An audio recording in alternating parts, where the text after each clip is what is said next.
Hello, my loves. How are we all today?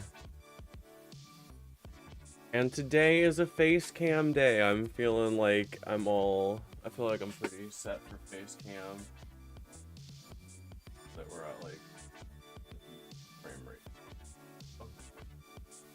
Lisa, really, thank you. Hello. How's it going? Um, yeah, I've been away for a little bit, but I've got my birthday coming up in a couple days, and I wanted to stream today, and then I'm gonna stream on my birthday too, probably. Just kind of do a little celebration, hang out, watch some videos. We're gonna play some, we're gonna play some Tarkir Standard. Uh, excuse me. I've been having a lot of trouble playing any deck that like has creatures to resolve, just with like how heavy the removal is, especially that super oppressive self-bounce deck. It just does not lead to like creatures being acceptable to play. Unless you're just straight up playing aggro, which is unfortunate. And then I've got Iron Man stuff. Right now I'm doing like a construction grind, so we're just gonna be doing that for a while. So I figure we won't start with that. I took a pretty big edible earlier, so I'm sure eventually we'll just everything wrong with Magic turned up to 10. Sure, I like Standard right now. I kind of like that it's super unfair. It feels a lot like other formats with like how many cards there are and how unfair stuff is, but it still has the rotation aspect to it. So I think I'm excited for where Standard could potentially go, and I like that the variety of decks is like at least like weird and interesting strategies. Like the thing that I can say about all of the decks that are really powerful right now is that they're all unfair and oppressive, and like that's kind of cool instead of it just being like the mono red city gaming like it was a couple months ago, plus uh like just domain. I think was before that it was like just domain, and now it's just domain still. You're deep in the fake card pipeline. I get that. God, I'm so picky about fake cards because the language of the cards is so fucking specific. It always makes like my brain twitch when somebody writes something wrong on a card. The format's not right.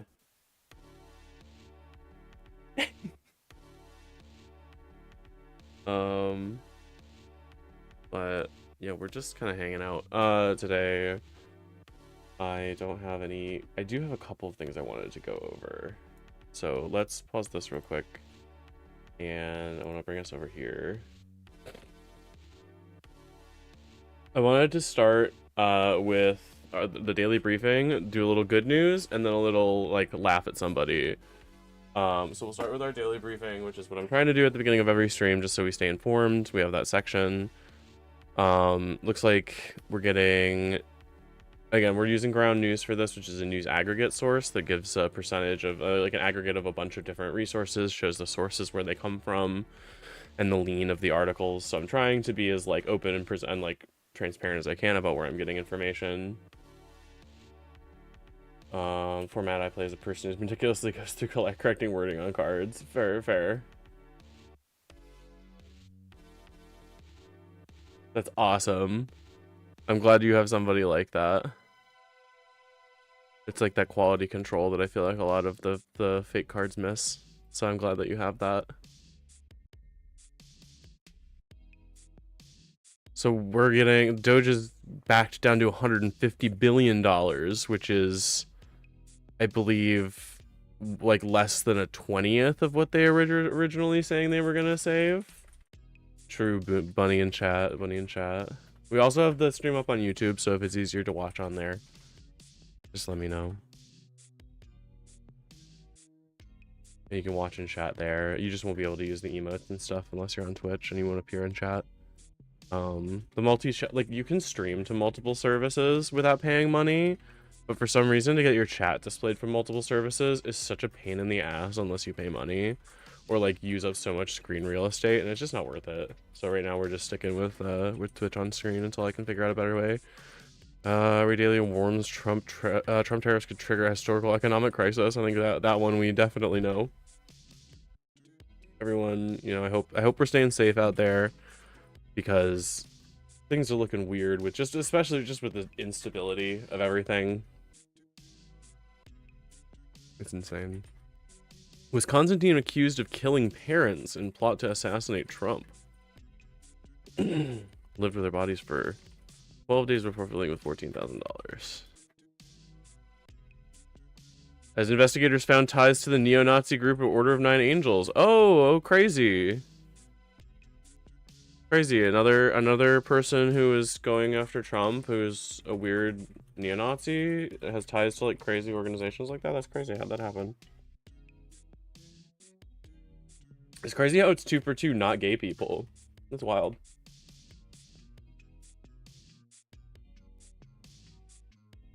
Keeping the stream open on both platforms. Oh, thank you. Hope you slept well today and your belly is full of delicious food. Can't wait to see some good Magic games today. Here's a fun drinking good game is a for stretch, you. maybe. Take a shot every time you fight Mono Red today. Oh god, I'll Have die. fun fighting an onslaught of domain decks and good luck climbing out of plat. I know you can do it. We got out once. Also, we can get out. your birdhouses are probably ready. Ooh, Leave shit. the nightlight on by the birdhouse while you're at it. The birdhouses are definitely ready, actually, but I'm not so fucked up about them that I'm gonna like log in before I play and like weave birdhouse runs in between my games. I don't need the birdhouses that bad. Hong Kong's Democratic Party takes key step towards disbandment. That's not good. Uh-oh. The party's dissolution will mark the end of 30 years of organized opposition politics in Hong Kong. Oh no. That doesn't sound good.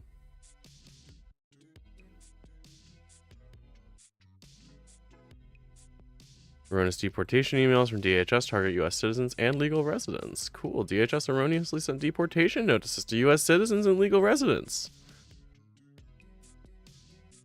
Amazing. Yeah, just like... You could just scare you. We could just send you an email that says you're not allowed to live here. And just like jump scare you. Like, boo. It's the government. Get the fuck out. I'm glad that we can do that. That's awesome. Coachella man arrested for alleged Coachella bombing threat. I mean, that's not good. Tracked his Tesla. Oh, crazy how he owns a Tesla. That's weird. Wow. How'd that happen? $5.1 billion slashed in consulting contracts to boost military readiness.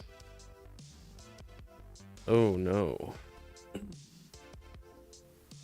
Okay. Aiming to shift work in-house.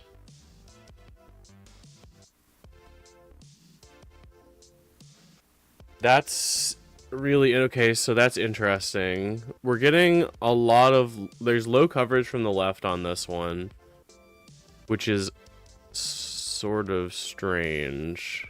I'm wondering why the right thinks this is a good story. I guess because it's like we're gonna create... We're cutting spending, right? It looks like big numbers are being spent, like cut, but they're just gonna have to then create... They're cutting civilian positions and then creating in-house positions. I don't know what that means. They're gonna then... Who are they gonna hire then?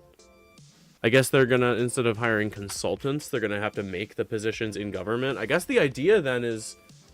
Well, okay, so if it's Department of Defense, my big brain, like, conspiracy here is that the attempt is just to fuck the government up so bad that it can't be, like, fixed easily, and then to probably, like, neuter the executive's power just so that no one can, like, fix it as fast as it got broken. And then when everybody's like, well, the government doesn't fucking work, that's crazy, they're going to be able to run on that and then run on privatization and just push stuff into the hands of, like, things that should be public are going to get pushed into privatization. Florida shop owner faces felony charges for selling ancient human bones on Facebook.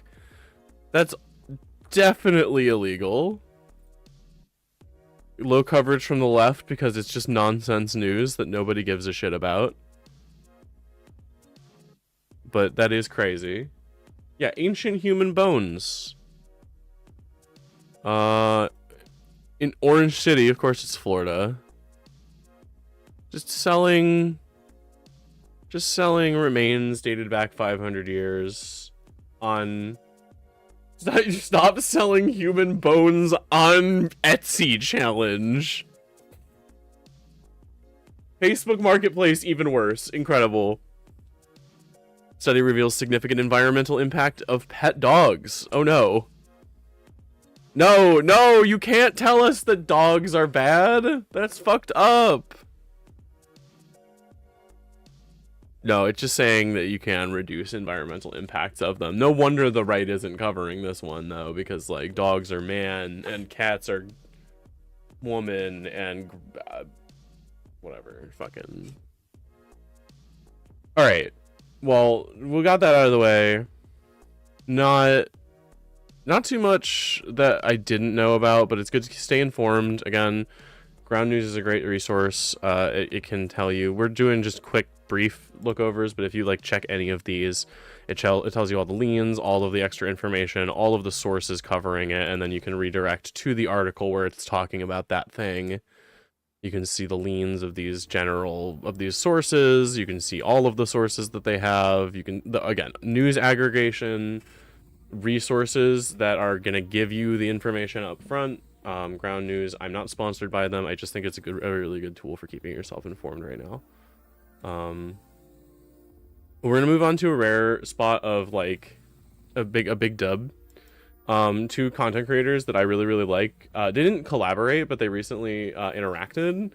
Alex Gunter was making a video just kind of like talking about he's talking about Rev Says Desu, who is pretty gross and weird, like reactionary community VTuber guy who has a little girl, you know, profile picture, like character.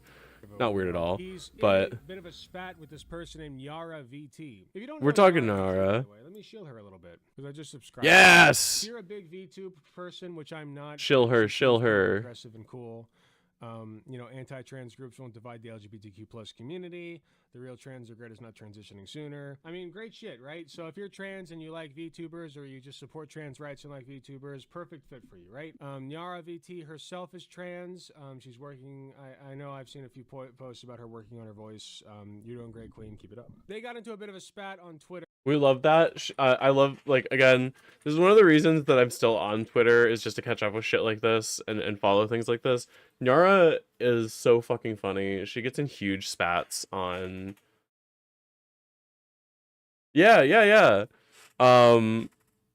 She gets in huge spats with people on Twitter, and while she's maybe not the kind of, like, she maybe doesn't agree on everything that I agree on, right, but trans people aren't a monolith, I still think Yara is fucking cool, and I like what she's doing, and I'm glad she's doing well. You know, I'm glad she's happy, and she talks about being trans, because that's another thing that I think is important for somebody with a platform that is trans to talk about, is just, like, the experience. It's just part of who you are, and you might, like, educate somebody about it, and it helps to normalize, you know, because, again, the average person isn't going to meet that many trans people, so it's kind of up to the, like, quote-unquote famous ones to...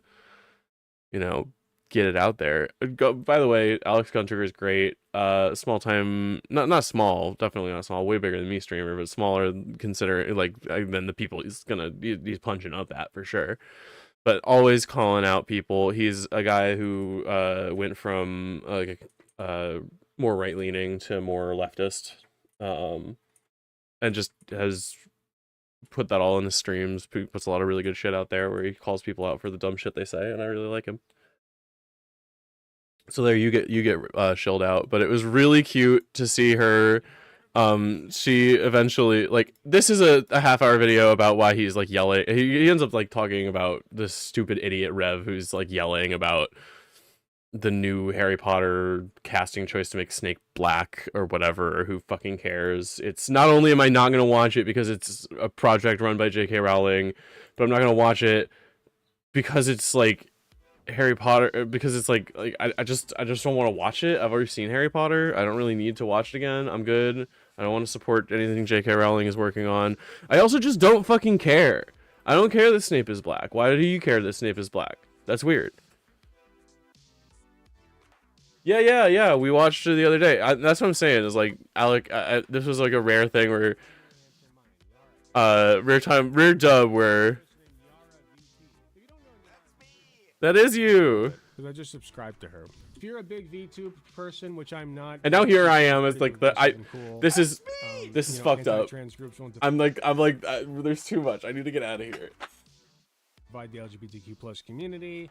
The real trans regret is not transitioning sooner. I mean, great shit, right? Send it to Yara. No. Support trans rights and like No, we're not gonna send it to Yara. We're not gonna start yelling at him back and forth with her. No. Right. Yara VT herself is trans. She's working. I know I've seen a few posts about her working on her voice. You're doing great, Queen. Keep it up. They got into a bit of a spat on Twitter because Nyara said, "Hey Rev." Yeah, awesome. She's funny. She's good. I like her stuff. April wants Nyara right to April. That's me. It is you. No, fucked up. We're not going deeper. But I genuinely like both of these people. Please go check them out. They're cool. And it was nice to see them interact, and like they were both on each other's stream briefly. I don't even think they really know who each other are, but it was fun to see two like opposite corners of like things that I follow interact like that, just because of this dumb idiot Rev who's just talking about fucking this fucking guy. What a prick. I don't really have anything useful to say other than this guy's a weird creep, and I don't care what his opinions are about a black guy. I don't care about Harry Potter, and I definitely don't care about this guy's take about Harry Potter. So I'm not gonna say anything useful. I'm just gonna call him a moron. I like Alec Gunther, and I really like Nyara. So good luck, I guess. The thing that now I do want to jump over to this. If this is something people haven't seen, some guy fucking decided. Today, a humble proceed before a panel of 5. Someone decided to AI generate their lawyer. A 74-year-old man in New York has caused a legal stir after attempting to argue his own case using an AI-generated lawyer. And why would you not just represent yourself? Submitted a video for his argument. Okay, we will hear that video now. May it please the court. I come here today a humble proceed before a panel of 5 distinguished justices. Is this, hold on. Is that counsel for the case? The bizarre moment unfolded in the state Supreme Court's appellate division when judges realized the attorney addressing them in a pre-recorded video was not real. I generated that.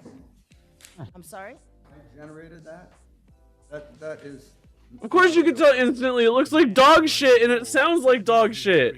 Don't use AI. It looks like dog shit. It's going to always look like dog shit because it's dog shit technology. It's not even useful artistically because the details are all wrong. AI isn't good at the details. Just look at a fucking picture. Avatar himself, because he did not have a lawyer. The court did not take it lightly. Okay, it would have been nice to know that when you made your application. You did not tell me that, sir. I received the application. DeWald submitted an apology and was allowed to continue in person, but not before being sternly rebuked. In the past, you have gone to my clerk's office and held verbal conversations with our staff for over 30 minutes. Okay? I don't appreciate the things that it's being used for aren't what it's good at, right? It would be good to have helpful tools that like take out tedious in-between steps for like animation or large-scale project work for art. You know, things that that are difficult and repetitive that a computer can do, right? But it's not going, or like for programming, AI can help you like get easy repetitive pieces of code, you know, but it's not a tool that should be used to generate shit. And like you are it's a tool, right? You don't AI is a tool. It's one of a part of tools. You don't just use only one tool to create a piece of artwork. It has to be passed through the human imagination. Affinity has models that essentially just improve the one select tool. Yeah. See, like I can definitely see that as a useful thing, but like that's not what people are using it for. So either you are suffering from an ailment that prevents you from being able to articulate, or you don't. You are not going to use this courtroom as a launch for your business, sir.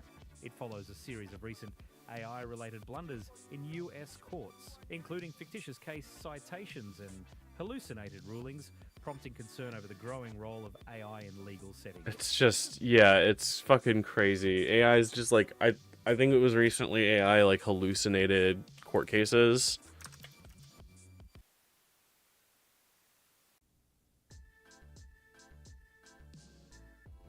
I'm not gonna use their fucking AI overview. Of course, its AI overview is not available for the search. I wonder why.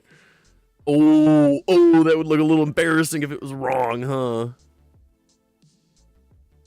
huh? This is from Reuters. So, a federal judge in Wyoming has sanctioned 2 lawyers at the firm who included fictitious case citations. One of the lawyers admitting in court filings last week they used an AI program that hallucinated the cases and apologized for what he called an inadvertent mistake. He didn't even fucking check. You're cooked. You're thinking about plant mommies. Ooh, hypnotizes you. Ooh, shows you my feet. Ooh. Blow up. It's pronounced Reuters? Are we sure about that? Are we sure it's not Reuters? I'm pretty sure it's Reuters.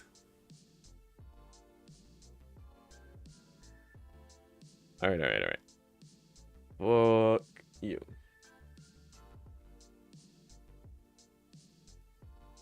I don't know. I'm not getting useful information out of any of you. Alright, you know what we're gonna do in the meantime is we're gonna boot up Magic.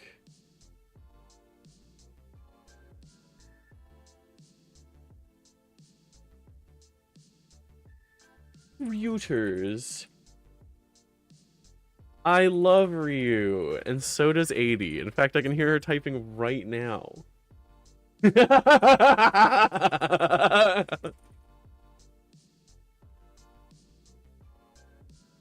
She hates me. She hates me. She doesn't want anything to do with me. She hates me so much. That's not what I want.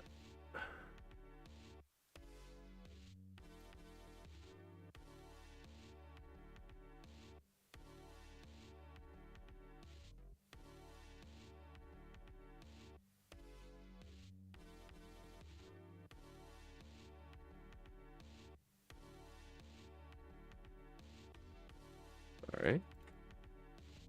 Trying to get the magic to select, but it's not. It doesn't want to pick the magic. There. After the window. Yeah. So I was trying to change my username in Magic Arena. You just straight up can't for most cases. What kind of streaming experience is this? I jump into chat as a loyal and loving supporter and the entire chat turns against me. Mods, ban chat. You're mods. You're the mods. You could do whatever you want. I'm famously unbothered by whatever the fuck you do.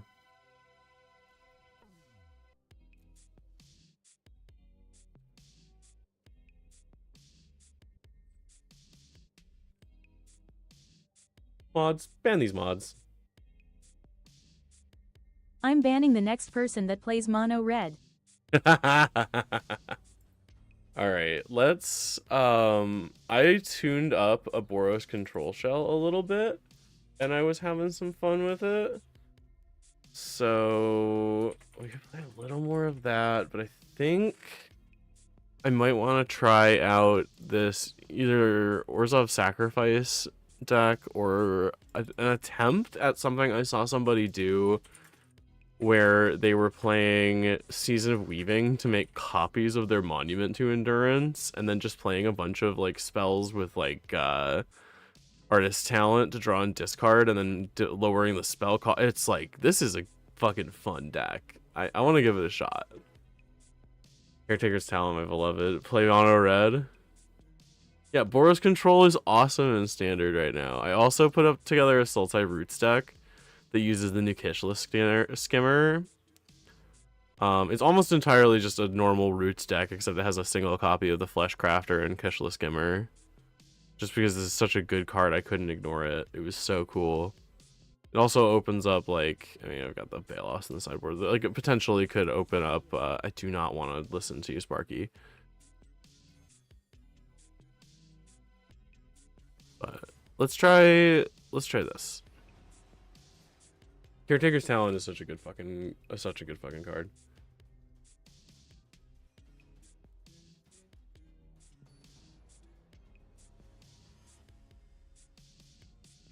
We literally are always like, oh, it's June. It's June on screen. I keep going back to Boros Control. I think it's probably my favorite card, like, set of, like, shit right now. It's really cool. Alright, we got Artist Talent. This is pretty solid. We'll start with a island. Just not give them as much information as we can. Alright. Taps for red and blue now, so let's do an Artist Talent.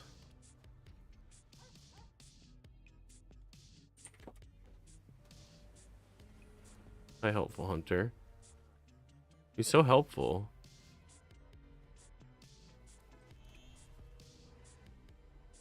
I think we want to level up the Artist Talent here. Funny 4-mana 5/5 and green from graveyard just gets to drop 10 counters. I want no Paw Patch Formation main deck. Are you fucking with me? Oh, rip. Rip, we can have no fun anymore today. We are not allowed. Opponent is homophobic, fucked up, and racist. What if you use crowd control to play random cards for me? That would be cool. I wish it would work like that. I wish you could use crowd control in every game. That would be awesome.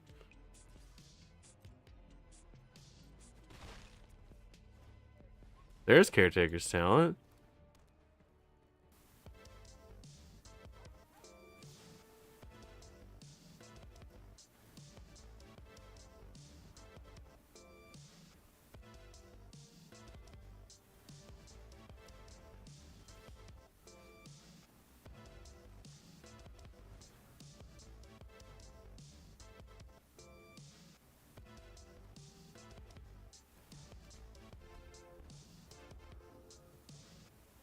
All right, let's see if they've got more fucking enchantment removal main deck.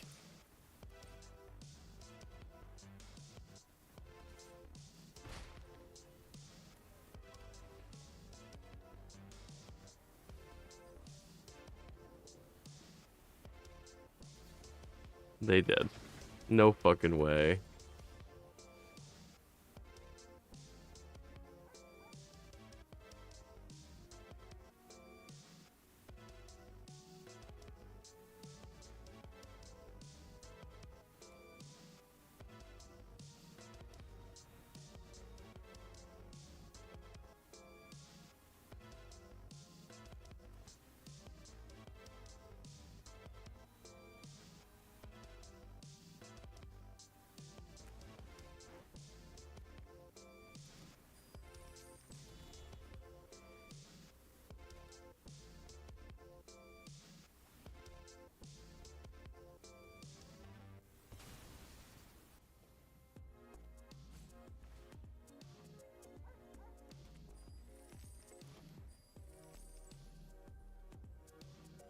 This is really cool. I like this deck a lot.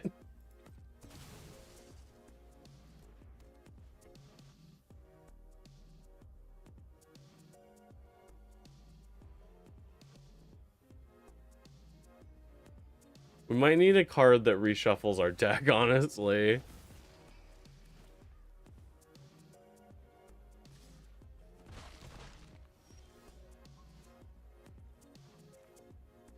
Okay, so River Pyre Verge. And then I should...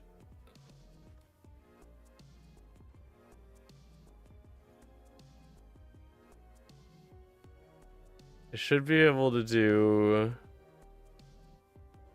this. I'm just wondering if I draw a bunch of cards here. I probably do. I want 2 copies of something and a card draw. And instead of return each non-land, non-token permanent, because that only bounces... It bounces all my shit too, and I don't want that yet. Do the 5 like that.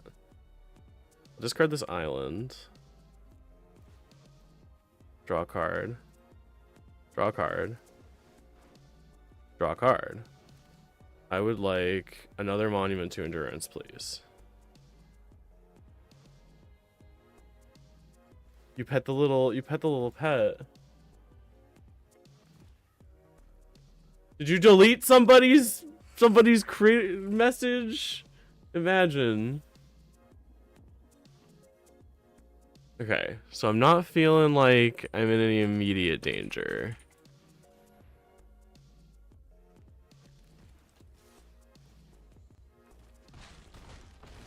Mods, ban this mod. Alright, so I need to find a 5-mana card to discard at least with this.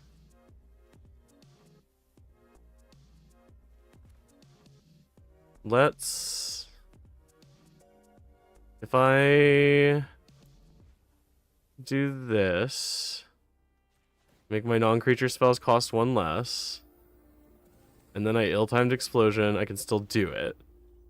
And then I will discard a mountain, draw a card, which then lets me draw a card, treasure token,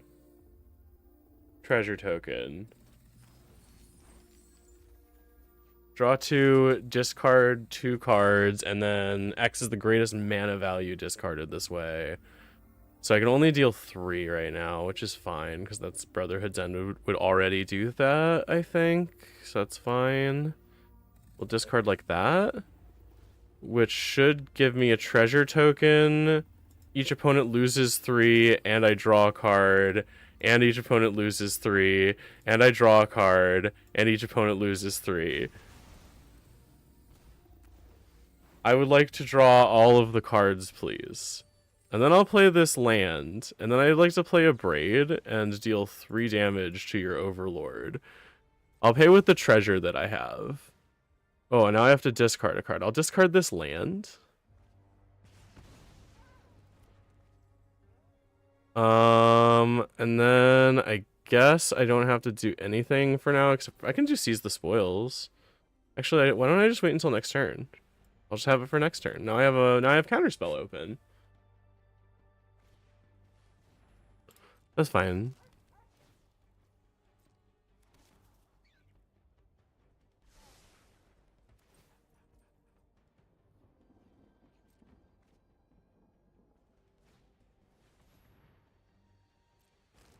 Okay.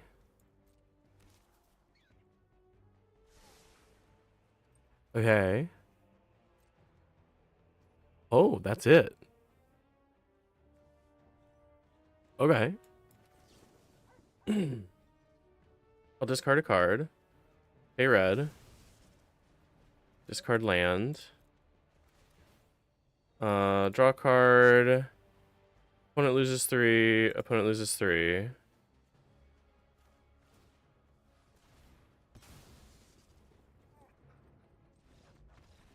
Okay. Alright, they're just probably Selesnya token stuff.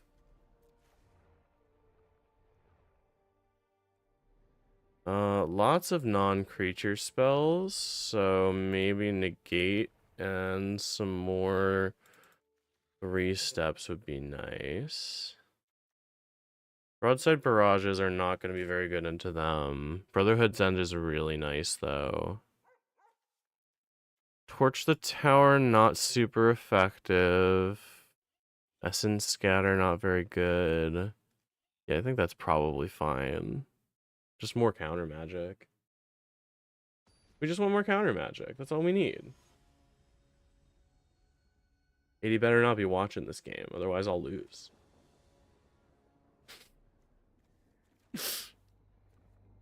You know, I bet the reason that I'm doing so well is that 80 is playing Street Fighter and she can't see my stream. Akira bike slide, yeah. It's on a fucking card now. What's up, Bo? How you doing? Having a good day? Spire Bluff artist talent. And then they're not gonna have the paw patch. They're not gonna have the paw patch right away. They're not gonna do it. They wouldn't do that to me.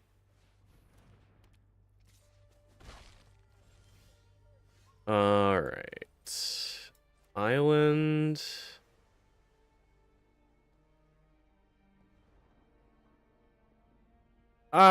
We painted the artist talent because then at least I have extra cards to play. It sets me up for a bigger turn if they don't have the removal, and it forces them to use the removal on this if they have it.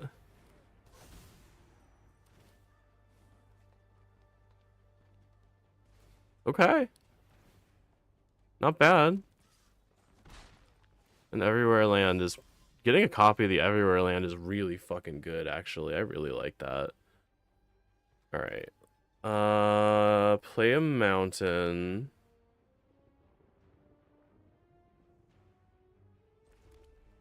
Play a monument to endurance. I will decline. Now I'll play second artist talent, I guess.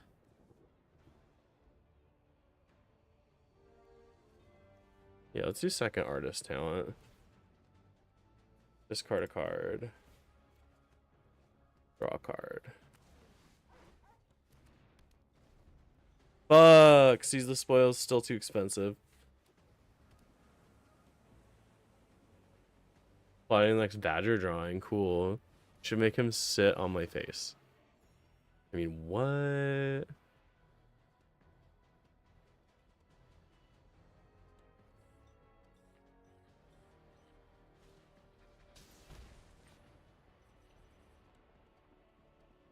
Why did you put Baloth in here? What fucking cards am I making you discard? I don't care if you're... I don't give a shit.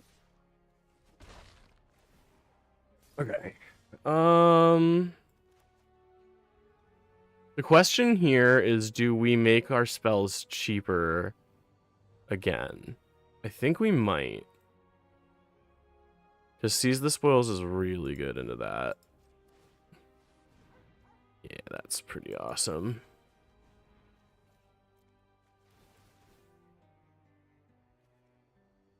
Draw a card. Makes 2 treasure tokens. Discard a card, sure. Make a treasure. Discard a card. Yeah, we'll discard you.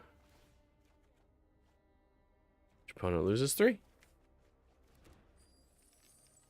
And now I need to do... I can't get too much value now out of the ill-timed explosion. But I can discard the Rowl.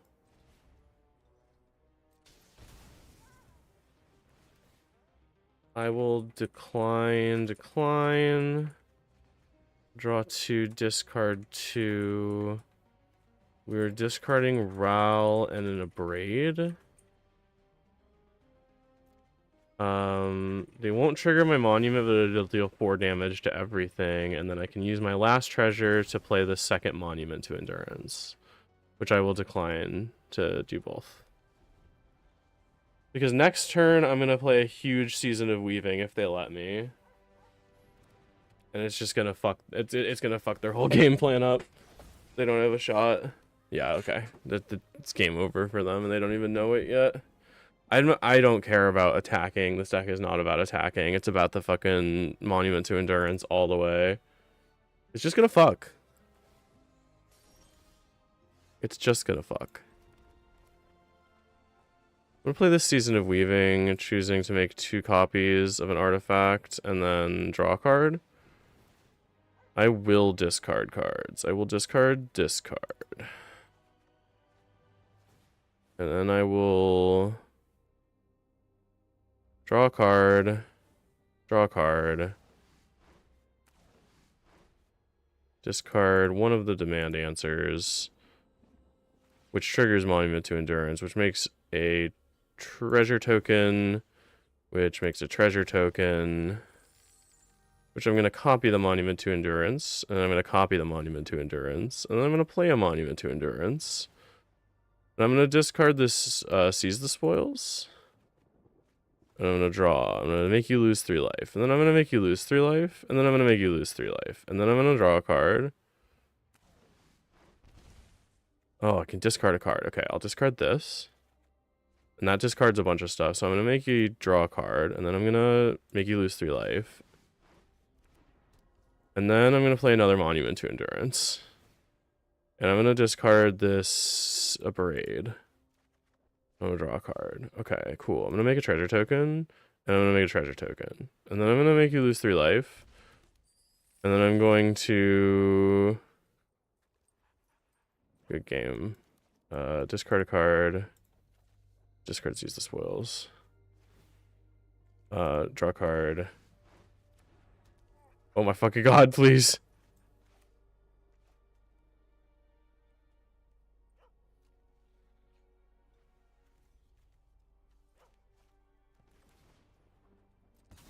Yeah. Discard a card. Doom, doom, doom, doom, doom, doom. Create a treasure token. Lose 3 life, please. This deck is some bullshit. Yeah, it's just like, I'm gonna discard a million cards, and then I'm gonna make you lose 3 life off of every time I discard a card.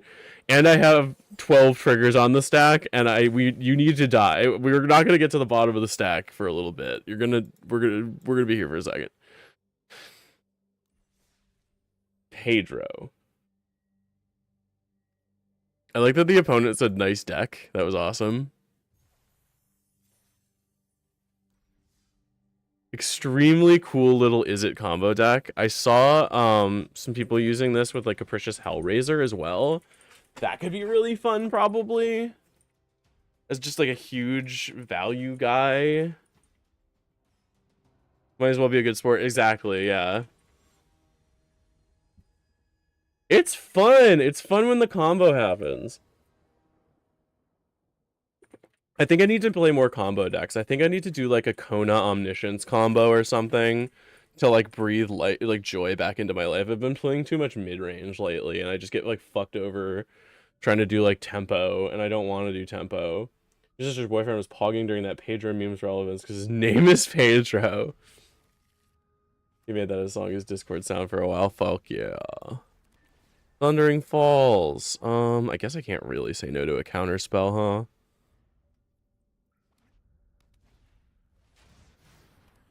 Okay. Discard a card. And just toss a land. We're low on land count in this deck, but I think that's probably fine.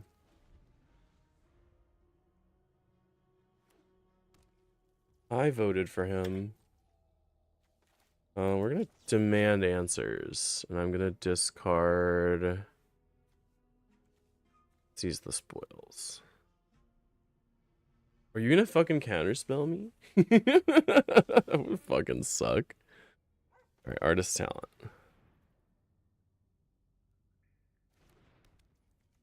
Another Thundering Falls. If it's a land, we keep it. We keep it!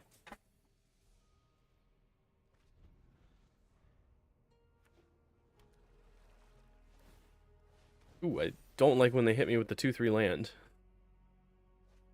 Stop. Stop. Alright, the land. which we knew. We're going to discount our creature spell, our non-creature spells.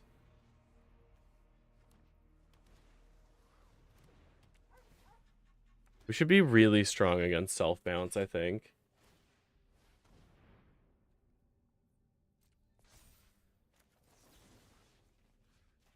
I'm killing your land. Get deramped, by the way, idiot. Go to jail. Did you enjoy spending 3 mana to lose 1 land? Dummy. Decline that. Now we seize the spoils. Discard a 3 steps. Draw a card. Do we need to refuel? Discard a card. Ooh, I think we're gonna discard another 3 steps ahead here, which is so fucking funny. Just because we have other counter spells. Actually, that might be all of our counter spells. I don't care. Doesn't matter. Who cares? At this point, we're big gaming. Right now, we're big gaming. I can only do this 3rd one, so we'll discard that, I guess. Make you lose 3 life. I can't level it up, so we're gonna end the turn, and then we're passing. Killing your land. That one Emperor declaring war on Poseidon is holding his orders on his soldiers to stab the ocean. Yes. Yes, destroy them. Oh, you're gonna bounce the monument to endurance and my artist talent, you little bitch.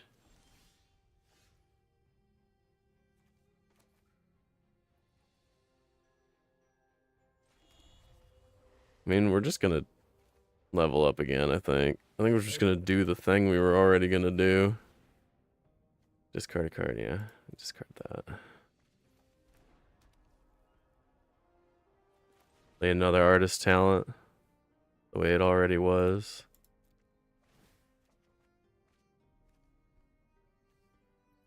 I need a treasure if I want to. I can't cast Season of Weaving here, so I'll just draw.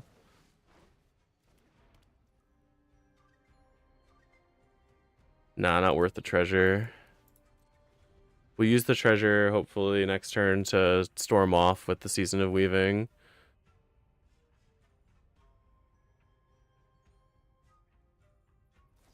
Just gonna make me do this fucking thing again. Okay. Okay, bro, we're gonna do it again.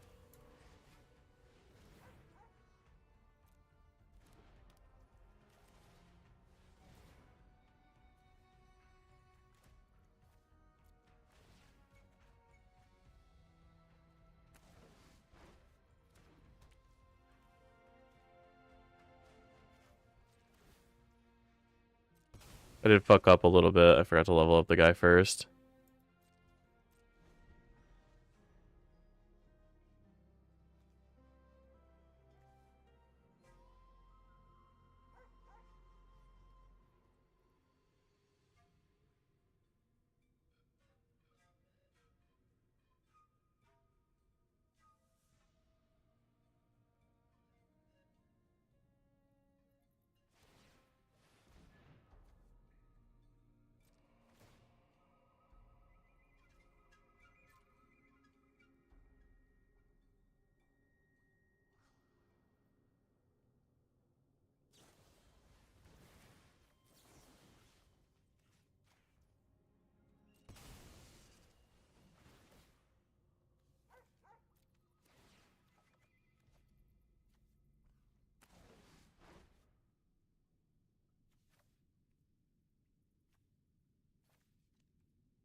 Alright, I'm going to pay the 5 mana. It's going to look like I don't have any more mana, but I do have more mana. So I'm going to make a treasure token. I'll discard this card. Yeah, we'll discard that card. Then I'll make you lose 3 life. I'll double that. And, oh, I need mana. Okay, so I'll make a copy of that treasure.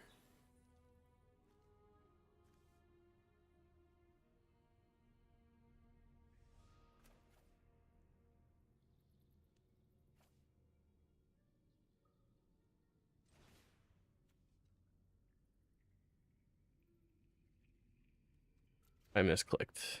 I should not have done the treasure. Oh well.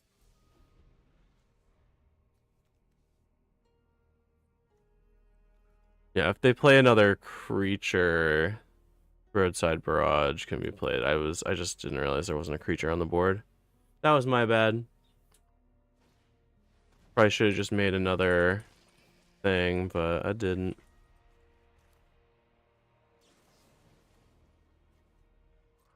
Oh well.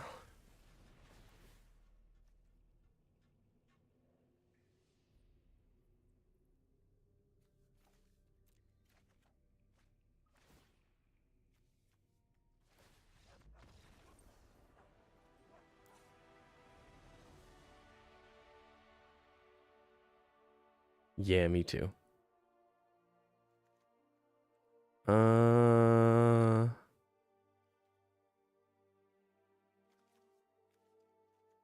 Negate some more counter spells, I guess.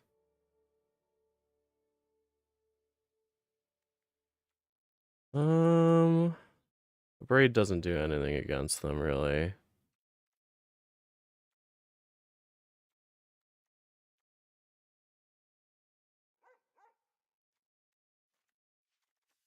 We'll grab a couple of the Storm Chaser's talents as well. Just to keep up with them in creatures. Drop a Brotherhood's End. That should be good. Oh, I ran out of music. Let's throw some music on.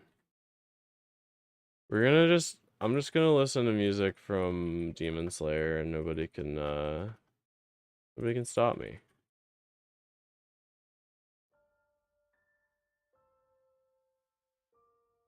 Yeah.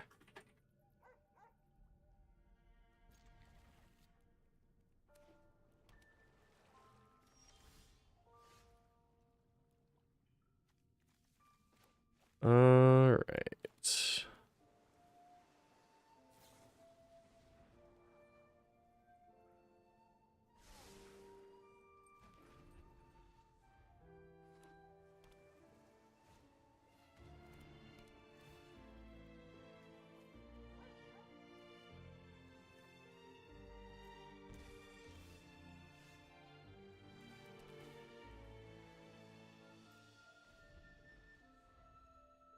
Got the artist talent on top.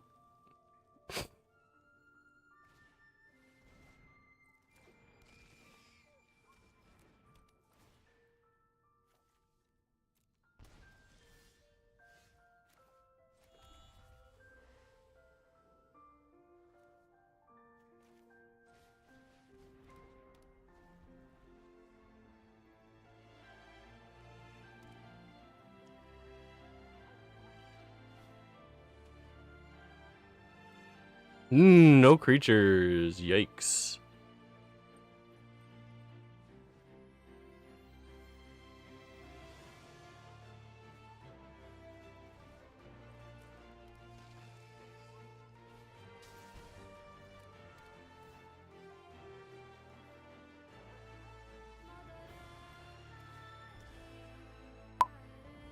Hi.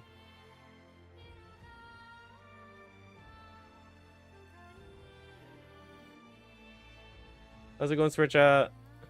Alright. I think we make a treasure, probably.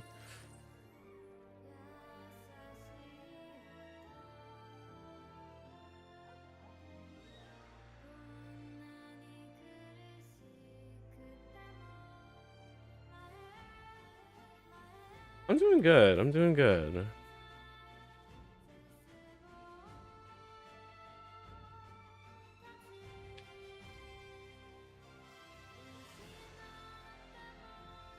We are having a slow afternoon.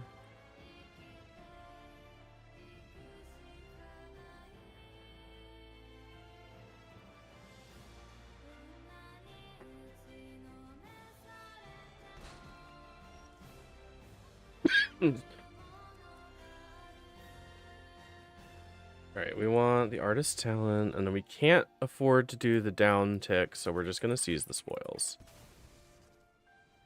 Letting me discard negate. Draw a card. Discard a card, yes. Letting me make a treasure token. Draw 2 cards, make another treasure token. Hell yeah. We still did it. We got there.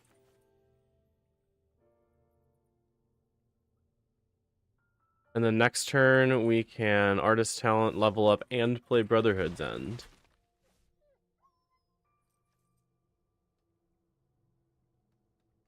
They're gonna bounce my shit. You gonna bounce my shit?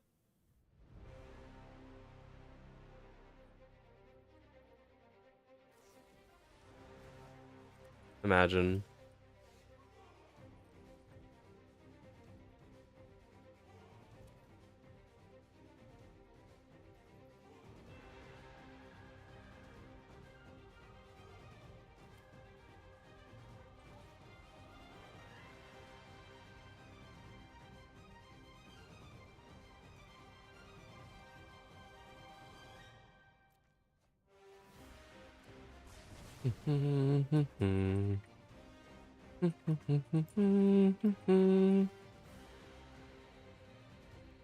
Let's keep that on top and play this artist talent.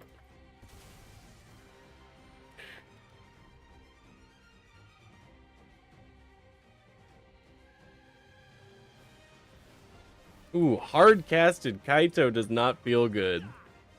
Ooh, I bet they didn't like doing that.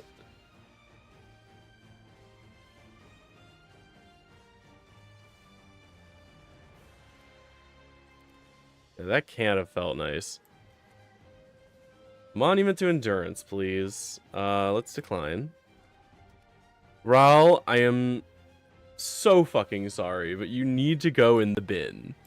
The otter goes in the garbage. I'm so sorry. Ooh, we're gonna draw 2 more cards, so let's decline here.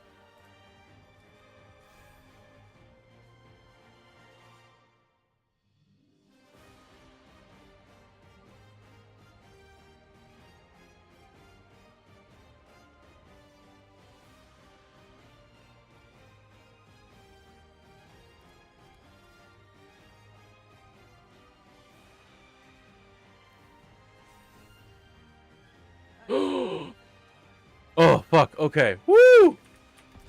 Oh, come on. Do not have a hopeless nightmare. Don't have another one. Oh, my heart. Oh, we almost... That could have been bad. This is going to be a plane... Or Planeswalker. Okay, cool. Let's do this first. Discard lands. Draw a card.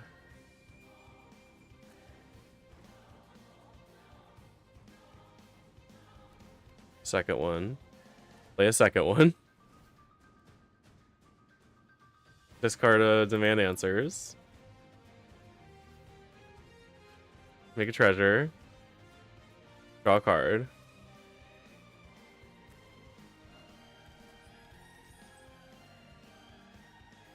Ill-timed explosion. Probably not what we actually want to do right now.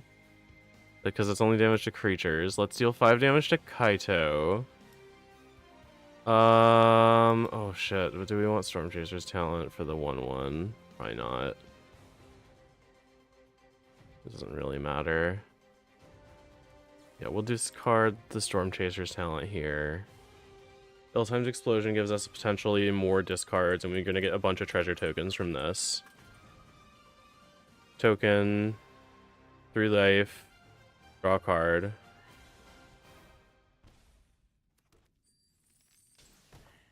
I like a challenge. Discard. Spire Bluff Canal. Lose 3 life. Make a treasure.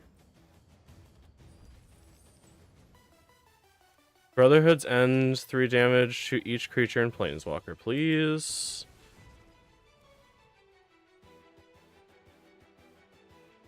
Discarding Ill-Timed Explosion, drawing a card.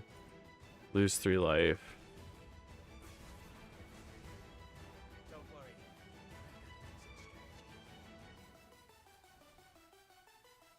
And play another Monument to Endurance. Decline to do this.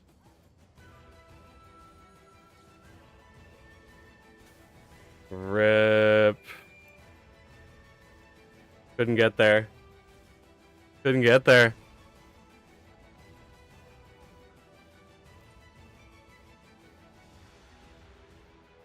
Didn't draw any of the Season of Weavings. That's so sad. Genuinely think the deck is pretty well set, so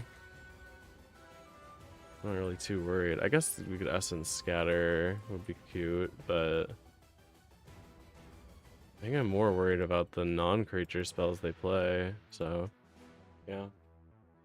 I'm sorry the Otter had to go to the garbage and then we still lost. That's fucked up.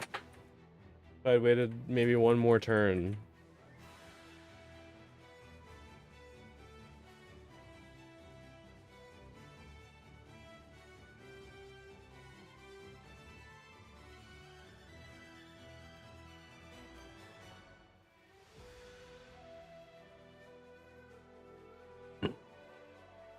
Needed a Season of Weaving and got nothing.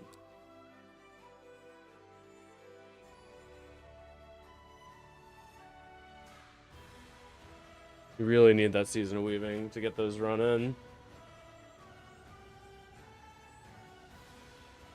Oh my. I mean, it does the thing. I think we actually keep it. It's that this is a weird hand, but this is like, this is the things we want. I have a counter spell if I think I'll need it against them, but I don't think they do a lot of enchantment removal, so I'm not super worried about them removing my artist talent. Not until later turns. Those are a mulligan from them. Thundering Falls first. Demand Answer is pretty good on top.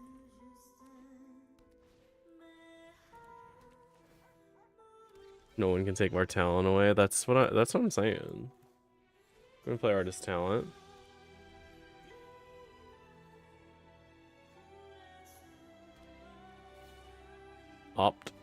Opt'll do ya. Ooh, they're looking for land. Uh-oh, who's digging? Opponent. Did you find one? No! Uh-oh. Well, I mean, non-creature spells cost 1 less to cast, right?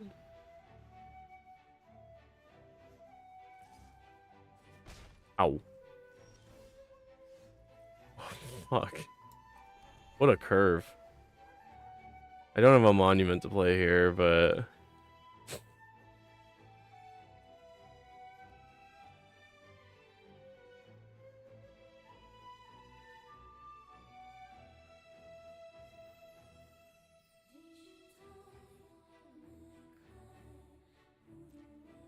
I am just gonna pass. There's not a reason to do much here.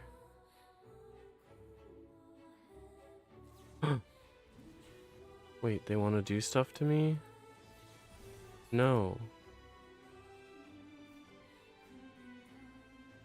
Oh, this is 5, but it costs less? Ah ha ha ha! Get fucked. If you guys have a prime, slap that prime on the table like a big fucking cock. Show everybody that you have a big fucking dick today and slap that prime on the fucking table right now! You could. You could do it. You could give me money. You're legally allowed.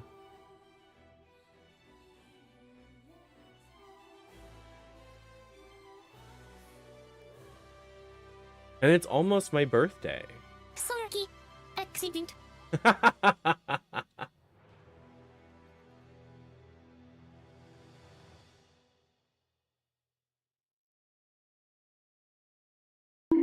Hey.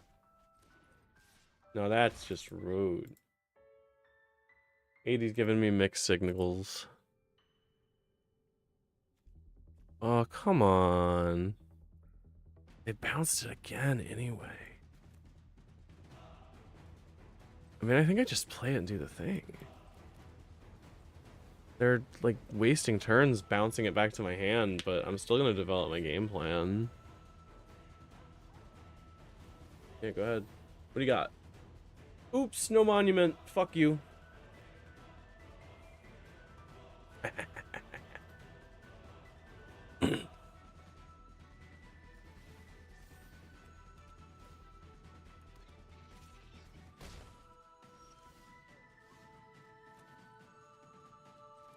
Peek the top of my deck. That's a monument, baby.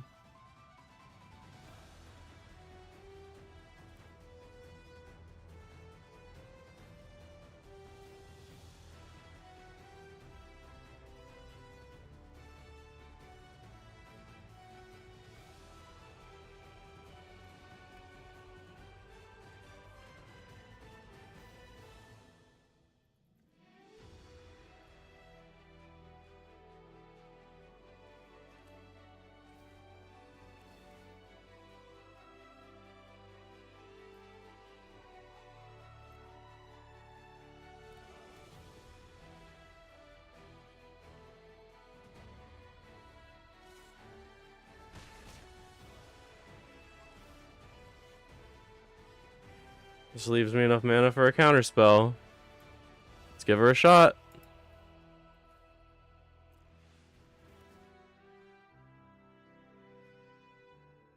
What do you got?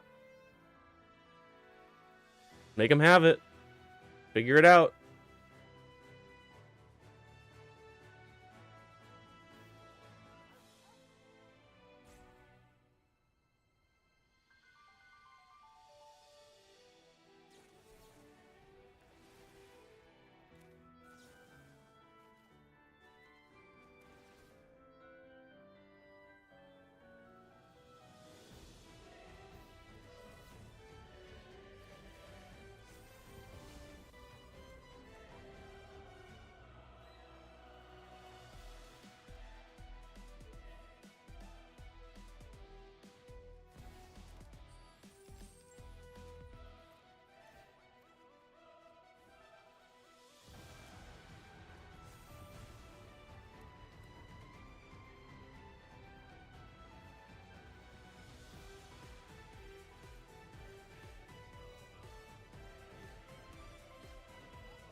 Not the best it could have been, but we did make them have 2 counter spells.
things in a bowl.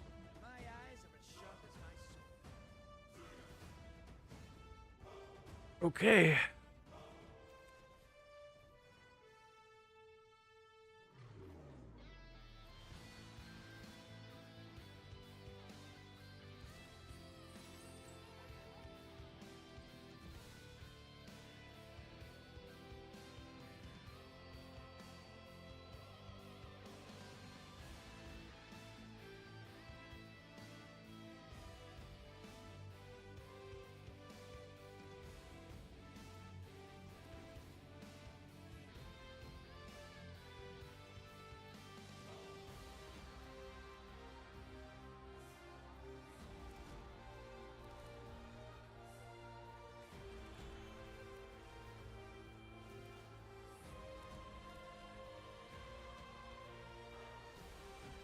Fuck, I didn't have any cards in my hands.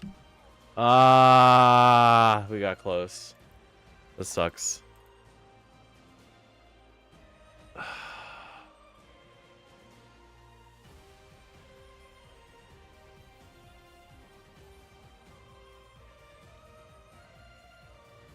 What can we do to this to make it better against self mounts? Because I've seen so much self mounts.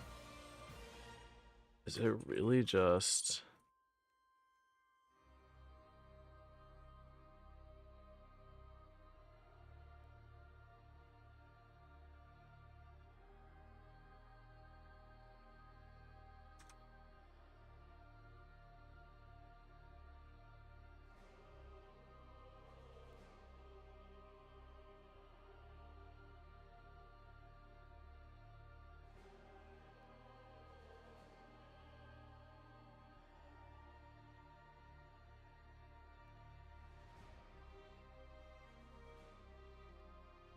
Maybe if I had a way to gain some life.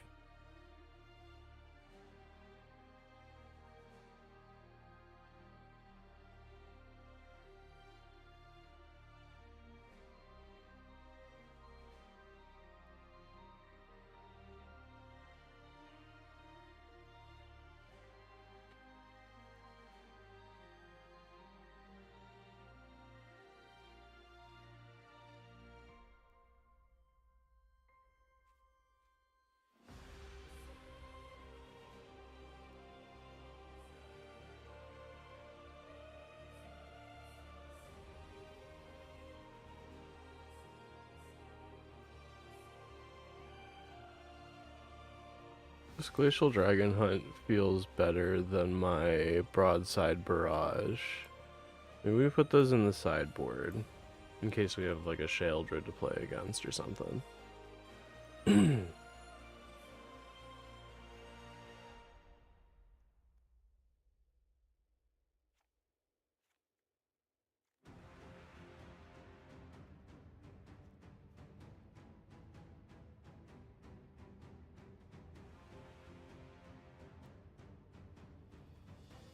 The Harmonize is really nice. Maybe put one of those in and check out a Brotherhood's End.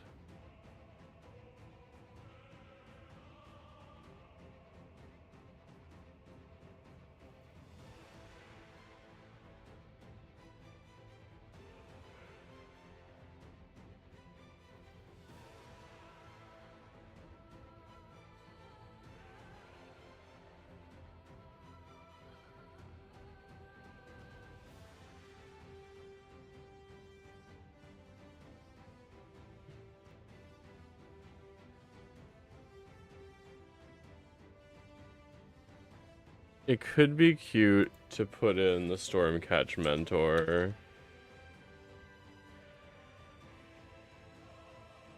Do I have that? I do. As an additional cost reducer. What do we think about...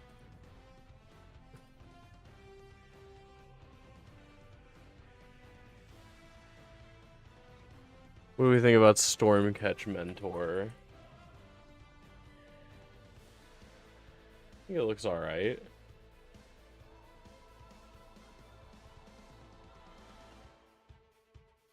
Did I check my hot posture and hydrate? No, I'm sorry. This, it's been sinking into my brain, I'll be honest. I'm gonna get some water.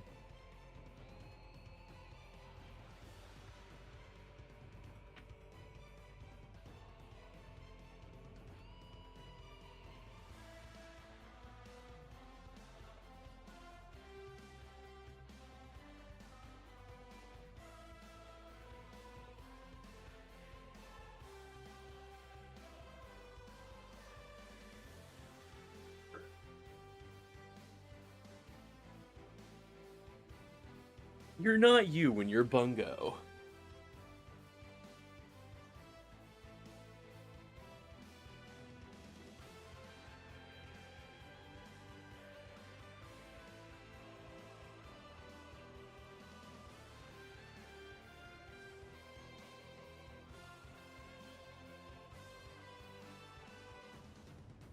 Hmm.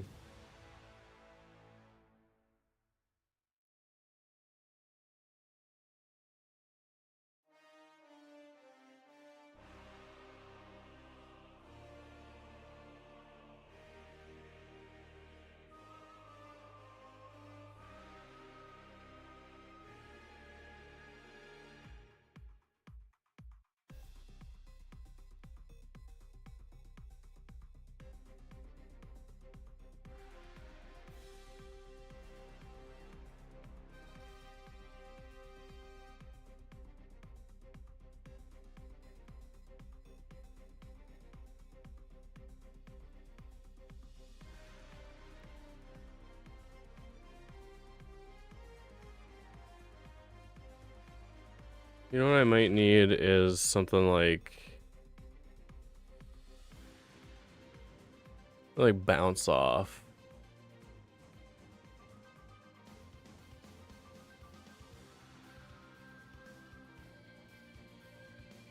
It'd be nice to have like a non-land permanent, yeah. Like maybe the end of the Flood Maw works better, because I can give him a fish. It's probably good.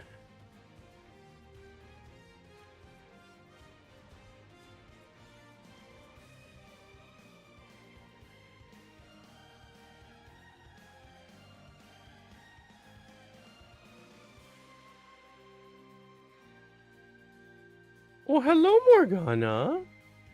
Hello, baby. Hello. Have you come to spend time with us? How are you?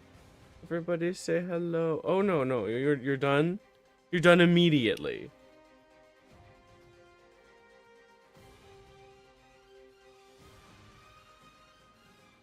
She was so cute. What the fuck happened? I did nothing. I did everything right and they indicted me. What the fuck is this?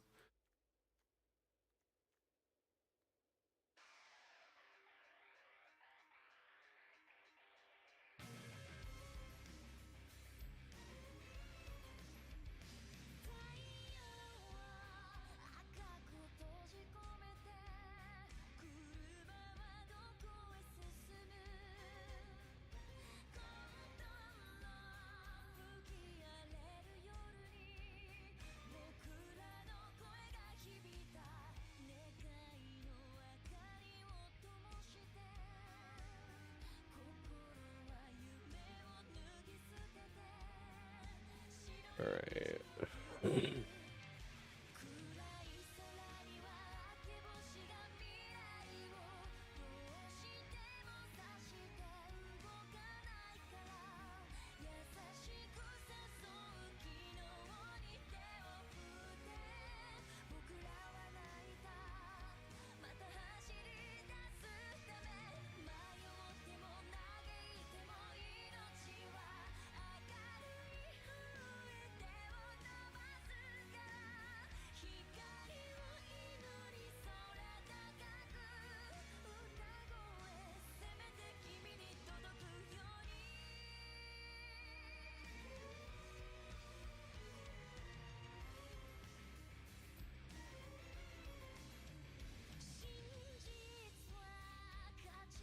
Yeah, there's really not a lot of like better stuff for what I'm doing.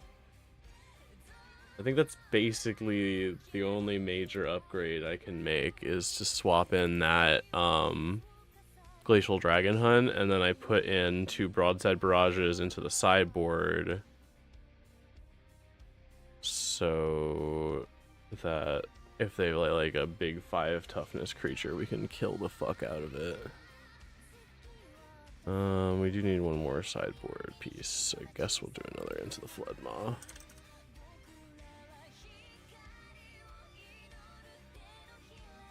We're playing. I always build 61 card specials. I love them.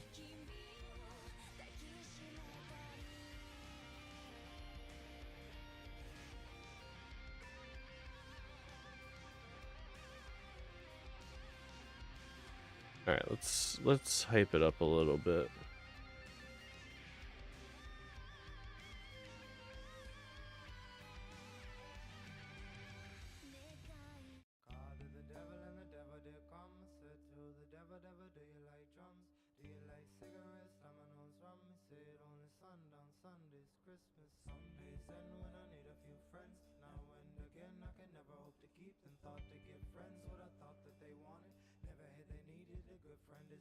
It's just fun. You always got that one extra. You never know.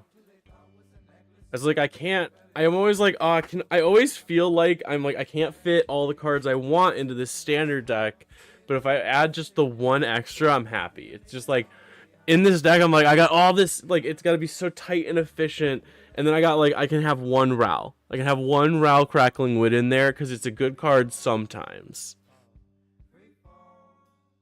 So sometimes I get to make my little ape brain happy. Keep about your wits, man. Keep about your wits. Know yourself. And with can I sit down? I've been hustling all day. Can't even count how many souls I've made. The same deal you run. Devil ain't a friend of no one. You can let it all go. Alright, +1 counters.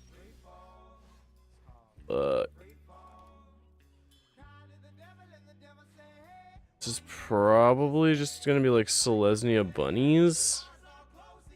I probably have to kill that right now before I lose the chance to entirely. And I discard a non-land card this way, so let's discard 3 steps ahead.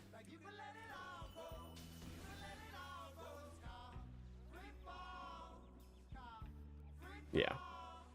Happy brain moment. What do you mean? 277? That's so fun. They're living life a little better than everybody else is, I think. The vibe is immaculate with people like that. I feel like they're too powerful. They were worried about Mill. I mean, with that, you're not gonna be. Artist talent. I'm gonna discard a card. I'm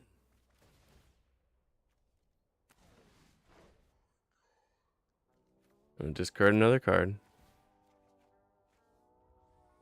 Roommate treasure token. Ooh, that was words, I swear.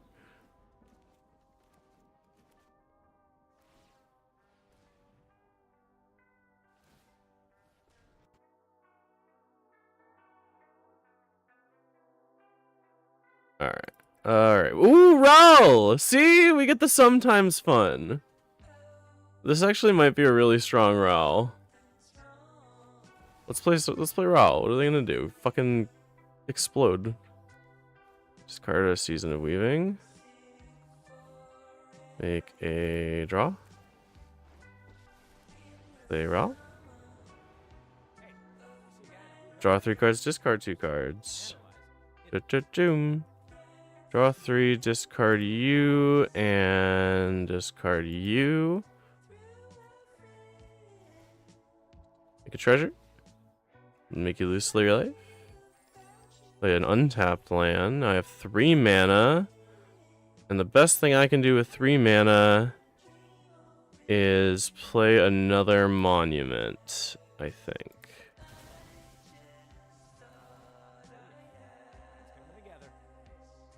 Decline.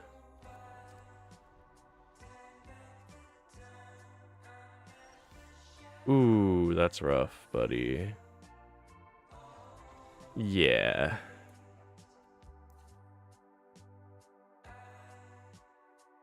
There's some +1 counter shenanigans.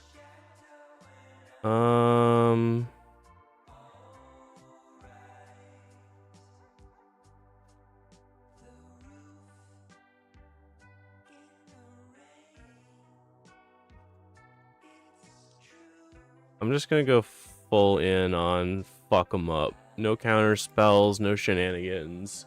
We're blowing their shit up. So much absent context here that takes the decision from funky vibes to potentially competitively wise. No, I get it. Mill is kind of nuts. I mean, the fucked up thing about Mill right now specifically is that Doomsday Excruciator just ignores how big your deck is and makes it all go to goodbye zone. Except for the bottom 6. Which is an insane ability. It's genuinely insane. Doomsday Excruciator is like 6 mana to make the game have 1 or 2 more turns.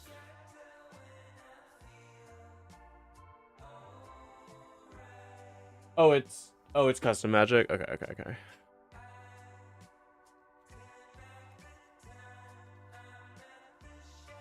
Yeah, we'll keep that. It's a little risky, but we'll draw land. We always draw land. We never get punished, and we always draw land. We have more turns to do that thing. There are several turns in which we will do that thing.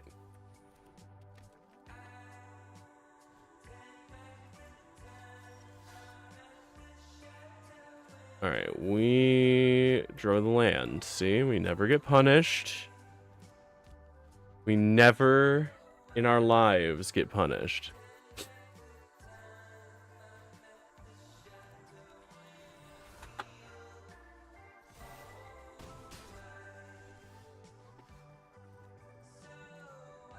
Shivan Wreath.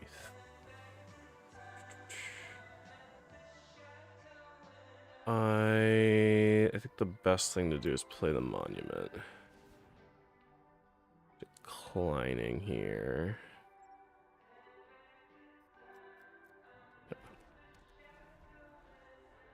This is fine.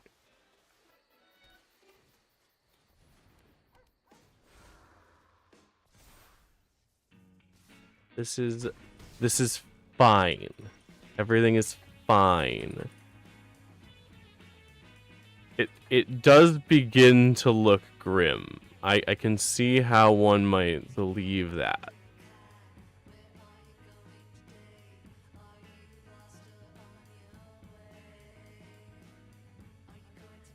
I really wanted to draw land there. Balls.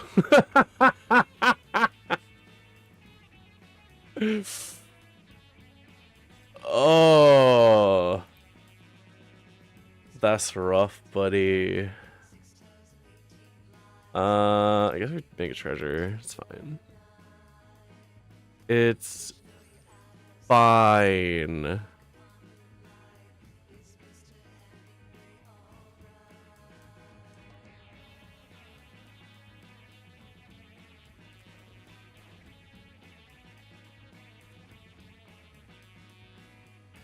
All right.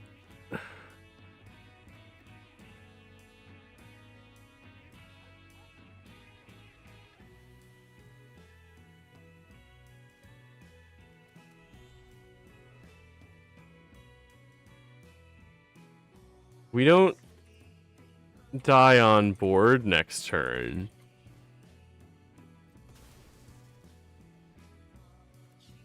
Hey.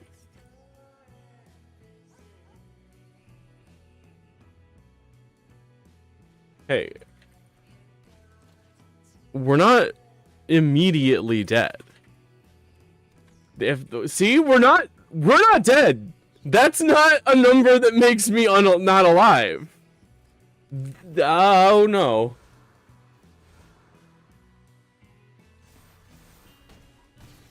That, however, is a number that makes me dead.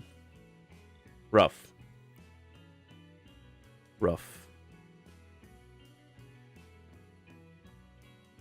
That was fucked up. We added so much removal into the deck and then got none of it. How'd that happen? What'd I do? What did I do to the delicate balance of the deck?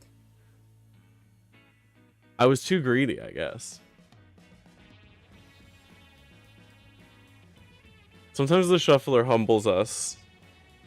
Sometimes it sees fit to knock us down a peg or two, so that we remember who's in charge.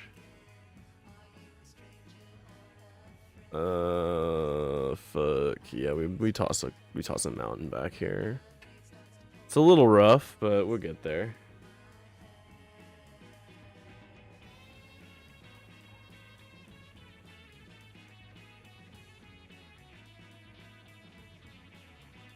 It's a good thing nobody records me doing this.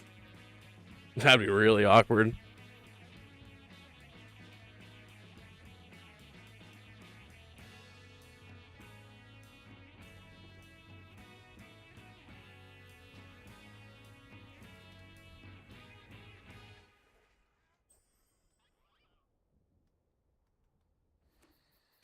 I don't really have like a turn 2 play or a plan.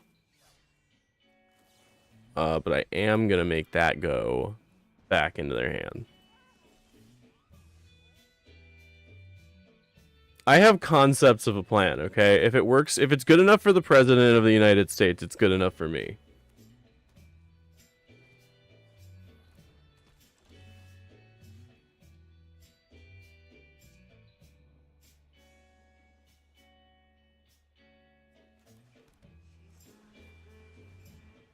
I have a plan, it's the best plan.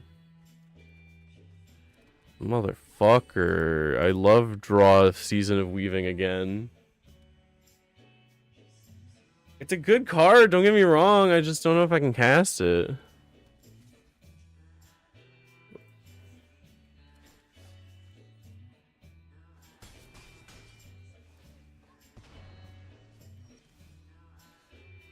Monument's good.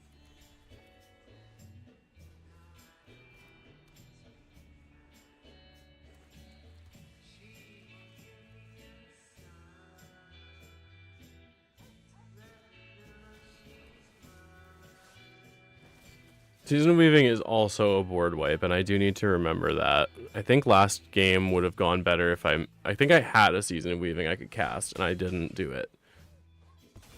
I think that's on me. That might be an oopsie whoopsie, as they call it. I think this board needs an answer immediately, so we do bounce everything, and then I'm going to draw a couple cards because I have an extra one in my hand. And we drew a board wipe. See? That's fine.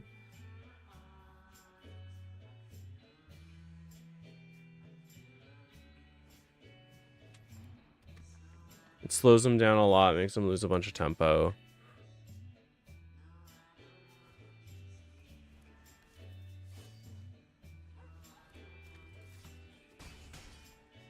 Oh, Brotherhood's End looks so fucking good here.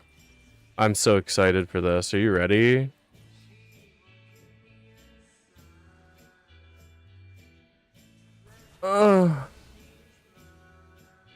Sorry. I'm sorry y'all had to see that. Thank you for being here with me through that vulnerable moment. I appreciate you not making fun of me in the comment section.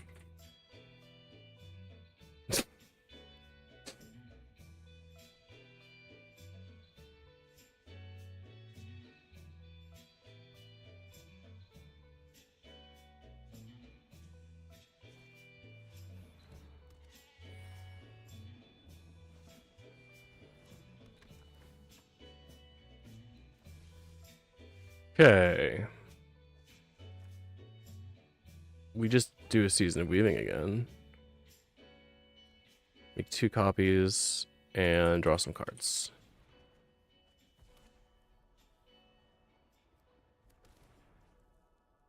And we surveil. Glacial Dragon Hunt's a good card.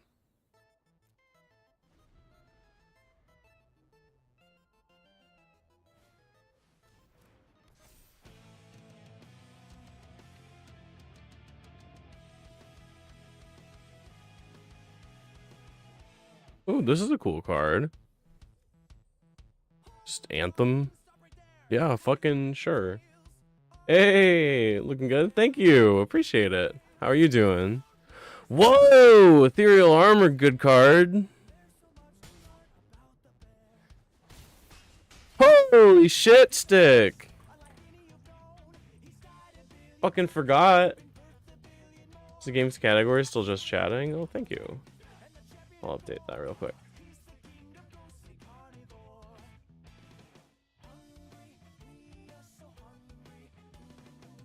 Thank you for letting me know.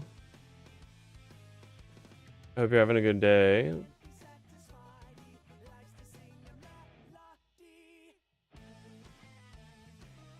You out of bed for a bit? Hell yeah. Good to have you around. Appreciate you taking some time to hang out here.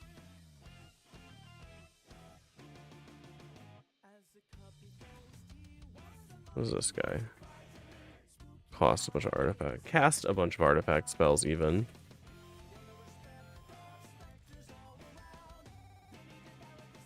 Oh, because we're already maxed out on foundation. We just get gems. Cool.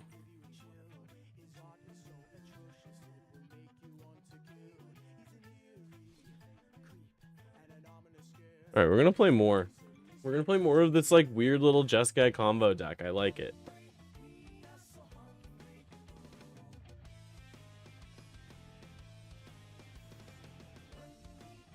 It might end up being worth to play the Storm Chasers Talents main deck.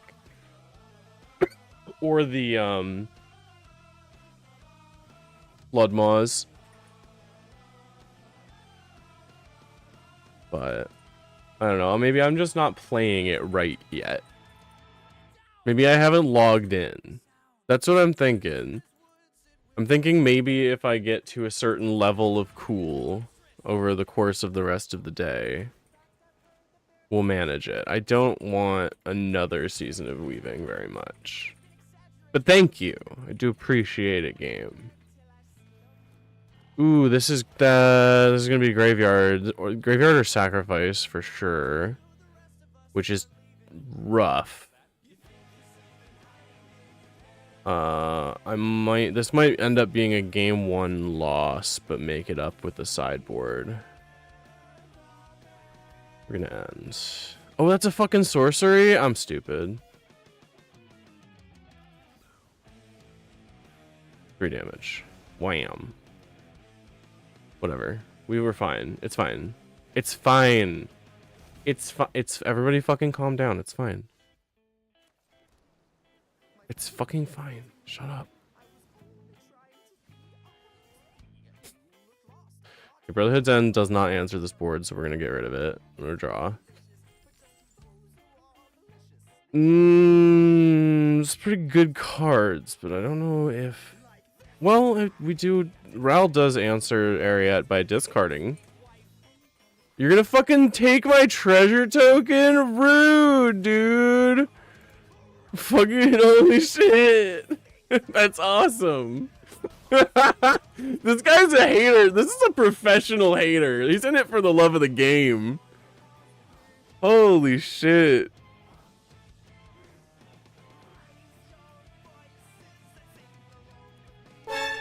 Boy, oh. She wish you waited a turn. Your arrival was foretold. Hey, Nexie, what's up, bitch?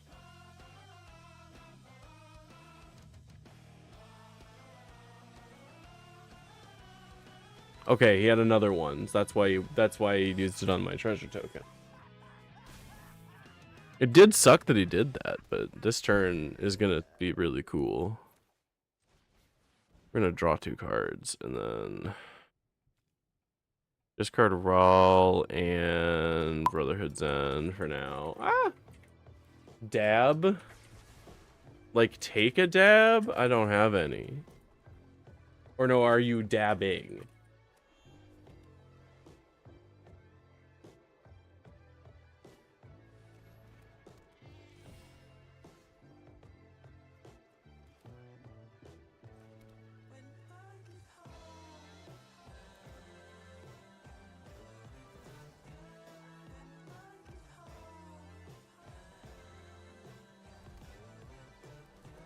I'm gonna make a bunch of these monuments.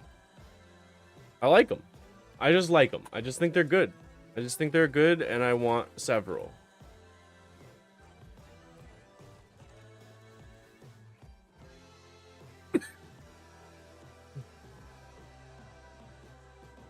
Oh, motherfuckers.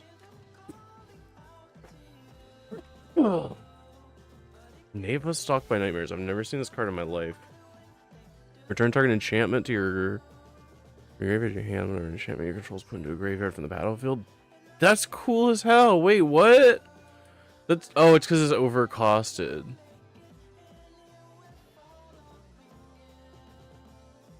That's kind of cool though. I think I like her. I think I might look at building her for like something like Commander. That could be more fun. I'm gonna play Artist Talent first. Can we afford to? We're gonna make 3 treasure. 4 treasure. Yeah, we can afford to.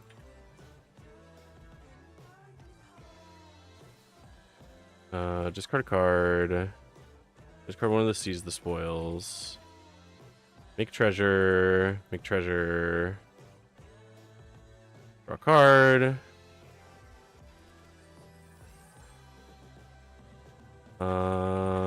Discard this because we have the ill-timed explosion now. Draw a card. Draw a card. Make treasure. Draw a bunch. River Pyre. We can't do both, so just the ill-timed explosion is fine. I'm going to decline this. Draw 2. Discard 2 cards. The biggest they have is that, so we'll discard that for 2 and an mountain. Like that, dealing 2 to the board, making them lose 3, lose 3, lose 3, deal 2 to the board, answer the board, kill their shit, resolve my spells, figure it out. Insane turn.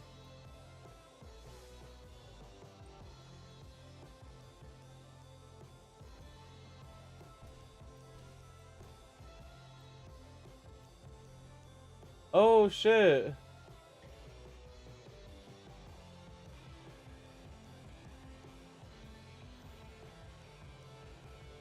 Oh shit, you know 80s bestie? That's fucking awesome. No, I'm sorry, I stopped paying attention for a second. That's really neat. Sheltered by ghosts. Okay, what are you targeting? You're targeting this. Okay. Well, in that case, we're going to do this. We're going to discard a card. I'm going to auto pay. I'm going to discard this island. When I do that, I'm going to make a treasure. Make a treasure. Make a treasure. And then I'm going to discard this Seize the Spoils. Draw. Draw. Draw. Draw a couple more. Now you can do it, I think. Oh, actually... Oh, can I... Oh my god, can I pay the ward? I can! I can pay the ward! Deal 3 damage! Yes! Auto pay! Discard a card! Discard the Brotherhood's End! Make him lose 3 life a bunch! Resolve! Auto pay! Ward 2, 3 damage! You get nothing! You get nothing! Ah! Just makes a 1/1? That feels... Okay. I feel like that's not very good. It's not as good as what I did. My turn was better than that. We're gonna do this. I'm gonna discard this. Yeah. I would also quit the game if that was me. They're graveyard deck, so Ghost Vacuum probably. They're actually... They did have stuff that returns to the for the thing, so that's fine. We do want those. A braid, less good, but still good. Perhaps because they have the thing, we'll grab those. because they have the thing that wants to die.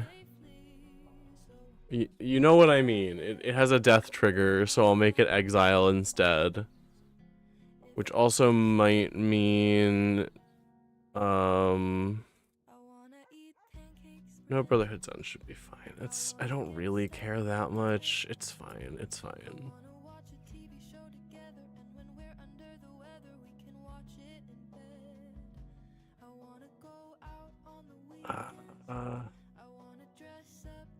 Actually, let's grab into the Flood Maws here. Fuck it. Why not? I don't know what's going on. You just witnessed the peak of my video gaming experience. Okay, so I get an artist's talent, and I get a lot of land. I don't see anything wrong with this hand. I can't imagine anything going wrong if I keep a 5-lander. That's the best videos James I've ever played. More land. Good. Thank God. Oh, and the Season of Weaving is fine. We'll actually keep that. Now I have so much land, I can actually keep the Season of Weaving. Eventually I'll cast it. Spire of Left Canal. We're playing artist talent.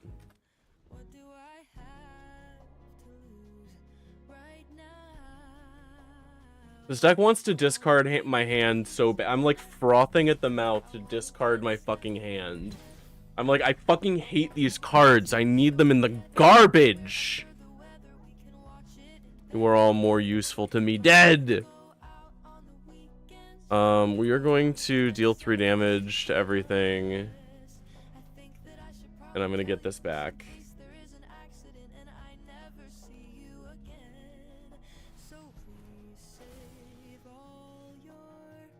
Higher Verge.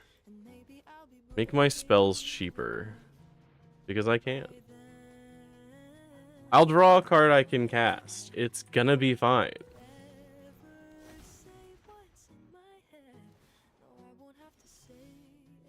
Everything is... Hi, streamer. Eventually Birdhouse I'll draw here. a card I can Just cast. letting you know I'm ready. You forgot to leave the nightlight on. Shit, the shit, birds are shit. getting antsy. There's feathers and bird poop everywhere. Shit. Quick, streamer, check your birdhouses. With Oh, love, fuck. Birdhouse. PS Peak Magic Gaming. Get that bag, girl. Do I just bounce their whole board? It slows them down so much if I do, but I might wait and just draw a fuck ton. I could just draw 5 here. Or I could bounce their board and draw 3. Or draw 2. Which I think is better.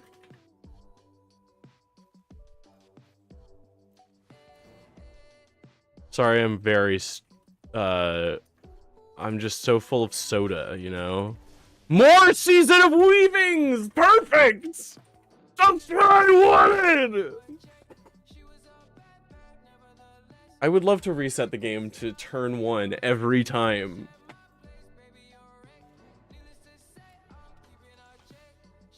Insane.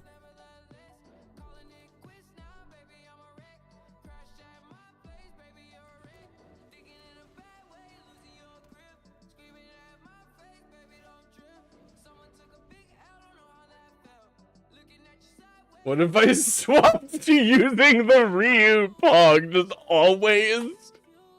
Just put it in a server so you can use it everywhere?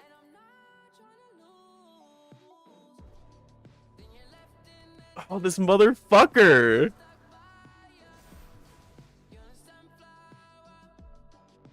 Suck my entire dick and balls! Oh my god! Let me have my fun cards! You're a bitch! Oh my god.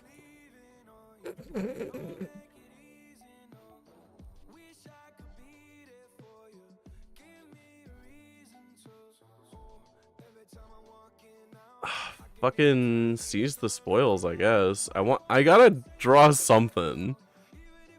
I have to draw a card I can cast. That's better. That is better than the other options I had. 3 damage to everything. Give me my shit back. Give me my fucking stuff. Alright, now we got Monument on top, and we got Season of Weaving in hand, and we got the fucking artist talent on the board, finally! Oh my god! The Sheltered by Ghost is back! They always have it! They always have it! They're always gonna have it, April. Obviously, they're always gonna have it. I guess we just... Can we just do this and then play a Season of Weaving?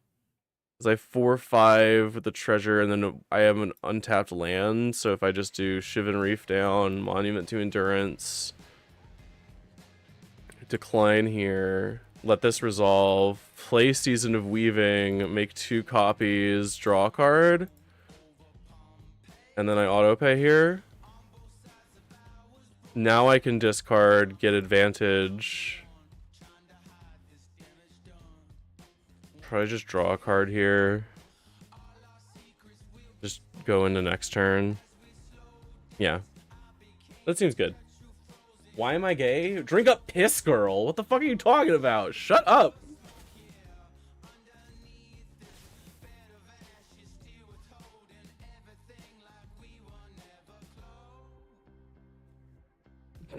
Leave me alone. Alright. Probably start with this. Then let's start with artist's talent. Why not? Why not? Yes, yes, another. Waiter, more draw card trigger, please.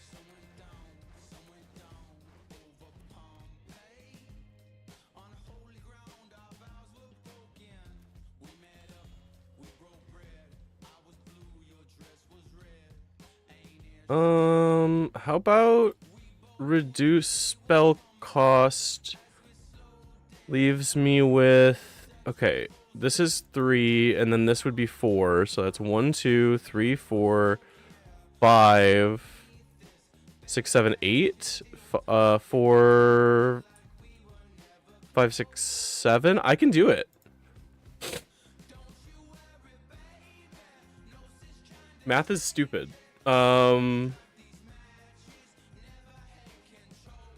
Right. Yeah, no, that's what I meant. No, I'm smart. I'm still so, my brain is huge. Don't worry about it. We're fine. We're figuring it out. Treasure. Treasure. Treasure. Now we discard a Demand Answers. I should have discarded the Glacial Dragon Hunt. It's fine. We're going to discard again in a second. It'll be fine. All these. That's fine. That's good. Season of Weaving. Yes. Double that, and then that, and then I want to pay that, and then I want to discard this, and then I want to make you treasure and discard that, and that's fine. And I'm gonna draw, and then I'm gonna make a token, and that's fine. 0 cost card, that's fine, that's good. Lands, it's fine. Yeah. Make them lose a bunch of life now. Discard a card, yeah. Treasure. Alright, draw.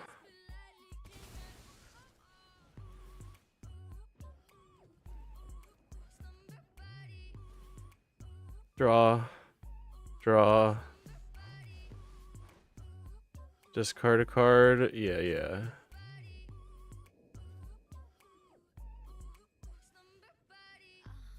Oh, we decline this, and then we do this one. This and fucking that, I guess.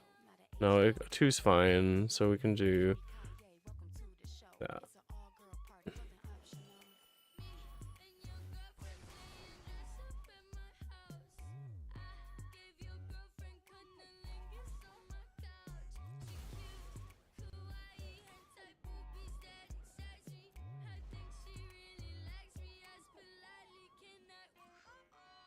There we go. That's fine. Gonna have to have. All right, have fun. Enjoy.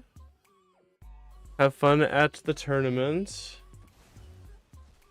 Math is good and taught poorly. Oh no. Why did I let them do that?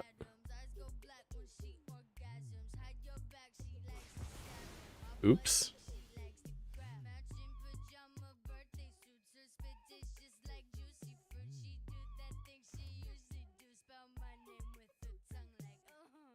Whoops.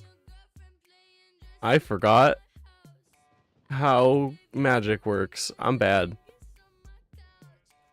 That's fine. We'll get there.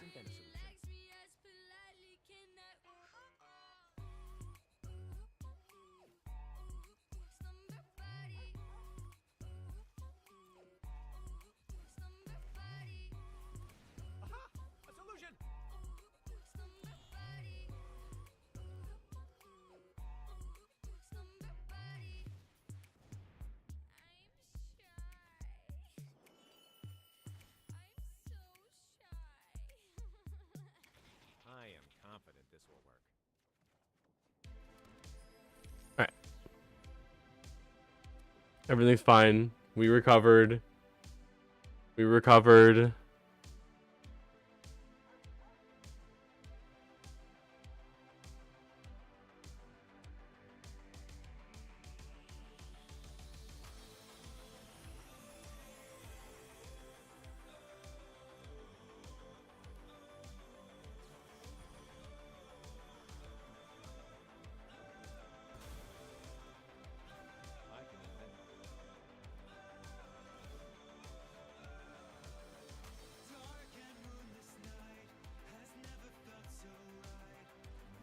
Start with this.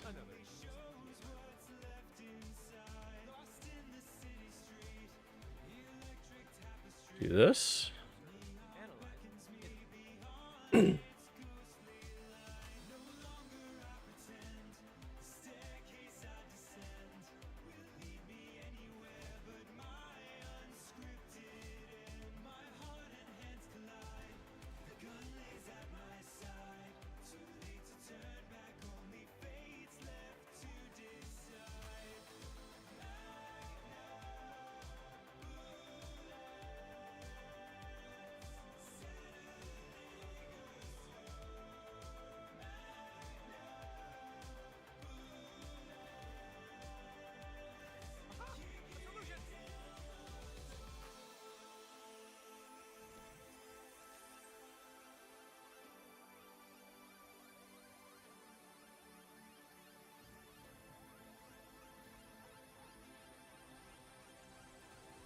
New world requires new strategies.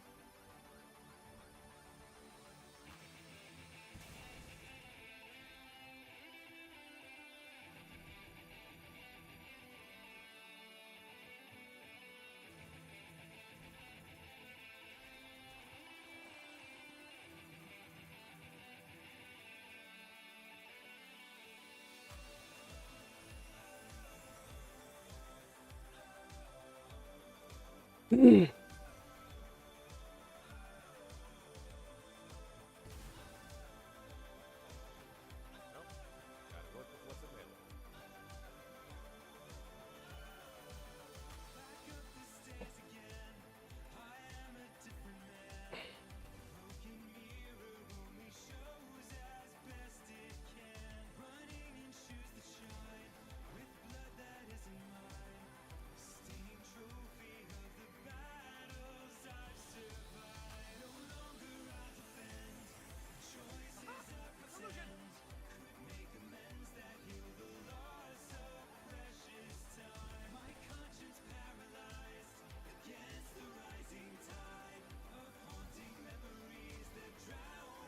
No, I wasn't paying attention. I killed myself by ducking. Yes, too much of a good thing. My fucking nom de guerre.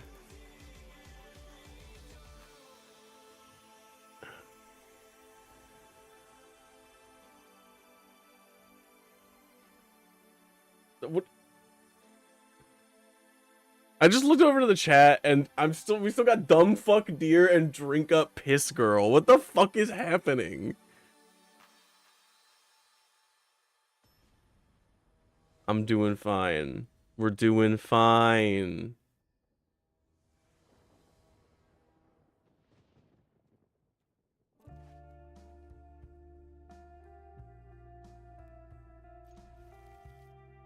We're outvaluing them so fucking hard. We just need to not die to Karn Silex again. I can't maybe just keep the artist talent. I can't say. Stop saying Zoomer words at me. Go away. Don't actually, please. I'm sorry. Please don't come back. TikTok for respawn. Shut the fuck up. Oh my god. Yeah, whatever. We'll just decrease the cost of spells. That's fine. Now I play Ghost Vacuum for free. Haha. Yeah. Just grab that. Draw.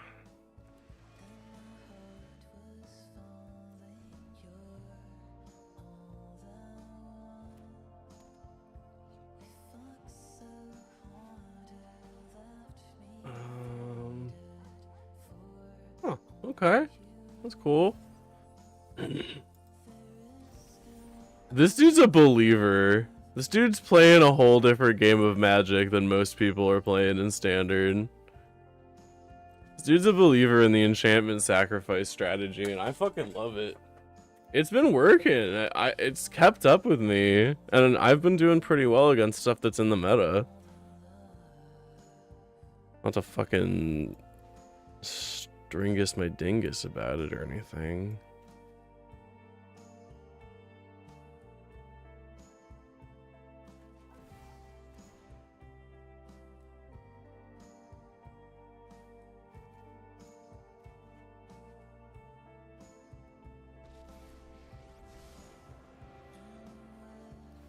Shut up! Shut up! Oh my god. Hey, watch it. Those are the words that I say. Careful. One could easily use them against me if they had evil intent. I think this is fine.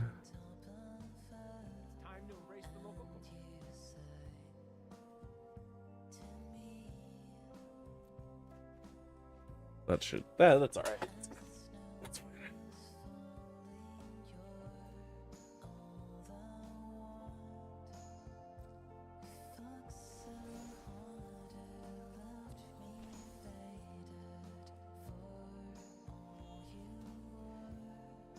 Raul drew me a bunch of cards and potentially gained me 3 life if he dies here, which is pretty cool. Planeswalkers are really strong. Like, it's not gaining me 3 life, but that's saving me 3 life that my opponent could have been hitting me in the face, right?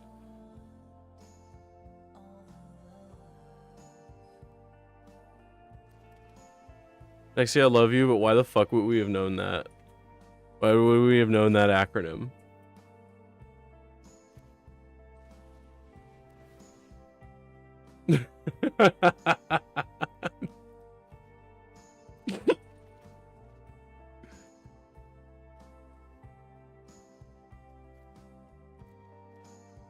I looked it up.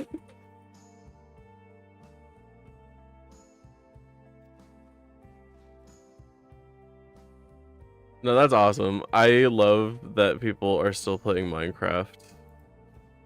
In the year of our Lord, this one. Sign of a good game, one might say. What the fuck, dude? Like, got me.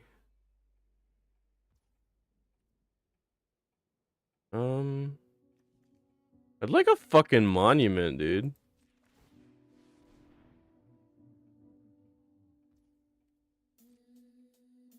Ass.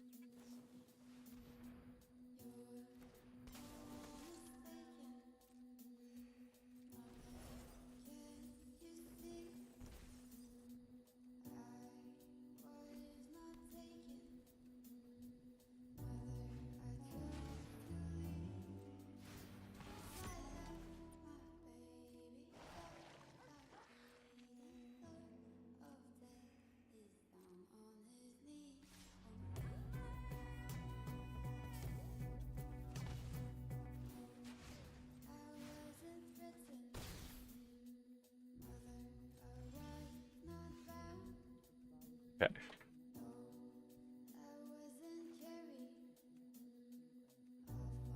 Board wipe would be good too. All of the ones that I have in this deck.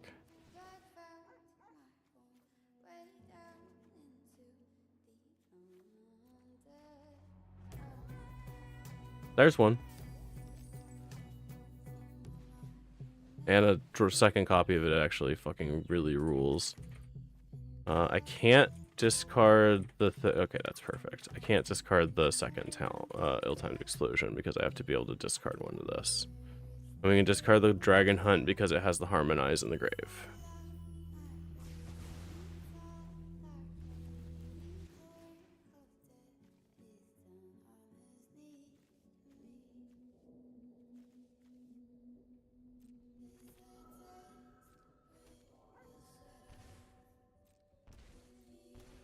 Oh shit, that was cool. Let's first just do this because I fucking don't want to deal with it. I'm gonna grab that. I can do another one of these. Auto pay. Discard that. That's fine. Yeah. Another board wipe. Discard 2 cards. I need to deal 2 damage, so we can do that. Keep the endurance. 3 damage. Have an endurance that I can pay for 1 because I have 2 non-creature spells. There, perfect. Everything's fine. We're good. And then I have a Glacial Dragon Hunt that I can play from the graveyard if I need to. Turn a... No. Okay. That's fine.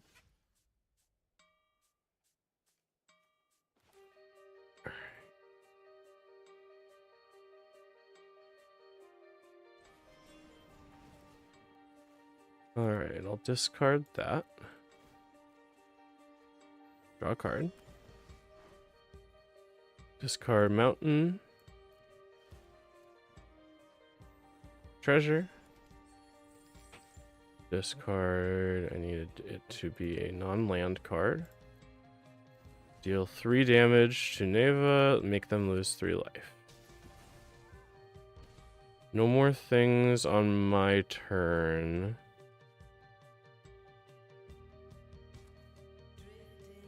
Tap. Keep the Season of the Weaving. Pay that for 1. They can't do anything.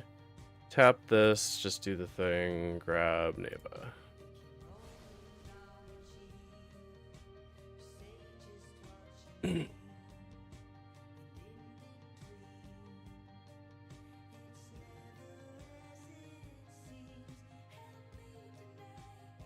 If you guys have a prime, slap that prime on the table like a big fucking cock. We might Show win this everybody turn. that you have a big fucking dick today and slap that prime on the fucking table right now.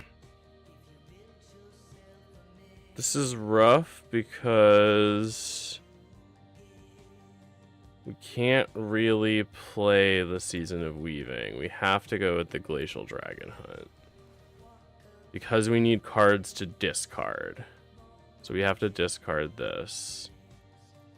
We need a non-land card. Draw a card. Draw a card.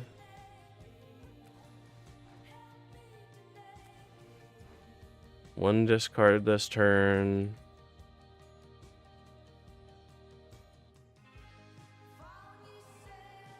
Discard the mountain.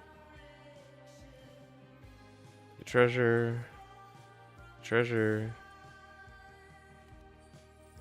It's 2 discards this turn.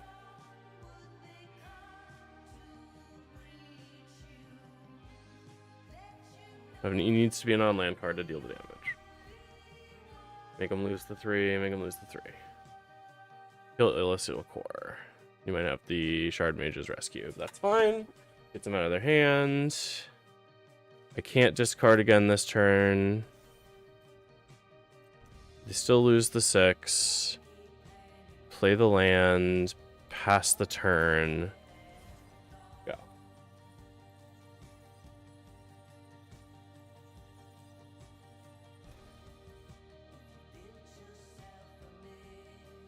That's awesome. I love that the internet is a small place sometimes. All right, let's do this.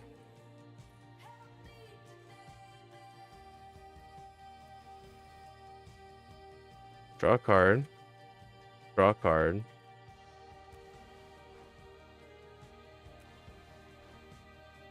Will I discard a card? Yes, I will discard a card.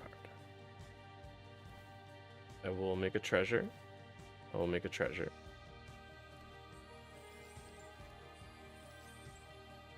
I will discard a card. And that's my 3 discards for this turn.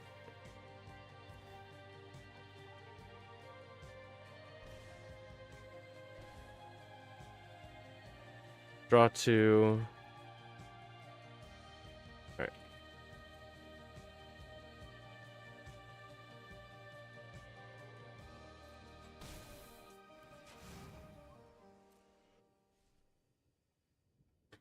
Oh, I could have activated the Ghost Vacuum. Maybe it would have been a good move there. Save myself from some damage. Okay, they gain a life. That's fine. You're still only 2 triggers away. I think I still win by just casting the Season of Weaving.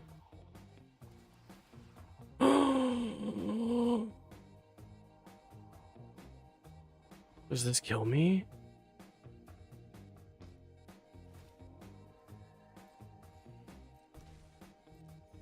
Oh, I almost just got pranked.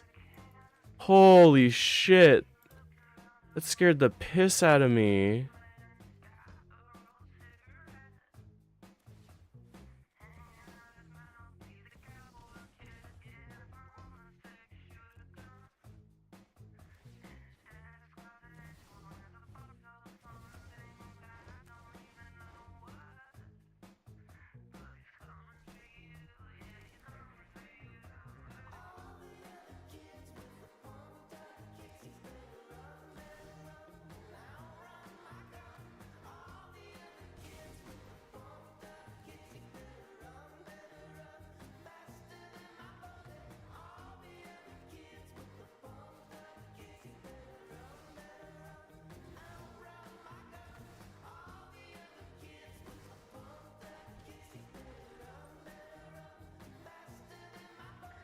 Victory.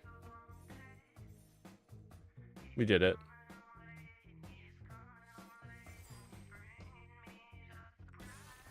We got there. We got there. And we even got an achievement. Common April W. Absolutely. What the fuck did I get? Just cast 6 or more spells in a single turn. That I definitely did. Oh, I love this fucking card. Such a good card. I'm gonna play RuneScape instead. I just decided. Birdhouses, it's time.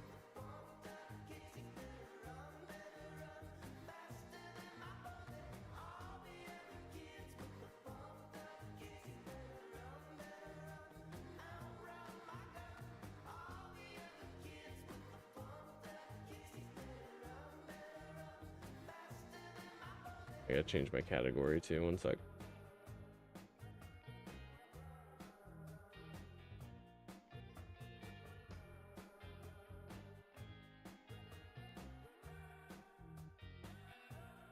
Alright, and I'm also gonna...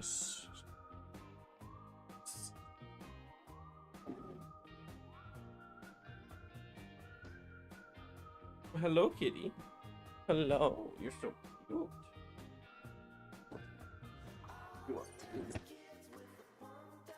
Oh.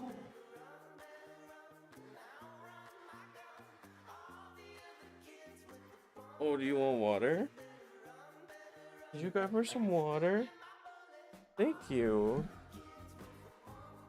Actually, could you grab me some water while you're at it? Oh, you need to dice.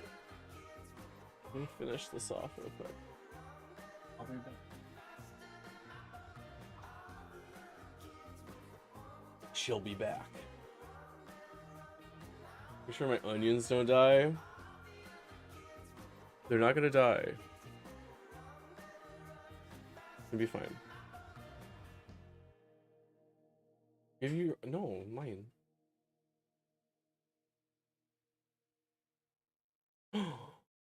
You're so happy.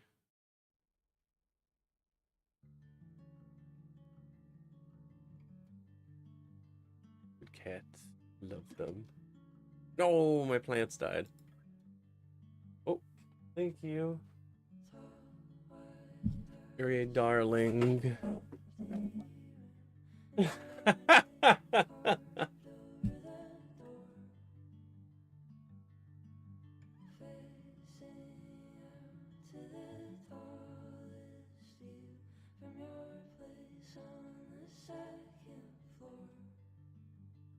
Oh, I'm not gonna show you all this. Sorry, everybody. Thank you. You're the best.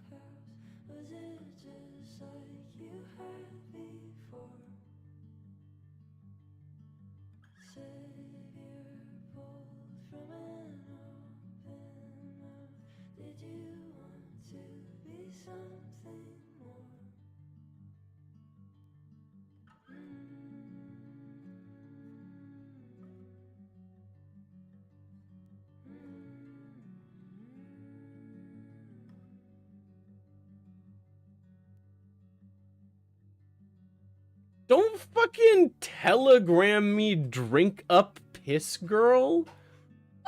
Shut up. Yeah, you do. Idiot.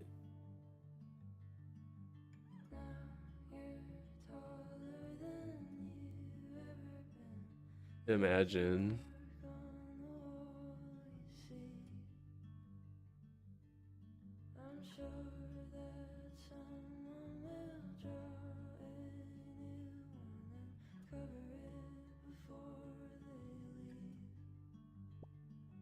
I refuse to let that be my legacy.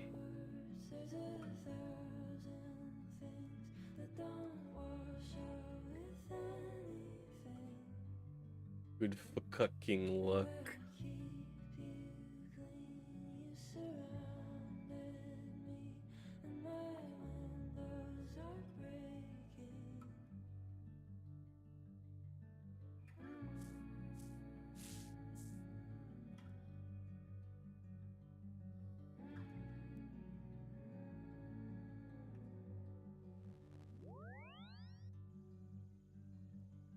We're doing a farming run, and then we're doing a birdhouse run. And then we're gonna go back to construction training. And then somewhere in there, I need to figure out how to time to make 10,000 darts.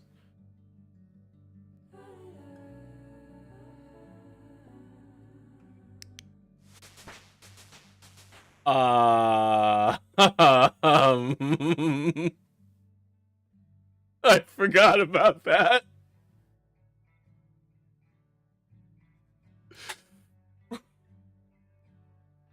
Did that come through? I don't know if that played through. It probably did. Holy shit. Did the clicker sound play?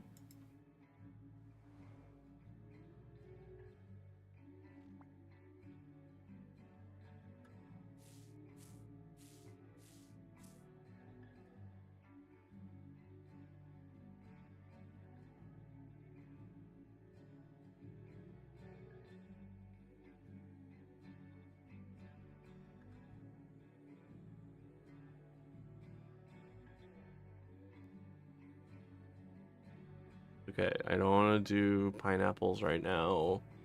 I'll do that in a separate run. There's the one near Falador. Actually, it might be faster to do this. I don't know. Doesn't really matter, I guess.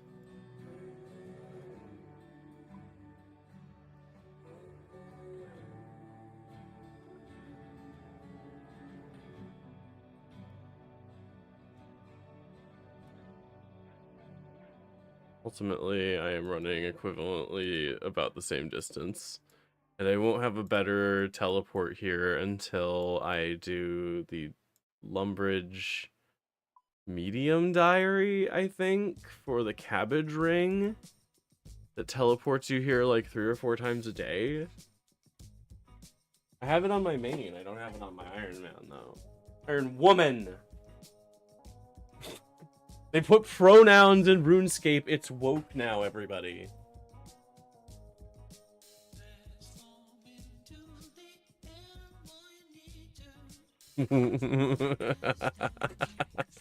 Certified woke. We're like wokescape.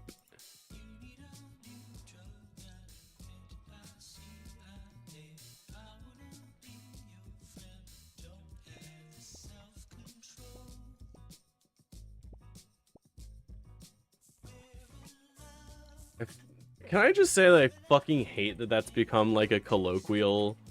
Because I know I hate hearing these shit ass politicians say the word woke. Because for some reason it's in the colloquial. Like, why does my dad know that word?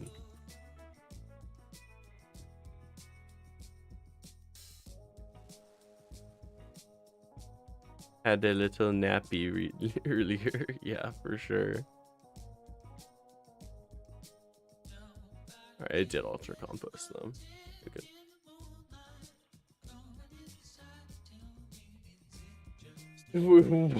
Resident Woke 3. They put women in that video game. That's woke. Ardoin.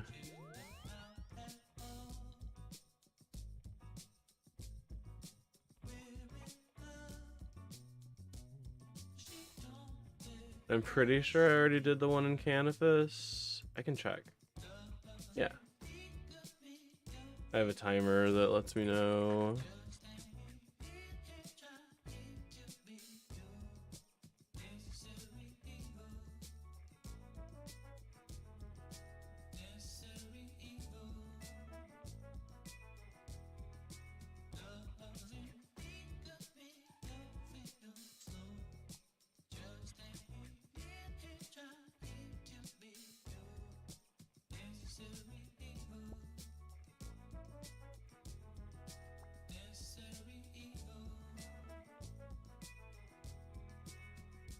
There is a weird tick glitch where if you stand next to herbs and then you click them really fast, if you wait until your character turns towards the middle, you will harvest herbs 2 times as fast. Because you manipulate the ticks for some fucking reason. I love this game, it's great. Little speedrun tech for you, herb tech.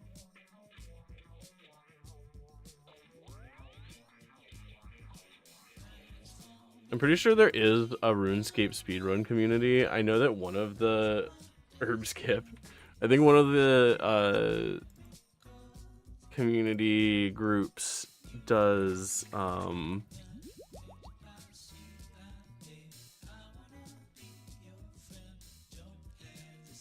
like trying to get a camo top from a random event as fast as possible. Like from starting your account, and I think the record is like a couple minutes. It's really crazy. Like learning how to manipulate the game's systems to give you random events.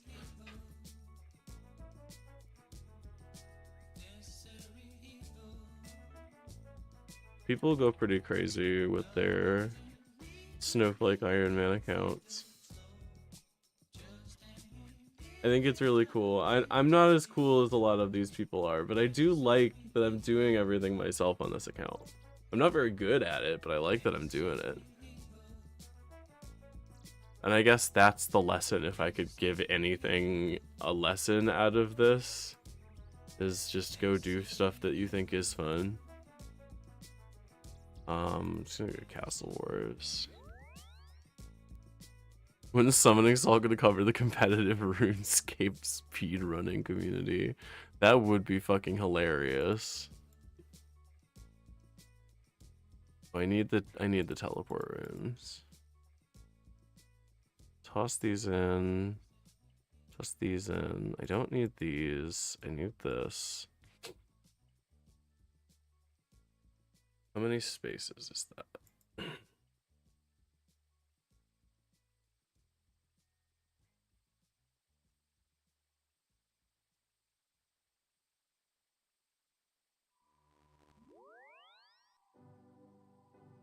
So true. You're so right, bestie.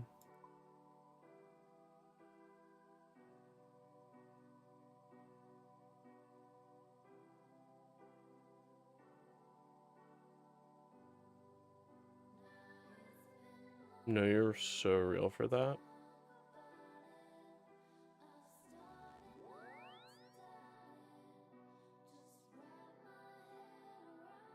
I'm going the other way.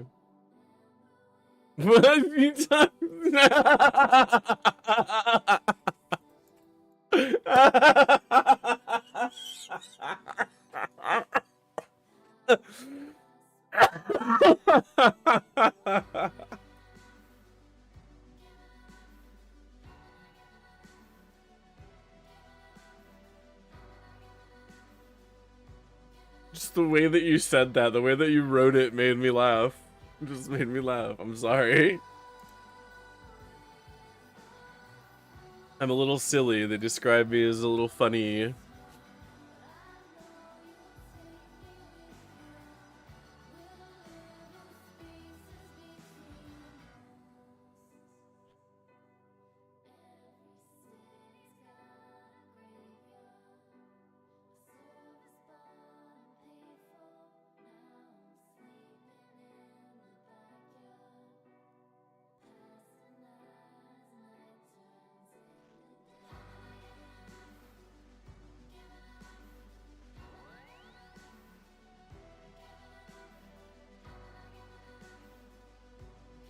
It does.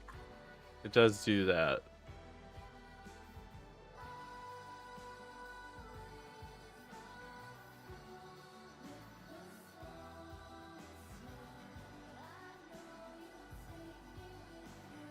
I didn't say it was gonna be fun watching me do it. I just said that you were here to watch me do it.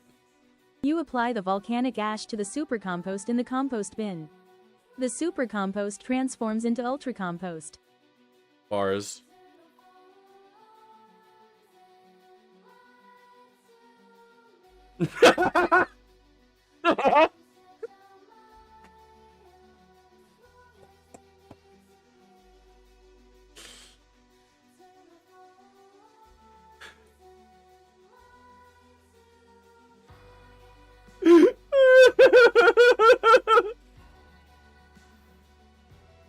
The way it wrote it in chat, in the RuneScape chat. I'm just like...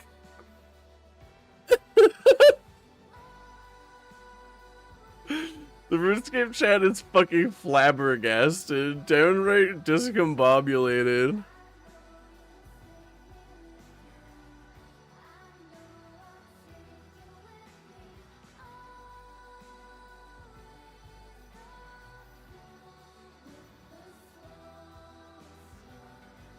You gotta get the ultra compost, which is better than the super compost. Obviously. So we went to Falador. We gotta do Camelot next.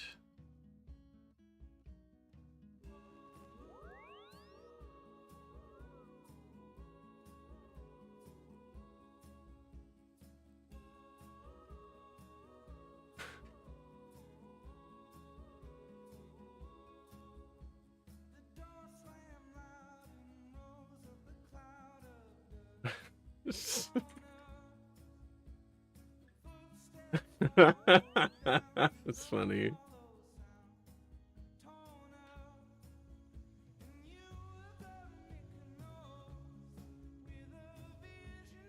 What do you mean stop laughing at The your contents jokes? have begun to rot. Your ring of dueling has won you left. So true.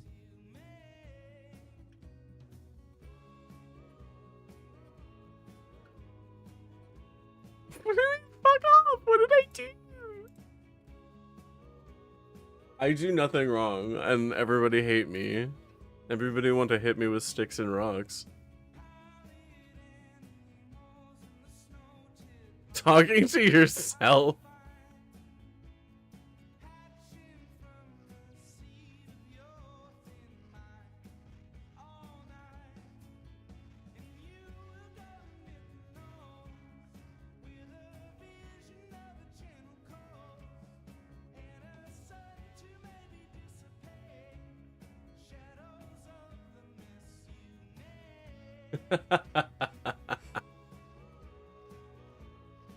Twice.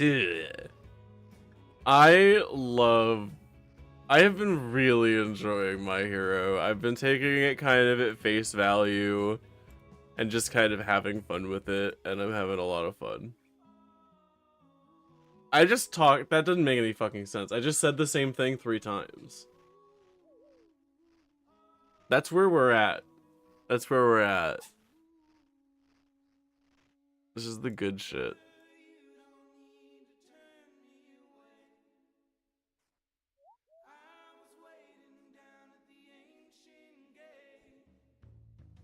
What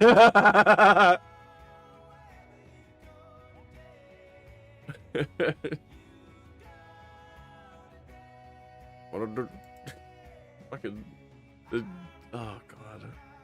At some point I'm just gonna play the People's Joker on, I might just do it on my birthday. I'll play the VHS of the People's Joker on stream.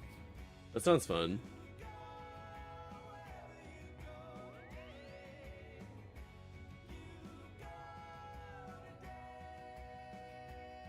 Where's the... is there a compost one? Yeah.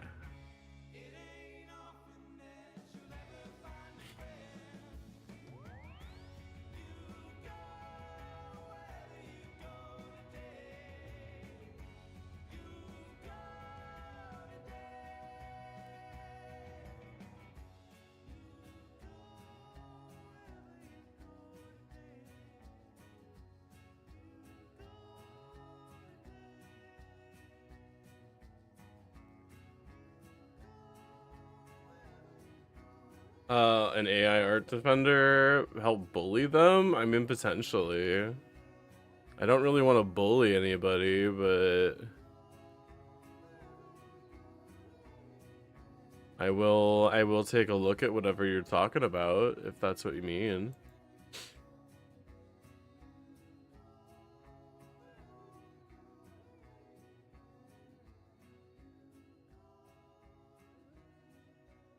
I do have a Blue Sky account, that is me.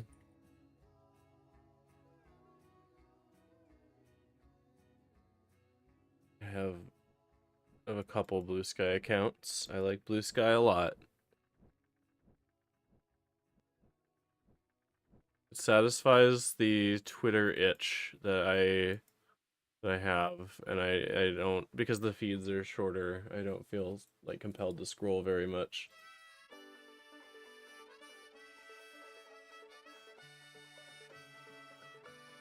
Which perhaps is a silly reason to like it, but 90% less fascism for sure. I could have been a businessman. I was too hot-headed. Plus, I never had the money. Plus, I kind of got arrested. But my sweet old folks thought I'd make a pretty decent one of those. And I still live the kind of life where people judge on your clothes. Now it's 40 miles of back road on all-terrain tires. That little blue hymnal sitting open all the while, singing songs to a God I've met but do not Oh, gross. Scratch a bigot, find a, or scratch a, yeah, the sparrow on the wing taught me to find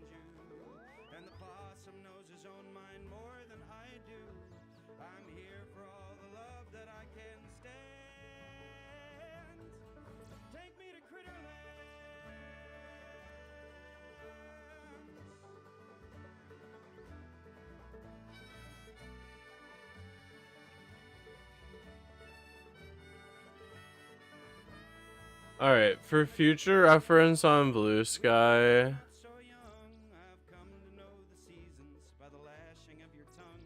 But the propane gently sputters. There's spring water in our the best way to get people to shut the fuck up is to not interact with them. Just because there's not like an algorithm. So with Blue Sky, at least, the best thing to do is just not engage. But since it's already happening, I will approach the situation in a little while. My brain is too fried right now to make judgments.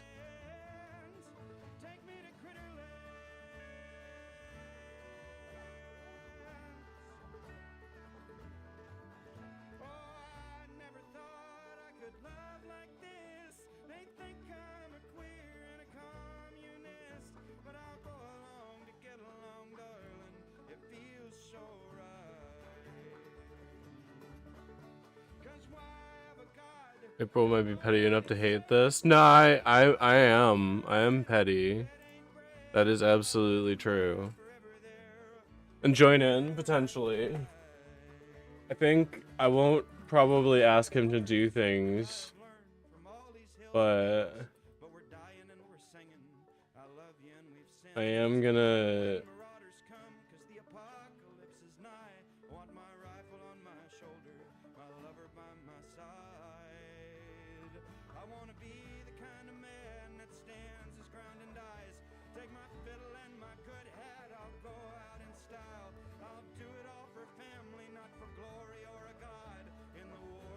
I'm picking an image.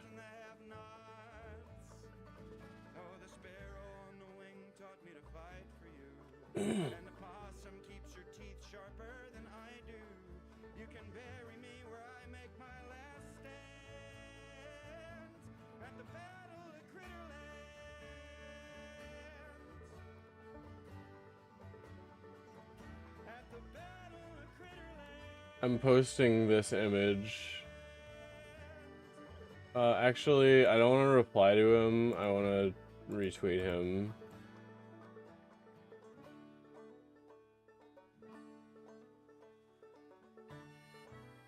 I know exactly what I'm doing. Don't worry about it.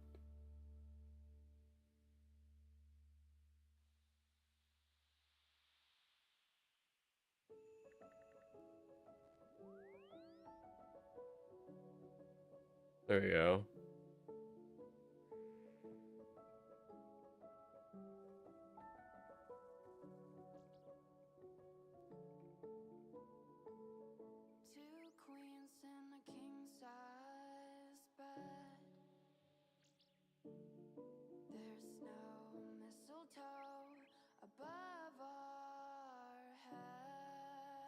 Alright, I'm pretty confident in that.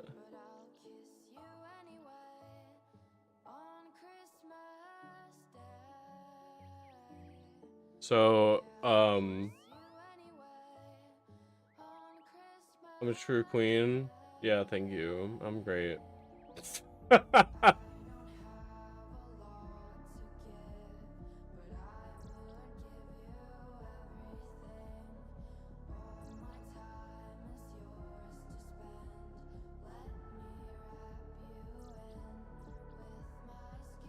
the fuck am I doing?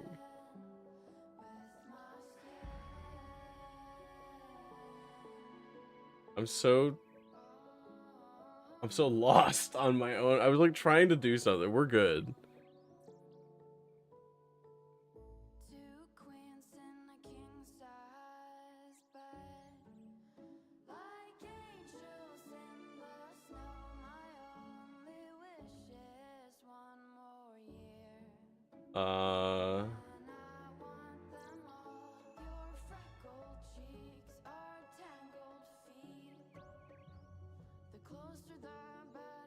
Oh, okay, it's the Ether Hub one. Why?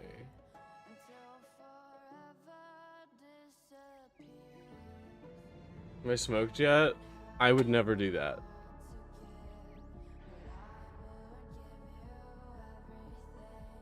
Here we go. This is what you're talking about. This guy, I think. Yeah. So now he says not everyone can draw. People who don't have the time or resources to learn. Obviously, this is bait. What this is bait, and unfortunately, you all bit the bait, and that's fine. It's okay to bite sometimes if it's funny enough. But I think maybe that is my response to the situation. Perhaps even funnier if you draw over this image, take this image, draw over this image shittily in Microsoft Paint, and then do that, and then post that image. There you go.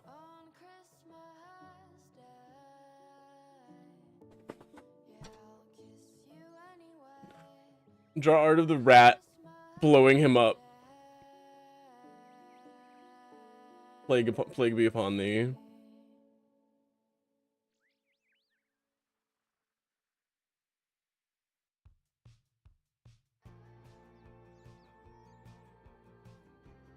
You lacked vision. That was all. Luckily, I was here.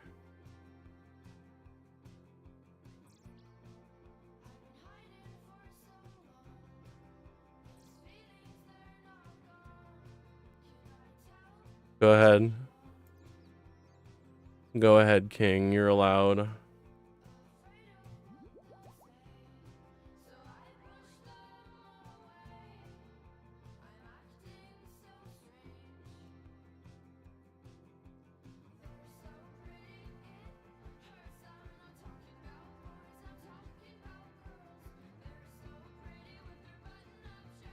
I forgot to get fucking pineapples. I'm so cringe.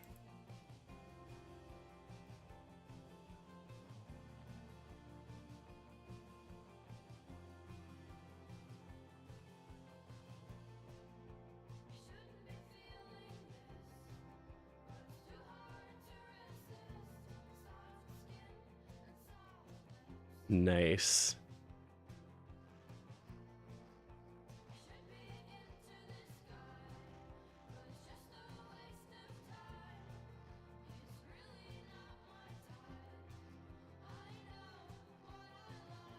Fuck my whole pH up, daddy.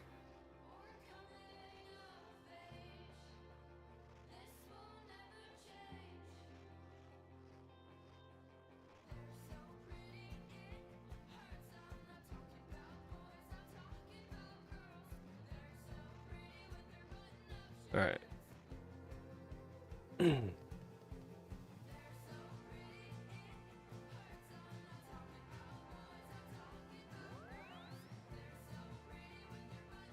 Beautiful. He's learning. He can grow. He can still learn. Sometimes it's possible to educate somebody and teach them that they were being dumb and an asshole. It's possible. Sometimes people do learn.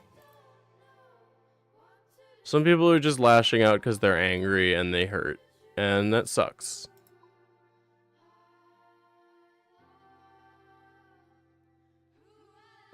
I need pineapples.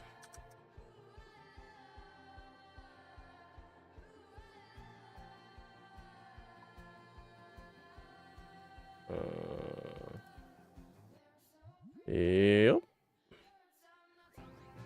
It's just important to, you know, not ever judge a book by its cover or so on and so forth. I encourage you to be less judgmental of the person and more judgmental of the like the circumstances surrounding that person.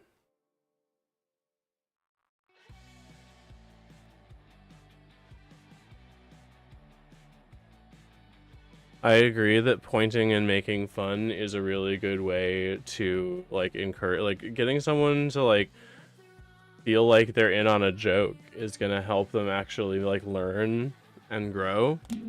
But I think it is best to don't be so mean in the way that you talk about them.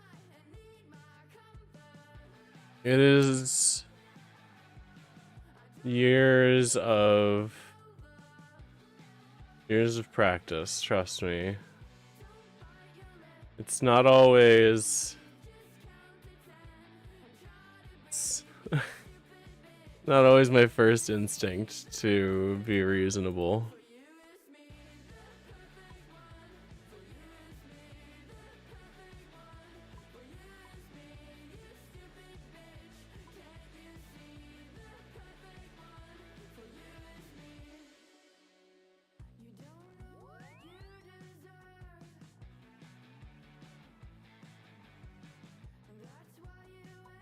We're drinking? We could be.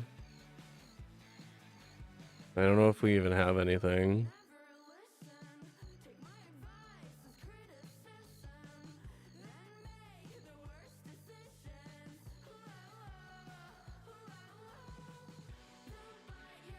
Maybe some night soon.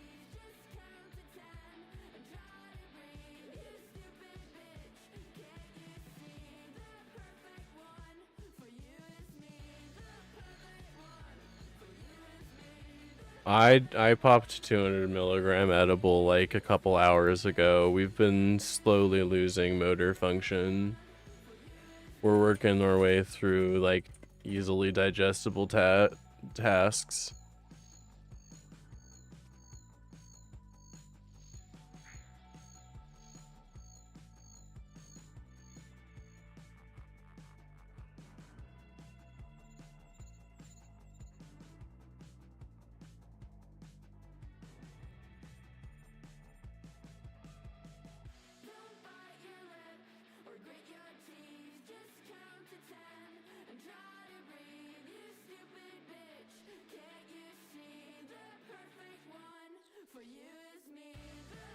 Shitty image editing is like one of my favorite things to do. I love doing a shitty image edit. I haven't done one in a while though. What was my fucking most recent one? It's probably the wizard memes or something like that. It might have been the, like, I made myself a playmat that I never ended up getting printed. That was just like, it was like, one side is like a peaceful Bob Ross painting. And it's like, it's all the other colors of magic except for red. It's like, I'm at peace.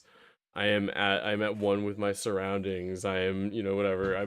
I'm normal. And on the other side is just like the art for volcanic dragon and red just on fire. Just says fuck it, we ball a million times. That's how I feel. I love red, and red is my favorite color. I should love mono red in this meta. And honestly, it might be worth me just fucking playing mono red to climb ladder and being the menace. I love aggro. Maybe that's my mistake. Maybe I'm trying too hard to not be the person that I am, and because I just want to play big dumb stuff. That's my thing though, is I want to play big dumb stuff. So maybe the omniscience combo is the right thing for me. I fucking love red. Red is my favorite color. I love go fast. All of my favorite cards end up being red. Just like I love the crazy shit that they do without. I'm sorry. I know I'm evil. I know I'm the problem. I'm sorry.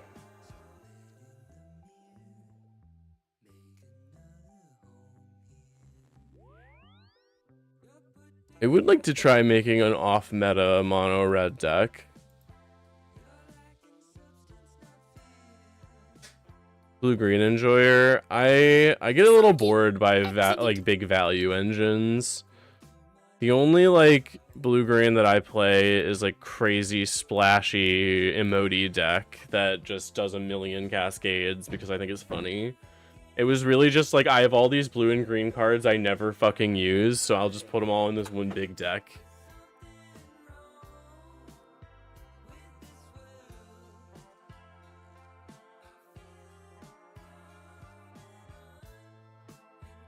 What am I doing? I need these. some rings of recoil. We're just getting passive magic XP as we do everything else. All those are done, but I'm not gonna do them yet.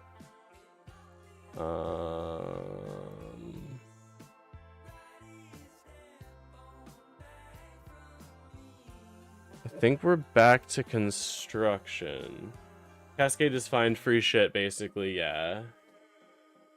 I'm just gonna check my checklist. Yeah, I think we're back at construction.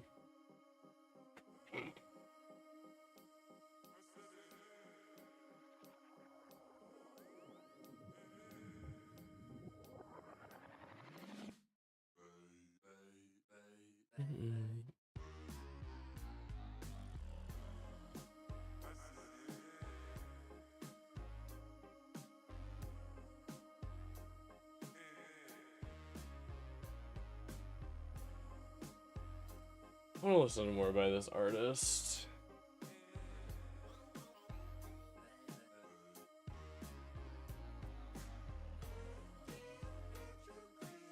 I'm just gonna play this album, I think.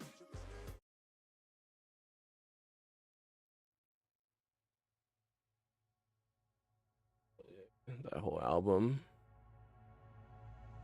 You don't mill until you find a thing, you like exile until you find a thing, and then you get it for free. But it's close.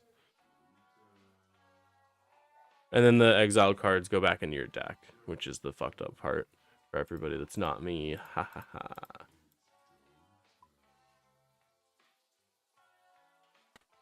Alright, we're gonna put that away. I'm gonna then go Castle Wars.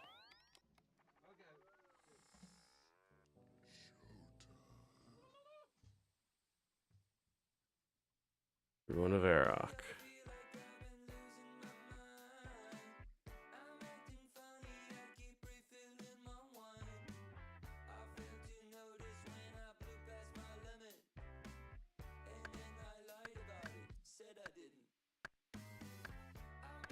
How's that TikTok? How's that ticking sound? Is that like a good volume or is it too loud? Is it gonna be in your brain?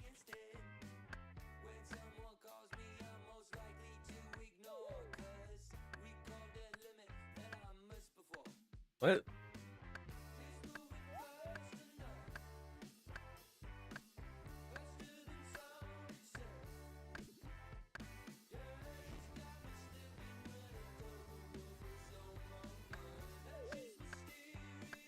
If you're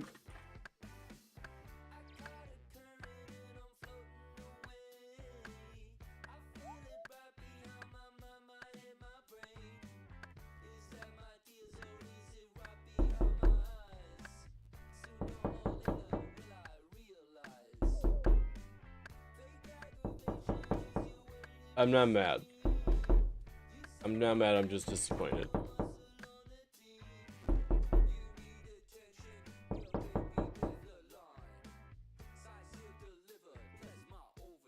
You get some oak logs. You get some oak logs. You get some oak logs. You get some oak logs. You get some oak logs. Yeah, baby, you love it when I get some oak logs. You get some oak logs. You get some oak logs. You get some oak logs. You get some oak logs. You get some oak logs. Bars.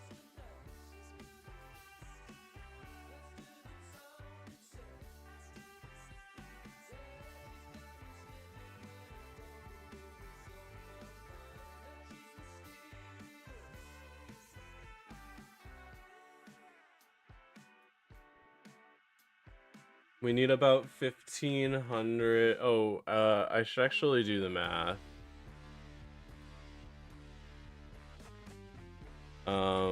Right now I need 50 construction.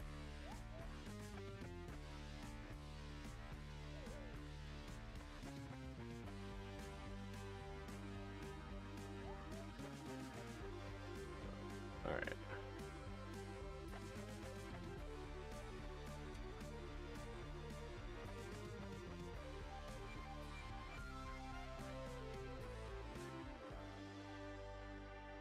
Okay. I want to be at level 50. I'm sorry, I'm using the wiki's calculator. I want to be at level 50. And I want...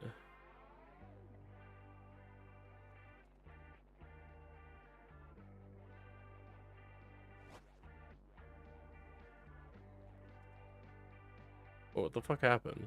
Oh, is it gonna give me a strange plant? I'm not picking that. Dismiss. Lit is fucking lit up and then play New Vegas. Hell yeah.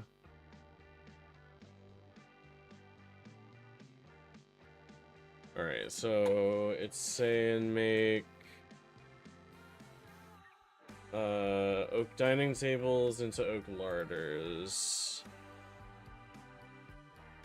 I'll need roughly, yeah, about 1,500 planks, like 1,400, because I need 1,352.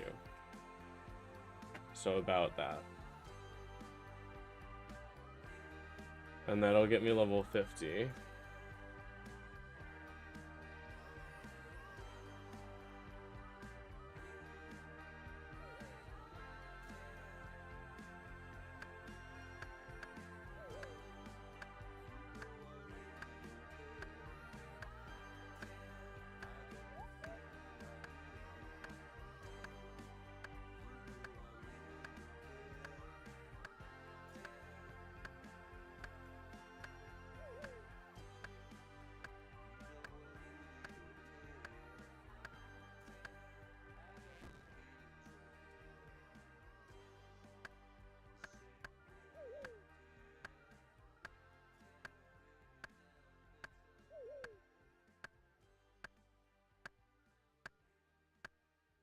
We are about halfway to our goal. And then once we get construction 50,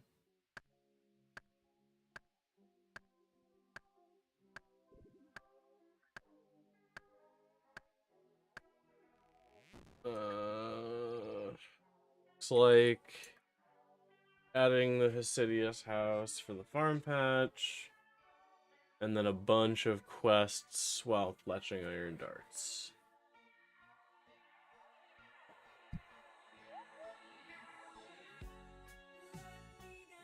Okay.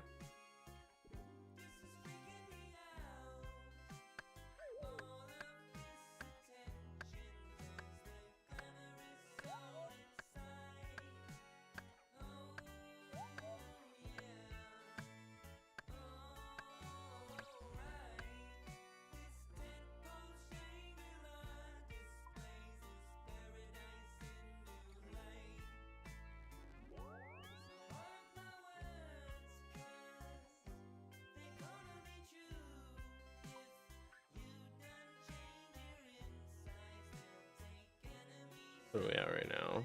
About 900. So we're actually pretty close.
Alright, and then we're going to Castle Wars.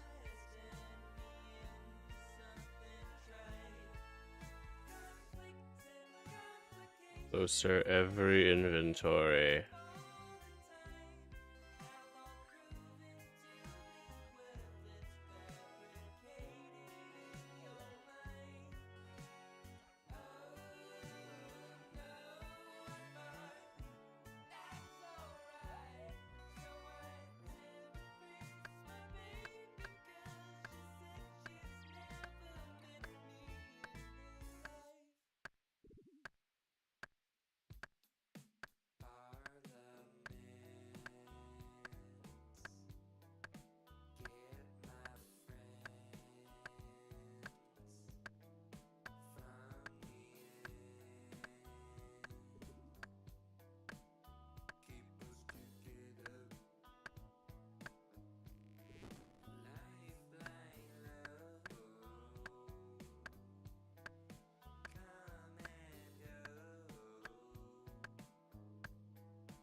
I feel like I should probably put the RuneScape level up noise on my sound alerts or something, because those give me like dopamine shots right in my brain, almost like a clicker. It's like a similar vibe.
Hey, Cub, what's up, bitch?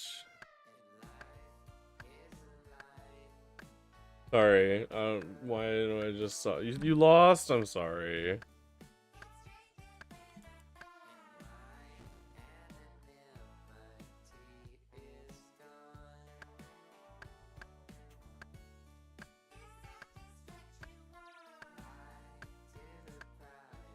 And yeah, we're on RuneScape now.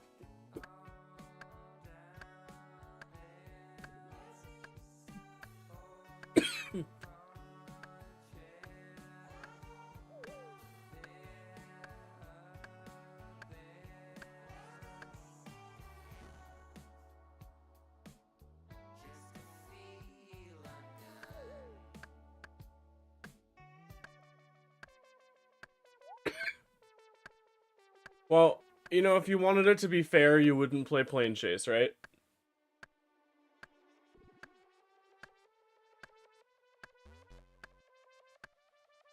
The random chance is part of the fun. Sometimes you just get got. I try to embrace that. I think there's like a part of me that is extremely fiercely competitive and that fucking hates losing. And I don't really like feeling that way. Especially when I'm trying to enjoy games like Magic, but it does frustrate me when I lose a bunch of games in a row. And I need to like take a moment to calm down sometimes and just be like, you know, sometimes you just get got. Sometimes you do everything right and you still get got because mono red untapped first.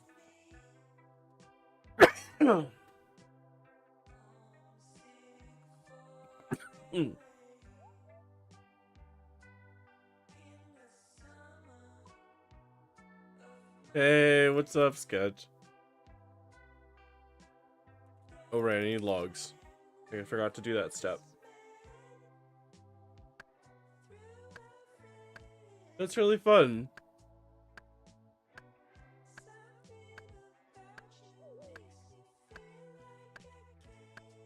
Doing pretty good.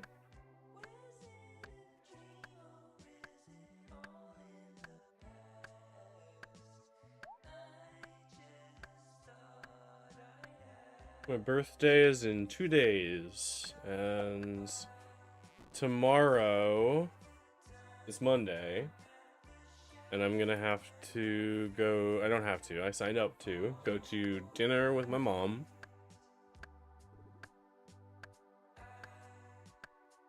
Chop down trees is true.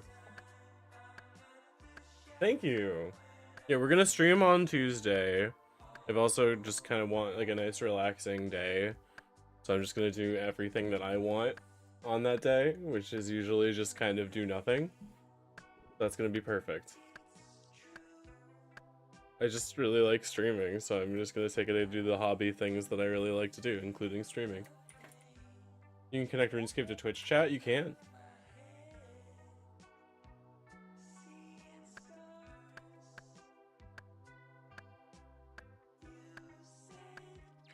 It makes it easier for me to see you.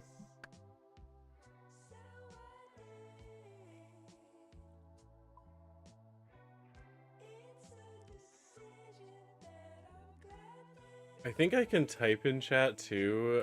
I don't want to try it though. Happy birthday. I hope you experience a great misfortune that leads you down a path of vengeance before you learn the true meaning of friendship and ultimately retire your adventuring life happy and content.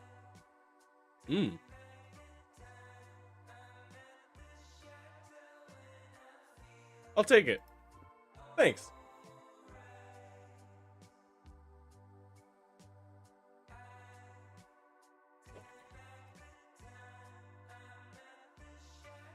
Oh, thanks, AD. Appreciate you. I'm always looking out.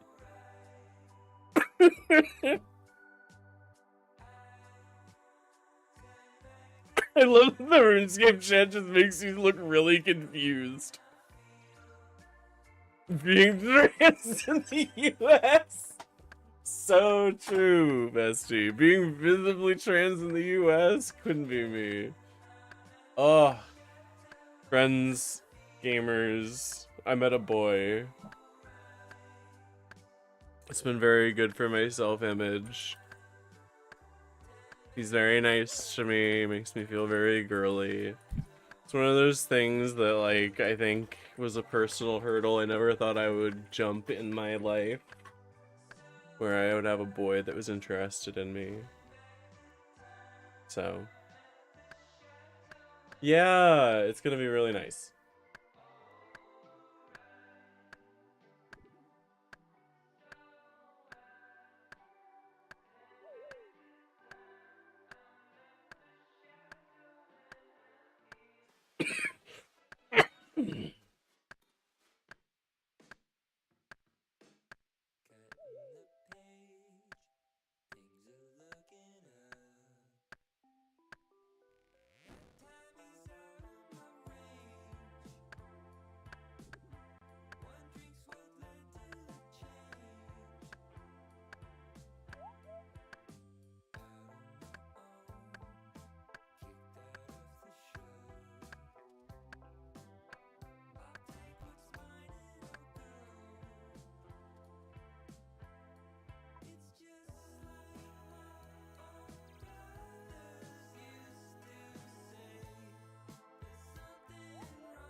Shooting back to Castle Wars.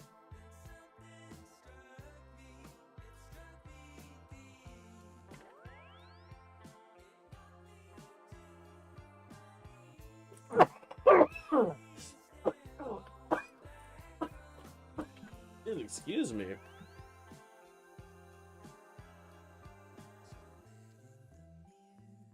Holy fucking shit, Nessie.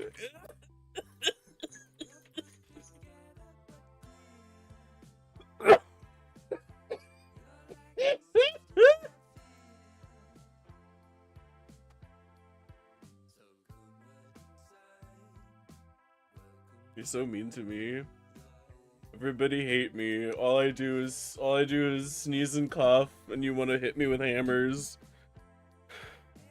All I do is chop logs and turn the logs. I did everything right. I turned all the logs into planks, and they indicted me.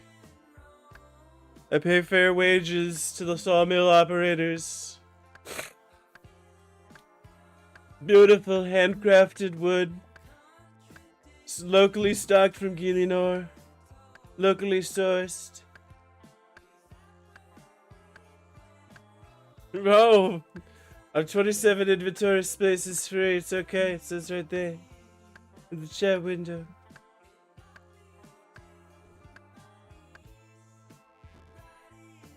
I do get some oak logs. You're so right.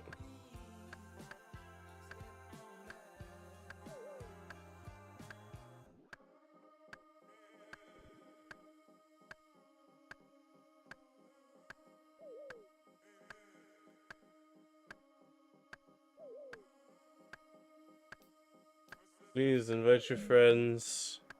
Tell your friends it's April the Doe. Host me in all of the servers that you like. I have a YouTube stream going live at the same time, so if they want to be in there. If that's easier for them on whatever device they're going, I'm just hoping for the numbies. Oh.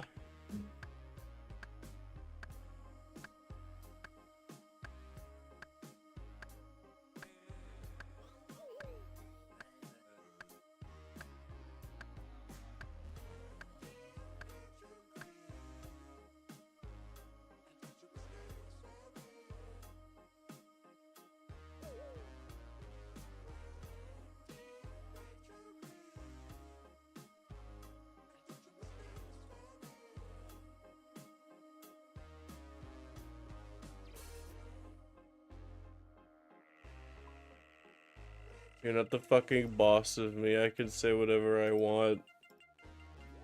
I'm tweeting again. I'm gonna tweet at another airline.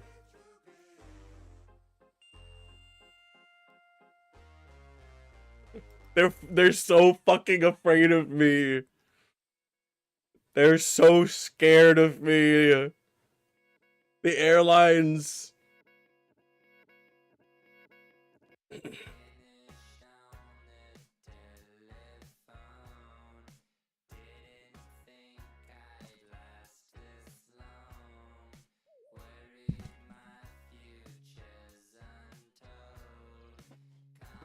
I mean, do not do that again. I can do what I want.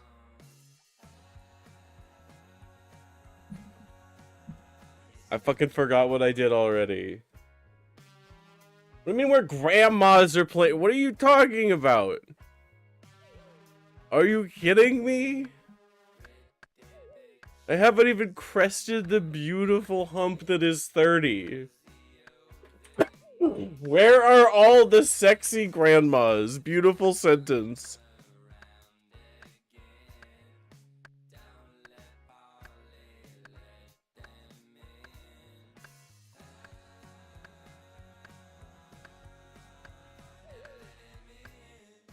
You know you're fucking fantasizing about my beautiful humps right now, you slut. Yeah, that's right.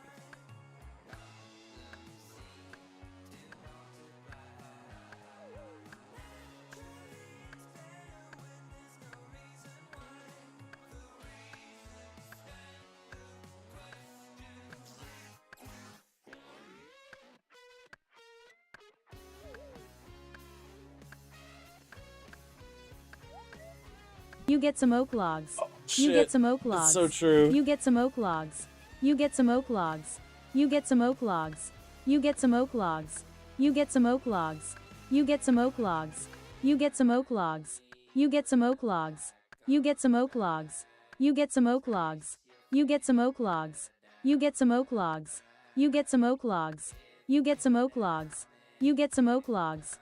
You get some oak logs. You get some oak logs. You get some oak logs. That was a lot. You just put whatever the fuck you want in there, huh?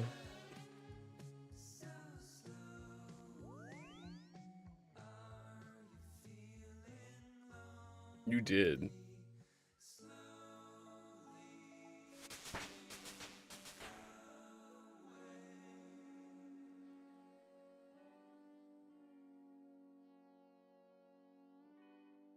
I am nothing if not snappy with a comeback.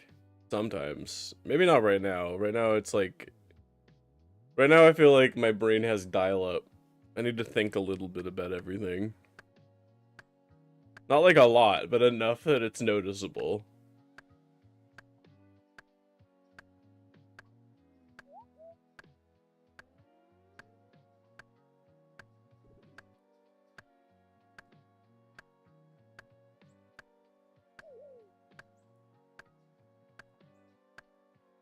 You're gonna make fun of me. You can play you can play Final Fantasy 11 and Phantasy Star Online? Oh shit.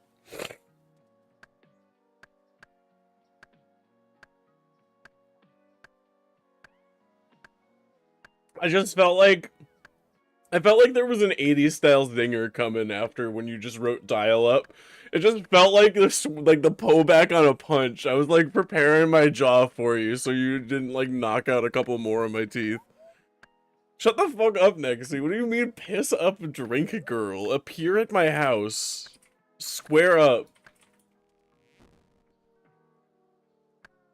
April Online. They will not get me. Oh, bird's nest for free?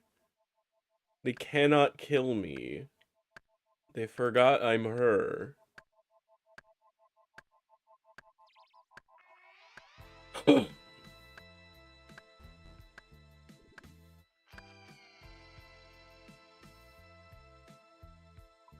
I'm her. I have been her. I will continue to be her.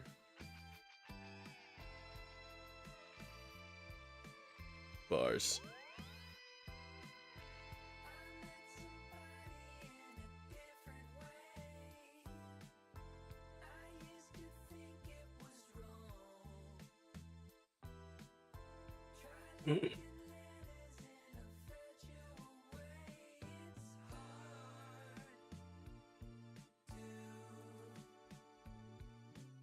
Yeah, yeah, you're right. That is what that is.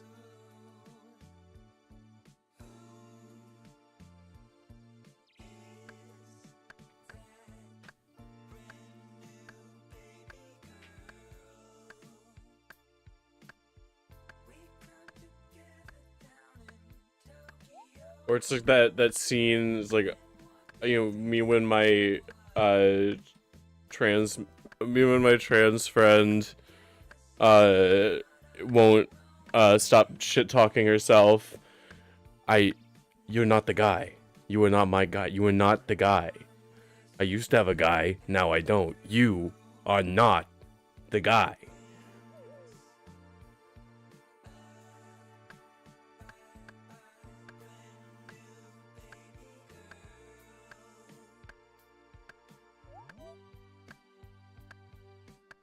Yeah, it's like Breaking Bad.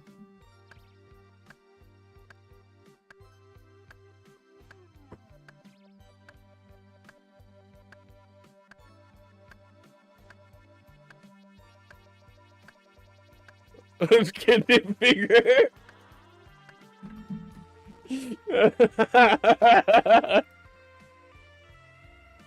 Excellent. Dealing oats.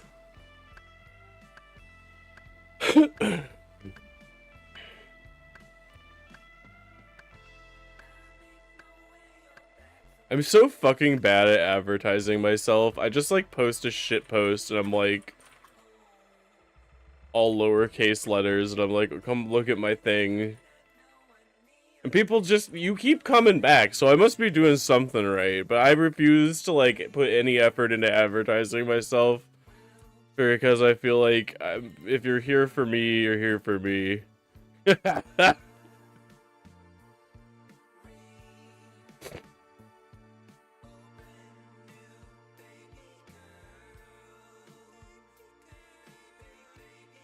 It does have 4 uses left, that's true.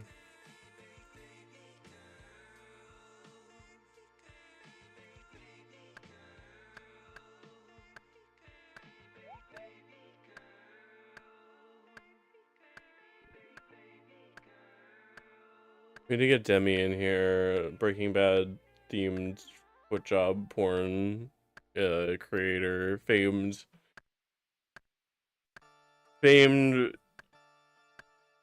creator Demi. We love her. Yes. It was themed. It was Breaking Bad themed. It was themed.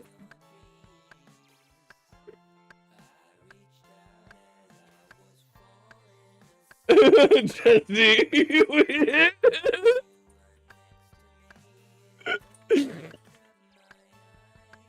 The characters happen to be watching Breaking Bad.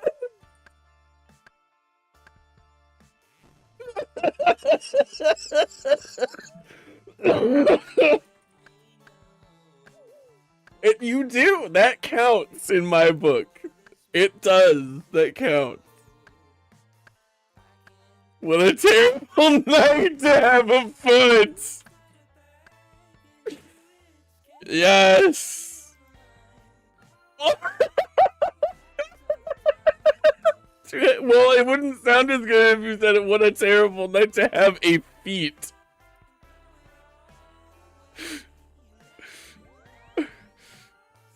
What's the...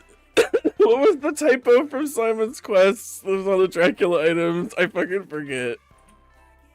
You're gonna say it and I'm gonna laugh again. Watch it happen.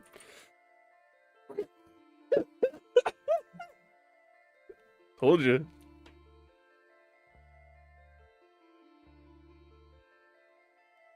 I drew a very shitty little...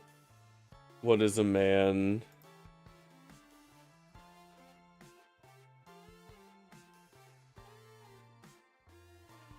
Posted it on my Blue Sky.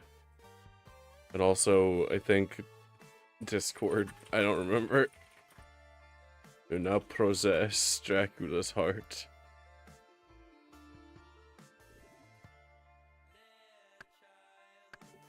What? Oh yeah, you have a million bajillion points.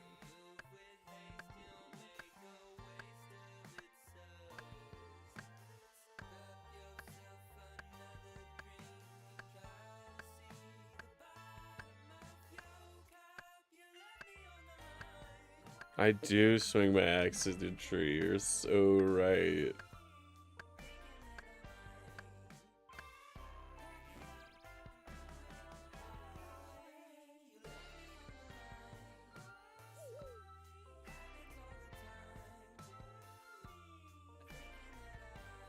I forgot what IW needed to say smiley face.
Sorry.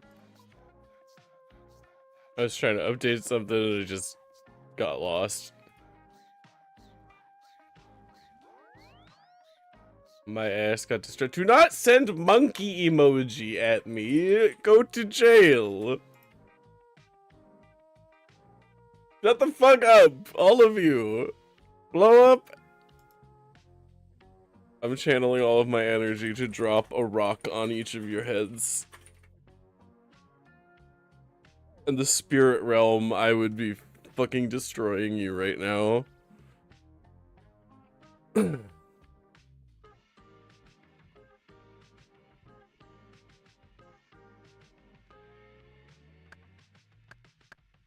No, Olive's in on it too. Fuck. Everybody monkey.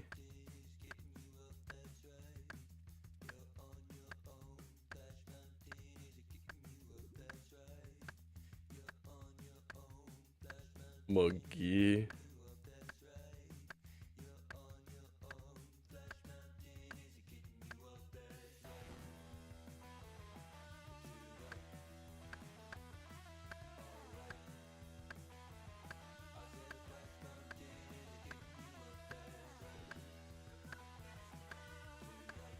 Why did I switch trees?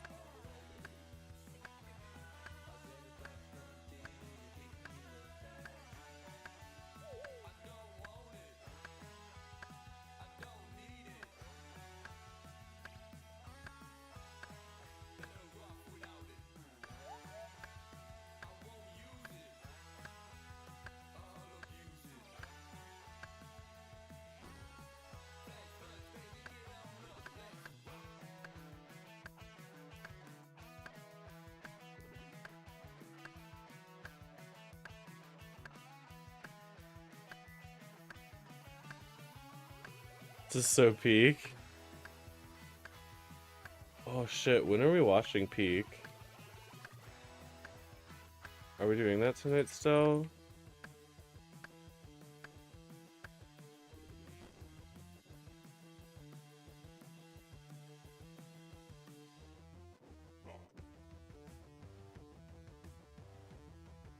Yeah, I didn't hear anything. We've been watching through Twin Peaks.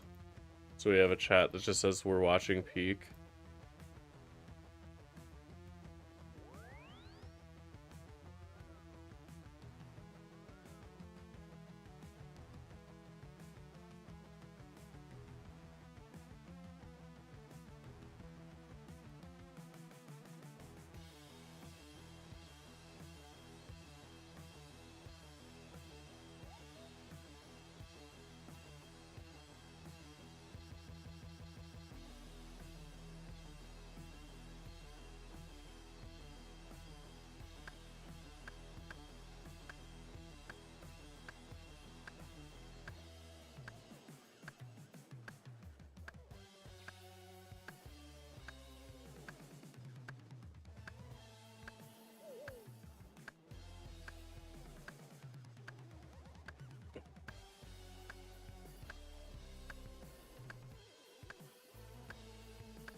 Yeah, you wish.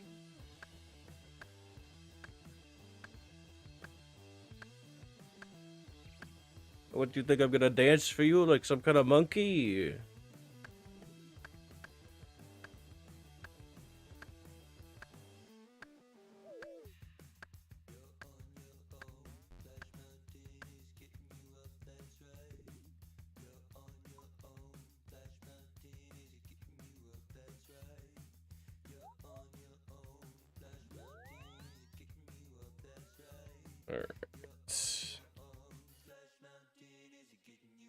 Ooh, only about 200 left. I need another Ring of Dueling, though. Ours has crumbled to dust.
Well, okay.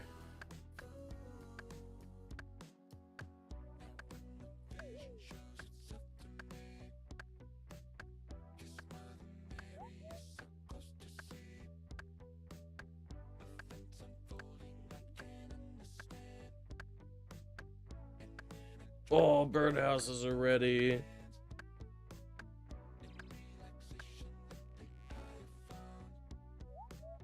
Do a birdhouse run after this.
Hmm.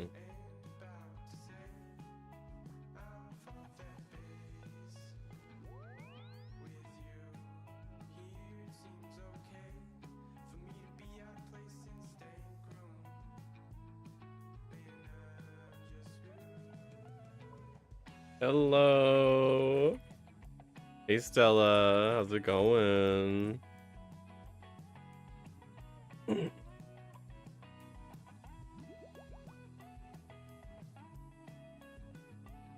Alright, so birdhouses are set. We're gonna go back to what we were doing. We're pretty close.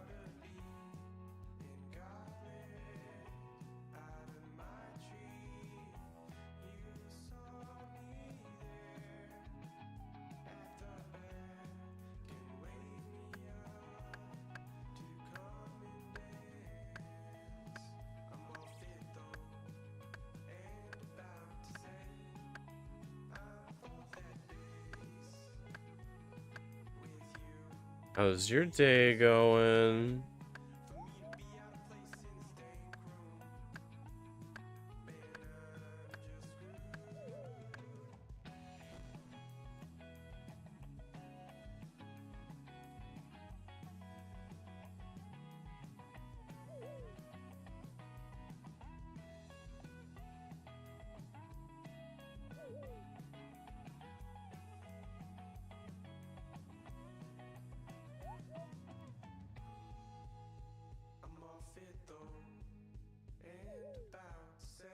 Played some Ford games.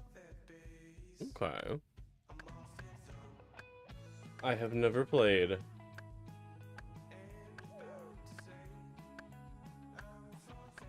I'm sorry you ended up in one that you didn't like very much.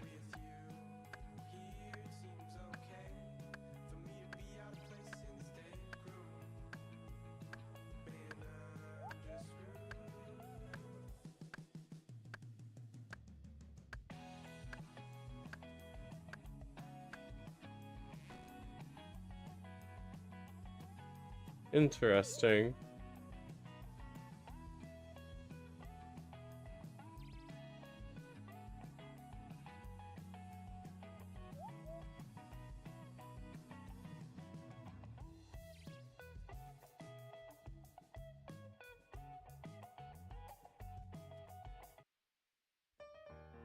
Switching gears.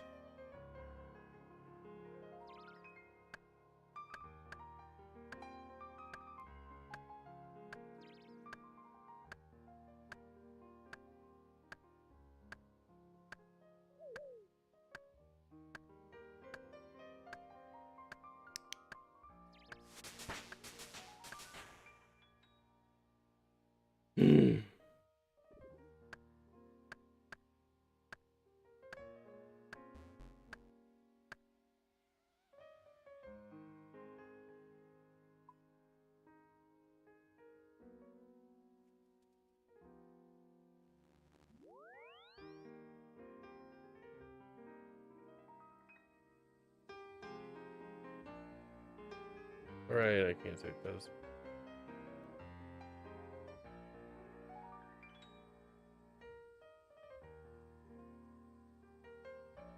$13, $17. We're pretty close.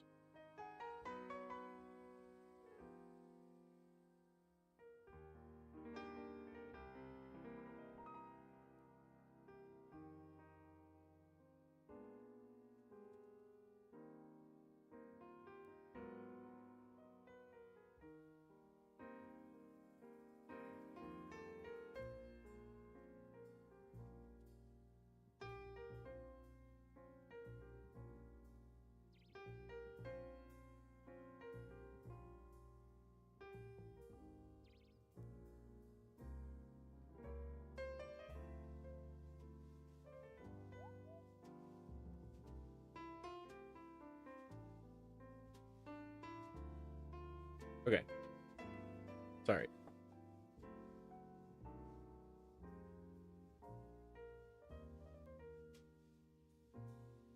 People really like Repo, huh? I don't know if I'm just like... I know it's like the game of the week, but I don't know. Feels like it has been... This one maybe has a little more substance to it than the others. Because it seems to have stuck around a little longer. Maybe that's just me with my rose-tinted goggles on. I haven't tried it. I don't know if it's a game that would interest me at all, but... The new hot game of the week is Schedule 1. Okay, I've seen people playing that a little.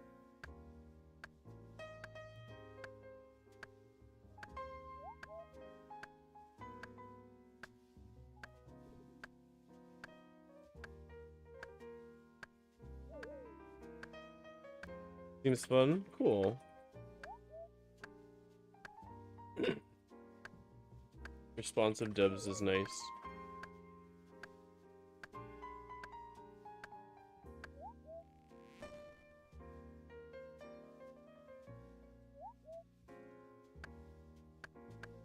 It was hot off the burnout. People from the Assassin's Creed. Do people like Assassin's Creed? I know like a million racists were pissed off about it. It was just like they do not like it. No, is it just like another Assassin's Creed, like the same thing, or is it just like extra bad this time, or is it just like a bunch of weird people being like it's too woke or whatever because of black guys in it?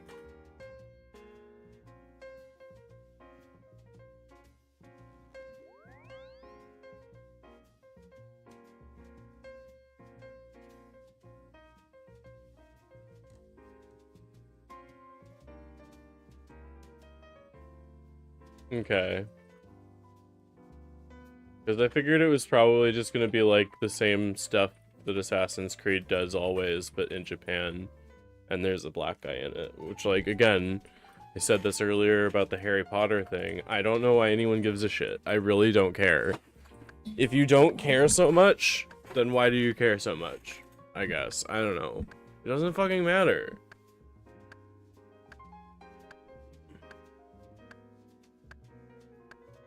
Yeah, fair enough.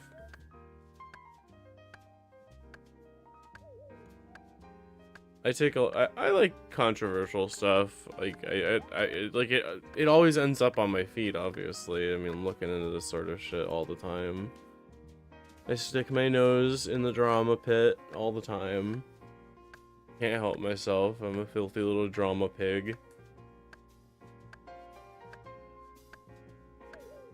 I slurp it up like my daily slop. I just love it. Yum yum yum. What the fuck am I talking about?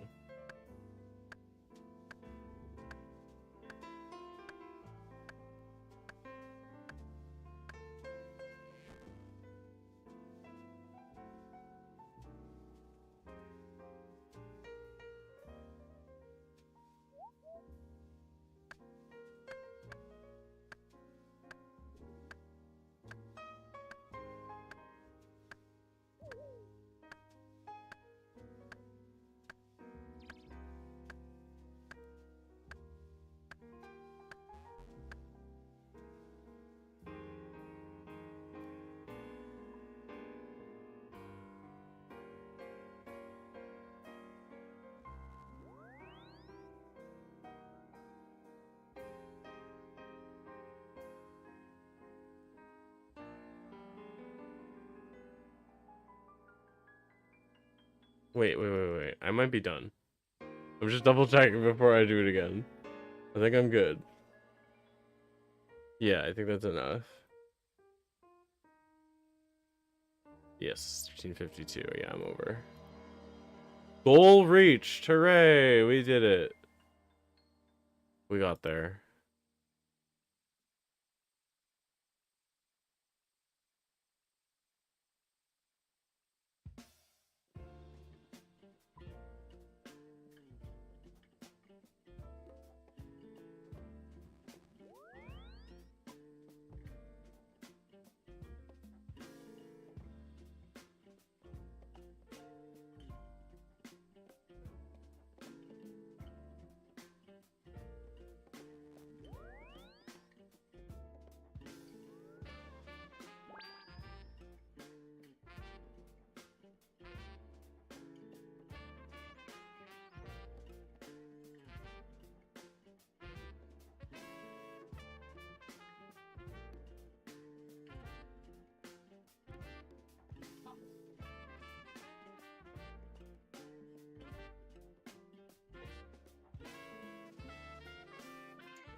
Let's hop to the world. Let's hop to the house party world. Oh no, I can't, because I can't go to other people's houses. Never mind.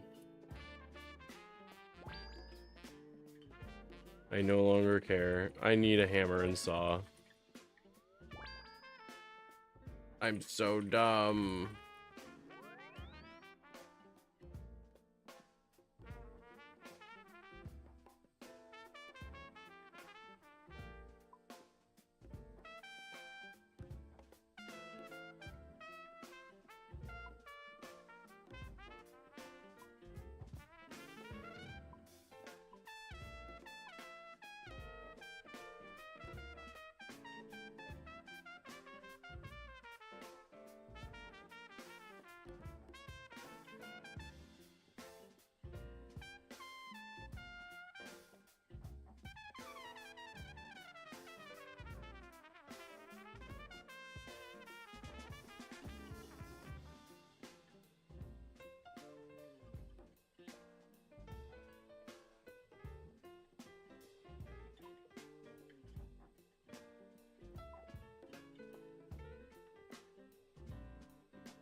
Alright, so first I need a kitchen table. So is it a dining room?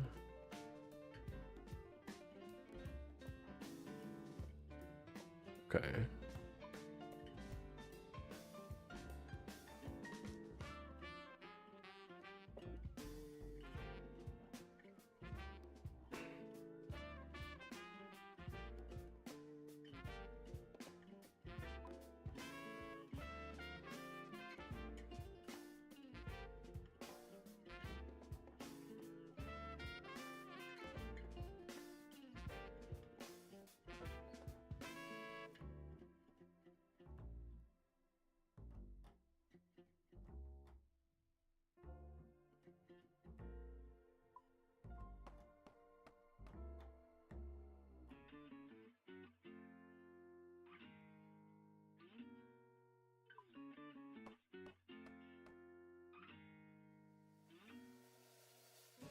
Enter the next several hours of my life.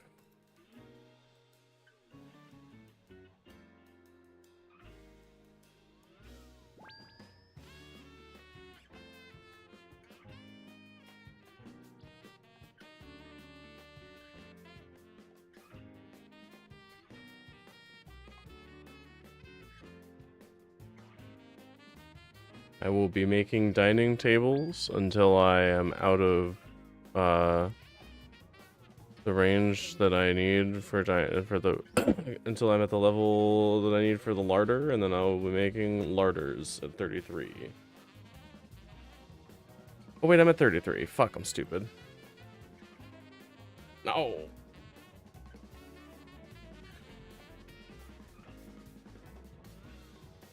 Whatever. Same amount of XP, it's just actually.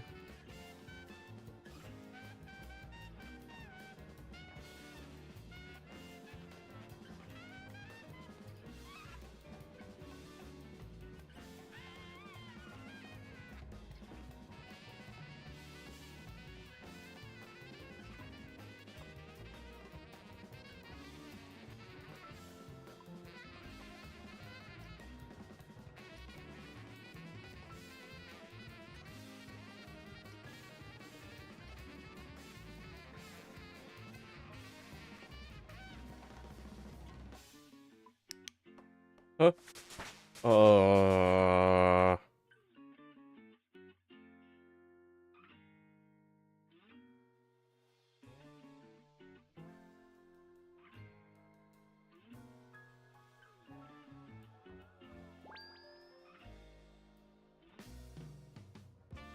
Welcome back.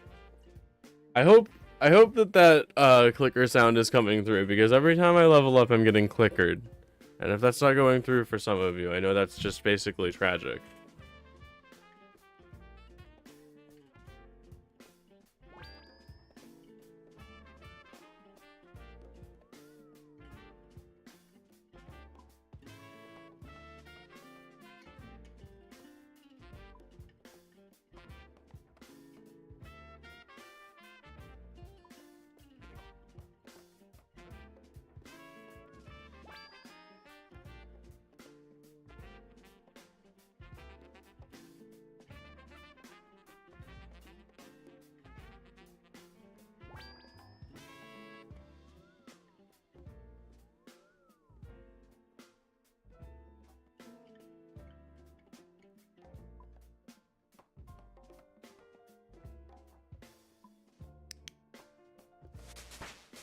Mm-hmm.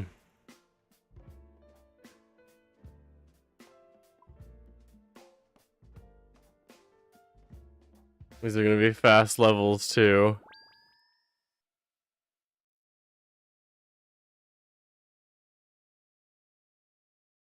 Everybody's ready for some dopamine.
What if I... What if I...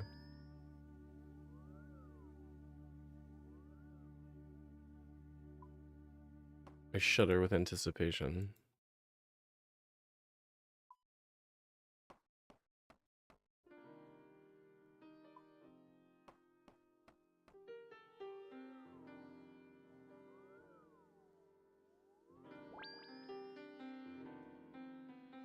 A lot of talk for somebody within ball sniffing range.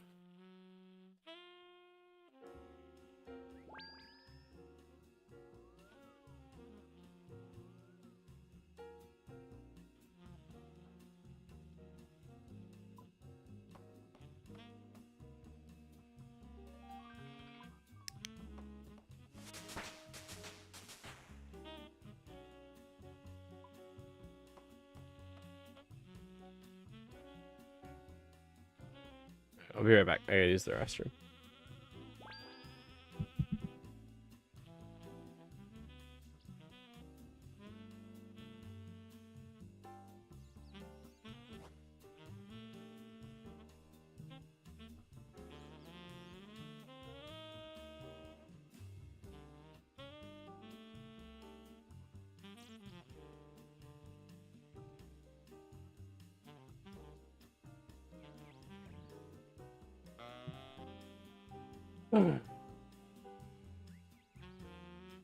Oh, a pillory guard. Hello, pillory guard.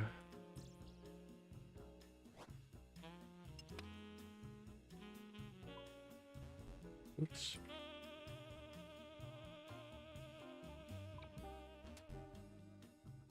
Huh? Oh. I'm stupid. I was looking up here for some fucking reason.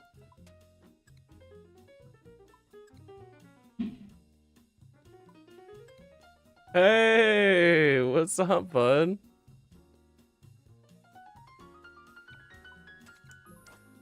It hit me in the gritty. What the hell?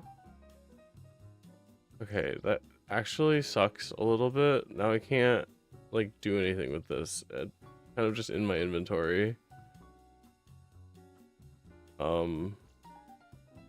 Oops. Sorry, Uncut Ruby.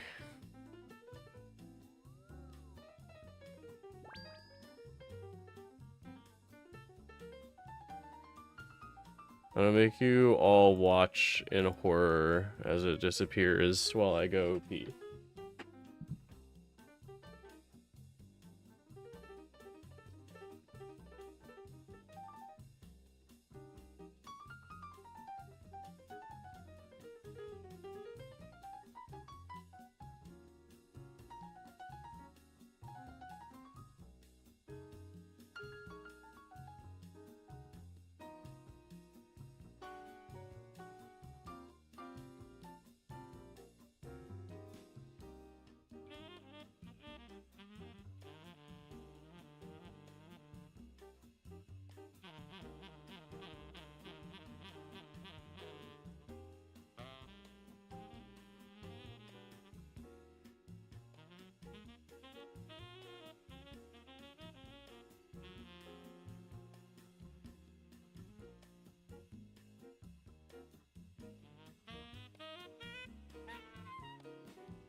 I'm back.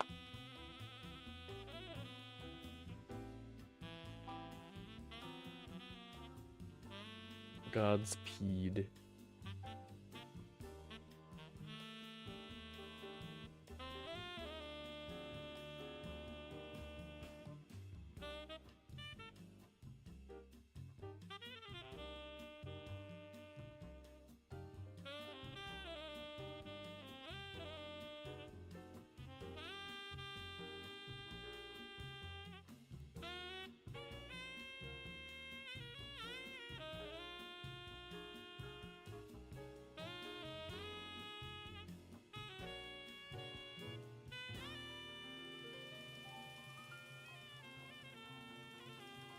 Katie has sent me a video from X. Can I just put this on stream?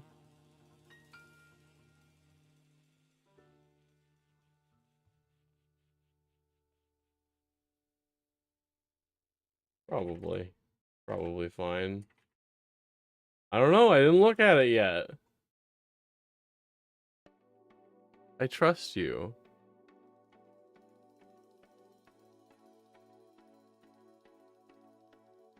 Obviously.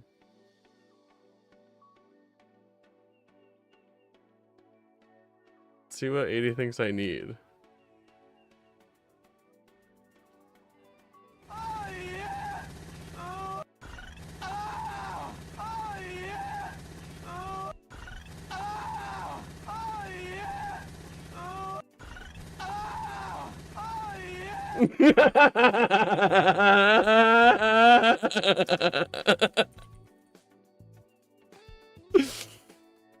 That gets a repost.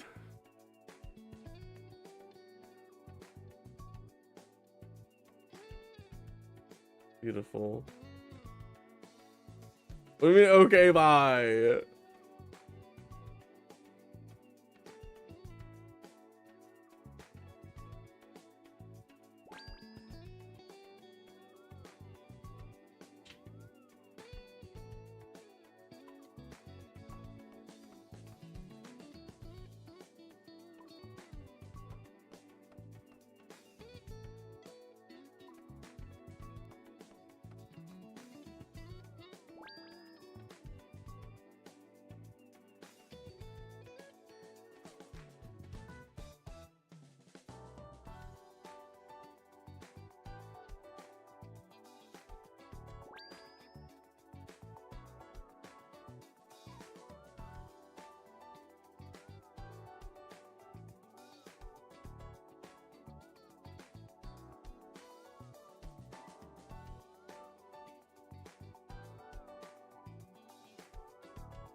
Why did I go back?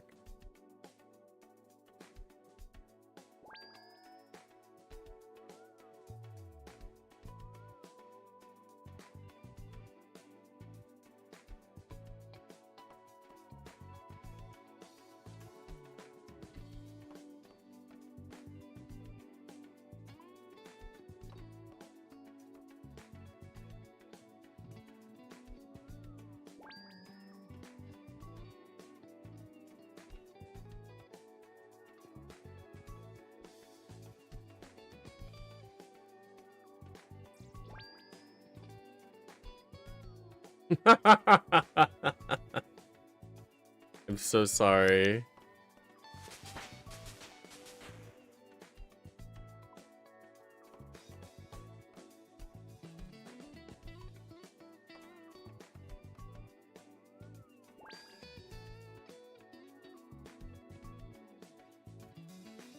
I'm gonna talk to him every fucking time.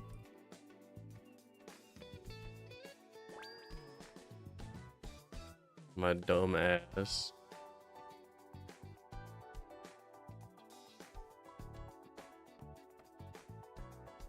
What am I doing?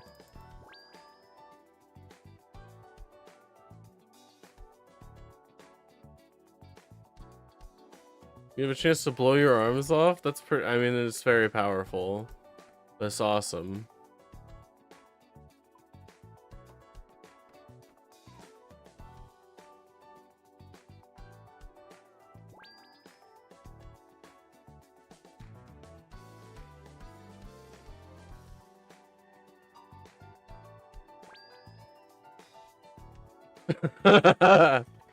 Blows your whole ass off. Beautiful. The way it's supposed to be.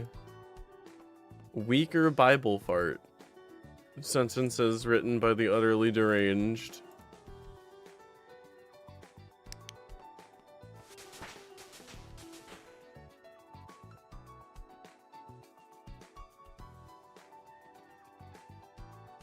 Riff.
Oh, I'm back. There's a lot of questions on the word Bible fart.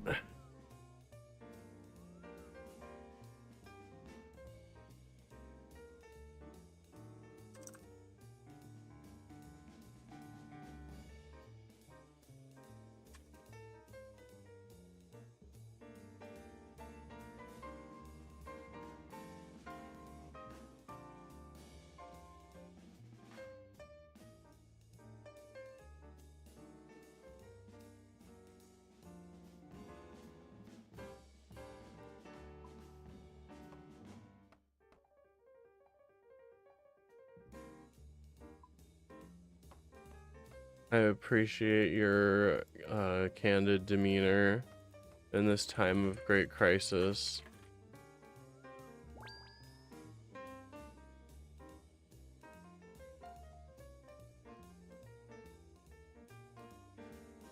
Oh, yeah, that makes sense. That seems correct. I've never tried it in real life, but I imagine that's similar to like what would happen.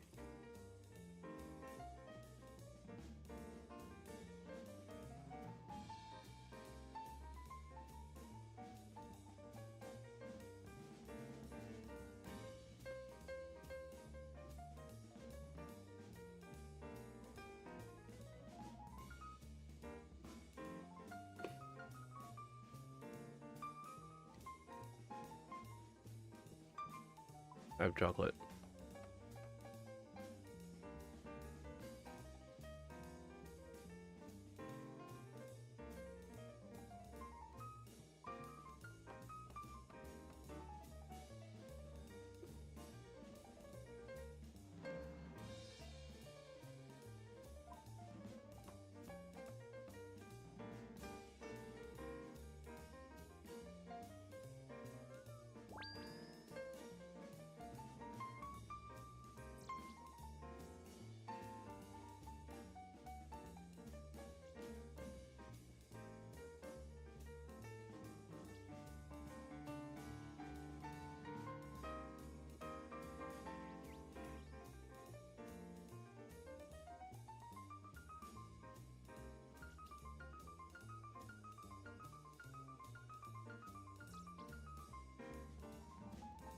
Space Station 13 seems like a Chris Core game.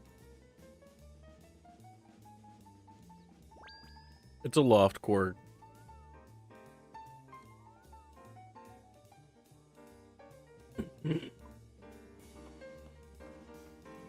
Both like in aesthetic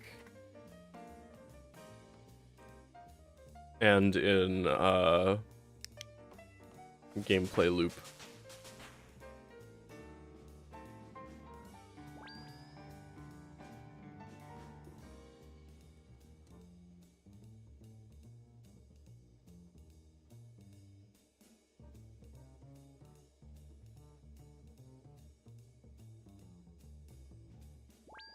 Bridging social groups one friendship at a time.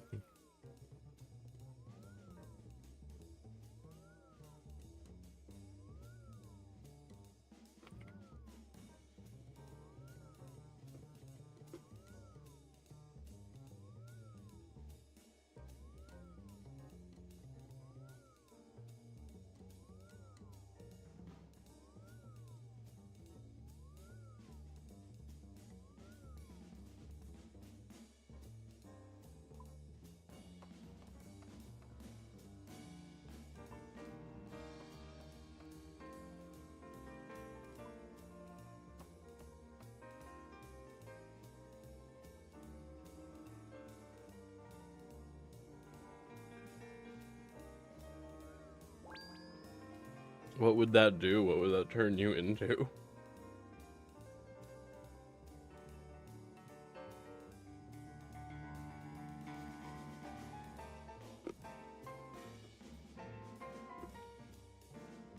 Oh, like a shout out to the cute boy who bought me candy.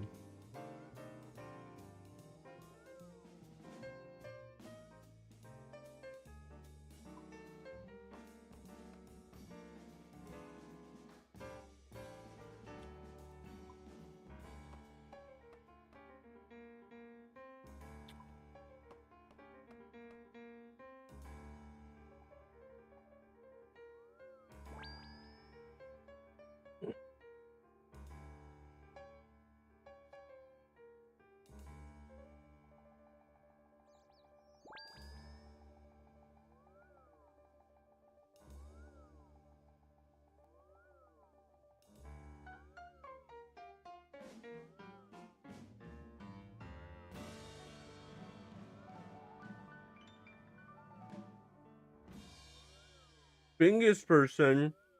Hell yeah.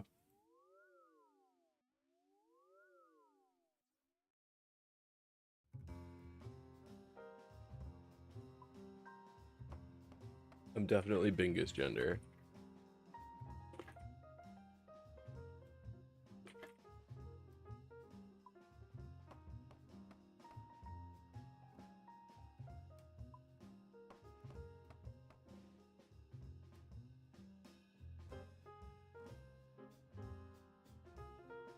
It actually seems like it turned him into the right thing.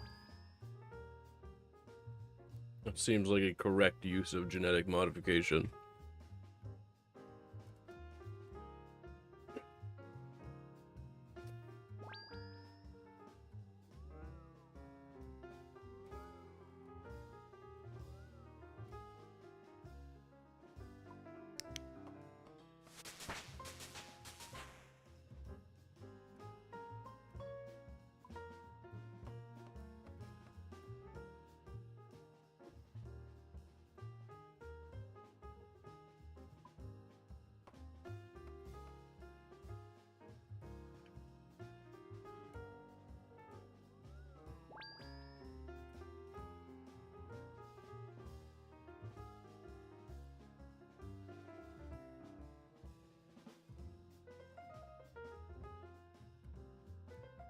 Damn.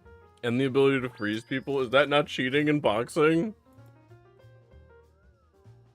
I feel like the ability to shoot psionic blasts that freeze your opponent solid is probably cheating. Depends on the rules, bitch. I'm asking you what the rules are.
Fair enough, I guess.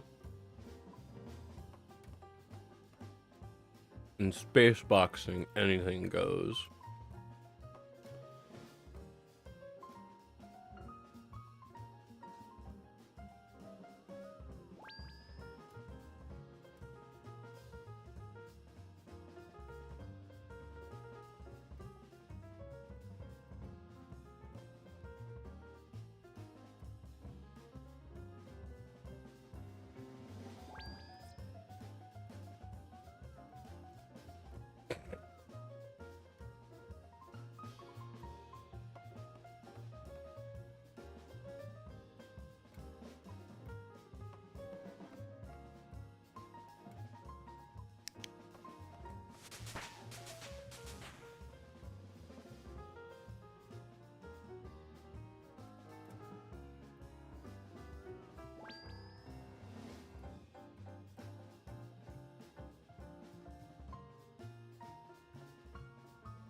That's incredible. Give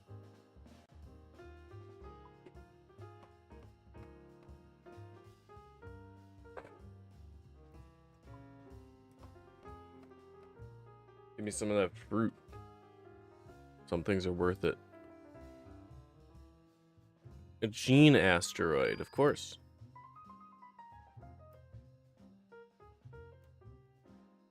What do you mine from a jasteroid?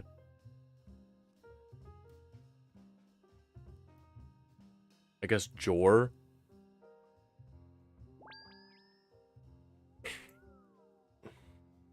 Gene textile.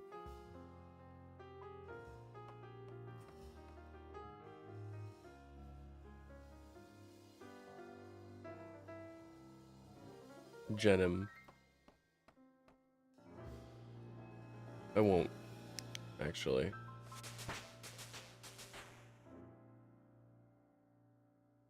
Wow.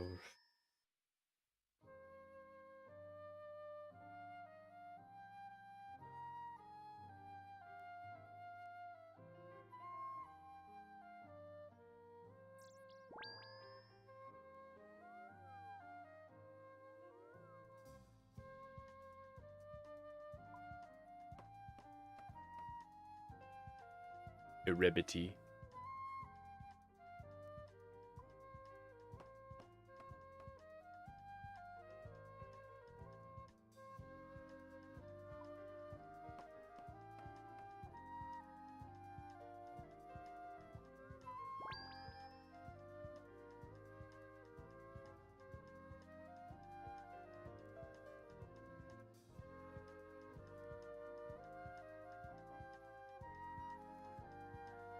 Five more levels.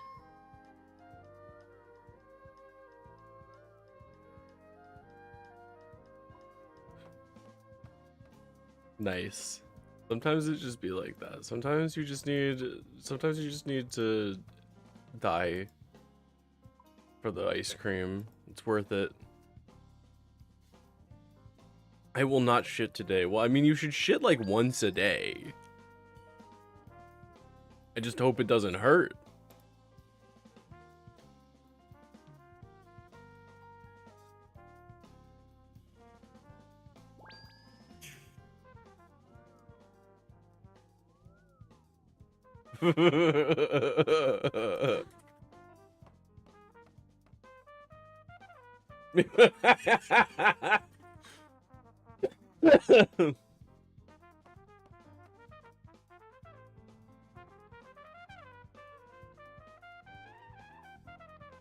She's in chat, everybody.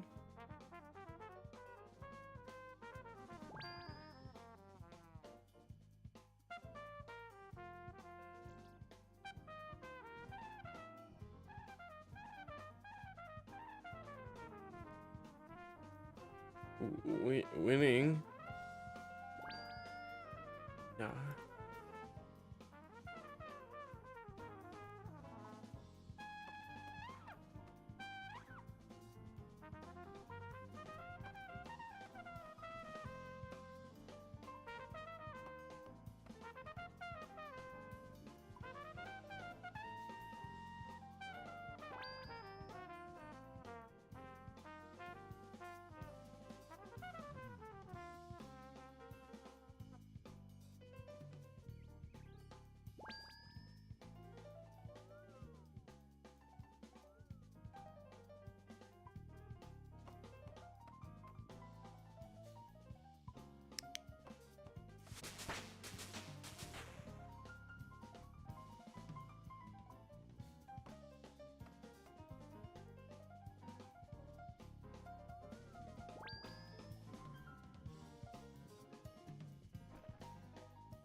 I need a different vibe.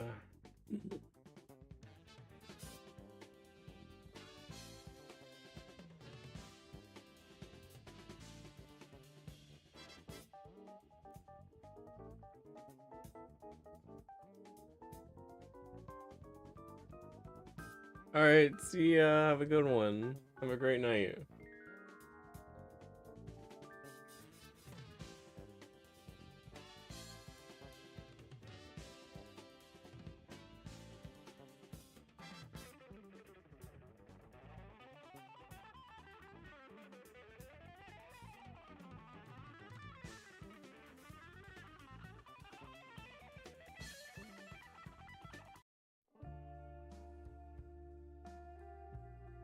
Birdhouses are ready.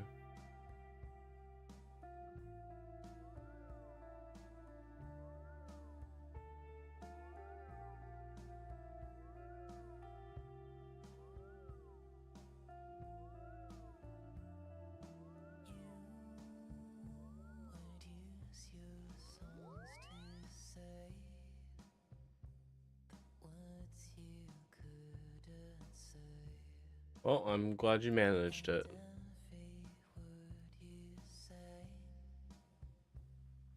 I'm proud of you.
The kitties get some dinner. Can I feed them if they haven't?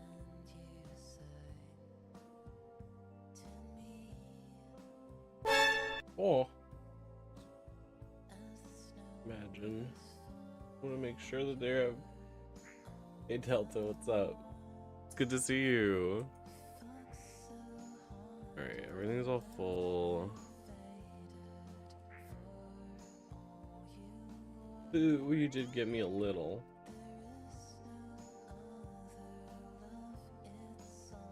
How's it going?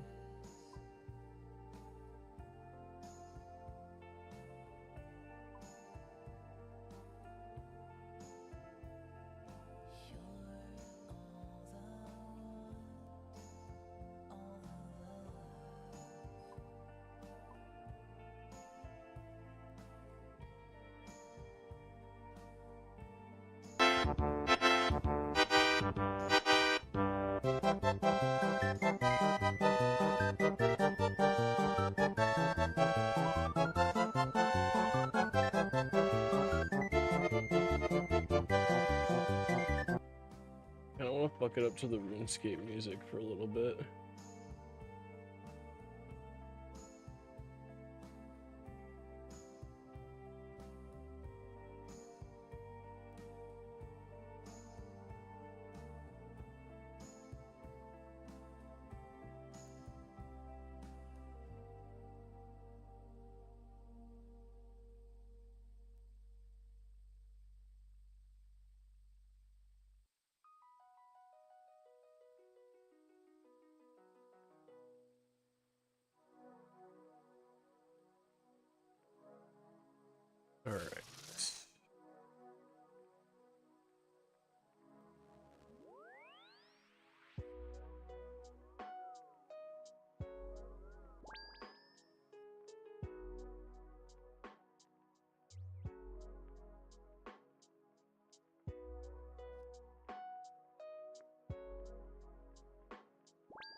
Excuse me.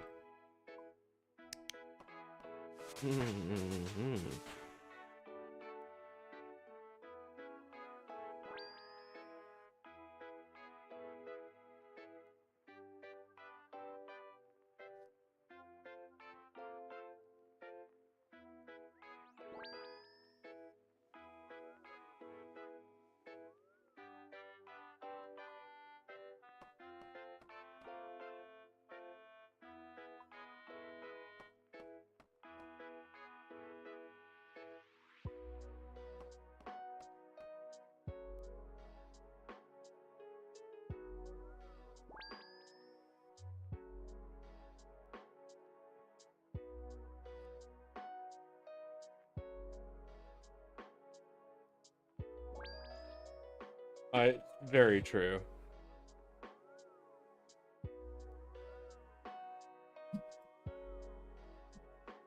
You're fair. You're fair to wonder that. Girls are. Yeah, but again, and I did mention this earlier. I did meet a boy.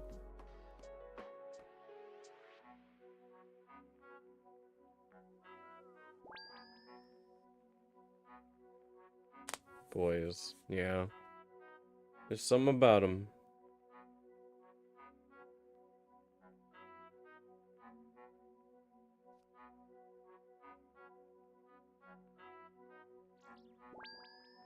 That's good. Absolutely. There's a lot of biphobia out there, like, really and truly. I think to some people feel that that's silly, but it's true.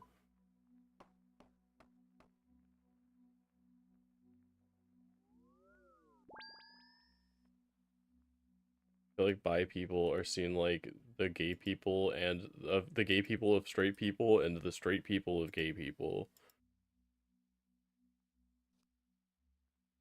Unfortunate situation, caught between two groups that are opposites. And you're not really either.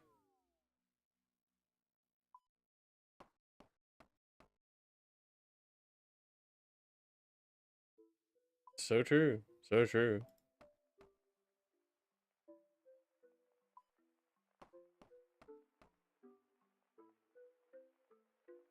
Important to like embrace all the different kinds of like passion that you have for stuff. And I think that part of that is like, obviously I think sexuality plays some part in that. Obviously there is more to relationships and who you want to be with, quote unquote, than just sex. To say that sex alone is the only factor is foolish and naive.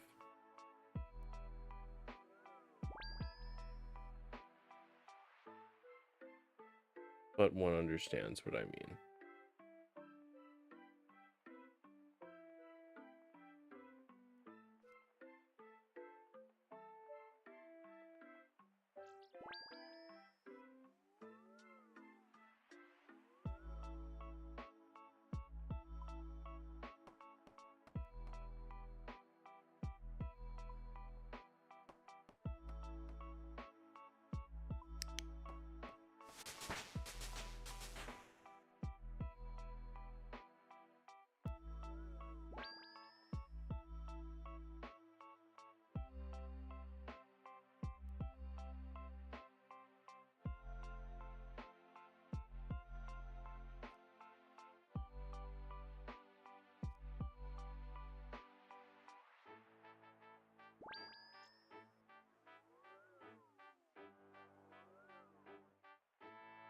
I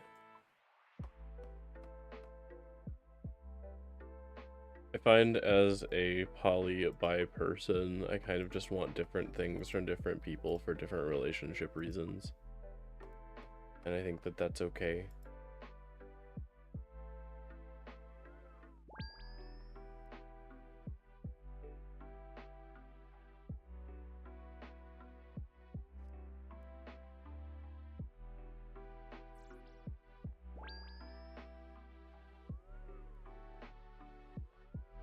I'm fortunate enough to be well respected in my personal life.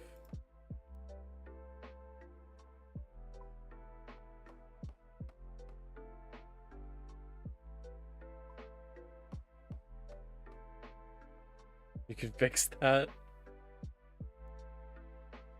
I don't know, you'd have to do a better job than me, and I've been trying real hard. I mean, to ruin my own reputation.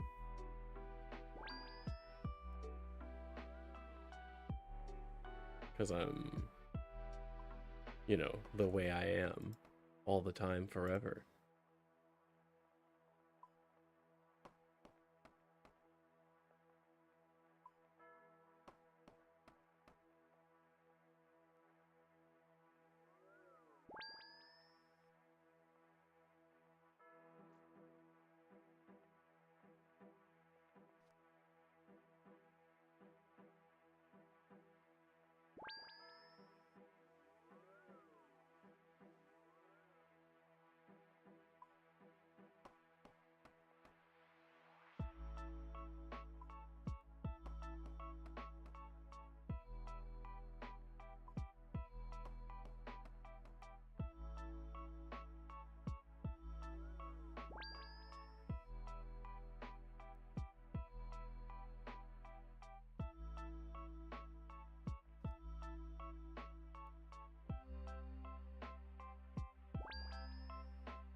Oh, right.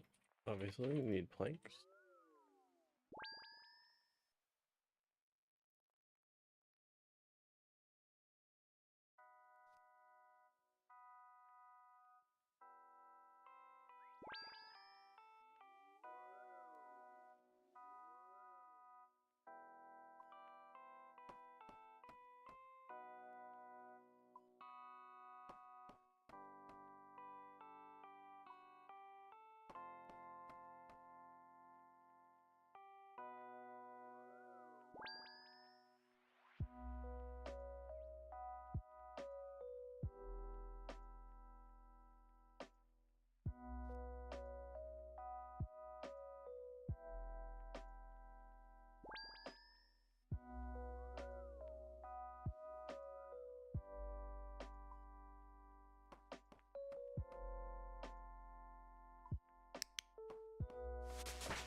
Right. 50 construction completed.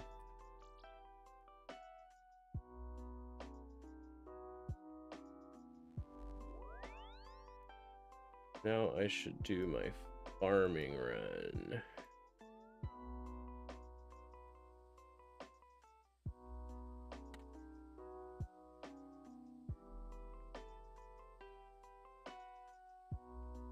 Yeah, you bet.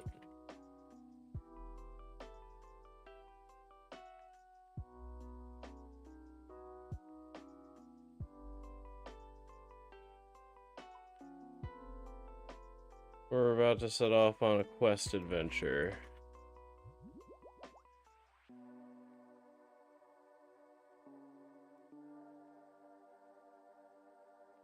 A kind of adventure quest, even.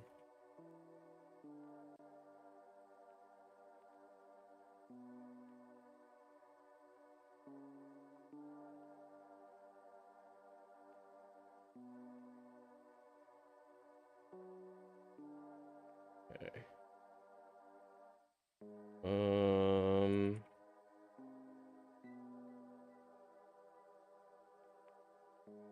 Magic Secateurs. Limpert Seeds and Harlander Seeds.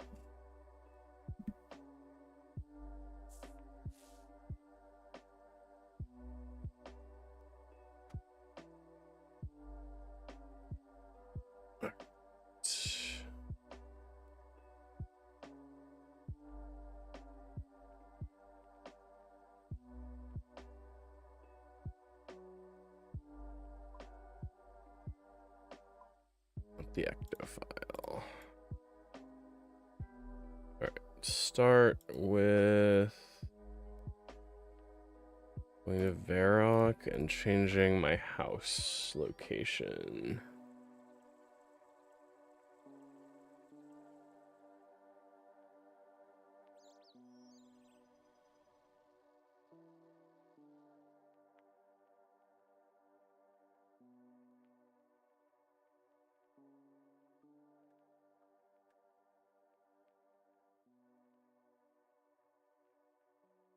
Go to Sidious.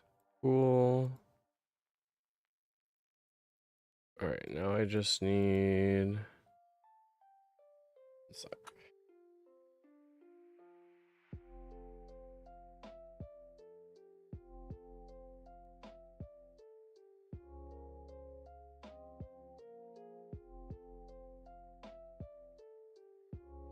Baby.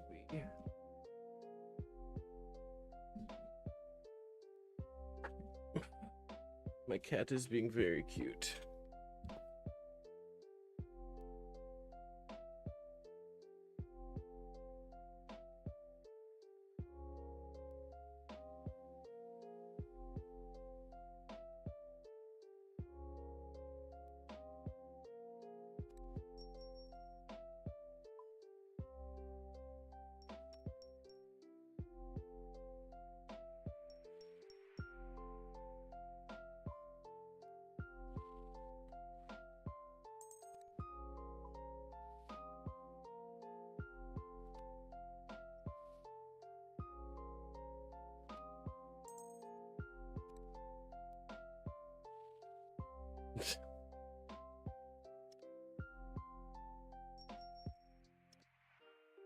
I need farming tools. That's what I need.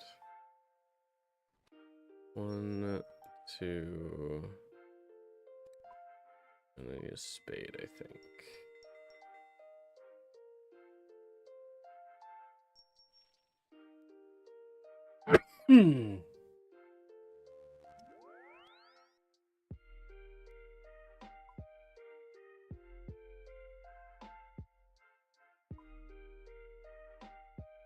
New farming patches unlocked.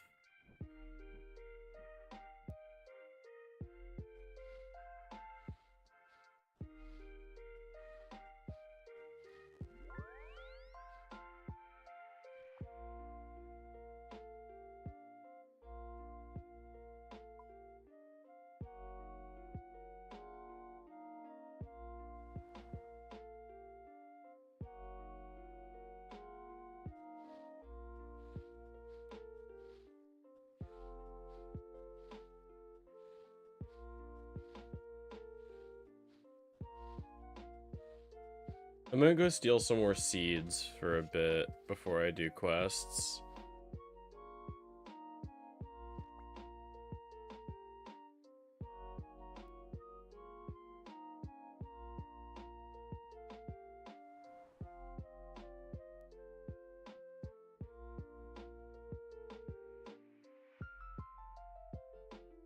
Where are those?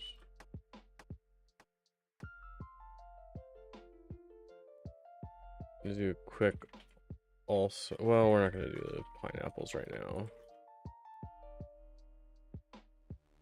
Aldor.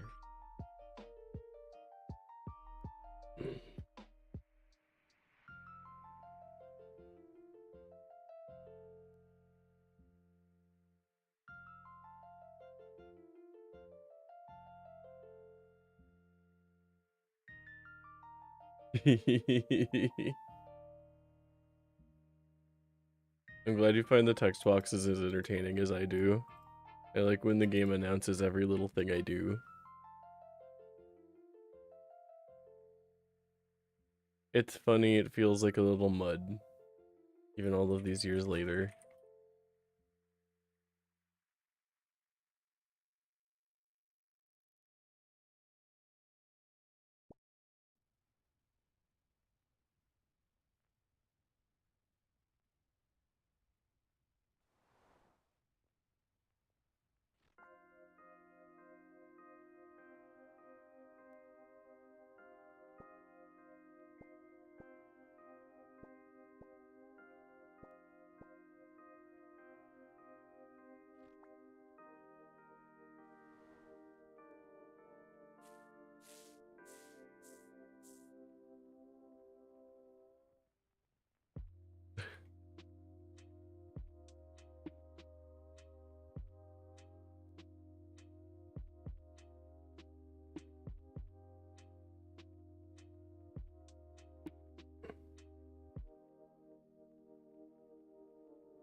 And then to be truly efficient this entire time, we're gonna be fletching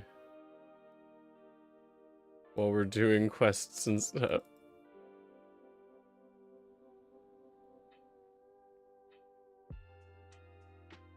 No, I do not mean that. You're vile.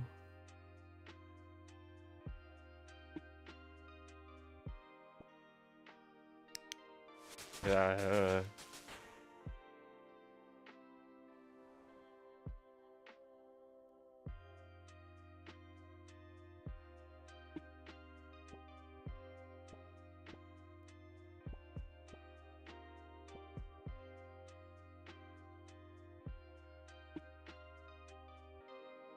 Cracks your knuckles.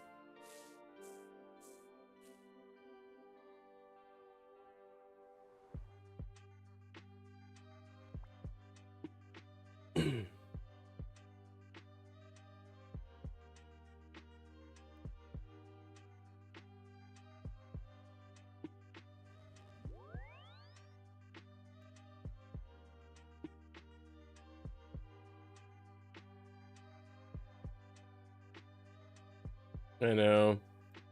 I'm so bad. How's it going? I'm a low tier gamer. I'm sorry.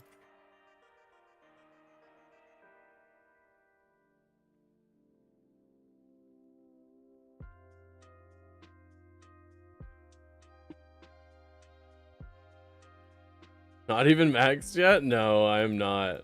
We do not miss APM thieving. Take that back.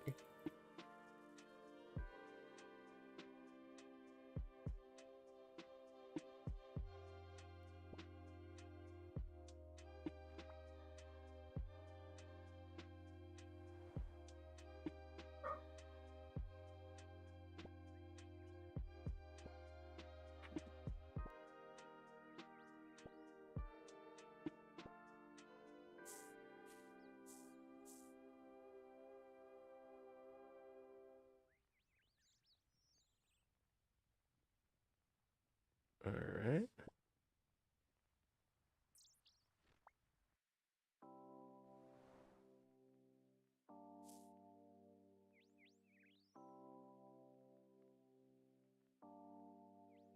How's your night been, Dragon Fruit? How you doing?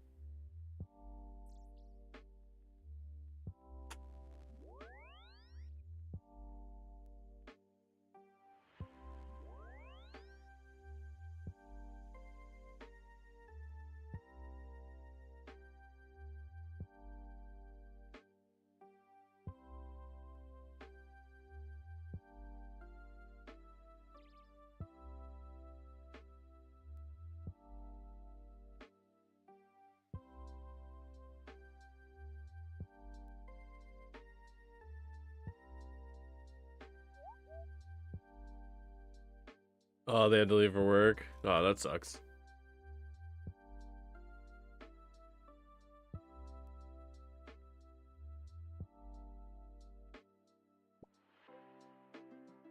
Hmm.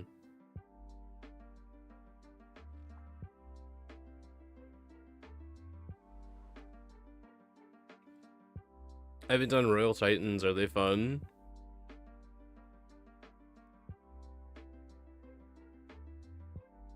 Is that new, like, Valormore content?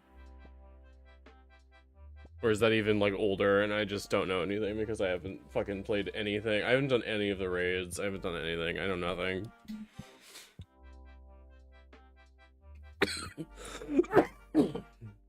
This was kind of my way to, like, teach myself all of the things that I didn't know and also try new stuff.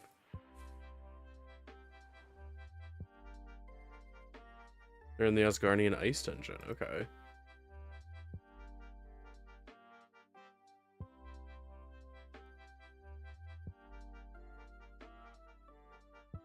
Alright, we're gonna go to Draenor real quick.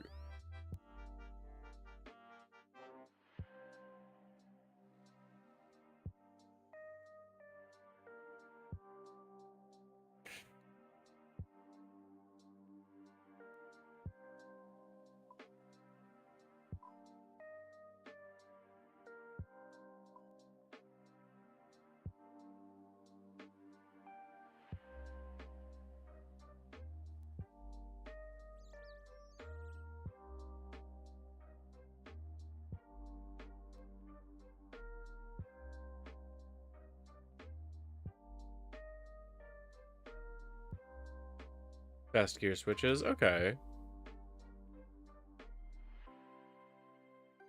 That's not too bad.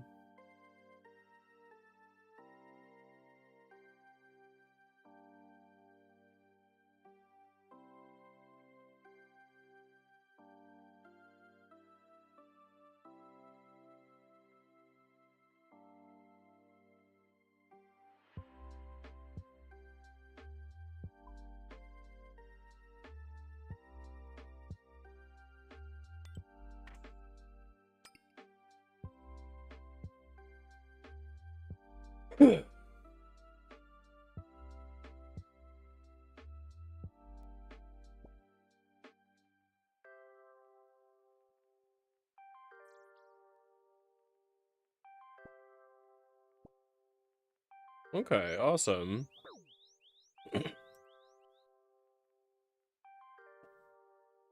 They drop good prayers? Like, do they have scrolls for new prayers? Or do you have, or you do like prayer potions?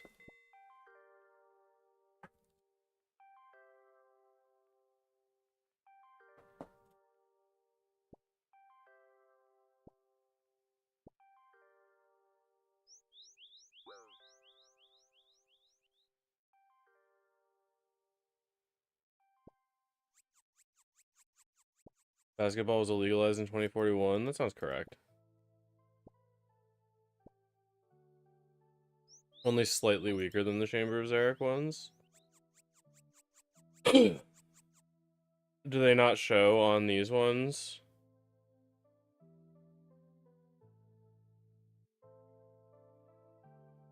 Because I know... Yeah.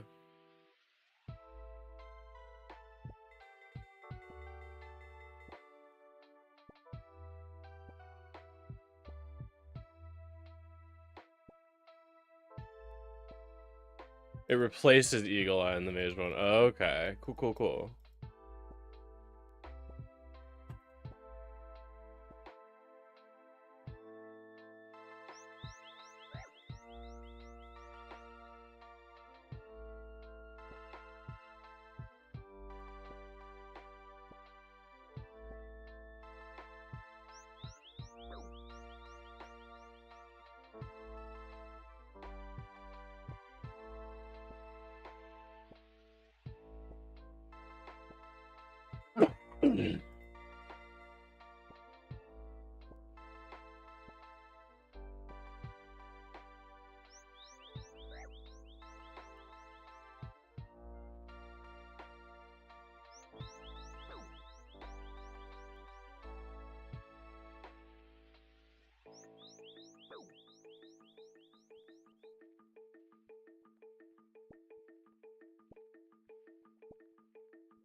Drink up, piss girl.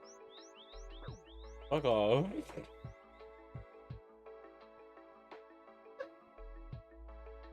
I'll be right back. I gotta get water, actually. Sorry.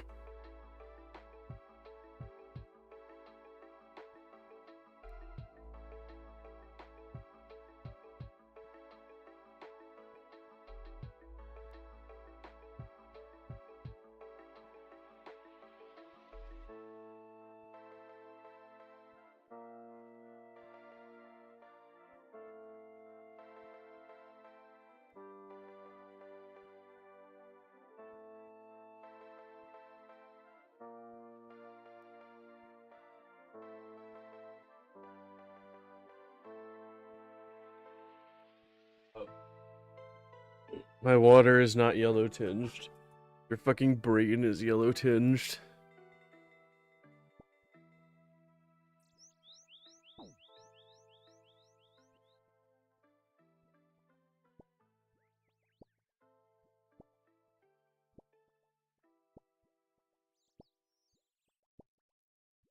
Everybody hates my piss routine.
Did?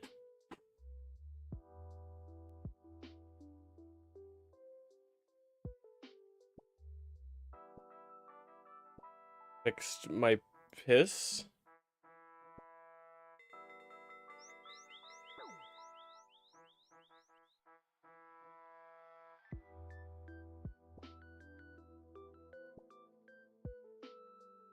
Or are you accusing me of driving under the influence of drugs?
Oh, jeez. You spooked me. How's it going, Rain? Cheers.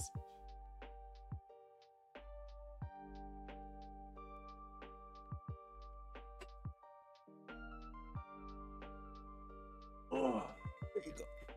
Oh. Thank you for checking in on me.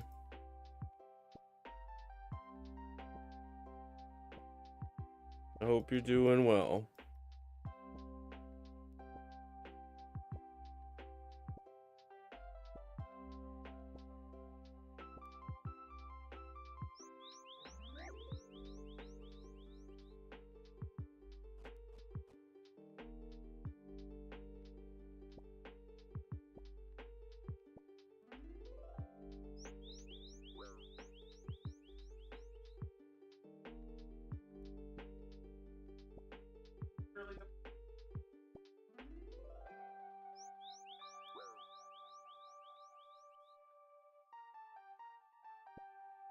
I'll kill you for that.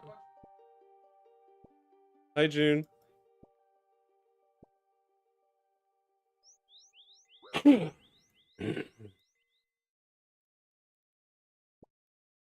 How's it going, bunny butt?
But our seat's good.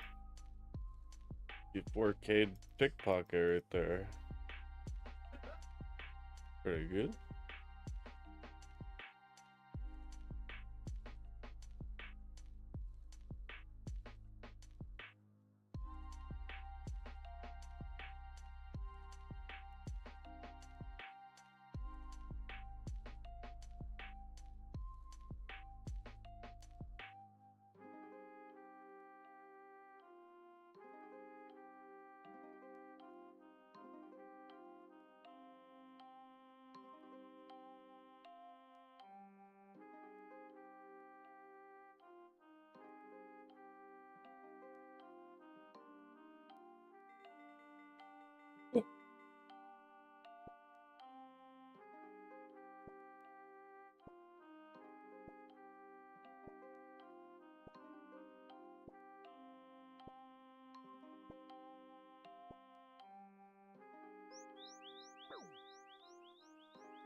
Gonna head out? No problem, honey. Have a good night.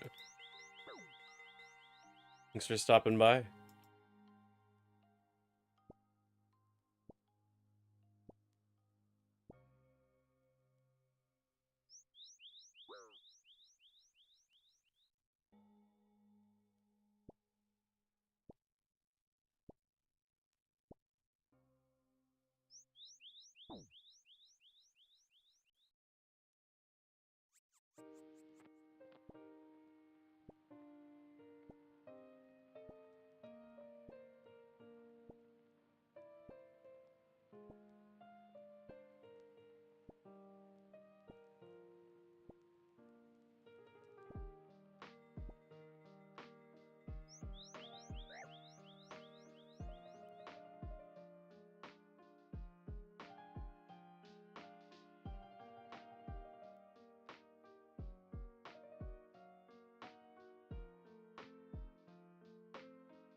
I'm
fucking moving in the serpentine pattern, you bastard.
Yeah.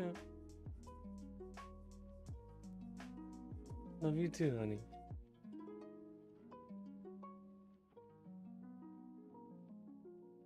Okay.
Oh. Crunchy friends, all your cooldowns have reset.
Cat is complaining to the management, but he's a liar.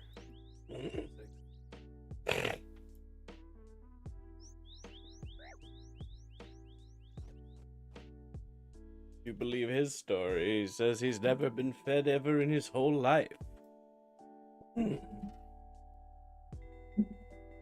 Seems a bit suspicious, Mr. Merlin. If that were the case, then why are you so round and grabbable?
I have spoiled that cat rotten.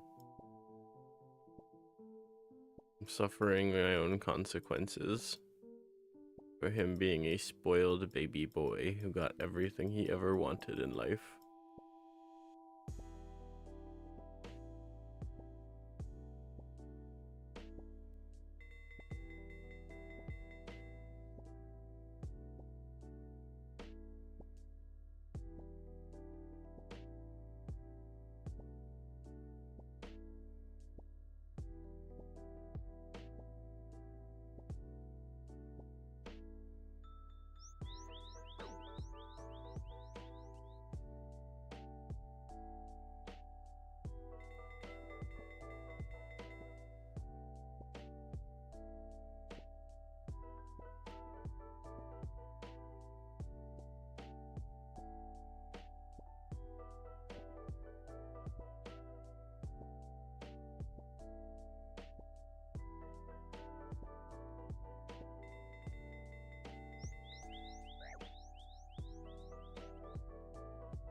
There was no place for me to return to.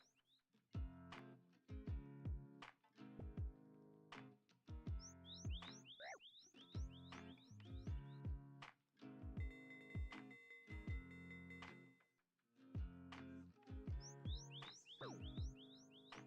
go. And now you're leaving,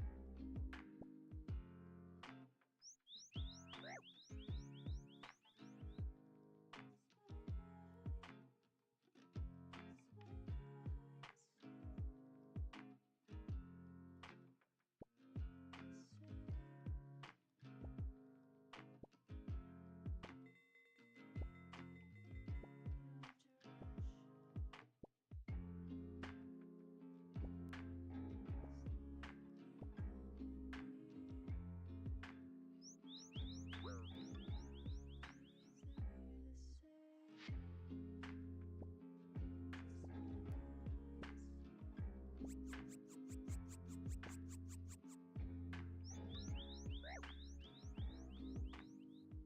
like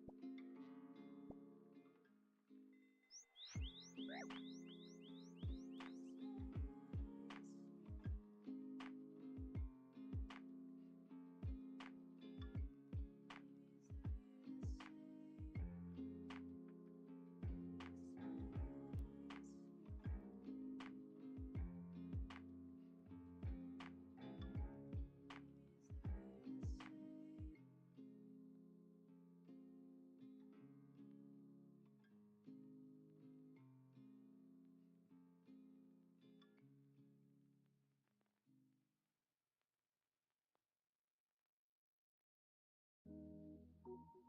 Where are you going? Let's What are you going to do? Just throw your life away.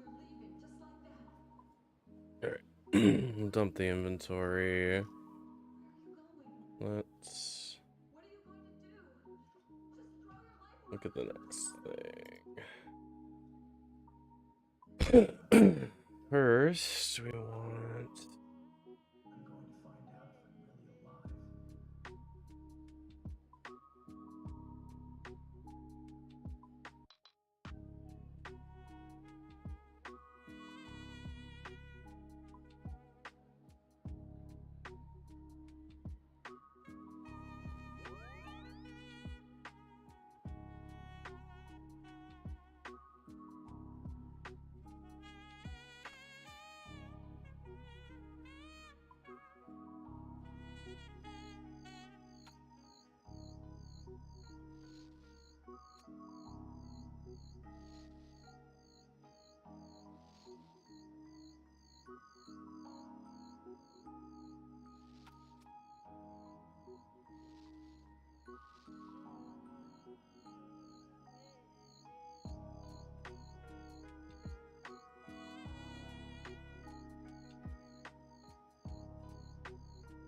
Cool.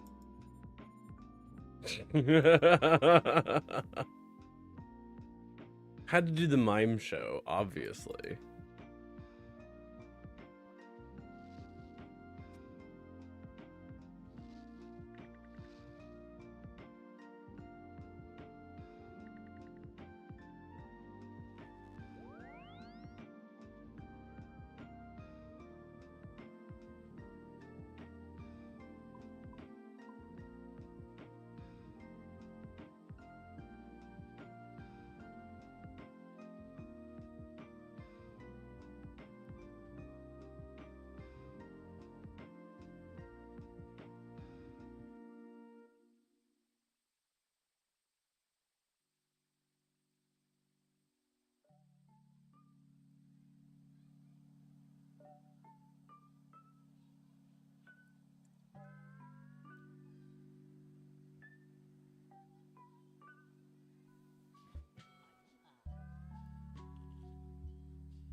Do they tree runs now?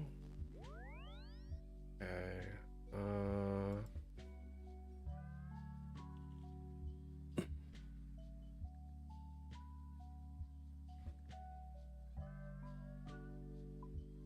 I'm gonna organize these.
It's actually very helpful as a colorblind motherfucker.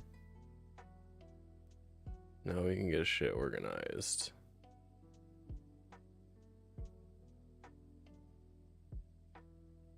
Wom.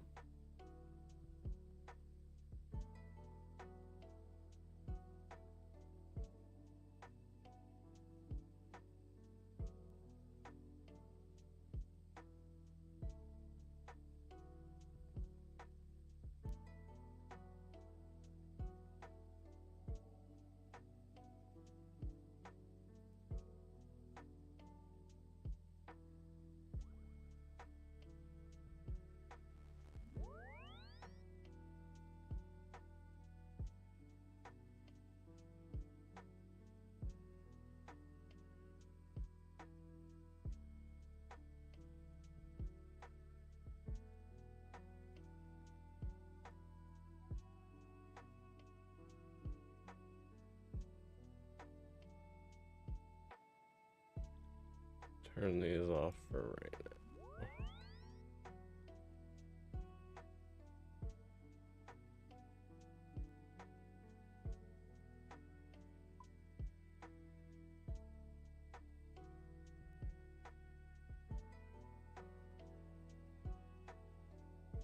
now. No Ventos.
Okay, that's that set.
Barley, Hammerstone, Darnian, Root,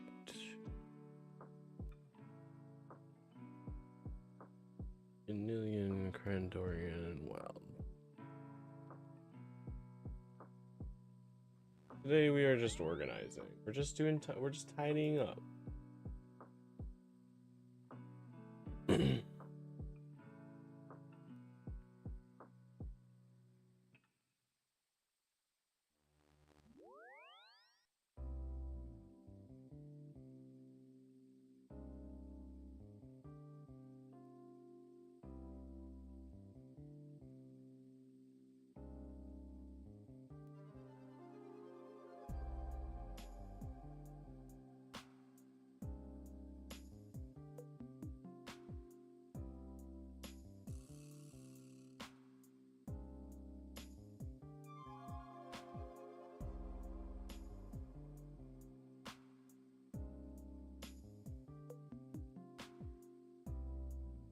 Oak,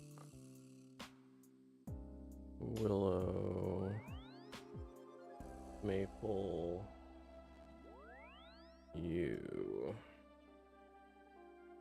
No magic yet.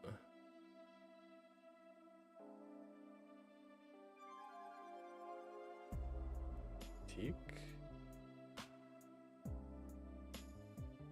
Each other, because now what we need is plant pots.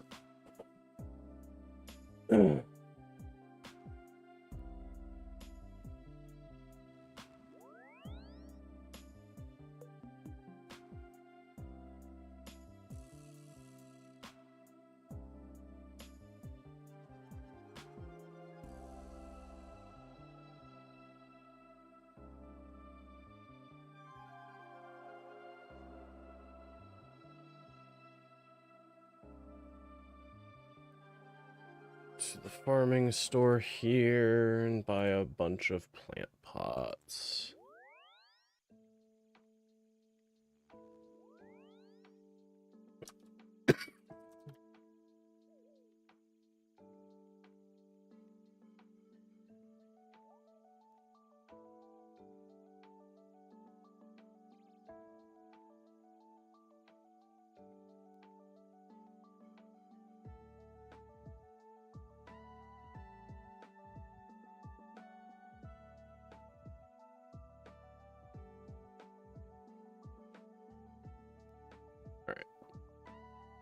Oh, gourmet impling, what do you got? Some frog spawn. Thanks for the snack. Thank God. We're gonna get my money. I need my money.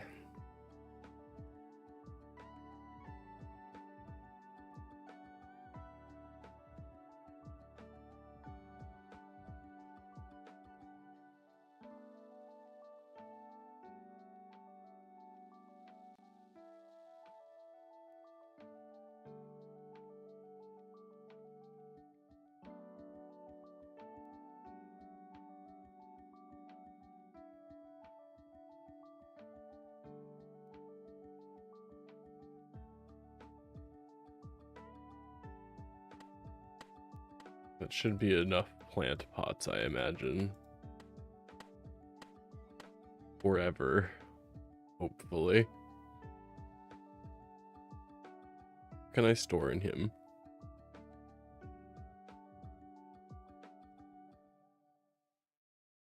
Plant cure.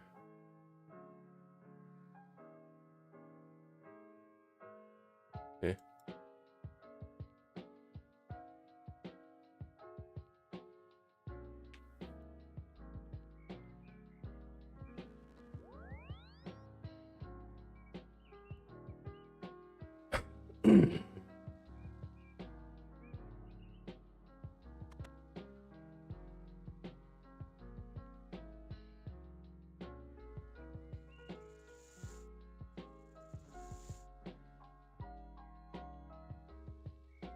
I think Lumbridge basement has sink right next to bank.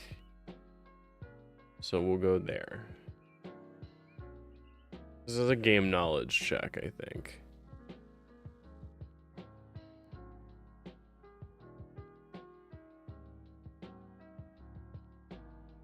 Yeah, bank is right there. Alright, deposit, deposit, deposit, deposit. Bank all these. Bank all those.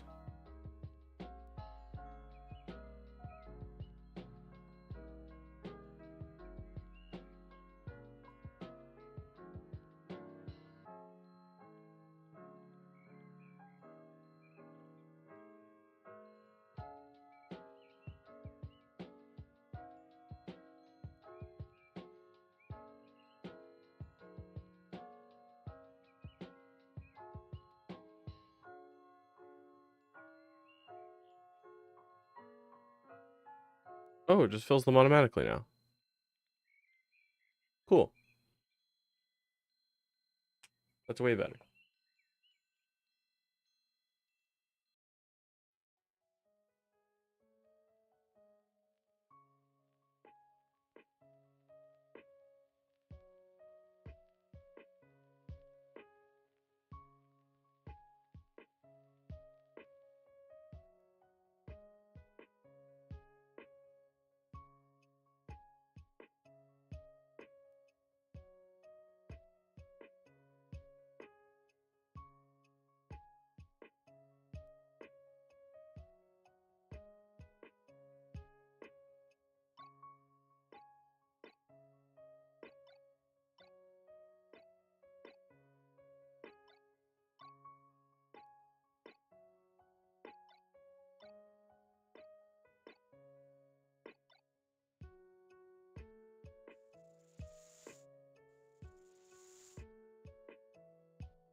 Excuse me.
about that.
I screwed it up.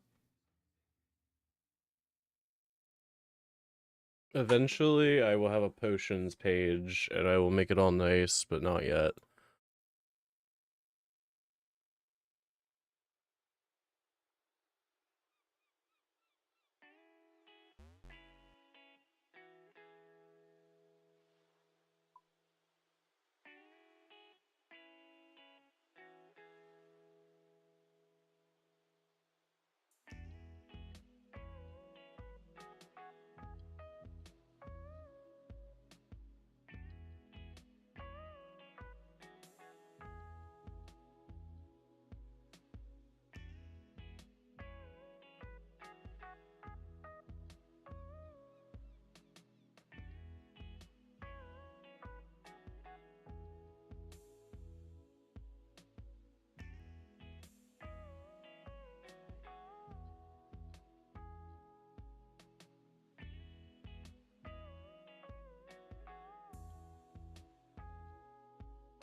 Hmm?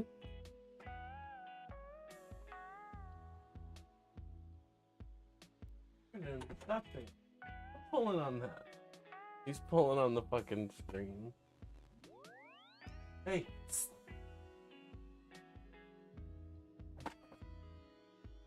Me.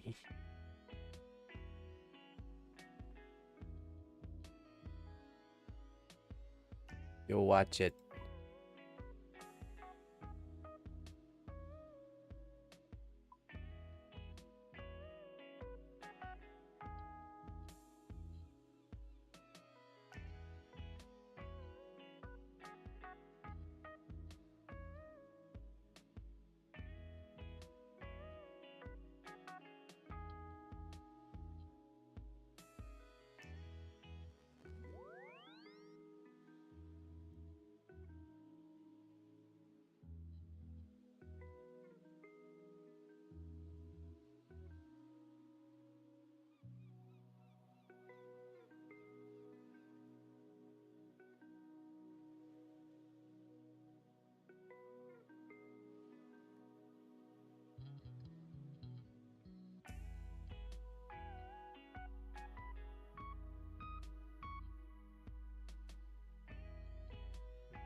Let's figure out how we want this organized.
Okay.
Harry.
It's mostly organized now. There's some like loose seeds, but it's mostly fine.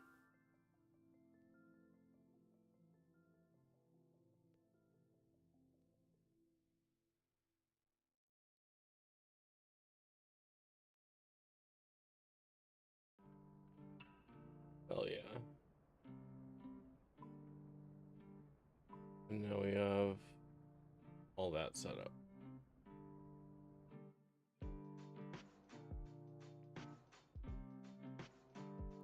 Oh, let's do an herb run then.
Putting the active file in the herb tab and we're putting it there.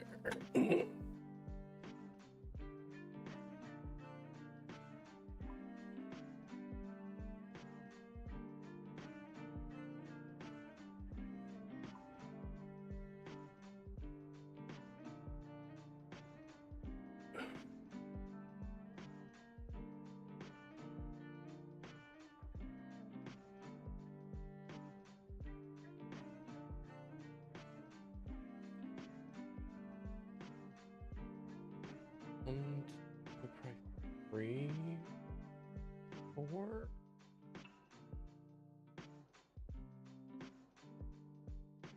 Four fruit trees.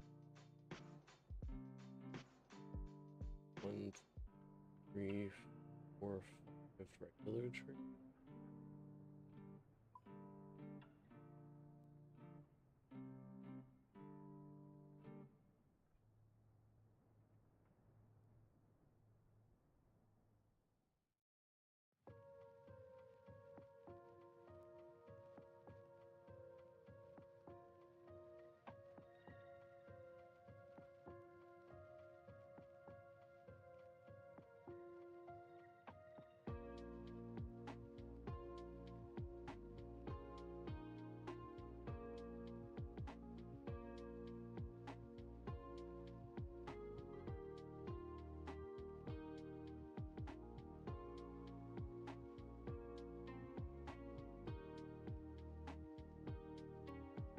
Hey, what's up, Sockop? How you doing? I hope you're having a good night.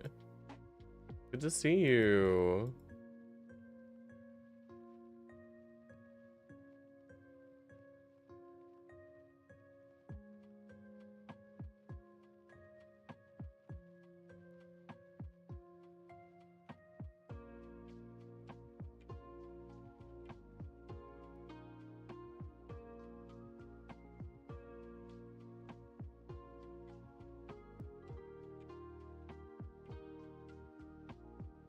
Let's start with Falador.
Oh no, girl, what? You slept on the sidewalk? I'm so sorry. That sounds like it sucked.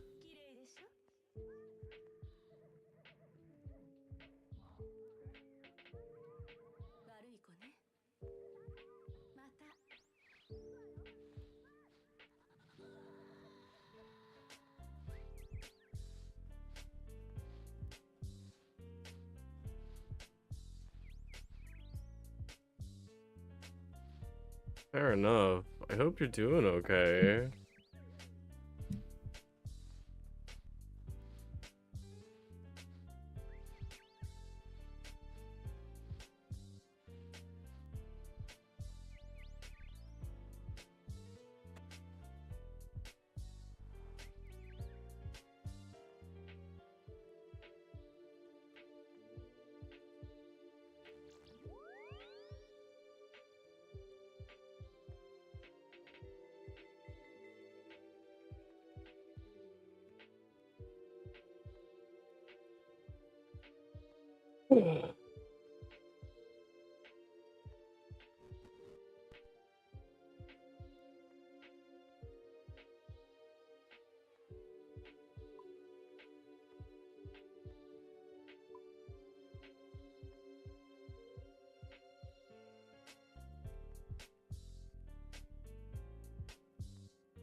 Oh, hi Dre, how are you?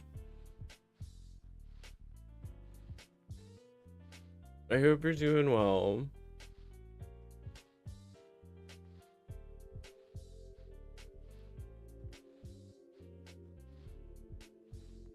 Existing. We're getting the regular iron. Fun. I think I heard you were doing stuff earlier. If I am correct. I think somebody you were playing with stopped in. I might be wrong.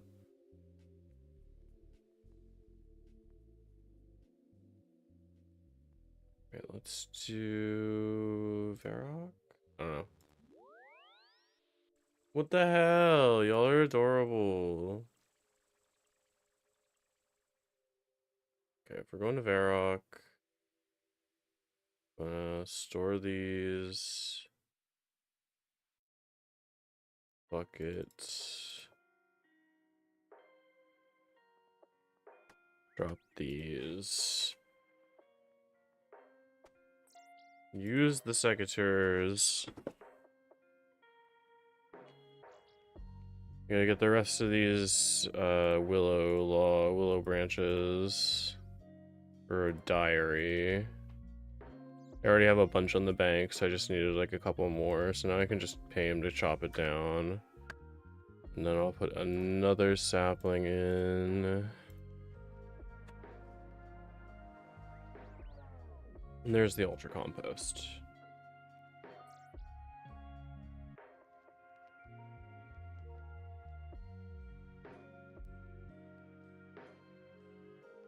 Sorry, weird thing to ask you, Dre, if you like knew if someone else came into my chat. Crazy.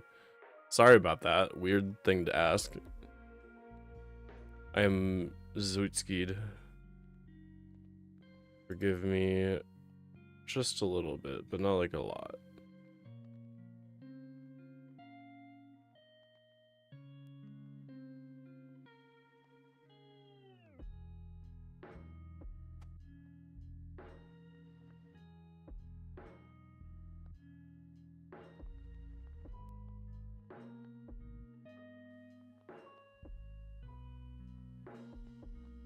Fruit trees.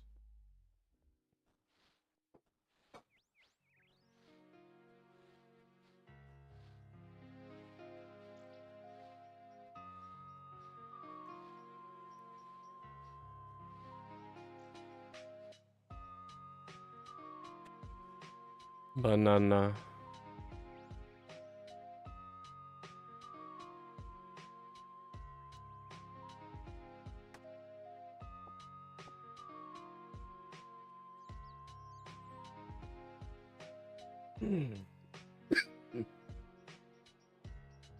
There's a tree over here.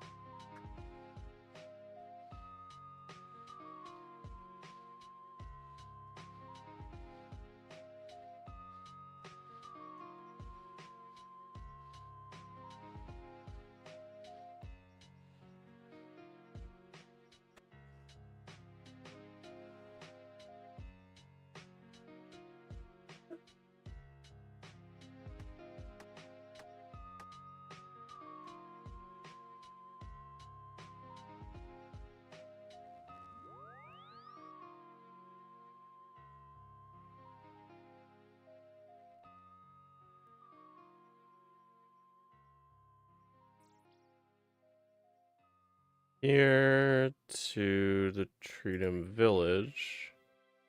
Then we can run over here. Squeeze through this fence and follow this guy.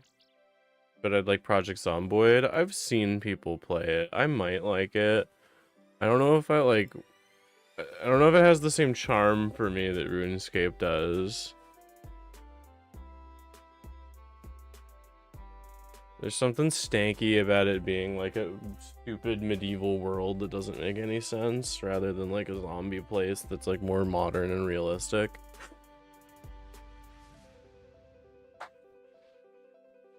I don't know. I think Project Zomboid is a game I'd like to watch rather than play, if that makes any sense.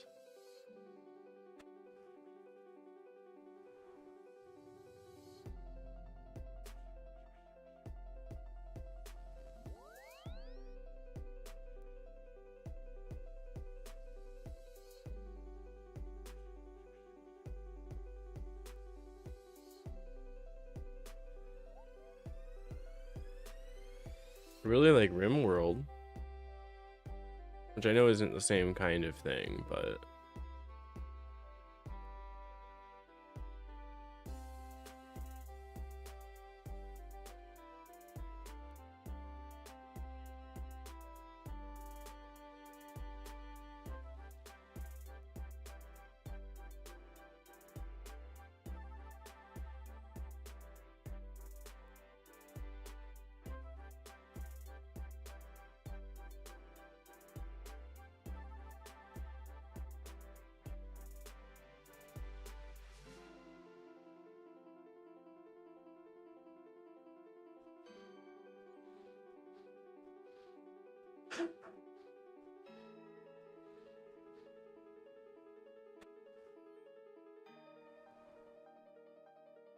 last one, we'll go to Erdoin,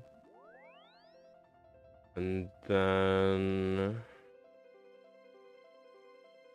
sail to Brimhaven.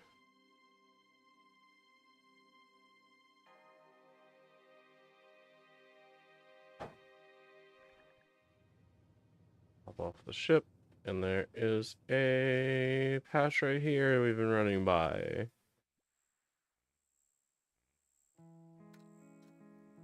Everything's coming together.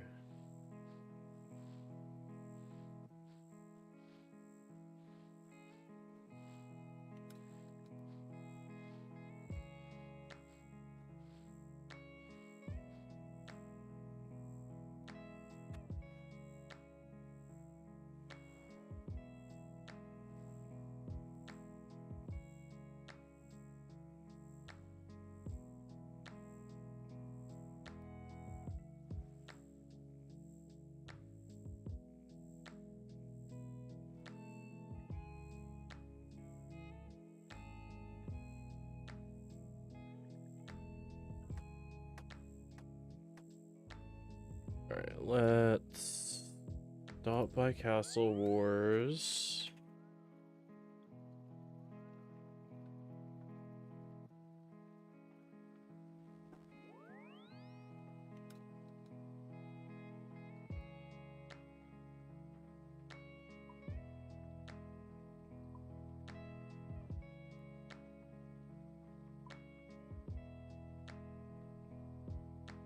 Those and then the...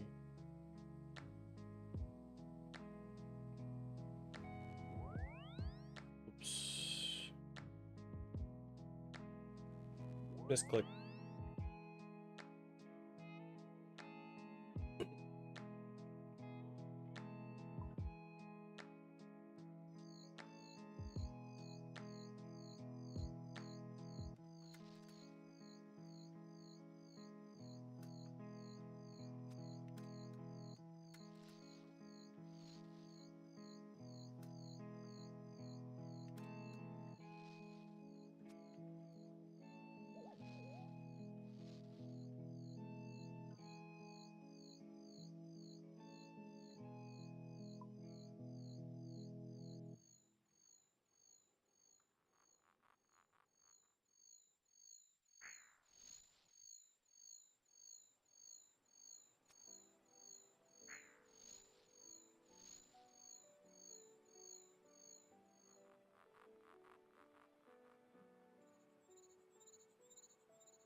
Oh,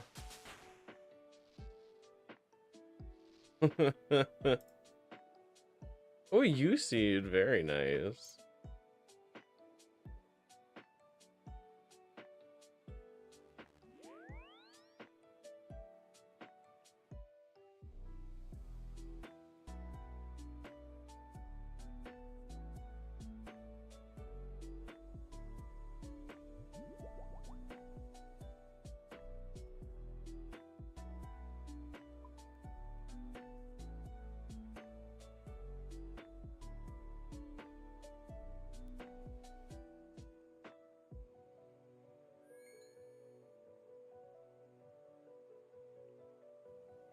Okay, so now we've got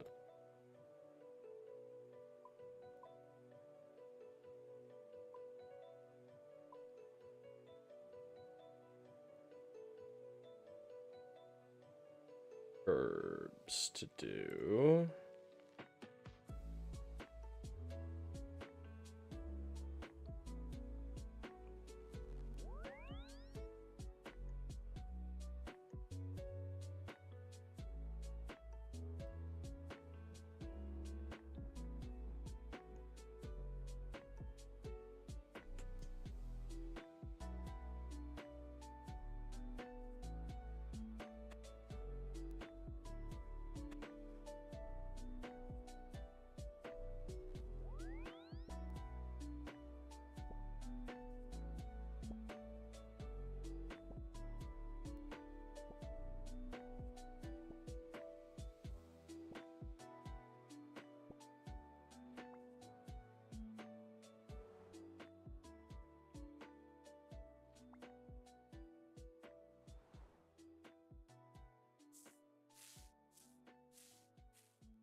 If you need to learn how to talk to a lady, ask your mum.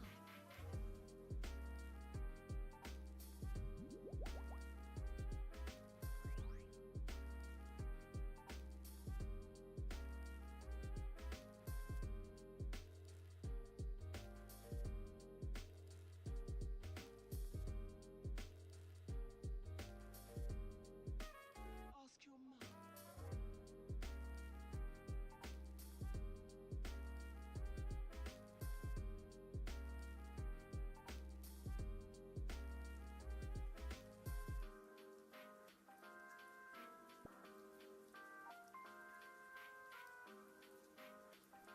We just got fucking frame perfect grass growed. The instant that I cleared the grass, it grew another thing. I hate it when that happens.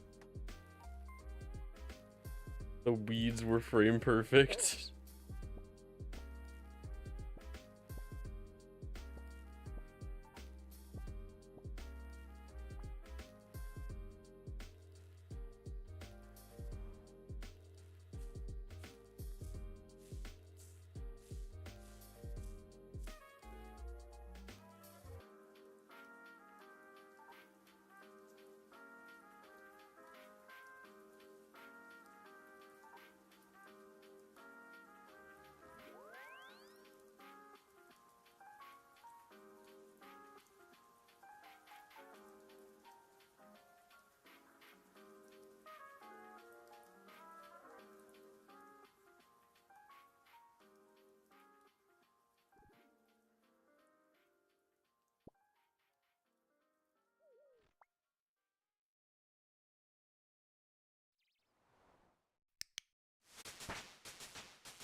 change the stream title.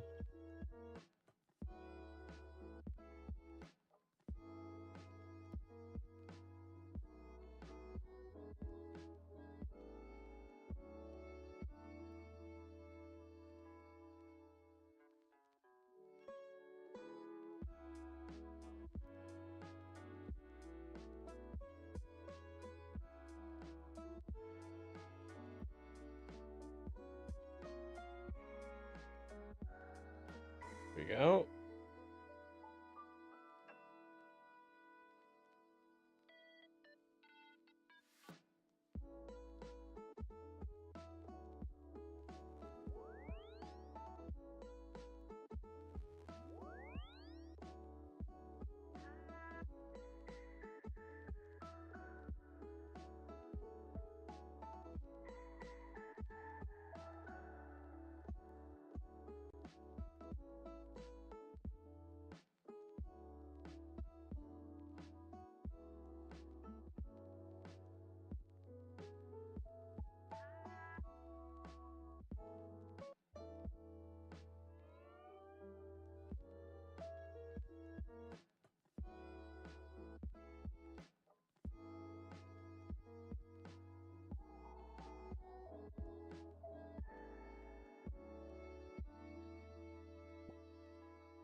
Ooh, shit.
God damn it, have it again.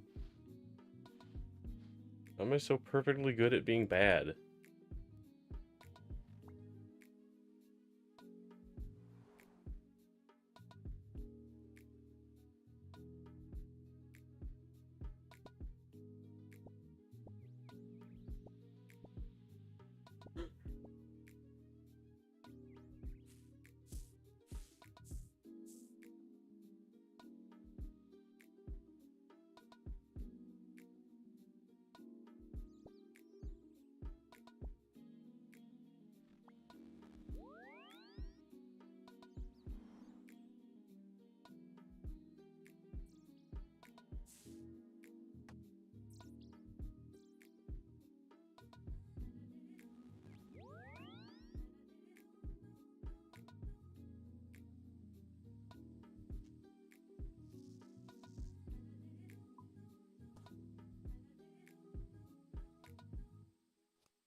When can you enter the farming?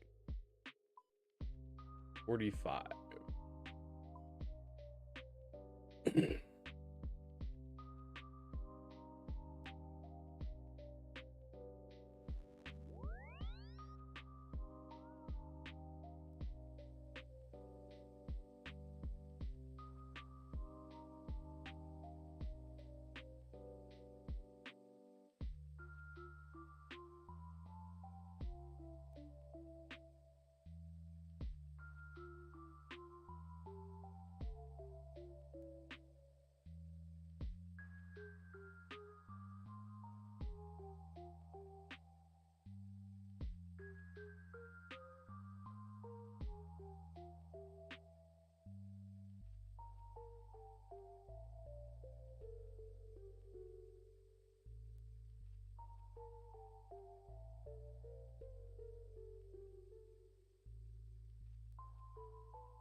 What am I doing?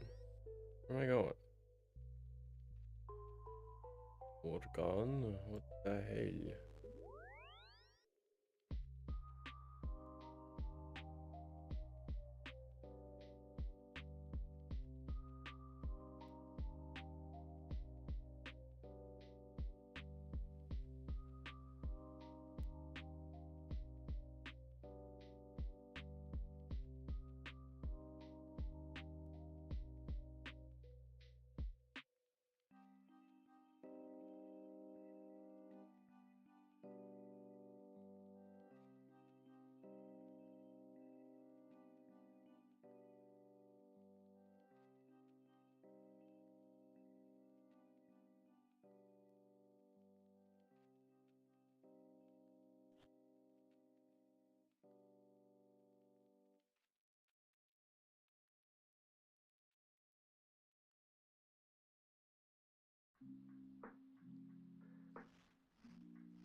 was running that way.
Excuse me.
Tab for random bullshit.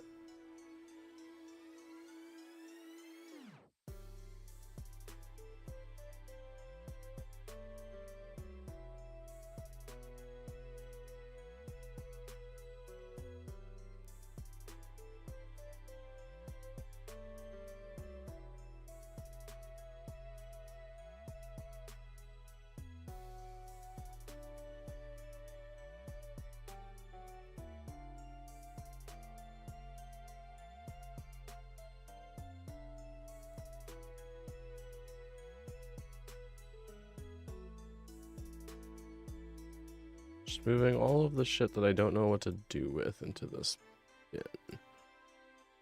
Planks can stay. Stuff that I just don't need right now, or is for quests, or is from quests, and I don't know if I need still, and shit like that. Just goes, it goes away. We're doing organizing right now. In between farm runs. Which is maybe a little silly.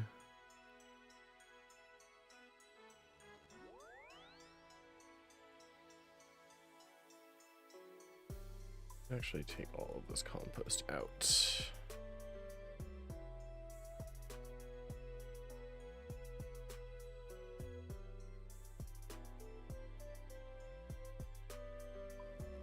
There's jangerberries.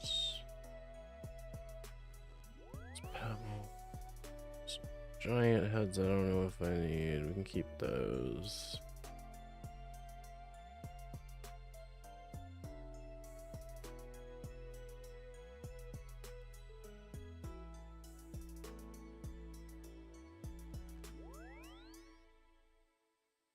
I don't think cooking apples are... Maybe they'll just go in the farming tab, I guess. That also makes super compost, I think. Yeah. Strawberries can go in the farming, bananas can go in the farming. Random bullshit, random bullshit. Can't grow limes, so they go in the random bullshit tab.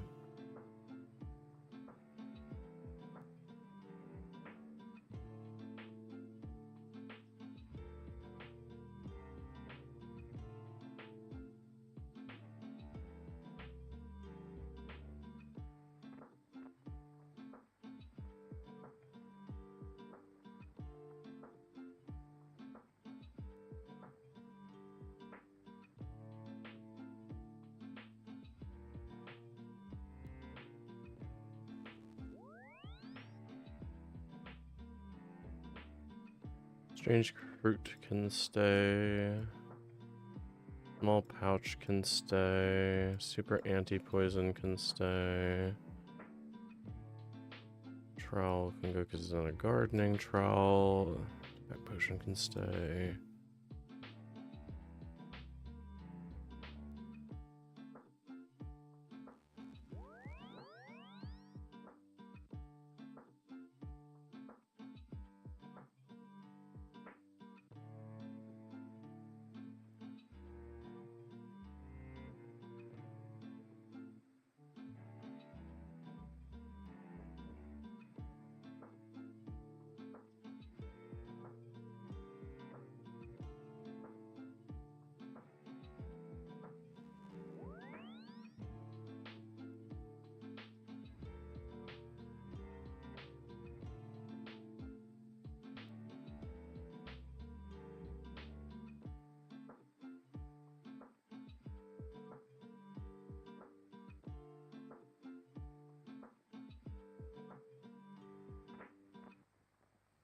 Lockpicks can stay.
Should go to Draenor and clear out our bank of stuff that isn't worth keeping.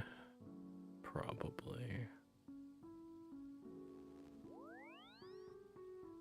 Because I think the strange old man or the old man can just clear our bank of shit that we don't need. If I'm not mistaken.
I remember the ice gloves actually being important.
Give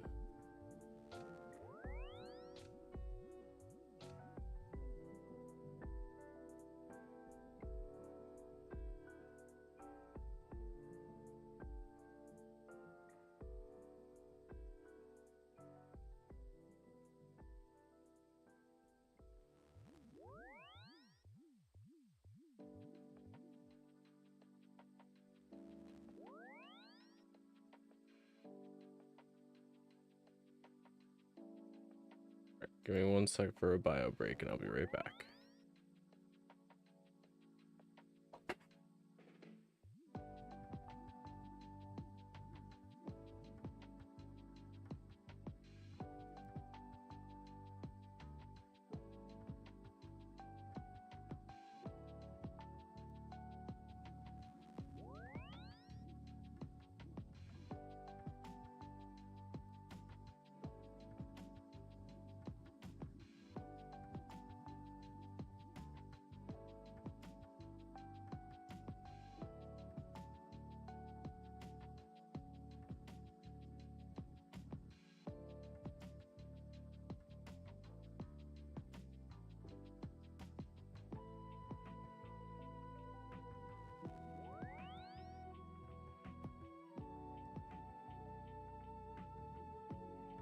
Oh, I'm back.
Excuse me.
Get through these eventually. Hell yeah.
Can we set this to make X? Is there a make X on this?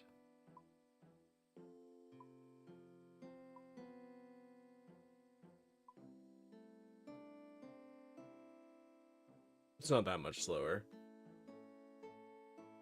It lets me scroll as well.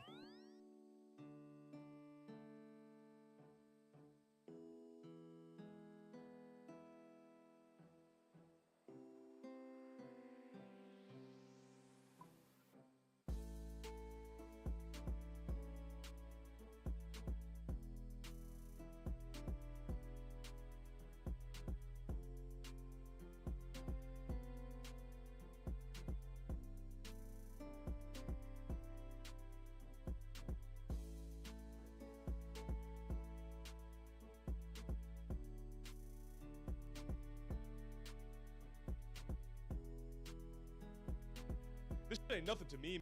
Oh shit.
How about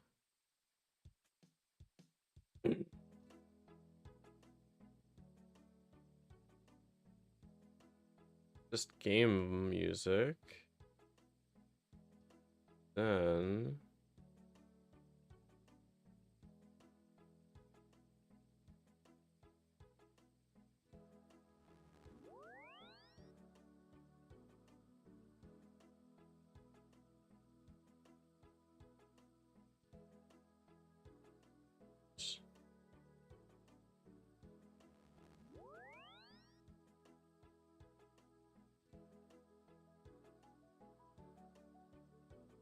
that's fun. We just put it right there in the corner.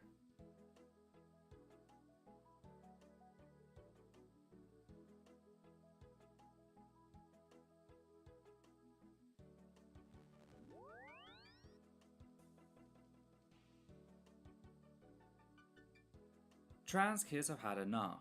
They've had enough of being treated as a talking point to attack the wider trans community, they've had enough of being ignored by the powers that be, and they've had enough of being stripped of their autonomy and forced to take extreme measures to protect themselves. They're sick of all of it and are taking action, a fact that has gender-critical fascists and their accomplices absolutely terrified, since the existence of groups such as Trans Kids Deserve Better There we go. completely destroy the lies they've been selling the public, as we'll see today. But first, a quick content warning for the following: transmisia, anti-Semitism, child abuse, sexual violence, medical violence, self-harm, suicide, and eating disorders. If our work has helped you, please consider supporting us via Patreon so that we can keep the channel running. We cannot survive without your support. You can also help us by liking, commenting, and sharing our work on social media. Hi there, mine's Ethel Thurston, she, her, they, them, and we need to talk about Trans Kids Deserve Better and their most recent protest regarding the ongoing ban on puberty blockers within the UK. We'll also be talking about signs that a certain health minister is starting to crack under the pressure. Now, if you've been following the channel for a while, you likely remember TKDB as the group of kids who took up protesting in response to the UK's then temporary ban on puberty blockers, which was first introduced under the Tories in mid-2024, climbing the NHS England headquarters during London Pride in June. Said kids sat atop the ledge for 4 days, holding various signs and banners critiquing the ban as well as the entirely pseudoscientific CAS review, which had been cooked up to justify it. For details on the CAS review's many flaws, namely how it straight up lied about pre-existing research and even its own methodology, do check out our video. The CAS review is such a... The CAS review is such a huge pile of shit. It's insane that it exists and is being used to like justify lawmakers making shitty decisions. Like, not just even in the UK, it's been cited in the US before. It's such a huge pile of shit. It's not a good study. It has like almost no redeeming qualities. Crazy that it exists. Crazy. Fucking, we're gonna stick to the make X. I think I just don't fucking care about clicking that much. Children, specifically the chapter titled The Pseudoscientific Pamphlet That Refuses to Die Already. It also exposes the author's known conflict of interest and how the then Tory government boasted about stacking medical institutions with anti-trans bigots because they knew that the CAS review could not stand any sort of scrutiny. Yet TKDB continued, going on to occupy the Department of Education in August, drawing further attention to said atrocity. They then rather famously shut down an LGBT Alliance conference, which was attended and supported by none other than J.K. Rowling, releasing live crickets into the main hall at the October event. The LGBT Alliance is an anti-trans hate group run by primarily allo-cishet people who use the claim that they speak for lesbian, gay and bisexual people to distract from their bigotry. They also have a history of sexualizing minors, specifically trans boys and trans-masc non-binary folk, as seen here. Up and down the country and around the world, girls are removing breasts that have never known a lover's caress. Something that was pointed out in a comment to the channel recently was how this statement is to trans boys what the whole "she just hasn't had a good cock in her yet" is to lesbians. And yeah, now that one of you said it, I can't unsee it. That is the form of sexual dehumanization being enacted here, on stage, at an official LGBT Alliance conference targeting children, no less. So it was great to see the conference shut down. Members of TKDB issued statements regarding the conference as their actions gained traction in the press, statements which we read out here on the channel. TKDB then went on to stage a die-in at Victoria Station, after Wes Streeting, Health Secretary for the newly elected Labour Party, extended the Tories' temporary ban on puberty blockers. TKDB did so to draw attention to the fact that such bans had been linked to trans suicide. Said children lay down whilst holding plaques that described them and their interest, just really trying to humanize themselves in the eyes of the public after having been constantly dehumanized by both the government and the press for years. They also began delivering a tiny coffin to Streeting's office, one every day as a symbol of the lies that will be claimed by said ban, something they've continued up until today, as we'll see later. Sadly, Wes Streeting went on to make the temporary ban permanent, leading TKDB to once again take action. They set up an encampment just outside Streeting's office, Keeping in mind that this was in the UK in December. Sadly, on top of the weather, they were also targeted by anti-trans bigots, seemingly drunk, who began hurling slurs at them and possibly stole one member's mobility aid and tore one of their blankets. Jesus. One of the older members even used themselves as a barrier between a younger member and one of the assailants, whilst also covering the younger member's ears so that they couldn't hear the abuse. These details came from an unofficial statement given to me by a TKDB member. Okay, well, Speaking of violence yeah, fair targeted enough. at literal children, it'd be wrong not to mention the fact that failed comedy writer turned full-time gender-critical fascist Graham Linehan was filmed sexually degrading a 17-year-old trans child out in public because he thought they were a member of TKDB, specifically one of the children who had released crickets into the LGBT Alliance conference. Not only did Linehan sexually harass their child in full view of a gender-critical event, because that's how normalized this is, but he then boasted online about the facts that he physically assaulted said child in a failed attempt to destroy their mobile after he realized that they were recording him engaged in said sexual harassment.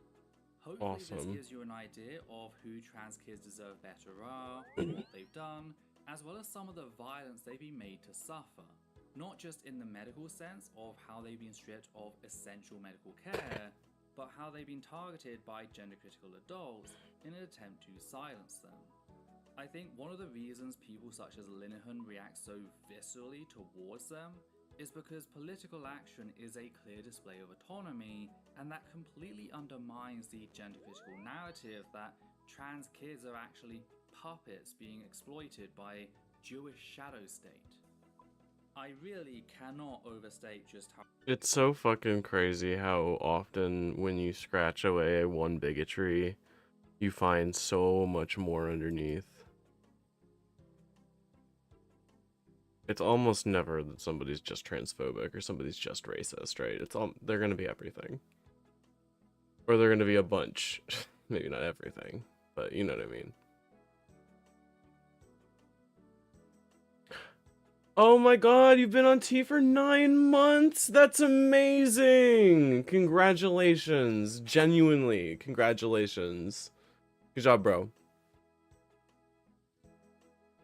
Dude, it's really nice to hear from you. I'm glad that you're doing well. I hope that you're doing awesome. I genuinely only wish you the best. That's really, really amazing, and congratulations. Please do go have an amazing rest of your night. how courageous these kids are, nor how disappointing it is that they've been forced into a situation where they've had to display such courage. As much as we should all be applauding them for their strength, we shouldn't lose sight of the fact that these are children who have been stripped of their childhood earlier than most in being forced to become self-advocates. Which finally brings us up to today. I do dream of a world where children do not ever have to be, you know, advocating for themselves. I would like a world where people were like, everything is fine and they don't have to stand up for their own rights, but unfortunately. Story, namely how on the 25th of March, 2 members of Trans Kids Deserve Better interrupted West Streeting at a Guardian event. People think kids are like just stupid idiots who can't ever think or decide anything. I mean, a lot of things I think have changed since I was younger, right? But when I was younger, my worldview was still cohesive, and I had like beliefs and things like that. I could reason my way through something, and it would have really fucking sucked if I had known I was trans as a kid and couldn't do anything about it.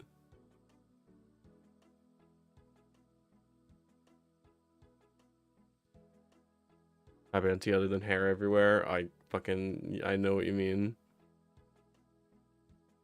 You don't gotta pay out of pocket for it. Congratulations. Absolutely. Yeah, please join Lurk Vibe. We're just gonna hang out, watch videos, chat, and figure out what's going on. Website declaring quote, at a Guardian discussion, 2 young activists from Trans Kids Deserve Better confronted Wes I'm really Streeting. proud of you. The Action Network have left a paper coffin outside Wes Streeting's constituency office in Ilford for 200 days since he announced that the puberty blocker Stand ban users attract other would stand continue. users. Today, foregoing the regular coffin drop, one activist went up and personally handed Wes a coffin, reading, "Could you bear to look us in the eye and tell us that you'll let us die?" Another activist stood up and addressed Wes directly. That's fucking hard as hell. I wish I was as cool as these kids when I was a kid.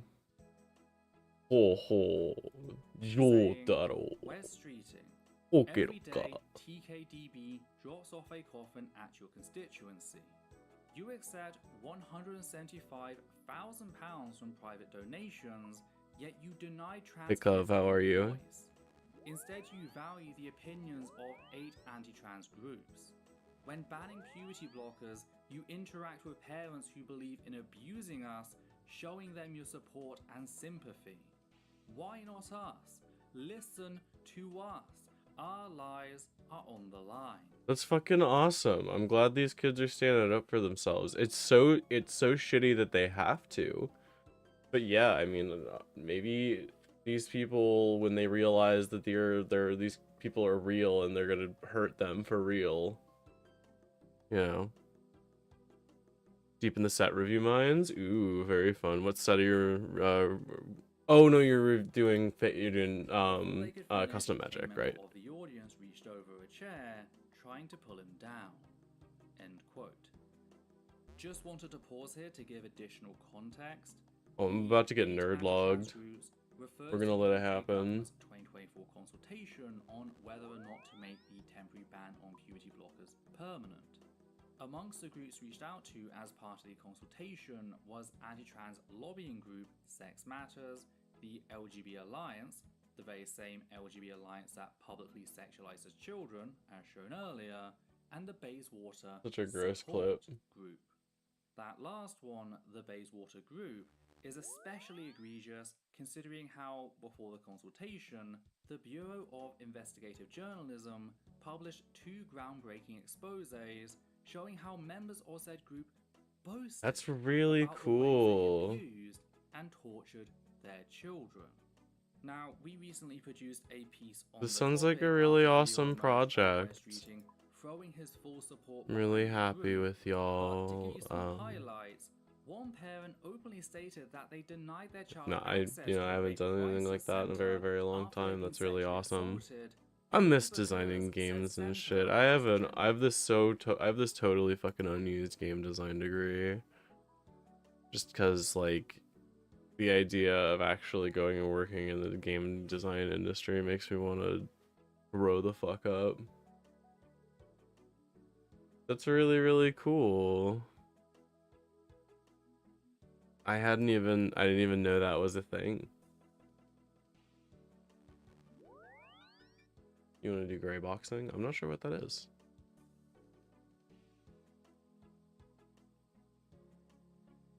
Yeah, God, I only made it through college on a fucking technicality. It was a mess, and I was so very suicidal the whole time.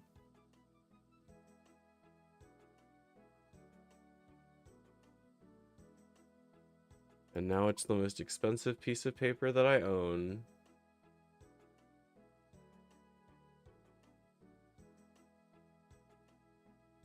A useless degree that no one will hire me for anything for. Everyone wants a million years of experience and things I don't know anything about. And that's if the job's even real and they're hiring at all and they're not just fishing for applications for when they actually want to hire you. I hate to be a cynic, but holy shit. Affirming. Another parent and official committee member of the Bayswater group mocks If you the wouldn't fact mind that they telling me charge more women about, to their housing. if you wouldn't mind telling me more about the project, I would be interested in pouring my creative energy into something if that's something that's possible. Please hire me for literally anything. Literally, yeah, right?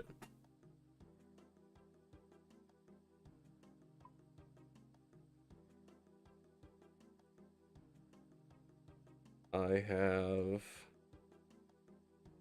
the power.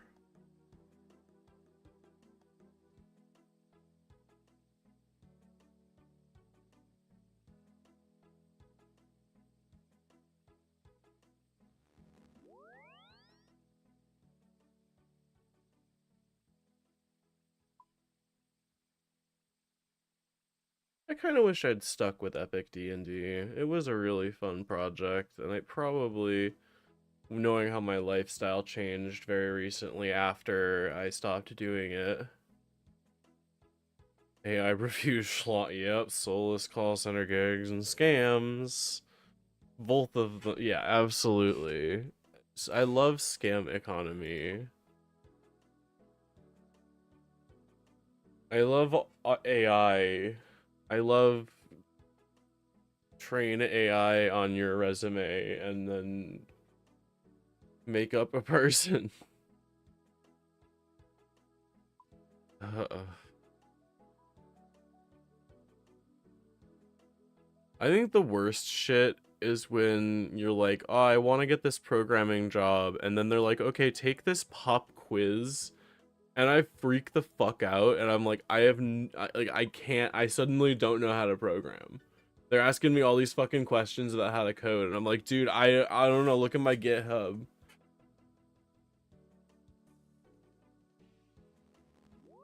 Like, why are we pop quizzing me? Why are you like giving me a coding project and being like, send the zip file back in this timely fashion? It's like, well, you're not, I don't want to do work for you yet. Like, you're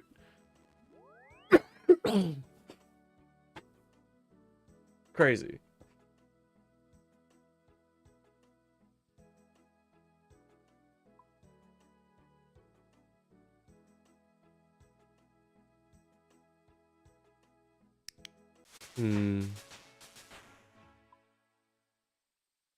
And into accommodation explicitly intended for LGBT plus victims of abuse, labeling said refuge a quote, church for the gender faithful, end quote.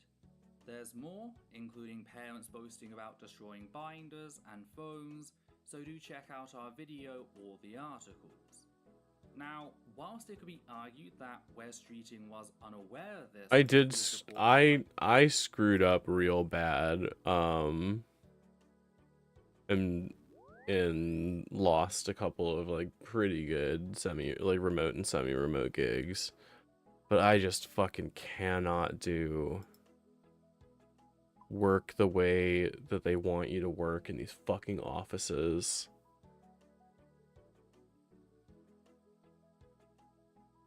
Especially, like, I can't prove that I got fired because of transphobia, and I'm never gonna, like, go to fucking court about it because I'd be going against the state, and I don't want to do that. Or against the city, and it's, like, not worth it. I don't want to be the fucking court case of the millennia. Like, I don't want to even risk that. But boy, oh boy, did it feel like it was transphobia.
Why am I doing that?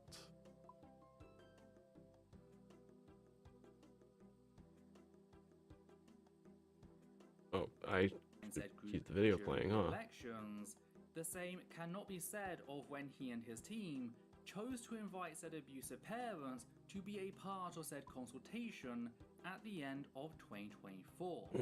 In doing so, Wes Streeting has signed off on said abusive behavior, giving it his implicit support. That noted, it also bears mentioning that, in spite of putting his fingers on the scales in inviting said hate groups to partake in his consultation, the overwhelming majority of respondents, 59%, still opposed said ban, with a meager 27%, almost entirely accounted for via the 8 hate groups, supporting it. Just focusing down on researchers and academics, the people most up to date with the data, only a quarter supported making the ban permanent, whilst 3/4 strongly opposed doing so on the basis of available evidence. Moving on to potential risks, more than 80% of respondents, 41 out of 51, stated that there were risks involved with making the ban permanent. Again, this is the government's own consultation. None of this nuance was seen in Wes Streeting's speech and his claims regarding the Commission's advice at the time. The way he presented things made it sound like he had an overwhelming majority on his side, when that couldn't be further from the truth. Just like the lies told to uphold the non-peer-reviewed CAS review, Wes Streeting once again chose to present a fraudulent narrative to the British public in order to manufacture consent where there wasn't any to begin with.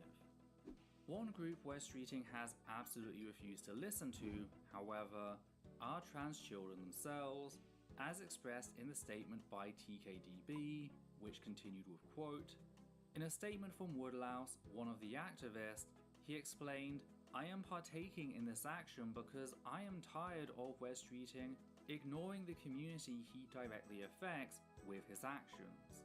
Wes refuses to even look children in the eyes as he takes away our rights, our hope, and our fucking dignity. Trans healthcare is life-saving. This is a fact that has been proven time and time again. However, Wes chooses to ignore this. Over trans Up to your people, brain rot. he continuously That's values me. the opinions of groups that wish to eradicate the existence Completely of brain rotted. queer kids. He does not care about our suffering. He only wishes to grow his popularity. Welcome as in. Thanks opposed for to making the number support go his up. community as a gay man. Wes is killing trans kids in the name of his image, and I refuse to let this happen without consequences." In a statement from the other activist involved, Tom Fool, he says, "I'm taking part in this action because Wes Streeting has had so many chances to listen to trans children, but he's actively choosing to ignore us. We've tried to reach out to him. We've dropped a coffin at his door 200 times. 200 times? Holy Personally, shit. many of those. I Ha. dropped some of those at his constituency office. Near the beginning, we were taunted with the promise of a meeting with him. At this point, they're just like doing it to be like pissed. That he could listen to us What about the our own fuck? healthcare, just to be ghosted. He has ignored our voices and taken That's away so our healthcare. evil. We have been given no dignity. He is capable of listening. He certainly listened to anti-trans groups about the decision to ban puberty blockers for trans kids, yet he didn't speak to us. He values the opinions of transphobes and of the adults that abuse us over our experiences, which prove why we need access to puberty blockers. I want to hand him a coffin directly." It's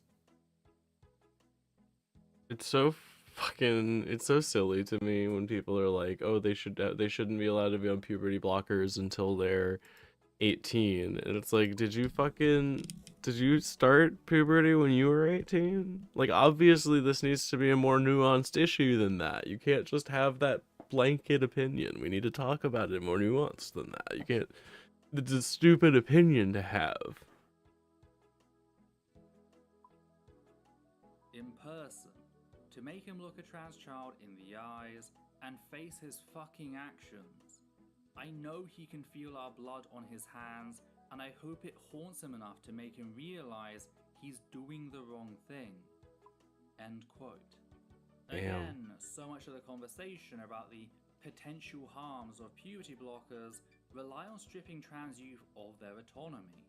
Historically, in the UK, we already sat down and decided that medical minors can consent so long as they can demonstrate a comprehensive understanding of the risk involved with that medication or procedure. Like there's guidelines for this shit. There's guidelines because there has to be, because there have to be situations where like people that aren't legally mature, like aren't legally or whatever standard of maturity, need to talk about medicine. Hello. Oh.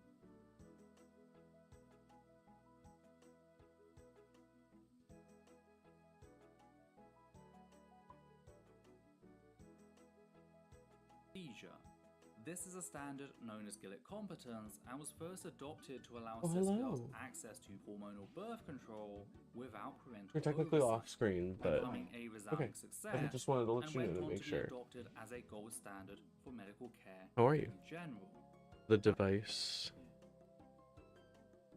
The bong? No, I was hitting this.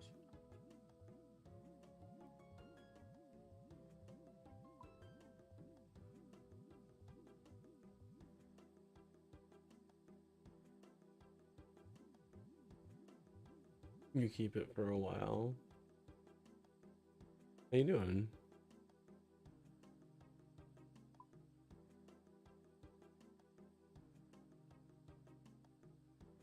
Uh-huh.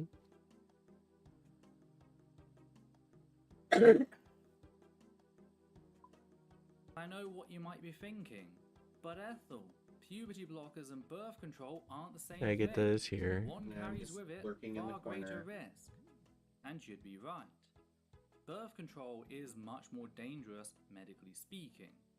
Common side effects include sore breast, nausea, and headaches.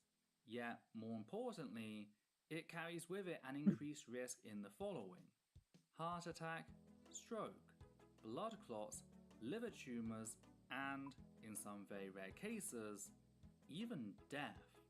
And yet, not only can children receive hormonal birth control, Oops. they can be prescribed it off-label for things such as acne, because the common side effects are viewed as being minor and the extreme ones incredibly rare. I mean, it makes sense. There's medicine that people that are minors need to be able to engage in. Like, obviously, birth control is birth control being used because it is a medicine that messes with your hormones as a minor, that is prescribed and is not like regulated to the same extent for cis kids. There's a huge amount of discrimination young people. Mm-hmm. Typically They don't have, especially in the United States, kids don't really have like any rights to defend themselves. I was like lost in a fucking awful divorce and ended up just being used like a weapon between my parents sometimes. What a fucking experience that was. And I just like, I did not feel like I had any way out of that situation or any way to like defend myself from the whims of what was happening around me. I'm sure a lot of other kids have felt really lost like that, and it's fucking super privileged to say that, you know, that's not something that we need to worry about.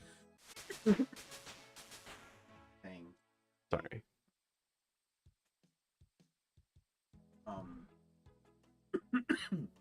Conservative folks will talk about how making, which unfortunately their solution is to restrict children from making decisions and being informed about those decisions. Children are incredibly intelligent. Like, they are. They're sponges. They're learning all the time. They're learning when you think they're not.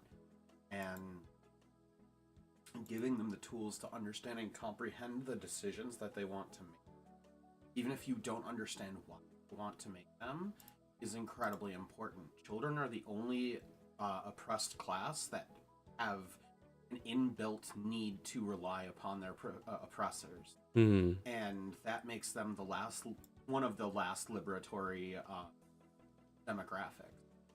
And the way that someone treats children, not just in the sense of they treat them well, but also what sort of agency they grant children and why and when not to, those are incredibly important conversation points that I see absolutely zero conservative folks able to contend with. Their solution tends to be to rip away agency, to rip away decision, and force their own ideas upon their children. I think if I'll let you finish your thought, and then I have. And that's how you end up in situations like you said, where you are stuck in a divorce that was of not on anywhere near your own doing, in a situation that you have no agency over, and are left to fend for yourself.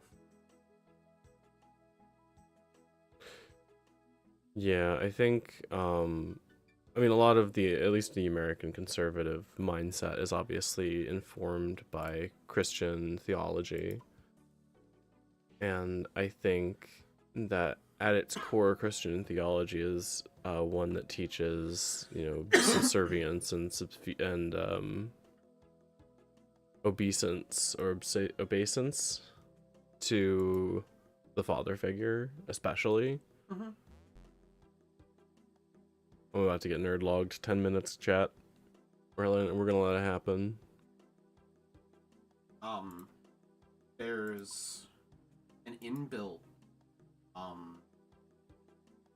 dynamic in Christian theology and a lot of monotheistic religions, but I'm going to talk about Christian theology just because I know a little bit more about that. And obviously it's a lot more pervasive in the culture that I exist in. Yeah, it's the religion that I have the experience of being in the culture of, so that I can critique. But Christian theology, especially Puritan forms of Christian theology, are heavily geared towards pushing the idea who are placed below. Just listen to them and follow their orders. And unfortunately, that means that structure is then being replicated in the home, in the workplace, in the schools, in the prison system, in every aspect of the life. And that's a huge problem because insert the problems existing in modern American society. Quite a lot of European history, and and I always think about, even though I don't agree with Zizek's statements a lot of the time, Zizek made a really good point that if you were to take the Bible seriously and read it, it's a really good case for atheism, in the sense that, once you have the Christ figure sacrificing himself, absolving everyone else of their sins, there is no sin. It's another form of death of a god in that. And so there's a lot of little interesting bits there, but ultimately the biggest trouble is that it replicates like you said, a father figure, sort of Oedipal. It replicates the Oedipal complex in other forms. Yeah.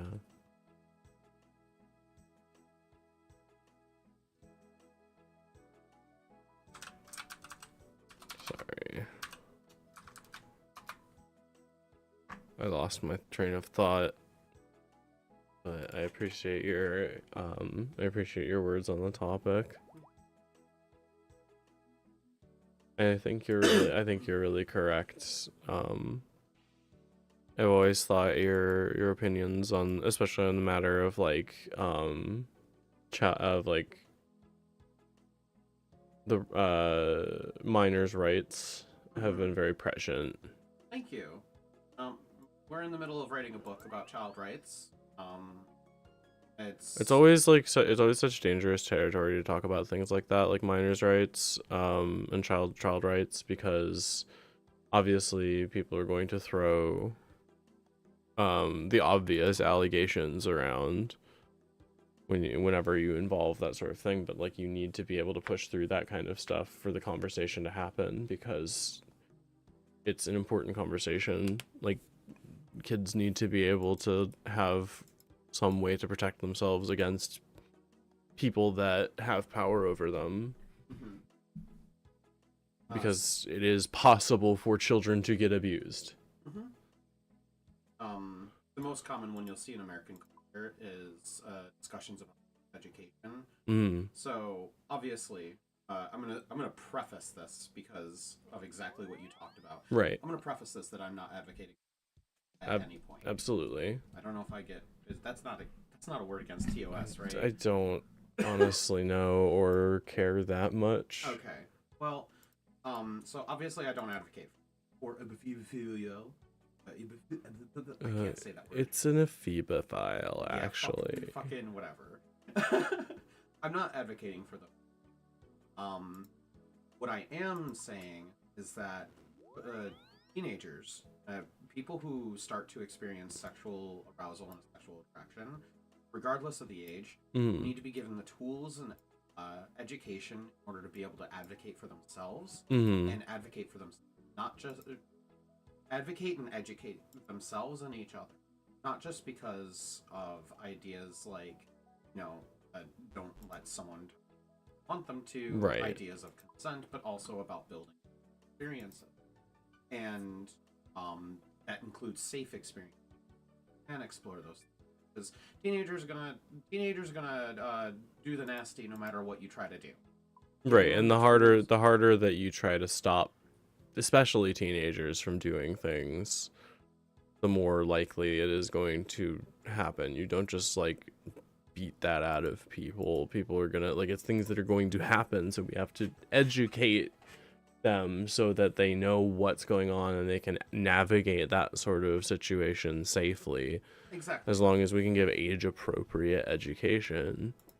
And the other thing, touching on age appropriate education, is that a lot of the time what is considered age appropriate education in contemporary American culture is still highly like shameful. Discussions about STIs and other negative effects of having sex dominate a lot of the conversations about sexuality in education and schooling. Obviously, there's this attempt to provide safety, but I mean, gilded cages are not fun. And so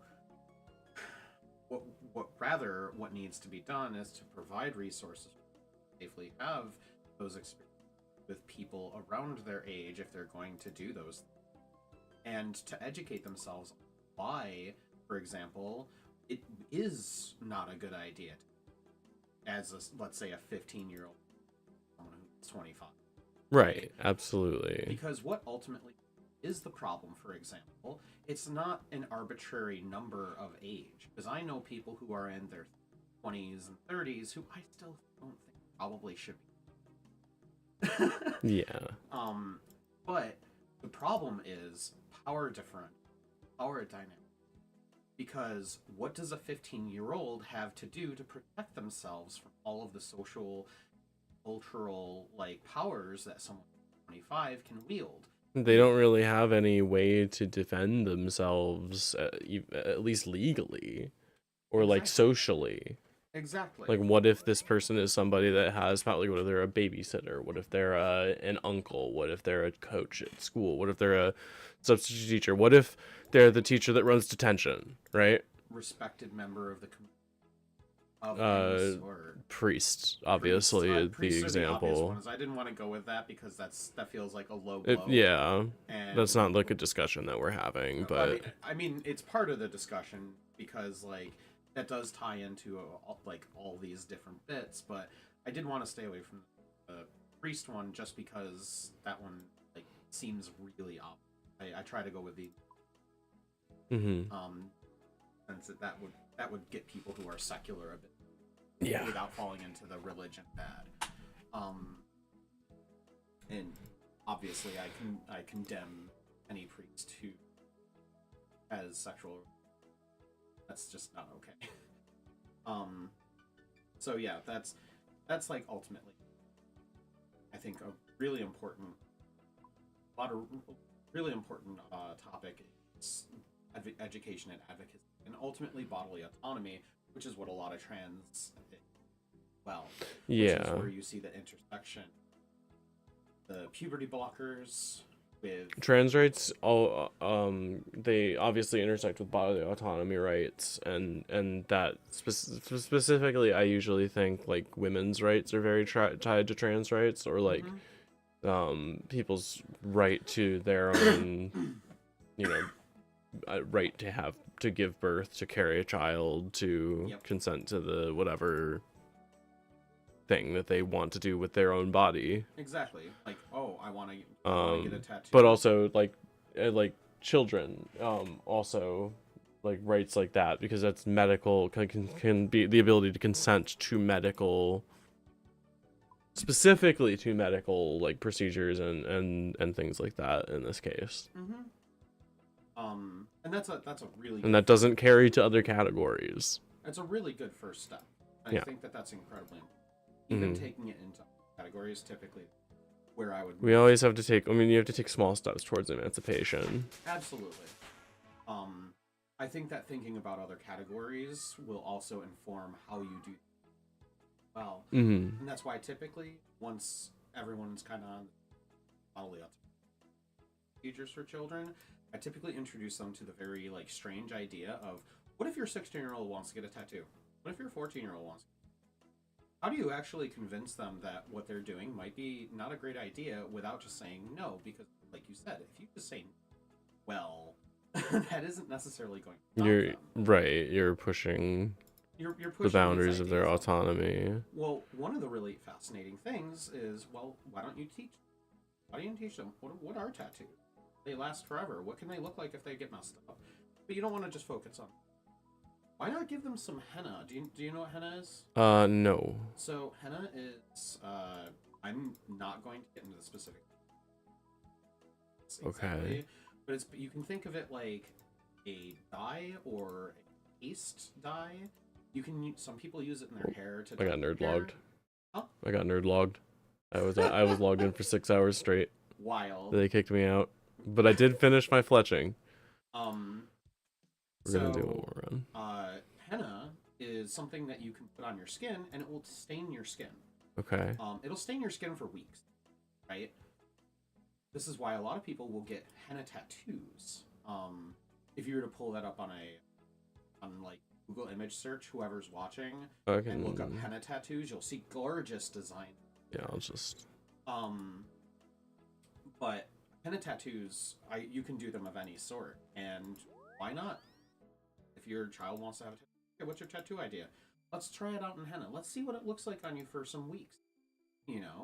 Like go through the decision-making process that someone who wants to get a tattoo goes through. And that's obviously a very huge leap compared to, just medical procedures. You're talking to someone who's 14 who is making a lifelong decision. But we already ask children to make lifelong decisions at that age anyways. Right. We're doing that constantly. You're telling these kids to fucking choose what career they want for the rest of their lives. You're telling them what to do with the rest of their lives. You're telling them how to act, how to eat, how to talk. You're doing all. But if you don't have a framework, for example, on how to make those lifelong decisions that might impact you in the future, that you might end up regretting, what do? Especially because I know people who have gotten tattoos. Yeah, they do regret them, but like, are we supposed to stop people? Exactly. And that's another thing too. Is like, yeah, do we have the right to tell people that they're not allowed to do something just because there's a chance they won't like it? Exactly.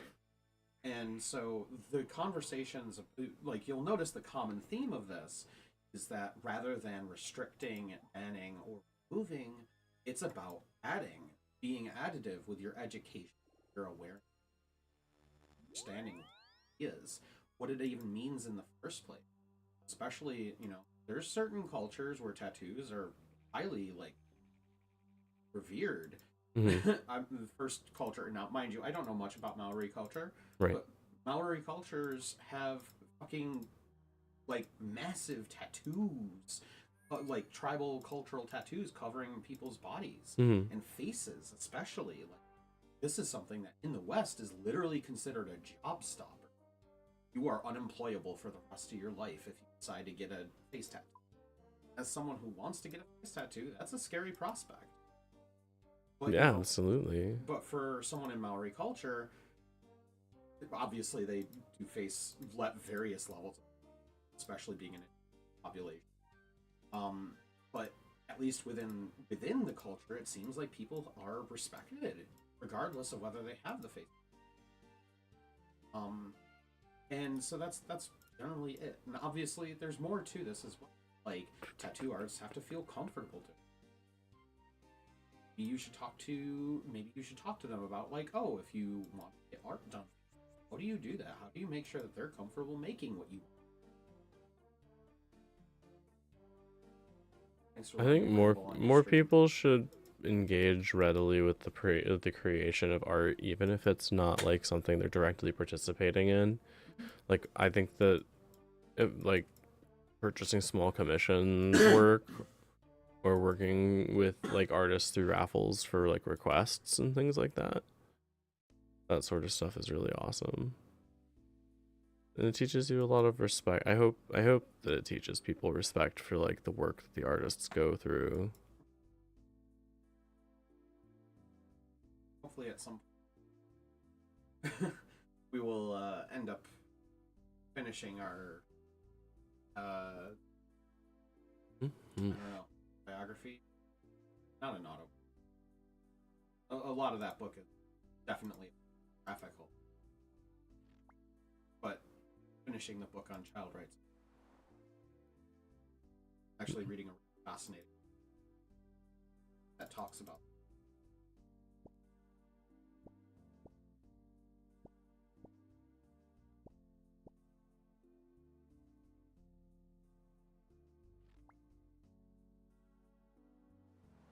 there's a book I'm currently reading called Queer Communal Kinship. You can download it free online. Okay. Obviously, if you have the money, kick them some dough. But like all good people, they've decided to make their work available for free at no cost to them if they can avoid it. And the author had a foreword where they talked about people watching for a while and noticing how restrictive heteronormative culture, like social dynamics are, and how actually horrific just watching people interact with their children can be. Yeah. Like you clearly parent-child relationships are lead society. Oh God, I sometimes get like flashbacks to getting like yelled at as a kid when I'm just out in public and people are yelling at their fucking kids. It sucks.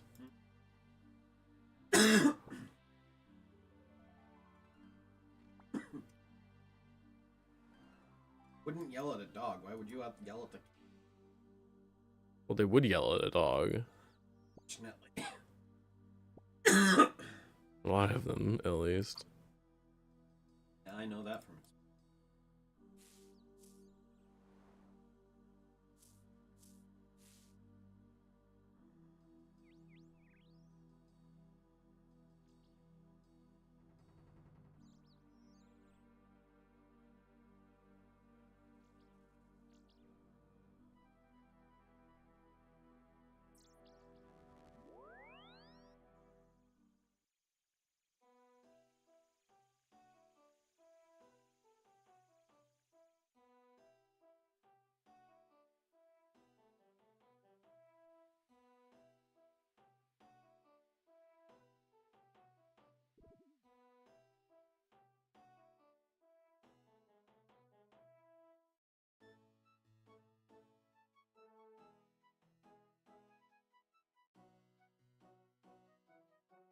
I don't know why I did that. Alright, I'm like focused on my farm run.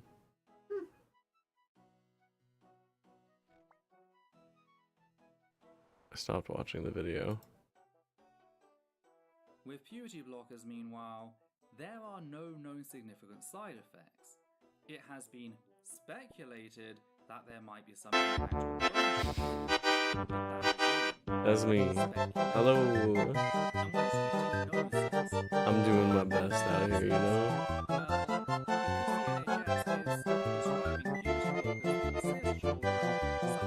Conditions such as precocious puberty, since they're known to be safe.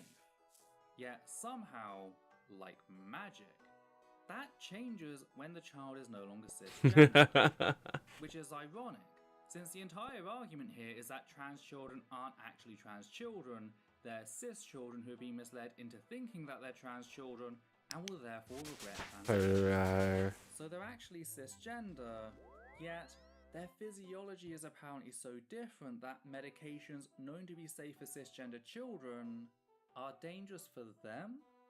Try to make sense of that. Point is, blockers are not some incredibly dangerous or experimental thing. They've been used to help children since the 70s. We've had decades of clinical trials showing no adverse effects. All they do in this situation is give trans youth 4 more years to work alongside doctors to decide whether they want to pursue permanent changes to their body, by which point they're a medical adult, making those changes much easier to achieve if they do. If not, doctors just remove the blockers and natal puberty resumes like nothing happened. Puberty blockers are the middle ground. That's what trans children are demanding, and there is absolutely no basis upon which to deny them the right to do so. We need I agree. To stop seeing I mean, that's what we were literally just talking about was, you know, these kids have the right to be able to decide this shit for themselves.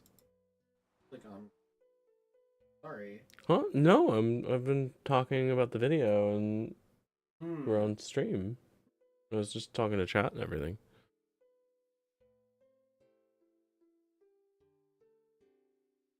Nandes.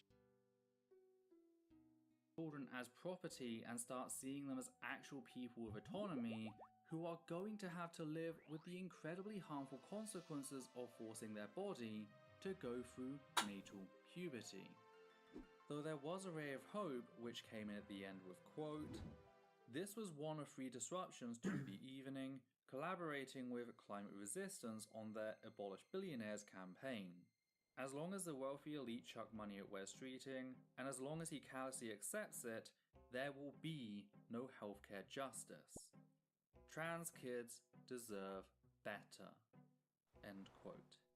It's great to see Trans Kids Deserve Better getting involved with other justice groups, coming together to focus their efforts. It can very often seem like the trans community is alone on this, when that just isn't the case. Just from personal... So many people are normal about trans people. It sometimes, like, it's easy to get caught up in the idea that, like, everybody's out to get us, but it's not true. It's not true. There's so many people that are normal about people that are trans. They genuinely don't care very much.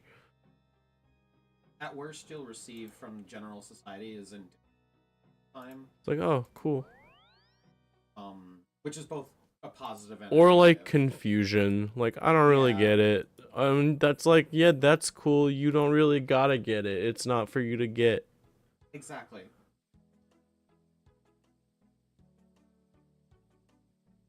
Maybe if more people understood that it's like not a thing you have to get.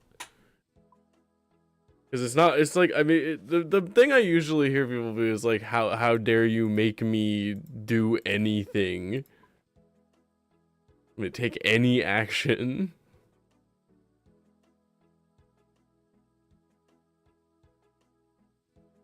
People hate fucking doing stuff. Trained to not like it. That's what capitalism does to it. True. Trained to value a lack of action. The action is valuable. It's scary. That's true. It also isolates us, like, on purpose. Yeah. Which obviously sucks. Yeah, when was the last time we talked with our neighbors? I don't know any of their names other than what's on the packages. I talk to them in passing, if that. The only neighbor that we've spoken to that was any longer than just a little bit was the neighbor across the hall from us. Mm-hmm. Likes Miles Davis. Saw that he had some Miles Davis records. We're like, oh yeah, we love Bitches Brew. Would you just find whatever you think you found? It's probably that.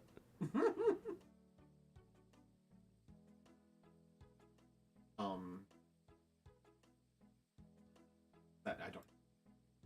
Is that like a thing? Somebody chat in chat. Yeah, no, that's what I'm asking. Is I don't know. oh, their name's Coop. Hey, Coop. I can't actually yell. Coop. Massive quantities.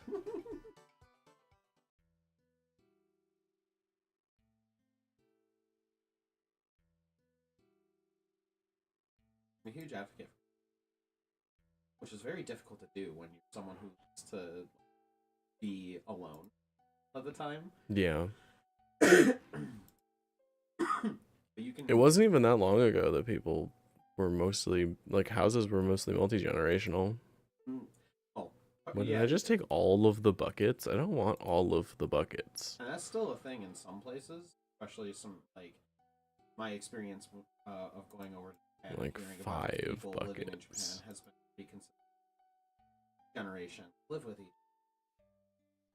So in this context, and a lot of contexts in general, as far as like family, is that it's limited to family, also mandatory, required, which obviously a joyful choice. Yeah. And that's kind of like a huge sticking point.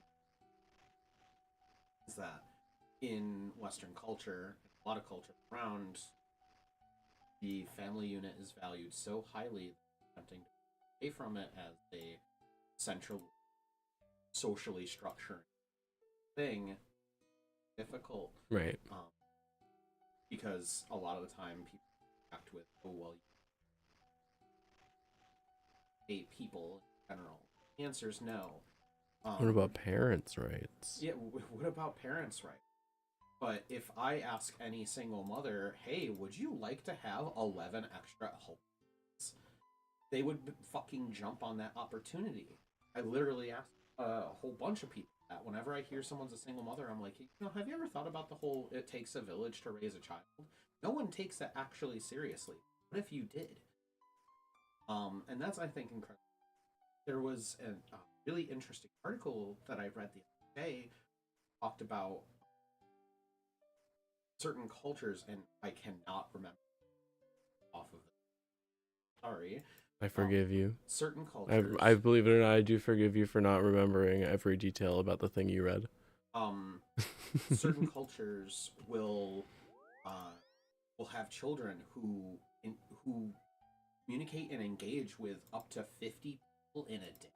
Oh wow! As children, but when you look at Western cultures, how many people does your child engage with? Oh god! That aren't children. That aren't children. Maybe like 5 to 10. Exactly. That's on a daily basis. Yeah. That's. It's just so much more isolating. It's super isolating. Living communally would change a lot of that, but unfortunately, there's a lot of pride that a lot of people take in raising children on their own.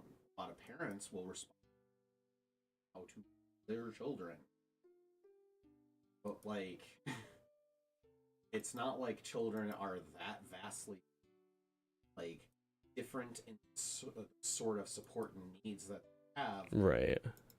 Specifically related to being children. Obviously, if a child is exhibiting signs of autism or things like that, they need the support. That's also easier to do as a larger group than just 10 or 11 adults who have to do this day job to make money so that they can put food on the table. Yeah. And obviously, these systems of oppression have roots that are outside of capitalism, but capitalism has its own logic and driving force. And in a lot of ways, exposing those tendencies that existed for what they actually are. Power. When you start looking at money, and not in the sense of value that you trade and barter, but rather as in how much power you have over something, that starts to show the, like, lay bare a lot of religion. Hey Sky, how are ya? I appreciate it. Yeah. No, I know, I totally understand what you mean.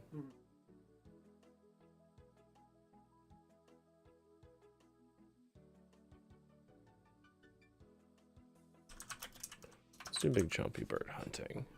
We're gonna do some quests.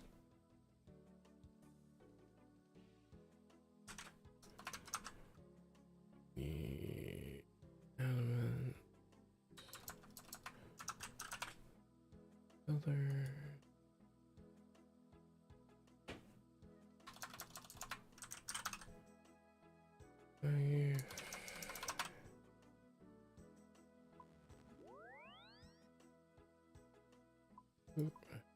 Chisel. Your controller died. Like mid typing.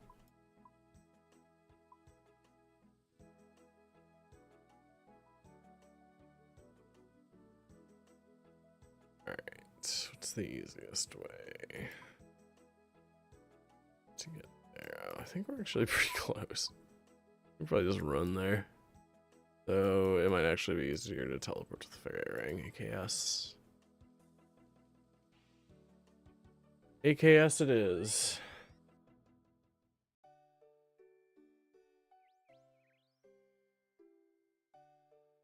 Sometimes correct path does not obviously make sense. Hey, what's up, Goliath? How are you? Welcome back. AKS, I think. Hell yeah, we did it.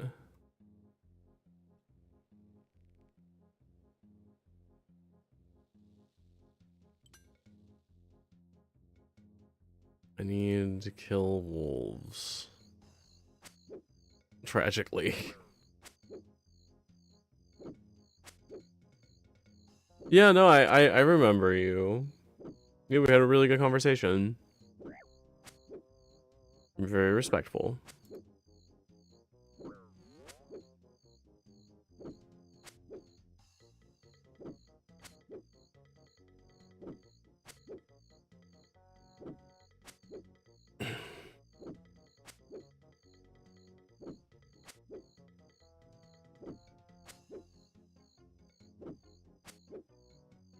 Welcome back. Welcome back, welcome back.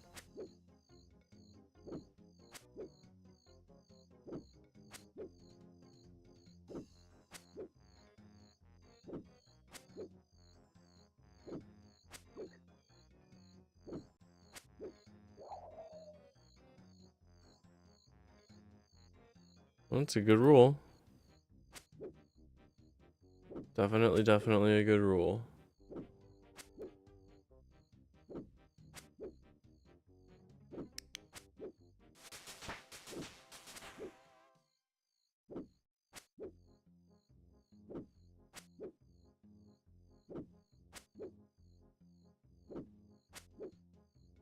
You've been busy? No problem.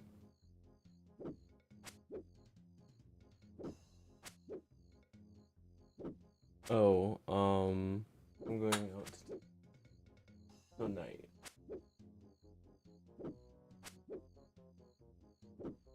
You don't have to, but...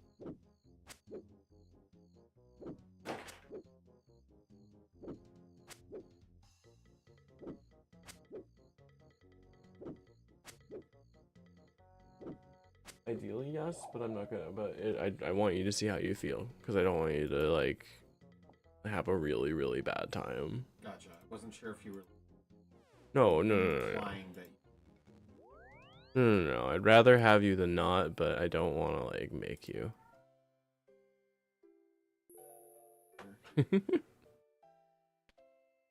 Oh no, Merlin.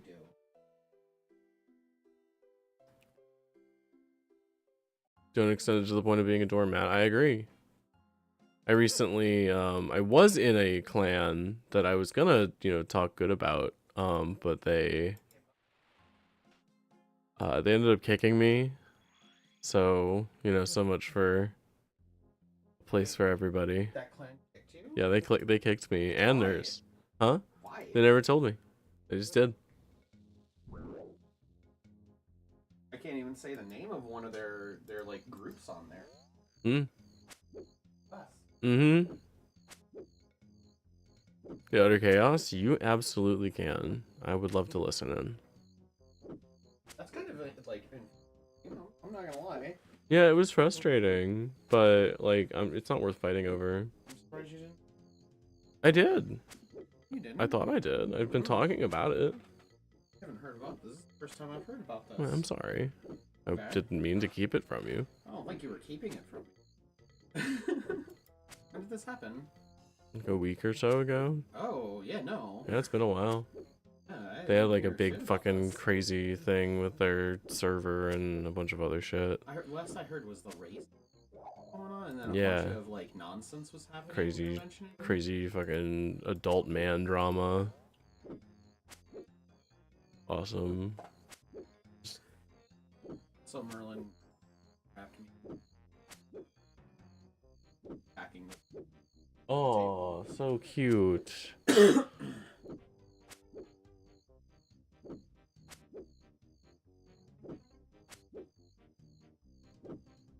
I'm gonna clear out the trash tomorrow morning before anything.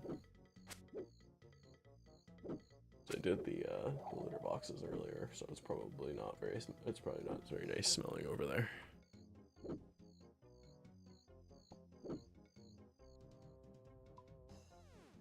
So I just didn't have an opportunity to do it earlier tonight, so I'll just do it before I do anything tomorrow.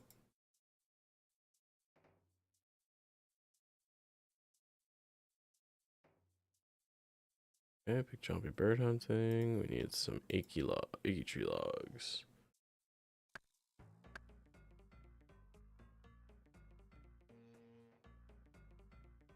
Oh my god. Holy shit. Was this like an intentional thing, or were they just fucking around and like made a really, really bad mistake?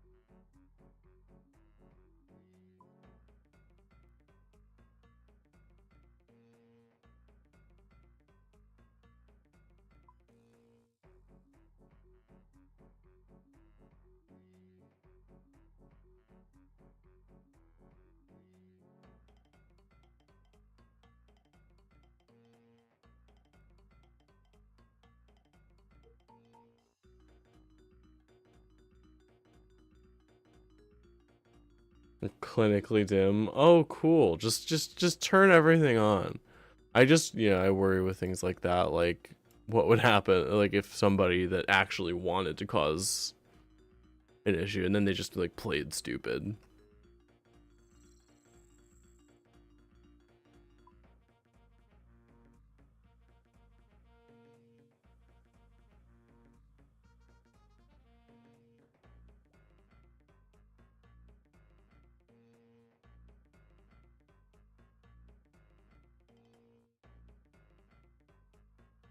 That is crazy though. I'm really sorry you had to deal with all that. That sounds really stressful.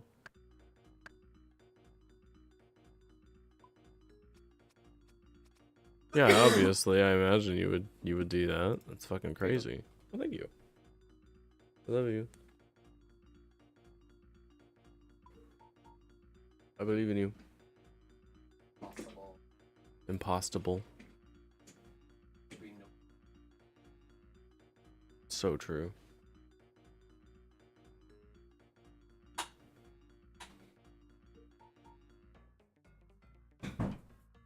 Ooh, yeah.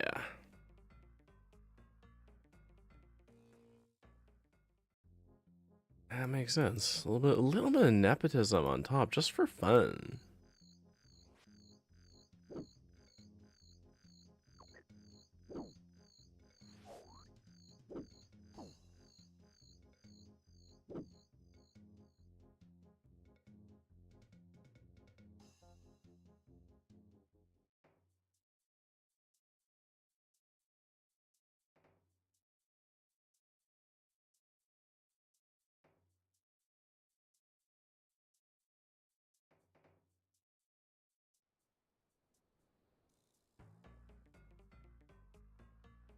I did. I thought it was a really good idea.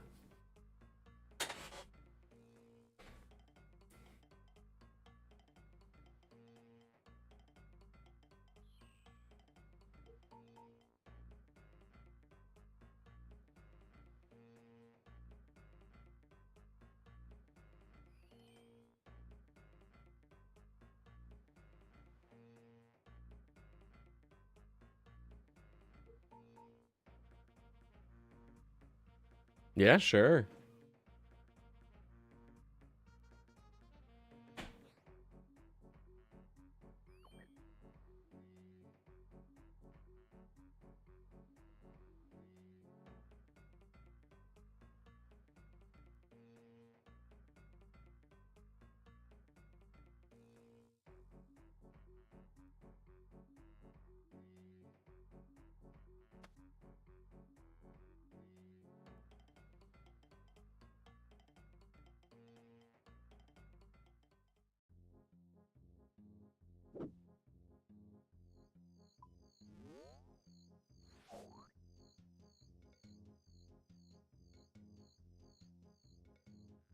Let me get two just to be sure.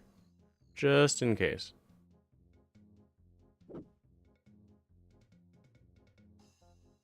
Oh, right. You said you were, yeah, you mentioned you were very, very tall.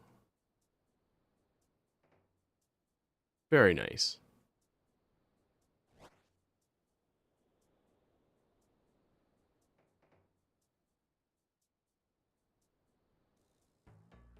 This is a really, really bad time, Flippa.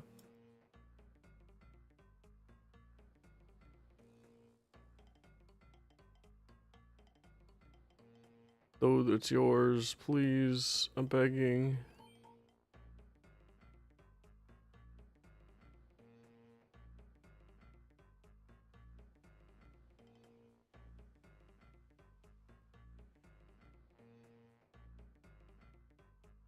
Come on.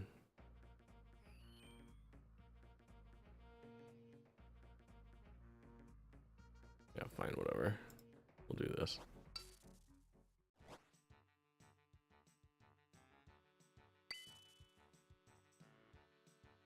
Seven, 3. Damn. Father.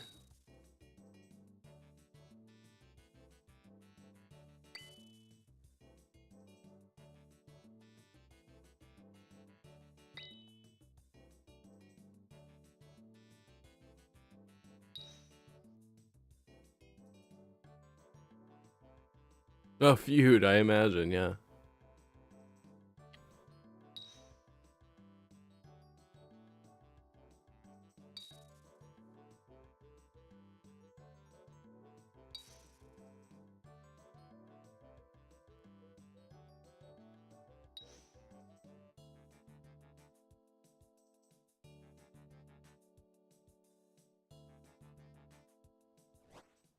Thanks for the 5 rupees.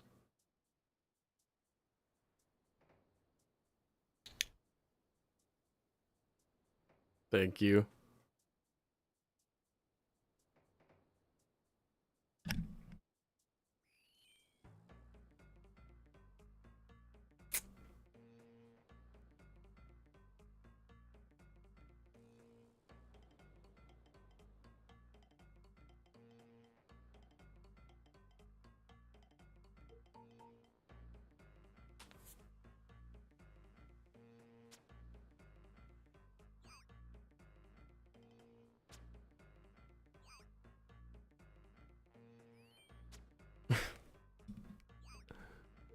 My miss.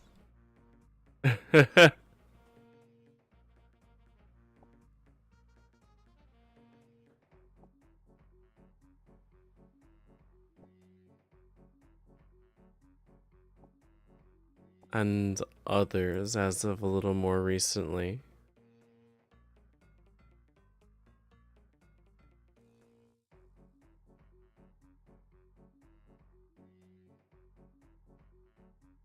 Okay.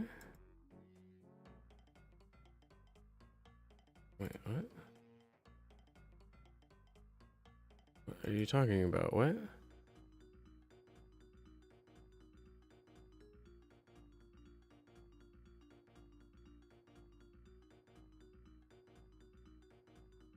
Okay, alright, so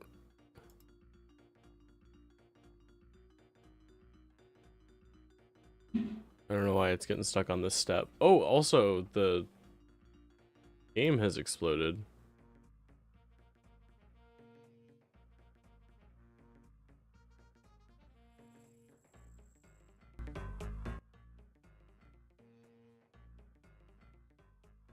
There we go.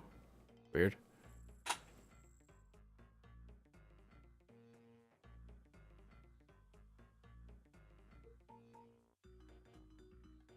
I can imagine the way that you talk. Yeah, that makes sense.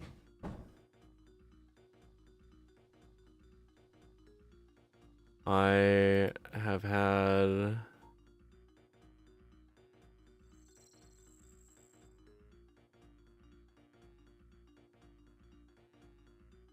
Equa-leaves and Dougal leaves.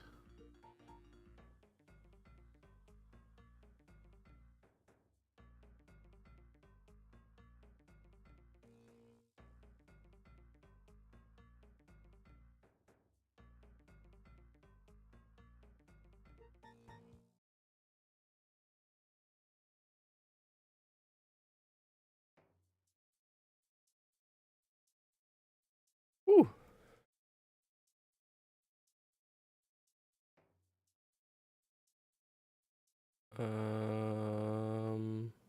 Onions, Dougal.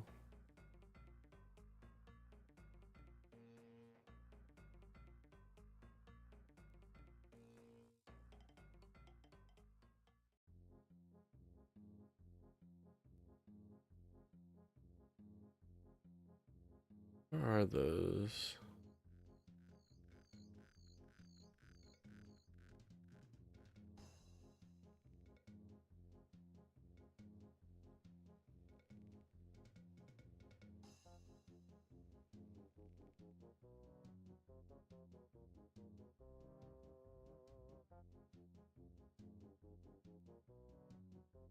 Is this one of those ones where I want to go back to the chest and see if I have them in here? No.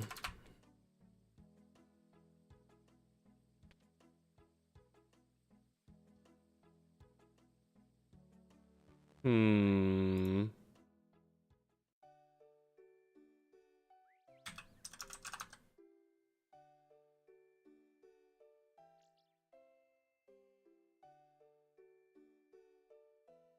I do like a man with a nice voice.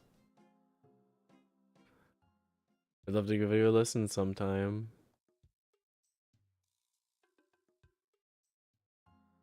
Fairly west of the swamp. Okay. Oh, that sounds really nice.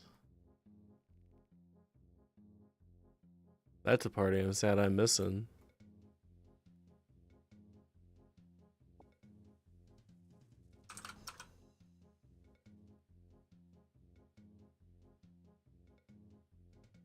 Southeast. I felt it.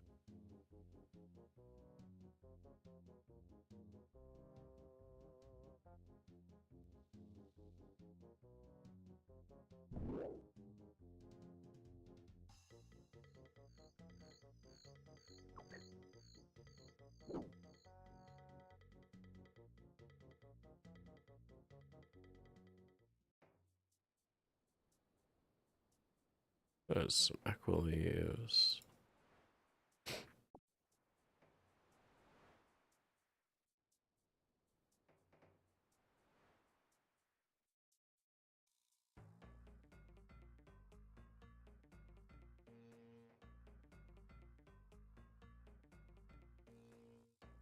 Oh, I need onion.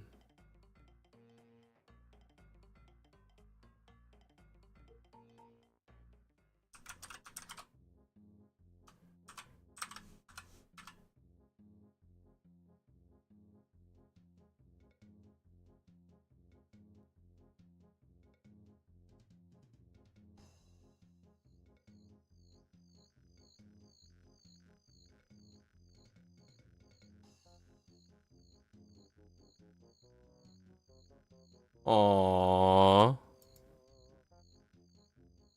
That does sound really nice.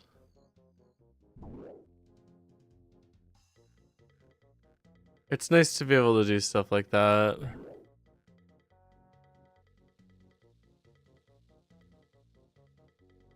I wish I had more nights of the week I could just unwind like that.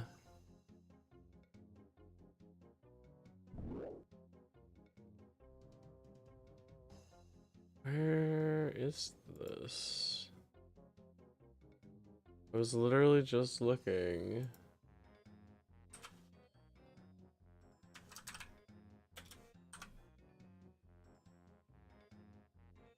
Oh, that's really nice. Yeah. Yep. Yep.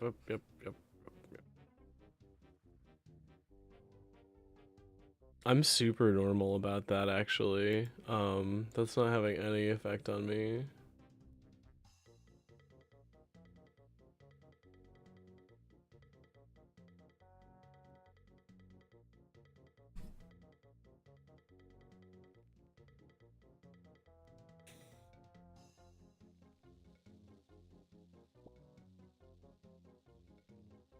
I'm widely known for being normal about men.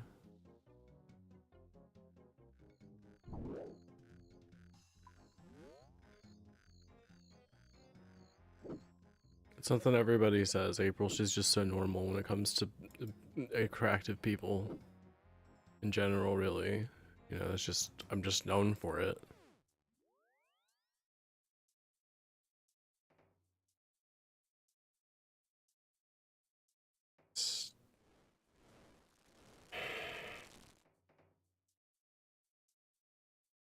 I'm normal. I'm really normal, actually.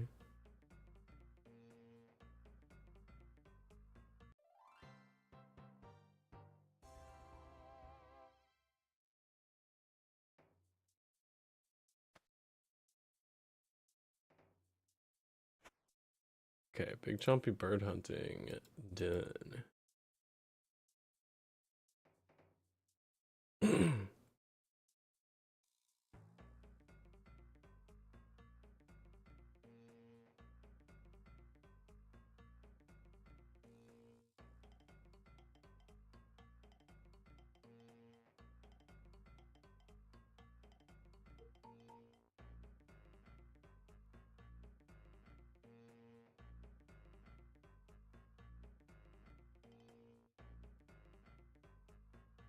I love this fucking song.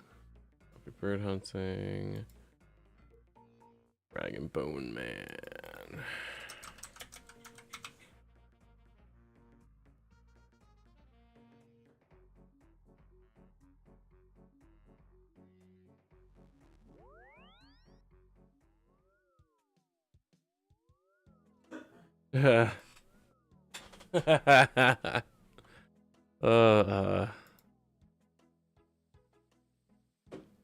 Yeah, the more you talk about it, the more normal I'm becoming by the moment.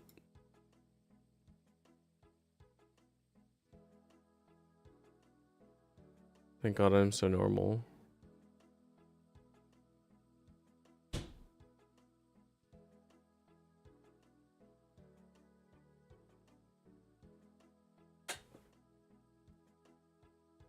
Pot 5, 7, 8.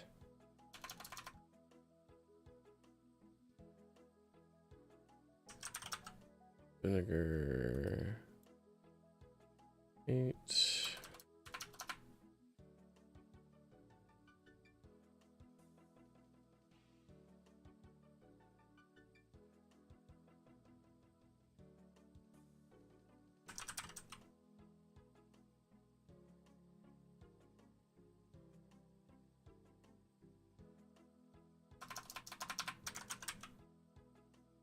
Bone. Spare ribs.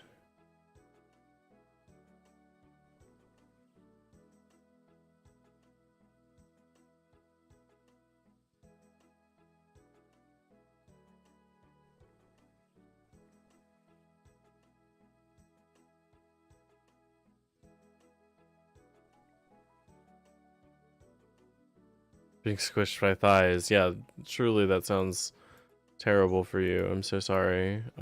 Get well soon.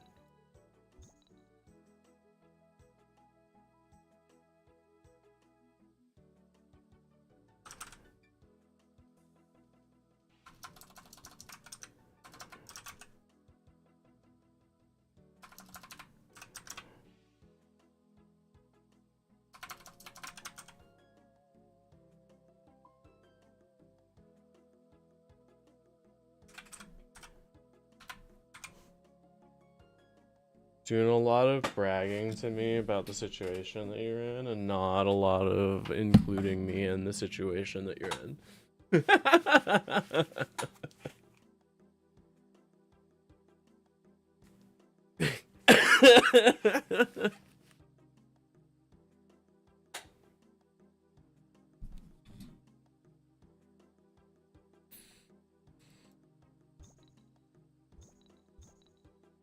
Truly, you were a tortured artist.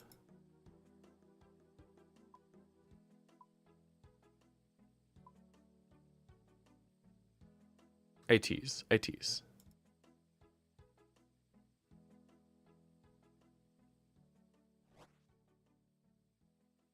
is very cute listening to you talk about them. It's very clear that you care.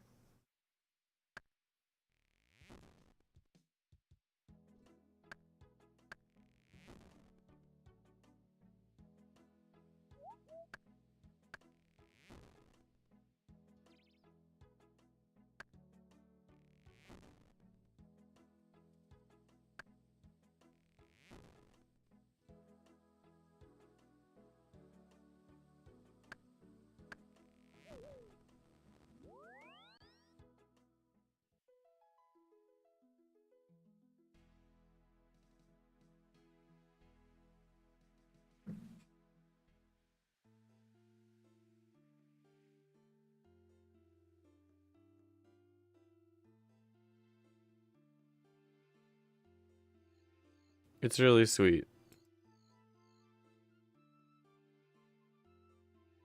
I could tell from the conversation that we originally had that you had a big heart.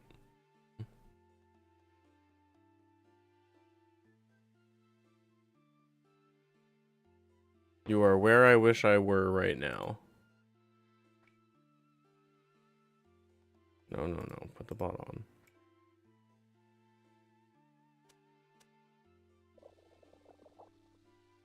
Says you can hop worlds to make it happen instantly, but how long does it take?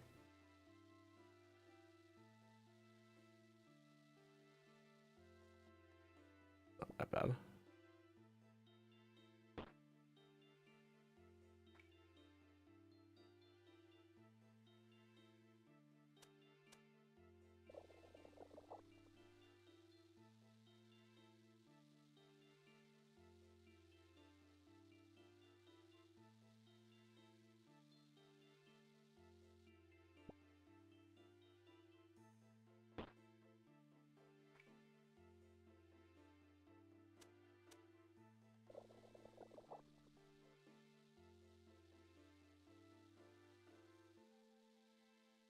I think we're gonna change tracks. These past few weeks have been pretty interesting for artists who have. This is a channel I've never seen before. On Twitter, which have unfortunately been overrun by lackluster AI images images of art which is supposedly meant to be an imitation of drawings and animations made by Studio Ghibli. While these images are already painstakingly annoying, artists were also subjected to read many tweets. That's very cute. Discrimination against every single person who ever decided to marry a pencil and produce drawings. AI art is way better. Why take days to create a drawing when you can do the same thing in seconds? The future is here. Artists are not real workers. They are lazy and are massive losers. Get a life. AI is the future and will be even bigger Yikes. soon. We have enough art made by human beings. I hate it all. Artists are pretentious, self-important, and usually mentally defective. Damn, okay. While all this drama was happening in the art community on Twitter, an artist decided It does sound nice. Studio Ghibli art style using what they had learned from practicing drawing instead of typing up some words in an AI model. The post had over 3 million views and over 200,000 likes, with most people commending the artist for taking their time out to draw instead of just following the herd. But while most people were cheering the artist for their work, someone took time out of their day, downloaded the artist's work, and decided to fix it because it just wasn't Studio Ghibli enough. You hit me up sometime, Papa. The right words to express my frustration with people on Twitter. A few years ago, we had people fixing art by redrawing it or painting it and somehow putting in effort, spending time trying to make it quote-unquote better in their own twisted way. But now we have people fixing art with AI. Sounds like a hell of a good time. Fixing art thing in the past and have all agreed it is just bad. Nice house too. 10-foot ceilings. Why are there still people casually patrolling the internet and Better than my fucking shitbox apartment I've had for years and years. That's for sure. What even is the point of all of this? Someone made a tweet of an image throwing a pencil at the art fixer, which is just a funny little gag at people who rely on using AI for drawing instead of actually learning how to draw. But then the art fixer replied with an image giving the pencil to an AI. Like, you can't just make this up. How bad has it gotten that we're giving all our drawing problems to AI to solve? No one wants to learn anything anymore. Other people in the comments started calling the art fixer out, clearly stating how bad and soulless their image looked compared to the original drawing, but they just kept coping hard in the replies, claiming the people who were calling for poor people. AI were trying to be funny, and the joke got old pretty fast, which is rather silly if you take a second to. Didn't like this AI Ghibli filter get used to make like some fucking shit that the White House posted making fun of immigrants? Insane. We live in the weirdest timeline.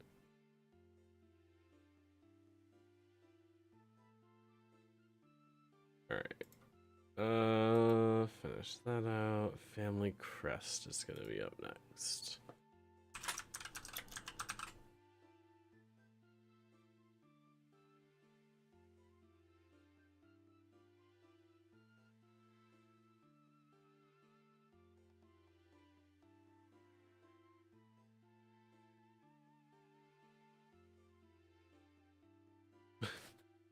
Probably why they do it. It's fun to tease you.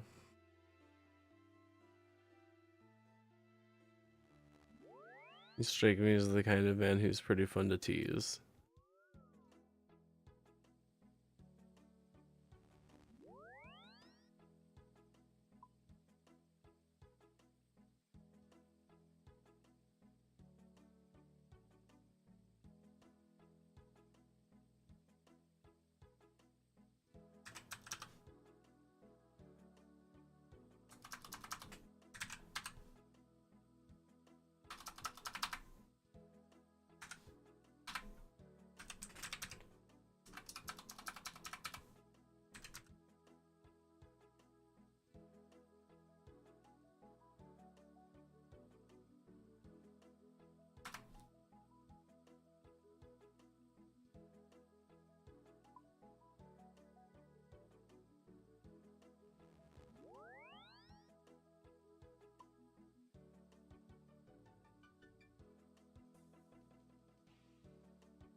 I mean, yeah, Yeah, I do. I mean, yeah.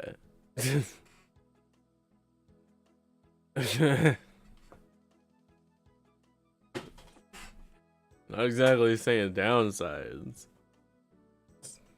I don't know.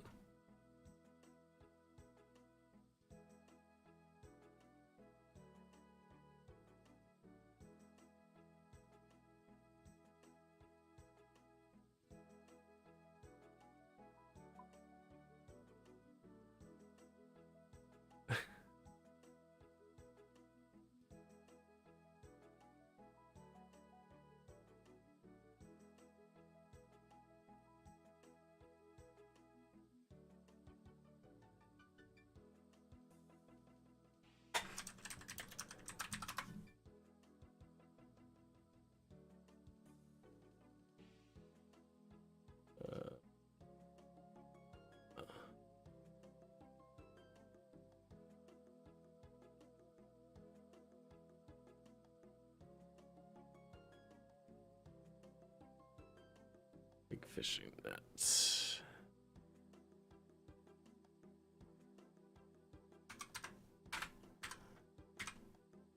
Ooh.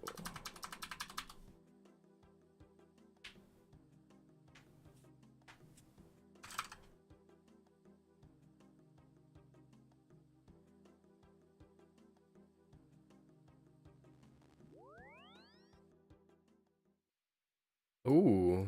Well, I mean, again,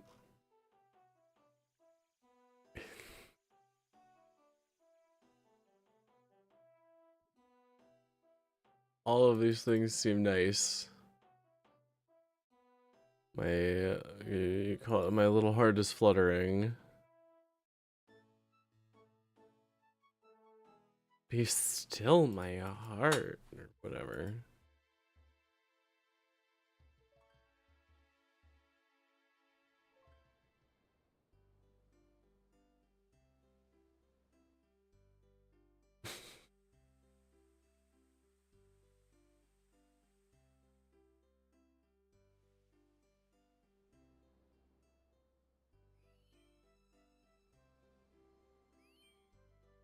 Hmm.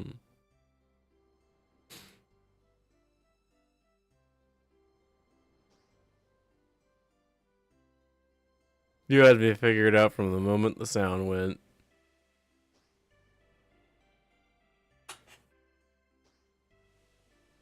That makes sense. I've never been difficult to figure out.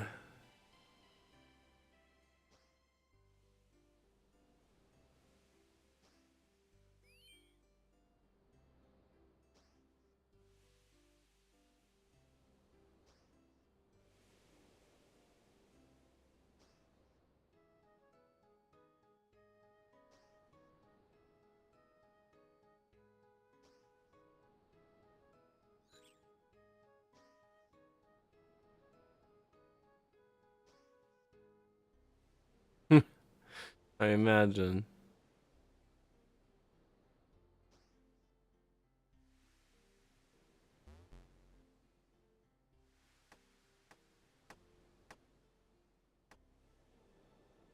Gives that particular little melty feeling.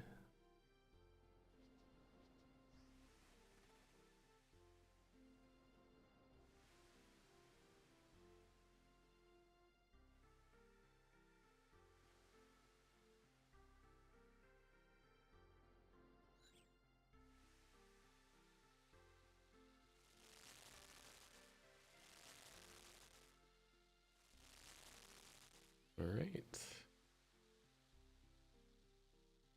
Go to the Kandarin Monastery, restore our prayer.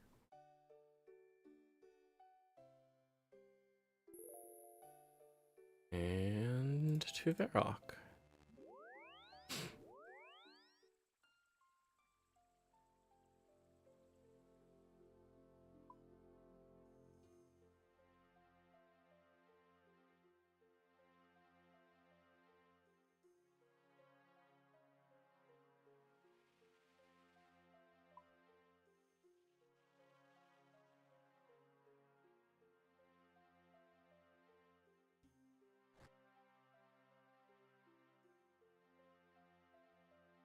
Oh.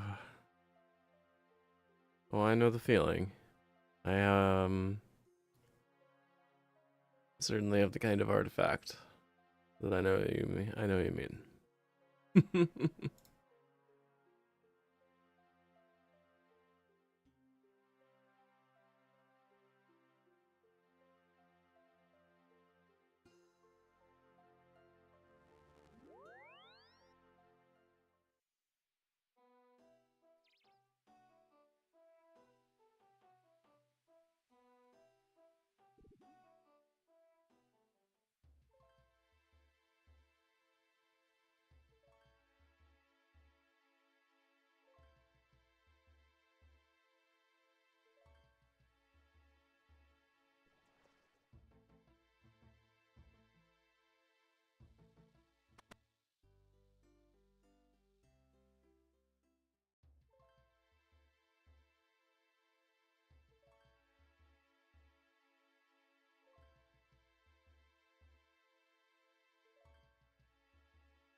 That's that makes me feel a certain kind of way.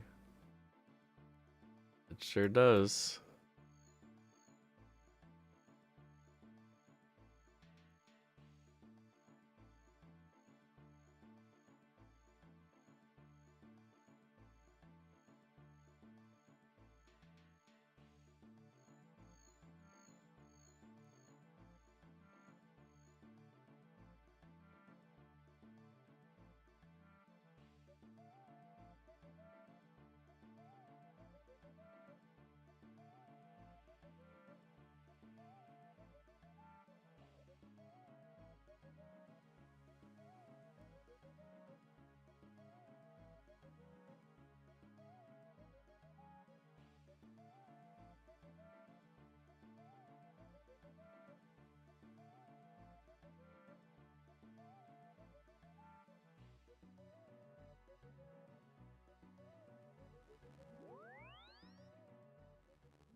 That's really crazy.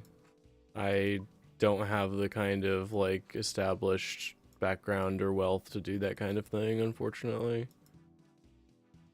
That is the kind of dedication to a project, especially just the know-how that I cannot even begin to replicate. I just don't have the kind of life that would allow that sort of thing to happen, I guess.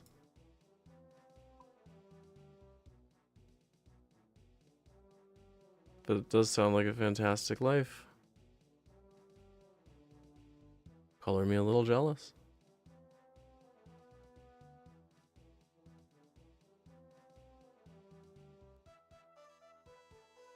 What?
All right, watch more of this video. Think of it instead of letting AI do all the thinking for you. Why do you think it's okay to fix someone else's drawing and not just fixing it casually, which is also wrong? Going the extra length to use AI to make it better. Did the artist ask for your help? They obviously didn't seek for your opinion, and they clearly stated that they wanted to make the drawing by themselves without any use of AI. So ignoring their personal values and feeding their art to AI is just absolutely wrong, no matter how you want to look at it or whichever excuse you want to use. Some other weirdos in the comments were making fun of the artist, telling them how they just wasted their time drawing when AI would have done a better job faster, and how they should give up and quit art because drawing wasn't for them and AI looks better. Someone even said, at the end of the day, you still copy. They just want to be mean. Is this better because the end result is worse than what Ghibli Oh, that's really cute. Or is this just to show that you are not on par with what AI could have come up with? It's better because the artist made something they're proud of by themselves, using skills they've learned over time. If that's so complex for you to understand, then I don't know what else to tell you, man. Another artist posted their art, which this time had absolutely nothing to do with the AI trend, and the artist was just showing a work in progress of their Genshin Impact fan art. But another Twitter user attempted to fix the drawing using AI, this time claiming they fixed the shading in the original drawing by inherently turning it into a Studio Ghibli character. The art fixer even had the nerve to ask the artist if they liked the fixed version, because somehow they thought in their head they were doing the Can imagine, yeah. And the artist needed to show them appreciation because they had made their drawing better. Numerous other artists on Twitter began calling them out for fixing the artist's drawing and ruining it I'm a fan. consent, and telling them that the Studio Ghibli AI trend was only making horrible images compared to actual artists. The comments kept on trooping in hundreds, and while you would only assume the person fixing the art will automatically feel sorry, It's the kind of stuff that I want to get into. they're doing is bad and pointless. They posted this to their accounts. I'm working on it. It's just so devastating that sharing a simple image online could inspire such responses like death threats and folks literally celebrating potential violence against me. Why is everyone so hateful to me? What type of sick, twisted individual do you have to be to immerse yourself in such delusion that people are celebrating violence against you? Obviously, sending death threats and promoting harm against a person regardless of what they did is a horrible thing to do, but fixing someone else's art and claiming it's better without the person's consent is not that great either. Honestly, how entitled and self-absorbed can you be to use someone else's art for AI when literally no one asked you? Most importantly, the artist didn't ask you to. Who are you to do that? And the nerve to add hope you like it doesn't exactly help. Every single comment under their post was telling them that they deserved it and expressing how much of a piece of shit they were. And while I don't totally agree with some of them, which were a bit extreme, they in fact did deserve all the treatment they were getting from everyone in that comment section. To add salt to the already deep and hemorrhaging injury, a member of the popular esports org FaZe Clan made a ridiculous tweet that sounds really nice. on Twitter, started more drama between artists and possibly everyone else. Loving the new AI. To be straight up honest, I think people who spend their time learning art and creating art should just quit. AI is the future and it's phenomenal. Not only was this free, but no complaints at all. I am an AI artist.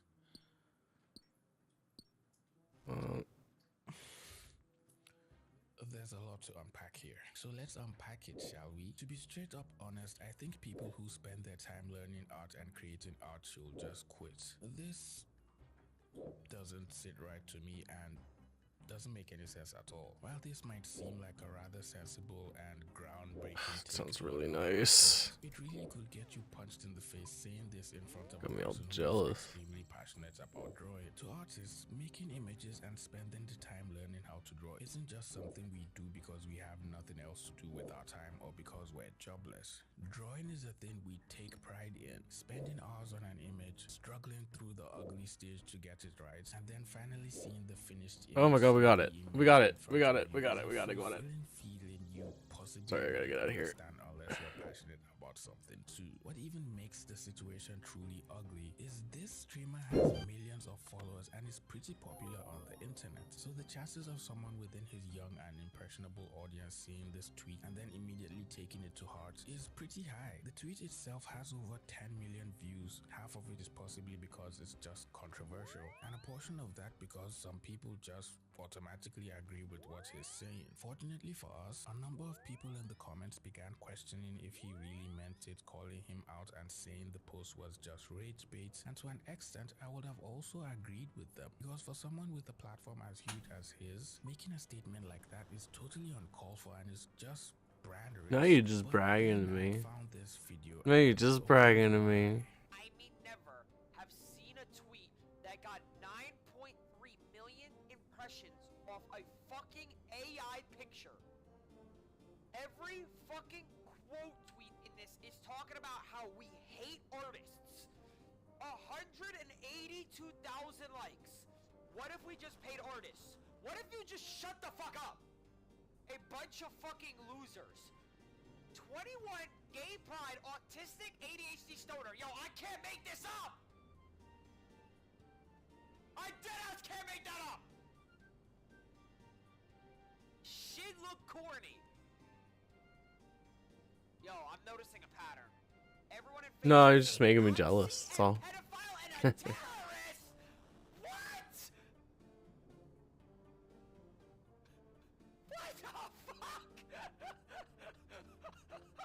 So in the video, he goes through some tweets from people who, some of which were definitely artists, or at the very least were just trying to learn how to draw, and was just making fun of them for leaving comments about FaZe promoting the use of AI without any tangible reason as to why he didn't agree with them. I can't tell if this is a joke or not, but clearly he seems pretty serious with the way he was making fun of them. The annoying thing is, his chat is also going to go off of what he's saying and totally agree with him for the most part, unless other people start calling him out for being weird on the internet, which is practically what started happening. You will never know what it's like to create beautiful masterpieces with your own hands, and you don't deserve to feel any of that. Now pick up a pencil and stop being Ooh, nice. Bait or not, you shouldn't promote this to your middle school fan base. What I'm gathering from what I've observed about this new AI trend in the last couple of days is that some non-artists have a lot of disdain for artists, and AI art is sometimes used more as a get-fucked artist than a tool of convenience. People were so mad in the comments calling out Ronaldo and disagreeing with his statement against artists and his stance on AI being the future. And apparently he got kicked from FaZe, which is kind of understandable for making such an inconsiderate comment. But knowing how most of these streamers and their organizations go, the tweet could potentially be another bait post just to farm more engagement from people already upset about the entire situation. Asmon Gold, who is another popular streamer with a pretty huge platform and millions of views across his social media, also made a comment about the trend, and as you'd expect, his statements were just so... Think about like the tech for it to understand, like, okay, each one of these things is a pillar. These are people walking down here. Like this to me is fucking crazy. So you're gonna see this happen a lot more. Now there's gonna be a lot of people that aren't gonna have any jobs pretty soon. Like I would definitely say like that's, you know, you have the, what is that, the 9 leaving Minas Morgul. Like, oh fuck, man, this is insane. And so you got Rivendell here. Yeah, so if you are an artist, this has been a really bad week for you. And I want to promise you that it's going to get worse, okay? So if you're an artist and this is upsetting you and you're worried, I want to promise you that it's only going to get worse. This is only the beginning. There will be like man-made horrors beyond the comprehension of the human mind. You don't even know what it's going to be like, right? And I would focus on career change. Yeah, exactly. And focus, like, go be a plumber or something like that, right? Yay! Way to go, Aspon. Let's all just discourage all the kids that had dreams of becoming an animator or concept artist. Let's all spread fear among them so they can change their career path, since we have nothing else better to do than to spread rumors on the internet. That seems like a rather decent thing to say to all the millions of followers you have across your social media platforms. Well, as you would have expected, a number of people also agreed with him, saying AI had come to stay and was going to either change the entire art industry for the most part or possibly run artists out of work. That is, if they didn't adapt or find ways to use AI in their work. Other people started pointing out how shitty of a take this was, because the AI models Asmon was praising for being the future of art were literally trained from stolen art from actual living artists. So essentially, without an artist making the drawings in the first place, there wouldn't be any drawings or art for the AI to learn from or copy. AI models still need to be trained. My assumption is that animation companies will still hire artists to create and design art to use in their own proprietary training models. Unique art created by artists and AI models speeding production. Job opportunities will still exist. Art is fundamentally coming from the human soul and mind, while being one of the purest forms of expressions us humans have. I truly believe if our artistic mind vanishes, it will be truly devastating for humanity, and the consequences will be much more than artists losing their jobs. The complete lack of understanding of what it is to be an artist here is frankly baffling, considering this person has spent his entire life consuming what they make. Many comments like these, all disagreeing with Asmon's take and calling him out for making blanket statements, were all littered across his comment section. People accused him of being a disgusting human and cautioned people not to take advice from him because he apparently had horrible takes and lives with dead cockroaches and rats in his room for some reason. I don't know how true that is. And while That's real. That's real. That's fucking crazy. Another streamer also decided to add their own 2 cents to the situation. I love AI slop images. Well, what do you call anything slop these days? I gotta be honest with you. I feel like slop is becoming a word to just like a buzzword to discredit anything in. And let's keep it silent. A lot of AI art coming out, it is literally better than most artists' best work that they could. Hey, if something does better by itself than an artist can for the entire life, I mean, brother, I gotta be honest with you, I don't really give a shit. It's just better. I don't care. Why would I care? I don't consume the method. I consume the product. If this gives me a better product, it's a good product. I don't give a fuck about the method. Oh, I am definitely. While it took me a lot more than color me jealous for sure. To fully grasp what he was saying, I found every single point he made in the video easily debunkable, starting with the first one. A lot of AI art that comes out is literally better than most artists' best work. True or false?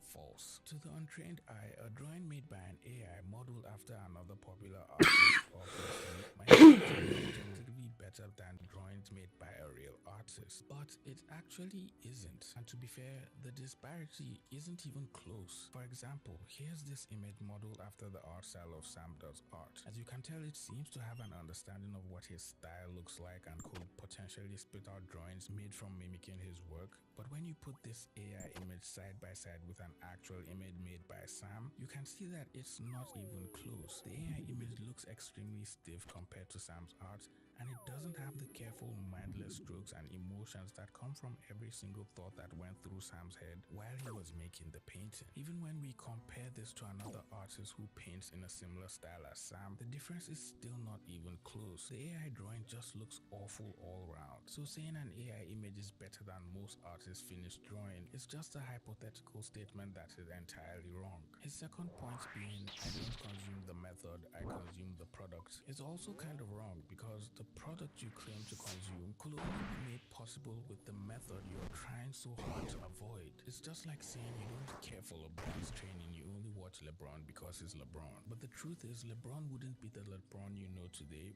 without his training. I don't know if you're getting me, or maybe I'm just stupid. Someone called this peak consumerism, which is quite a rather fun way to look at the situation. A lot of other people in the comments seem to agree with what XQC was saying, claiming he was right, and that was exactly what the consumer was thinking, because they didn't care how a product or game was made and were only consuming the final product if it was good or they enjoyed it. But if we take that same analogy and I use it should in have movies, brought people still call out an bad movies anti-poison, because of how they were made. So it appears but that I it's didn't not do obvious that because consumers can't because still I tell if wasn't a product is thinking. good, subpar, or is just a pretentious Oops. version of a better product. Another fixing art debacle, which in my opinion is probably the dumbest out of all of them, is the one that happened after this amazing artist made a tweet where they showed a page of their sketchbook after they had spilled coffee across it, and then showed how they drew over the shapes of the coffee and turned the image into a unique fine piece of art. Their tweet almost instantly went viral, gaining a whopping 30 million views and over 400,000 likes. Someone then quoted the tweet stating how this wouldn't have been possible to achieve using AI because clearly it had to have come from a human for the drawings to feel genuine and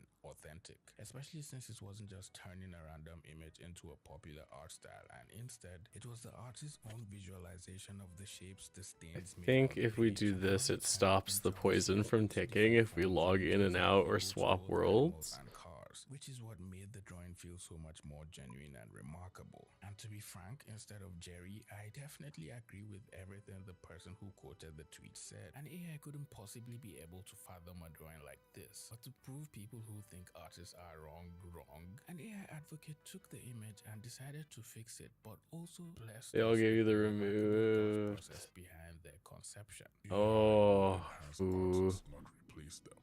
Respectfully, to say AI is useless for artists is just a fear and bias. Conversely, being an artist that vows to never use AI can also be valuable. For example, people buy handmade stuff rather than something made out of a factory because of its authenticity. You either fight the wave or join it. Both can yield fruits. I placed both images side by side. Be honest, which one do you think looks better, feels genuine, and is the better drawing? The image made with AI or the drawing made by an actual artist? I'll let you decide. I think the answer is pretty obvious. We shouldn't have to get ahead of ourselves here. There's literally no argument the artist's drawing is 10 times better than the foul-looking AI-generated slop, which just lacks any semblance of soul and authenticity. You can see how the AI couldn't tell what part of the coffee to leave behind and what part to turn into a drawing. And instead of drawing using the shapes of the stains, it just drew random images and filled them with darker colors to imitate the stains. Some parts, or more or less most parts of the drawing, don't even make any sense at all. Everyone rushed to the comments to point out to them how the AI generated image just proved the point that the person who quoted the artist was trying to make, saying how it lacked any form of creativity and was just totally soulless. But the fine AI gentleman wasn't going to go down without a fight. Oh no. He made another tweet where he fixed his original fix and gave us another fantastic speech to go along with it. I agree with you guys, AI will not replace artists, but please understand that it will just enhance them. Originality will also be more valuable than ever before. You have the free choice to choose your expression. Hating AI is an understandable bias and fear. Every revolutionary concept has had resistance to it. Uh-huh. Are we safe? Why am I scared all of a sudden? Why does this sound like a villain speech? What's wrong with bro? How did this guy go in from a shitty image to making an even shittier image? I just can't explain anymore, and I'll just let the comments do all the talking. Well, I'm glad everyone can see that these AI images are just genuinely sloppy versions of actual drawings. And while people are excited and abusing the Studio Ghibli trend, turning images into Ghibli art and whatnot, artists are still making their own drawings despite all the call-outs, insults, disrespectful statements, and side jokes made at them to mock them for ever picking up a pencil and deciding to learn how to draw. Personally, I'm always for drawing yourself and just learning how to improve. But if you want to entertain yourself and use the AI for the trend, do what you like. But don't fix anyone's art without their consent. Don't use AI to fix art. Don't steal art. And just somehow try to pick up a pencil and learn how to draw and improve daily. That is if you're up for it. Like bro said, every revolutionary concept has had resistance to it. Well, it looks like you've made it. Well, it looks like you've made it to the... Well, it looks like you've made it to the end of this video. If you enjoyed this video, please leave it a like. They make you feel sorry. Yeah, for sure. Please also hates AI and subscribe to the channel if you're new here. With all that being said, I'll see all you pretty penguins in the next video. Bye. Person seems fun. Good random pick.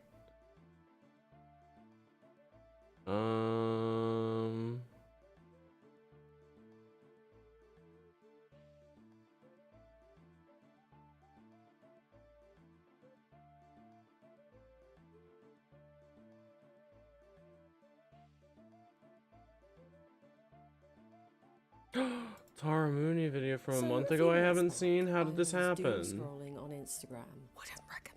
And I came across a video of someone sitting on their kitchen floor crying. I clicked on the comments and holy moly, to say that the atmosphere was unsympathetic would be an understatement.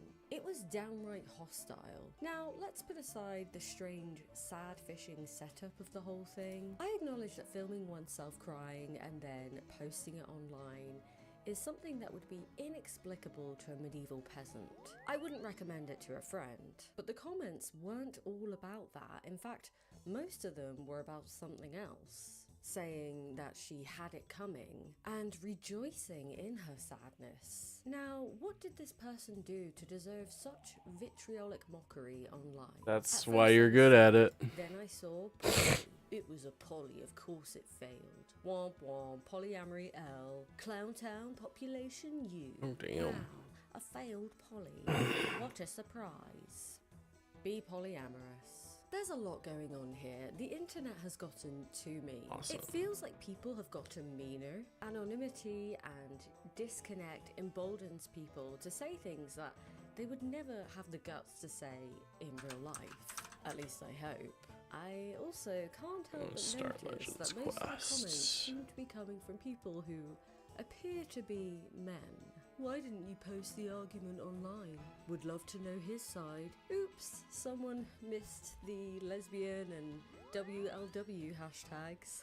Or perhaps he just doesn't know what a lesbian is. But the aspect I want to focus on today is the hatred towards this person being polyamorous, because it isn't exclusive to the comment section of this video.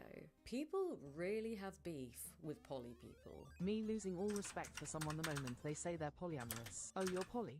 Yeah. We have literally nothing to talk about. You can leave me alone forever. This is how polyamorous people look to me.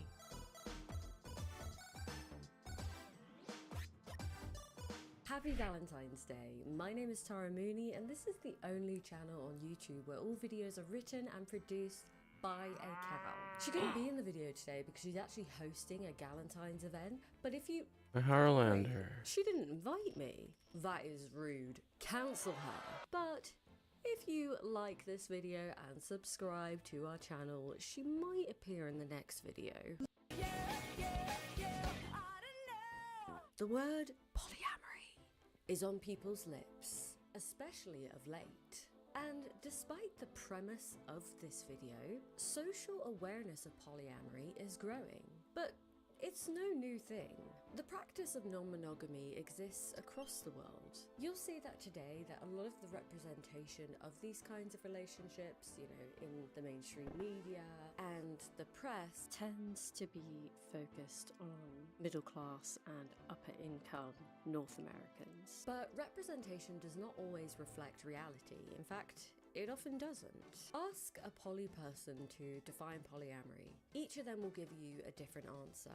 Cat Black has a wealth of videos and insight on polyamory and was my online introduction to it. I'm polyamorous and I wanted to talk about what polyamory means to me personally. For me personally, polyamory is not about having multiple sexual partners. It's about having love for more than one person and being able to maintain that romantic love with more than one person. I sort of look at my capacity for love like a glass and the water in the glass as love. And I think that my glass is a little bit larger than a lot of other people's, so I'm totally capable of having multiple commitments to more than one person.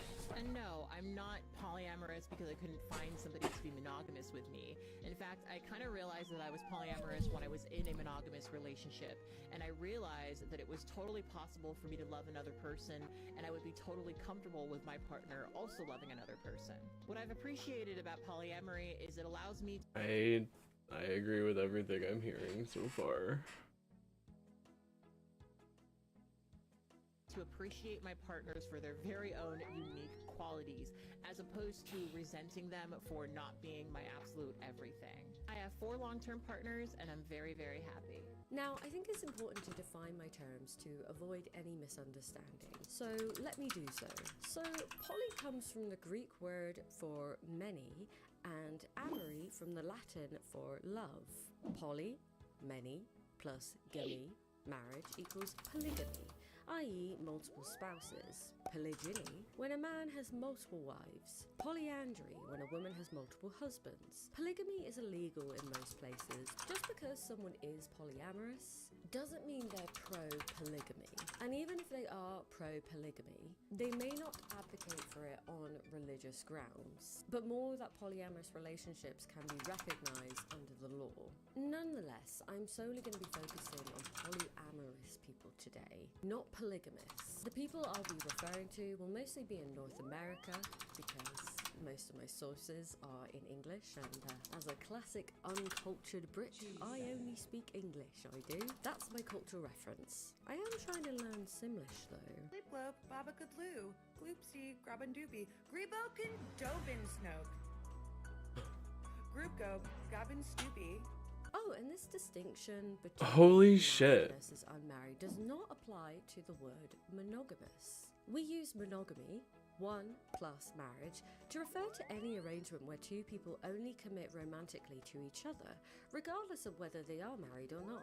Ambiamorous is a term to describe people who are content with both monogamous and polyamorous I figured, relationships. believe it or So people not. who are polyamorous That define is it as a big part of their very identity, cute. whereas some I'm a big people fan. refer to it as a relationship style that they happen to practice. Polyamory allows for multiple romantic and sexual connections, whereas open relationships are typically defined as a relationship where 2 people romantically commit solely to each other, but allow for sexual explorations with others. Swinging is an example of this. There's also the term monogamish, coined by author, columnist, and gay activist Dan Savage, which is mostly monogamous with a little squish around the edges. Basically, polyamory is a form of non-monogamy, but not all non-monogamy is polyamory. I know, this is a lot.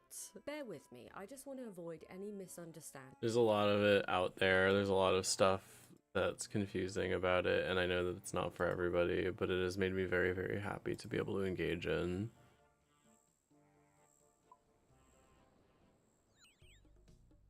Both polyamory and non-monogamy have been very healthy for me as long as I've been healthy and engaged, you know, healthily with all of my partners.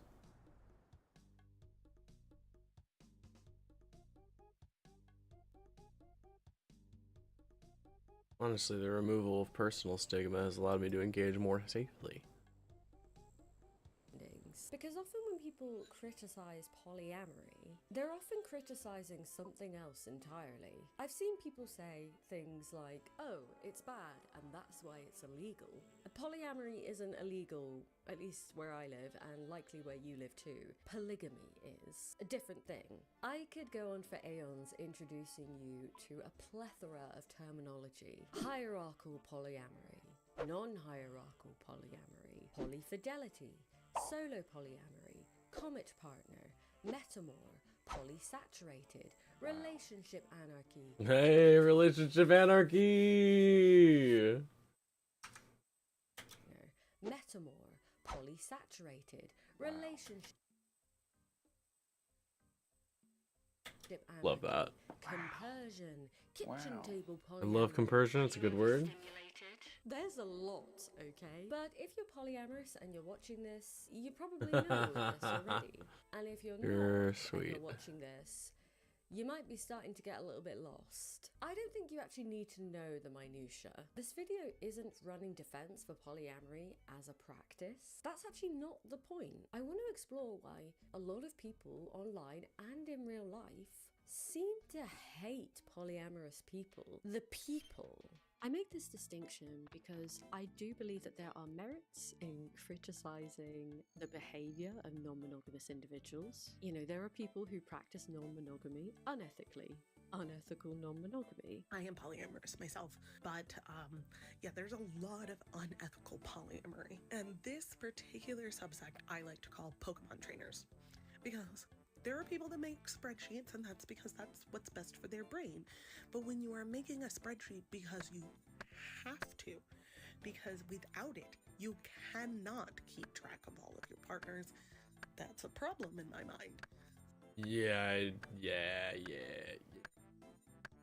Like, if you are referring to That does sound people very nice, Goliath. and your partners as resources, that's a huge problem, huge red flag for me.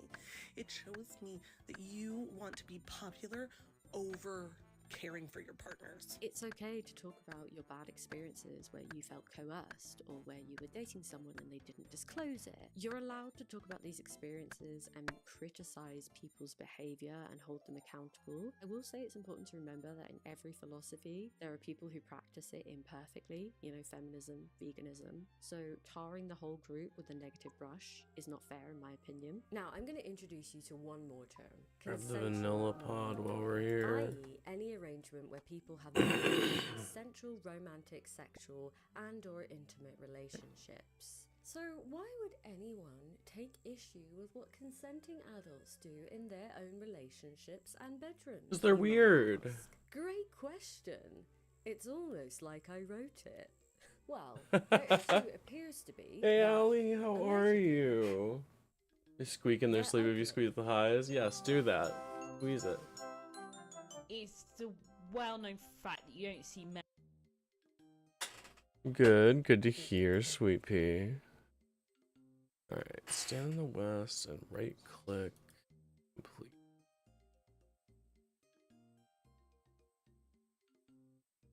Had a really good night with your friends? That's awesome.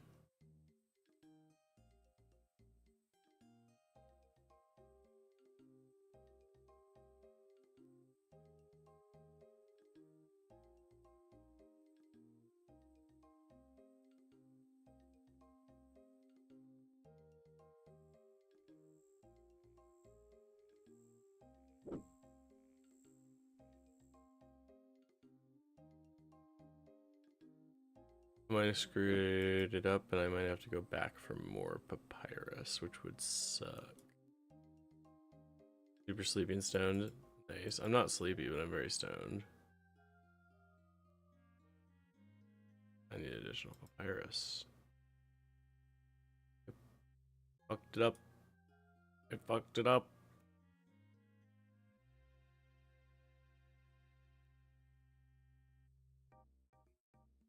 Many incredibly attractive people in polycules. Challenges made me realize I that am- hate polyamory as a excuse concept. you. Just hate when ugly people do it. Why do people in open relationships always look like that? I'm being very non-specific here, but you know exactly Oh what I'm my talking about. lord. I have a working theory on this, okay? And it's kind of mean. It's not my idea. Don't shoot the messenger here. I saw some meme once upon a time that was like, somebody will have an open relationship just so they can date 3 3s and say they're in a relationship with a 9. Unfortunately, I don't know if that's how Holy the scale, which fuck. is nonsense, really works. You know, it's not like a cumulative thing. Guys, I just don't know how this shit's happening. It's like So what am I grinding for? Right now I'm finishing up this. I'm trying to do Legends quest.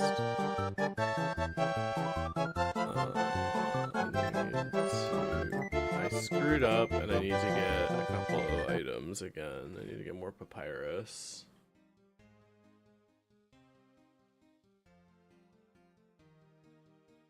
I can buy in Shiloh Village.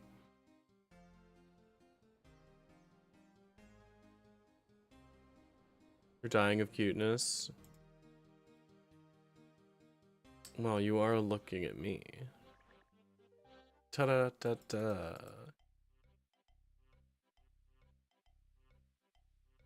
I didn't realize they could tear.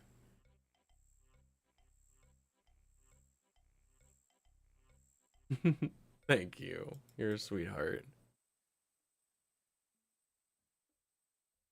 Up.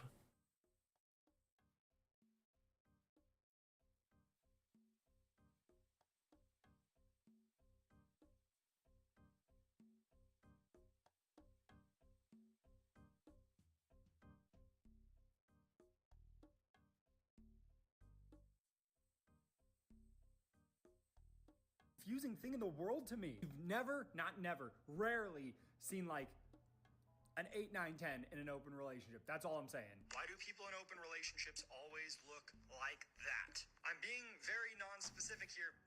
No, because what do you mean by that?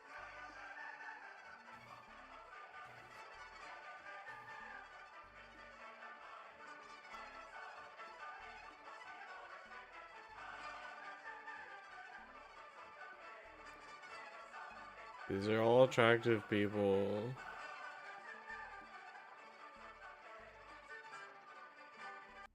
Welcome, welcome, it's a freak show. And you get a freak, and you get a freak. To call this discourse would be generous. And bear in mind, I regularly use the word discourse as a pejorative, mockingly. Aw, that's really cute. I am a relentless mocker. As I'm sure you suspected, I was cool and popular in school.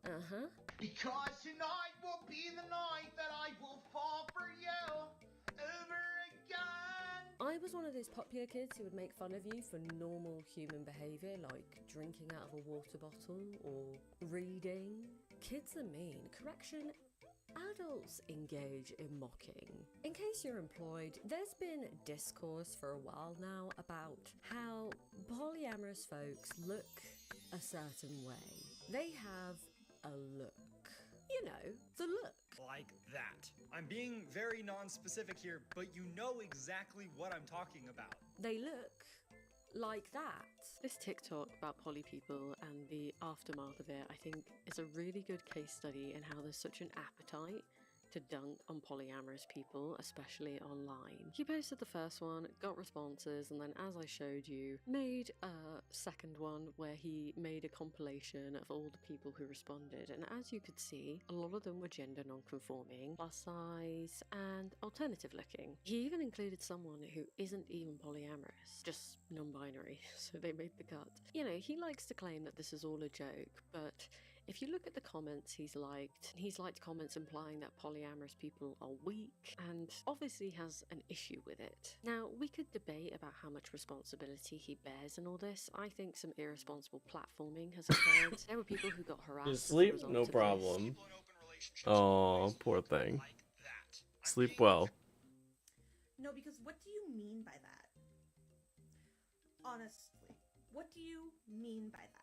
Now, he was liking unkind comments about the people in the video, even though it was just a joke. You know, people commenting saying, oh, where's their profile? I want to find them. The person who got most targeted even made a follow-up video, and he commented saying, oh, sorry, it's just jokes. And they sort of responded saying, you know, and they were saying, I get that, but like the result of it has been harmful, and autistic and non-binary people have been targeted. And I'm sure him and the people who have enjoyed this will say, you know, it's not that deep. But I think this really demonstrates the contempt people have for polyamorous people, especially because the most vocal people online are queer-coded. A lot of queer people practice polyamory, non-binary people, neurodivergent people. He can claim all he likes that this is just a joke, and, you know, the people who have been upset by this and have received harassment as a result need to just laugh it off. And even if you could give some charitability to the first video where you're like, oh, it's just a joke that's probably a bit too mean for your taste, I think this next video just completely lays bare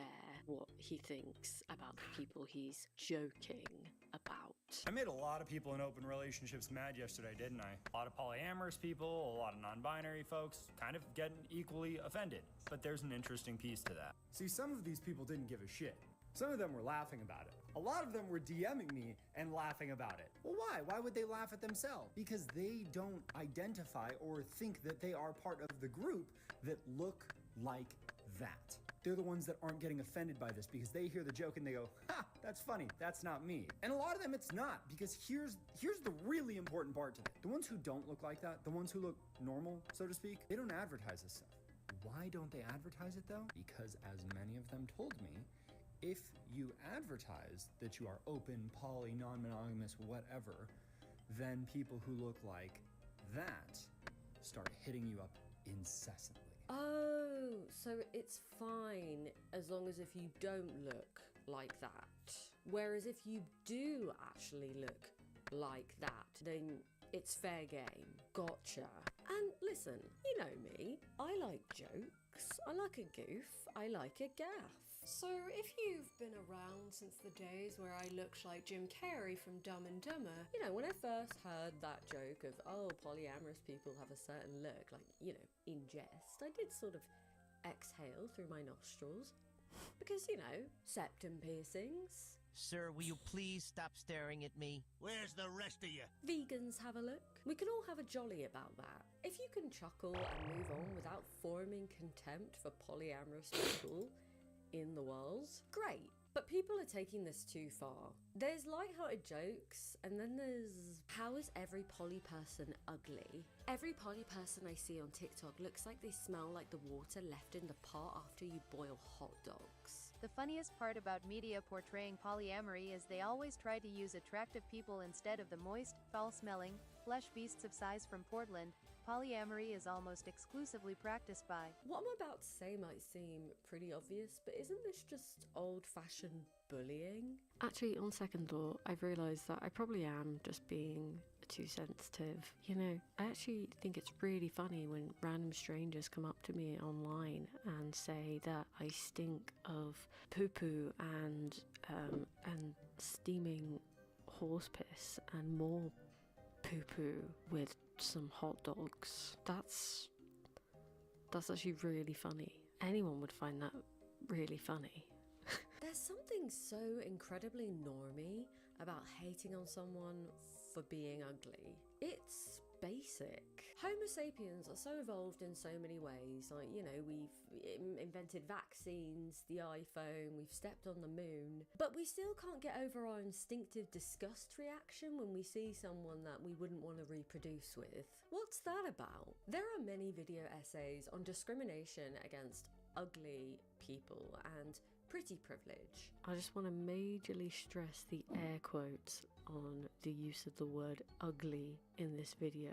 People who are uniquely beautiful, who are not traditionally pretty, who then decide to go outside of the realm of normal and do a unique hair color, unique makeup, and fashion that may not be normalized, will always, always bring out the absolute scum of the earth. People who are 100% trash will drag themselves out of the gutters. They will come out from underneath the rocks that they are living under and leave the most heinous comments. And for what? To hurt a stranger's feelings who are just trying to get their hair done? Like, what did you get from this? You don't have any superpowers. It doesn't make you any better. If anything, it makes you worse. So what is the point of these comments? Please tell me. To top that off, most of these people are full-grown adults, and you guys should be so ashamed of yourselves. I'm embarrassed for you. This isn't even second or third hand embarrassment. This is like fourth and fifth hand embarrassment. If I were to say, you don't hate polyamorous people, you just hate ugly people, that wouldn't capture the whole truth. And I can't help but notice that the poly people who are being called ugly are visibly queer. A lot of non-binary folks. Crazy. There is no right or wrong way to look gay, but there are signals you can send to send the gays your way. Now, with that in mind, I think when people are mocking poly people for having that look, it isn't simply a personal disdain for ugliness. It's a political position. Video essayist core. Because looking like that represents a political position that you don't agree with. a way of life that you don't agree with. A definition of conservatism: commitment to traditional values and ideas with opposition to change or innovation. That goes hard. 8 or 9 years ago, when a fella saw someone with green hair and a septum piercing, they would call them an SJW, social justice warrior. This isn't that different.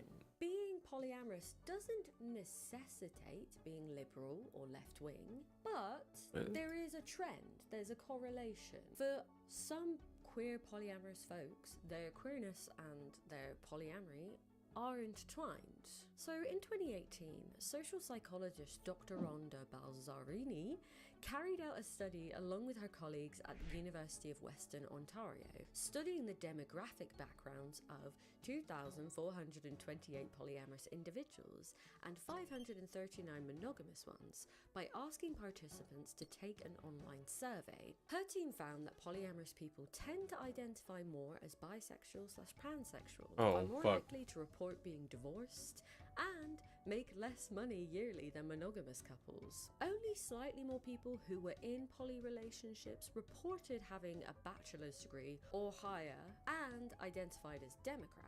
When it came to political affiliation, polyamorous folks often chose other, writing in anarchist, progressive, democratic socialist, and none. There were no major differences between groups when it came to ethnicity, except that respondents in poly relationships were significantly more likely to identify as multi-ethnic and native.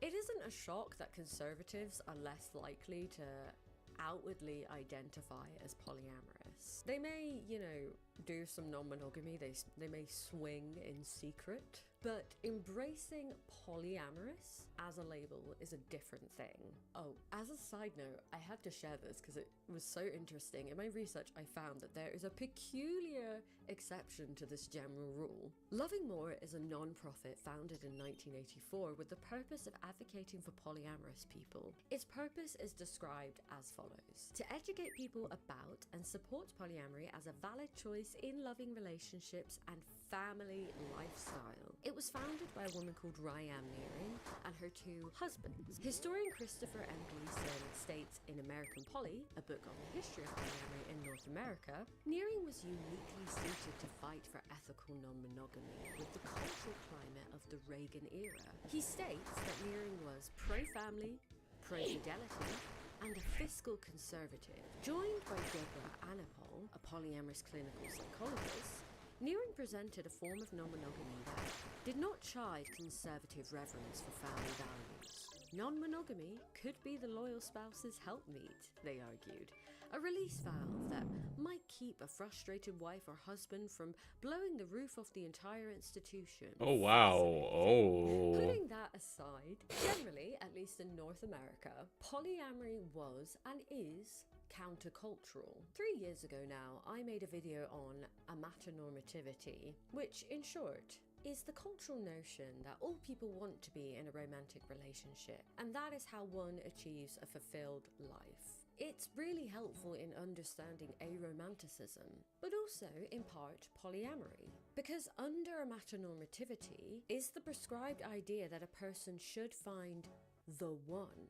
their other half, i.e. a single romantic partner to complete them, aka mononormativity. Monogamy is the default. There is also the concept of the relationship escalator, the default set of societal expectations for intimate relationships, i.e. the goal at the top of the escalator is to achieve a permanently monogamous, sexually and romantically exclusive between 2 people, cohabiting marriage, legally sanctioned if possible. In many cases, buying a house and having kids is also part of the goal. Partners are expected to remain together at the top of the escalator until death.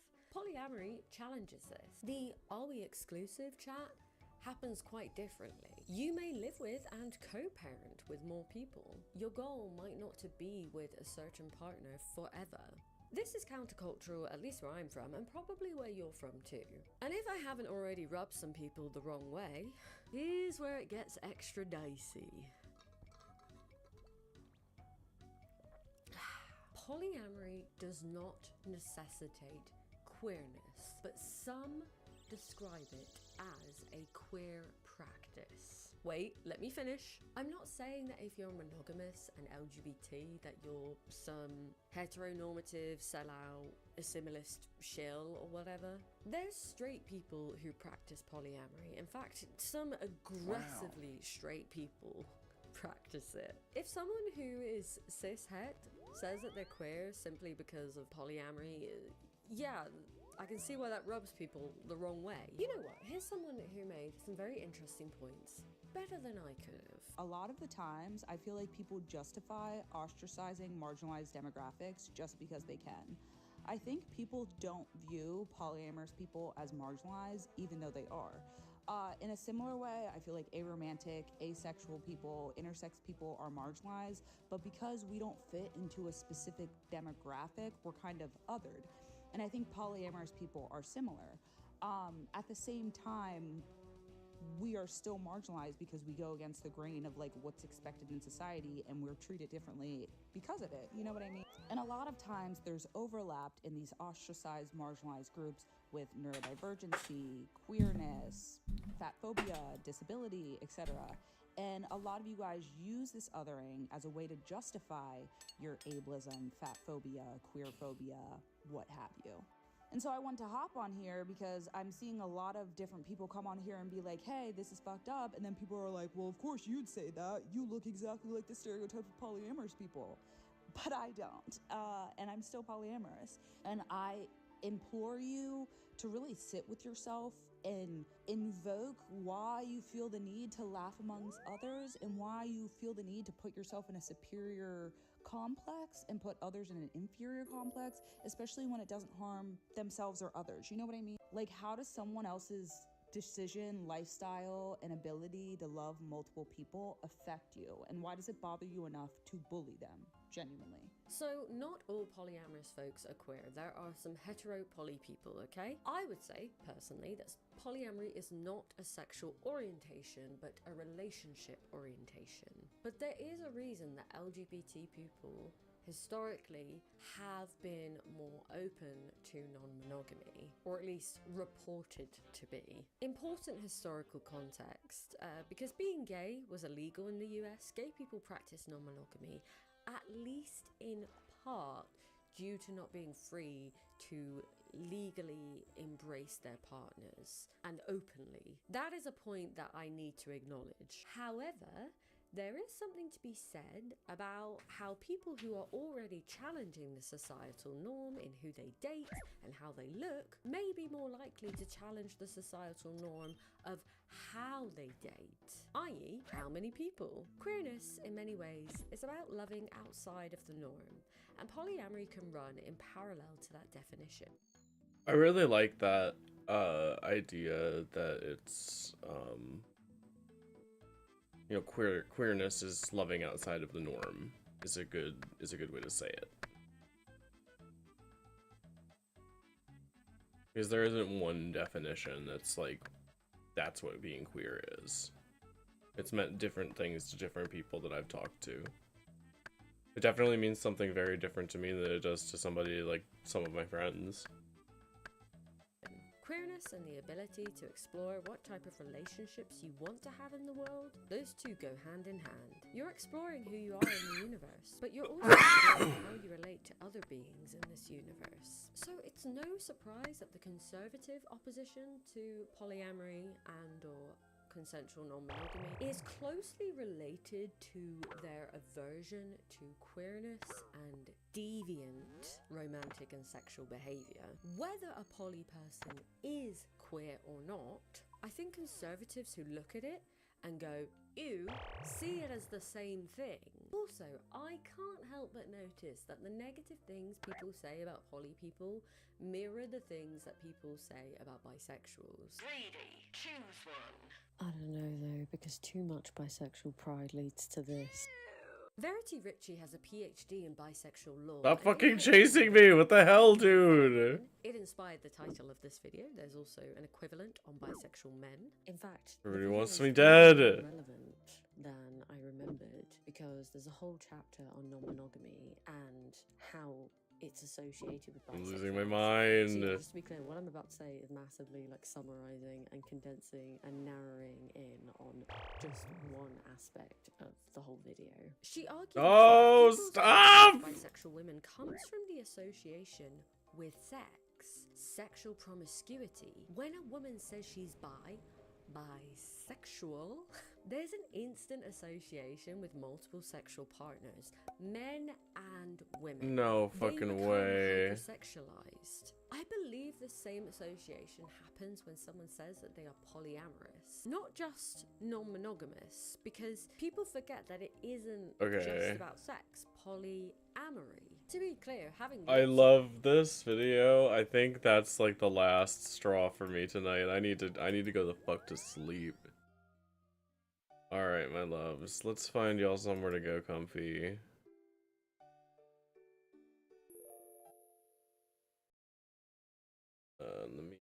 And we will turn these off. Bring us back over here.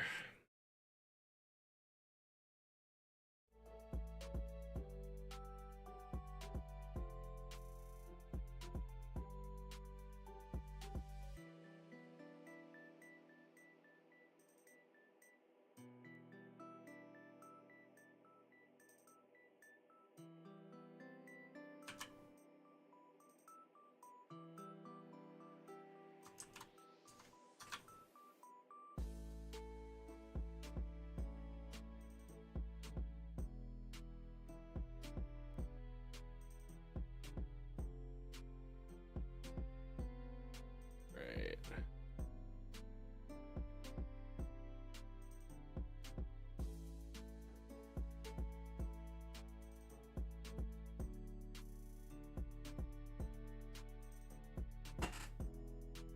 Alright, friends.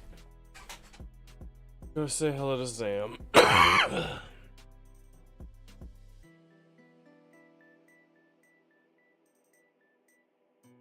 Alright. Have a great night, everybody. Have a great night.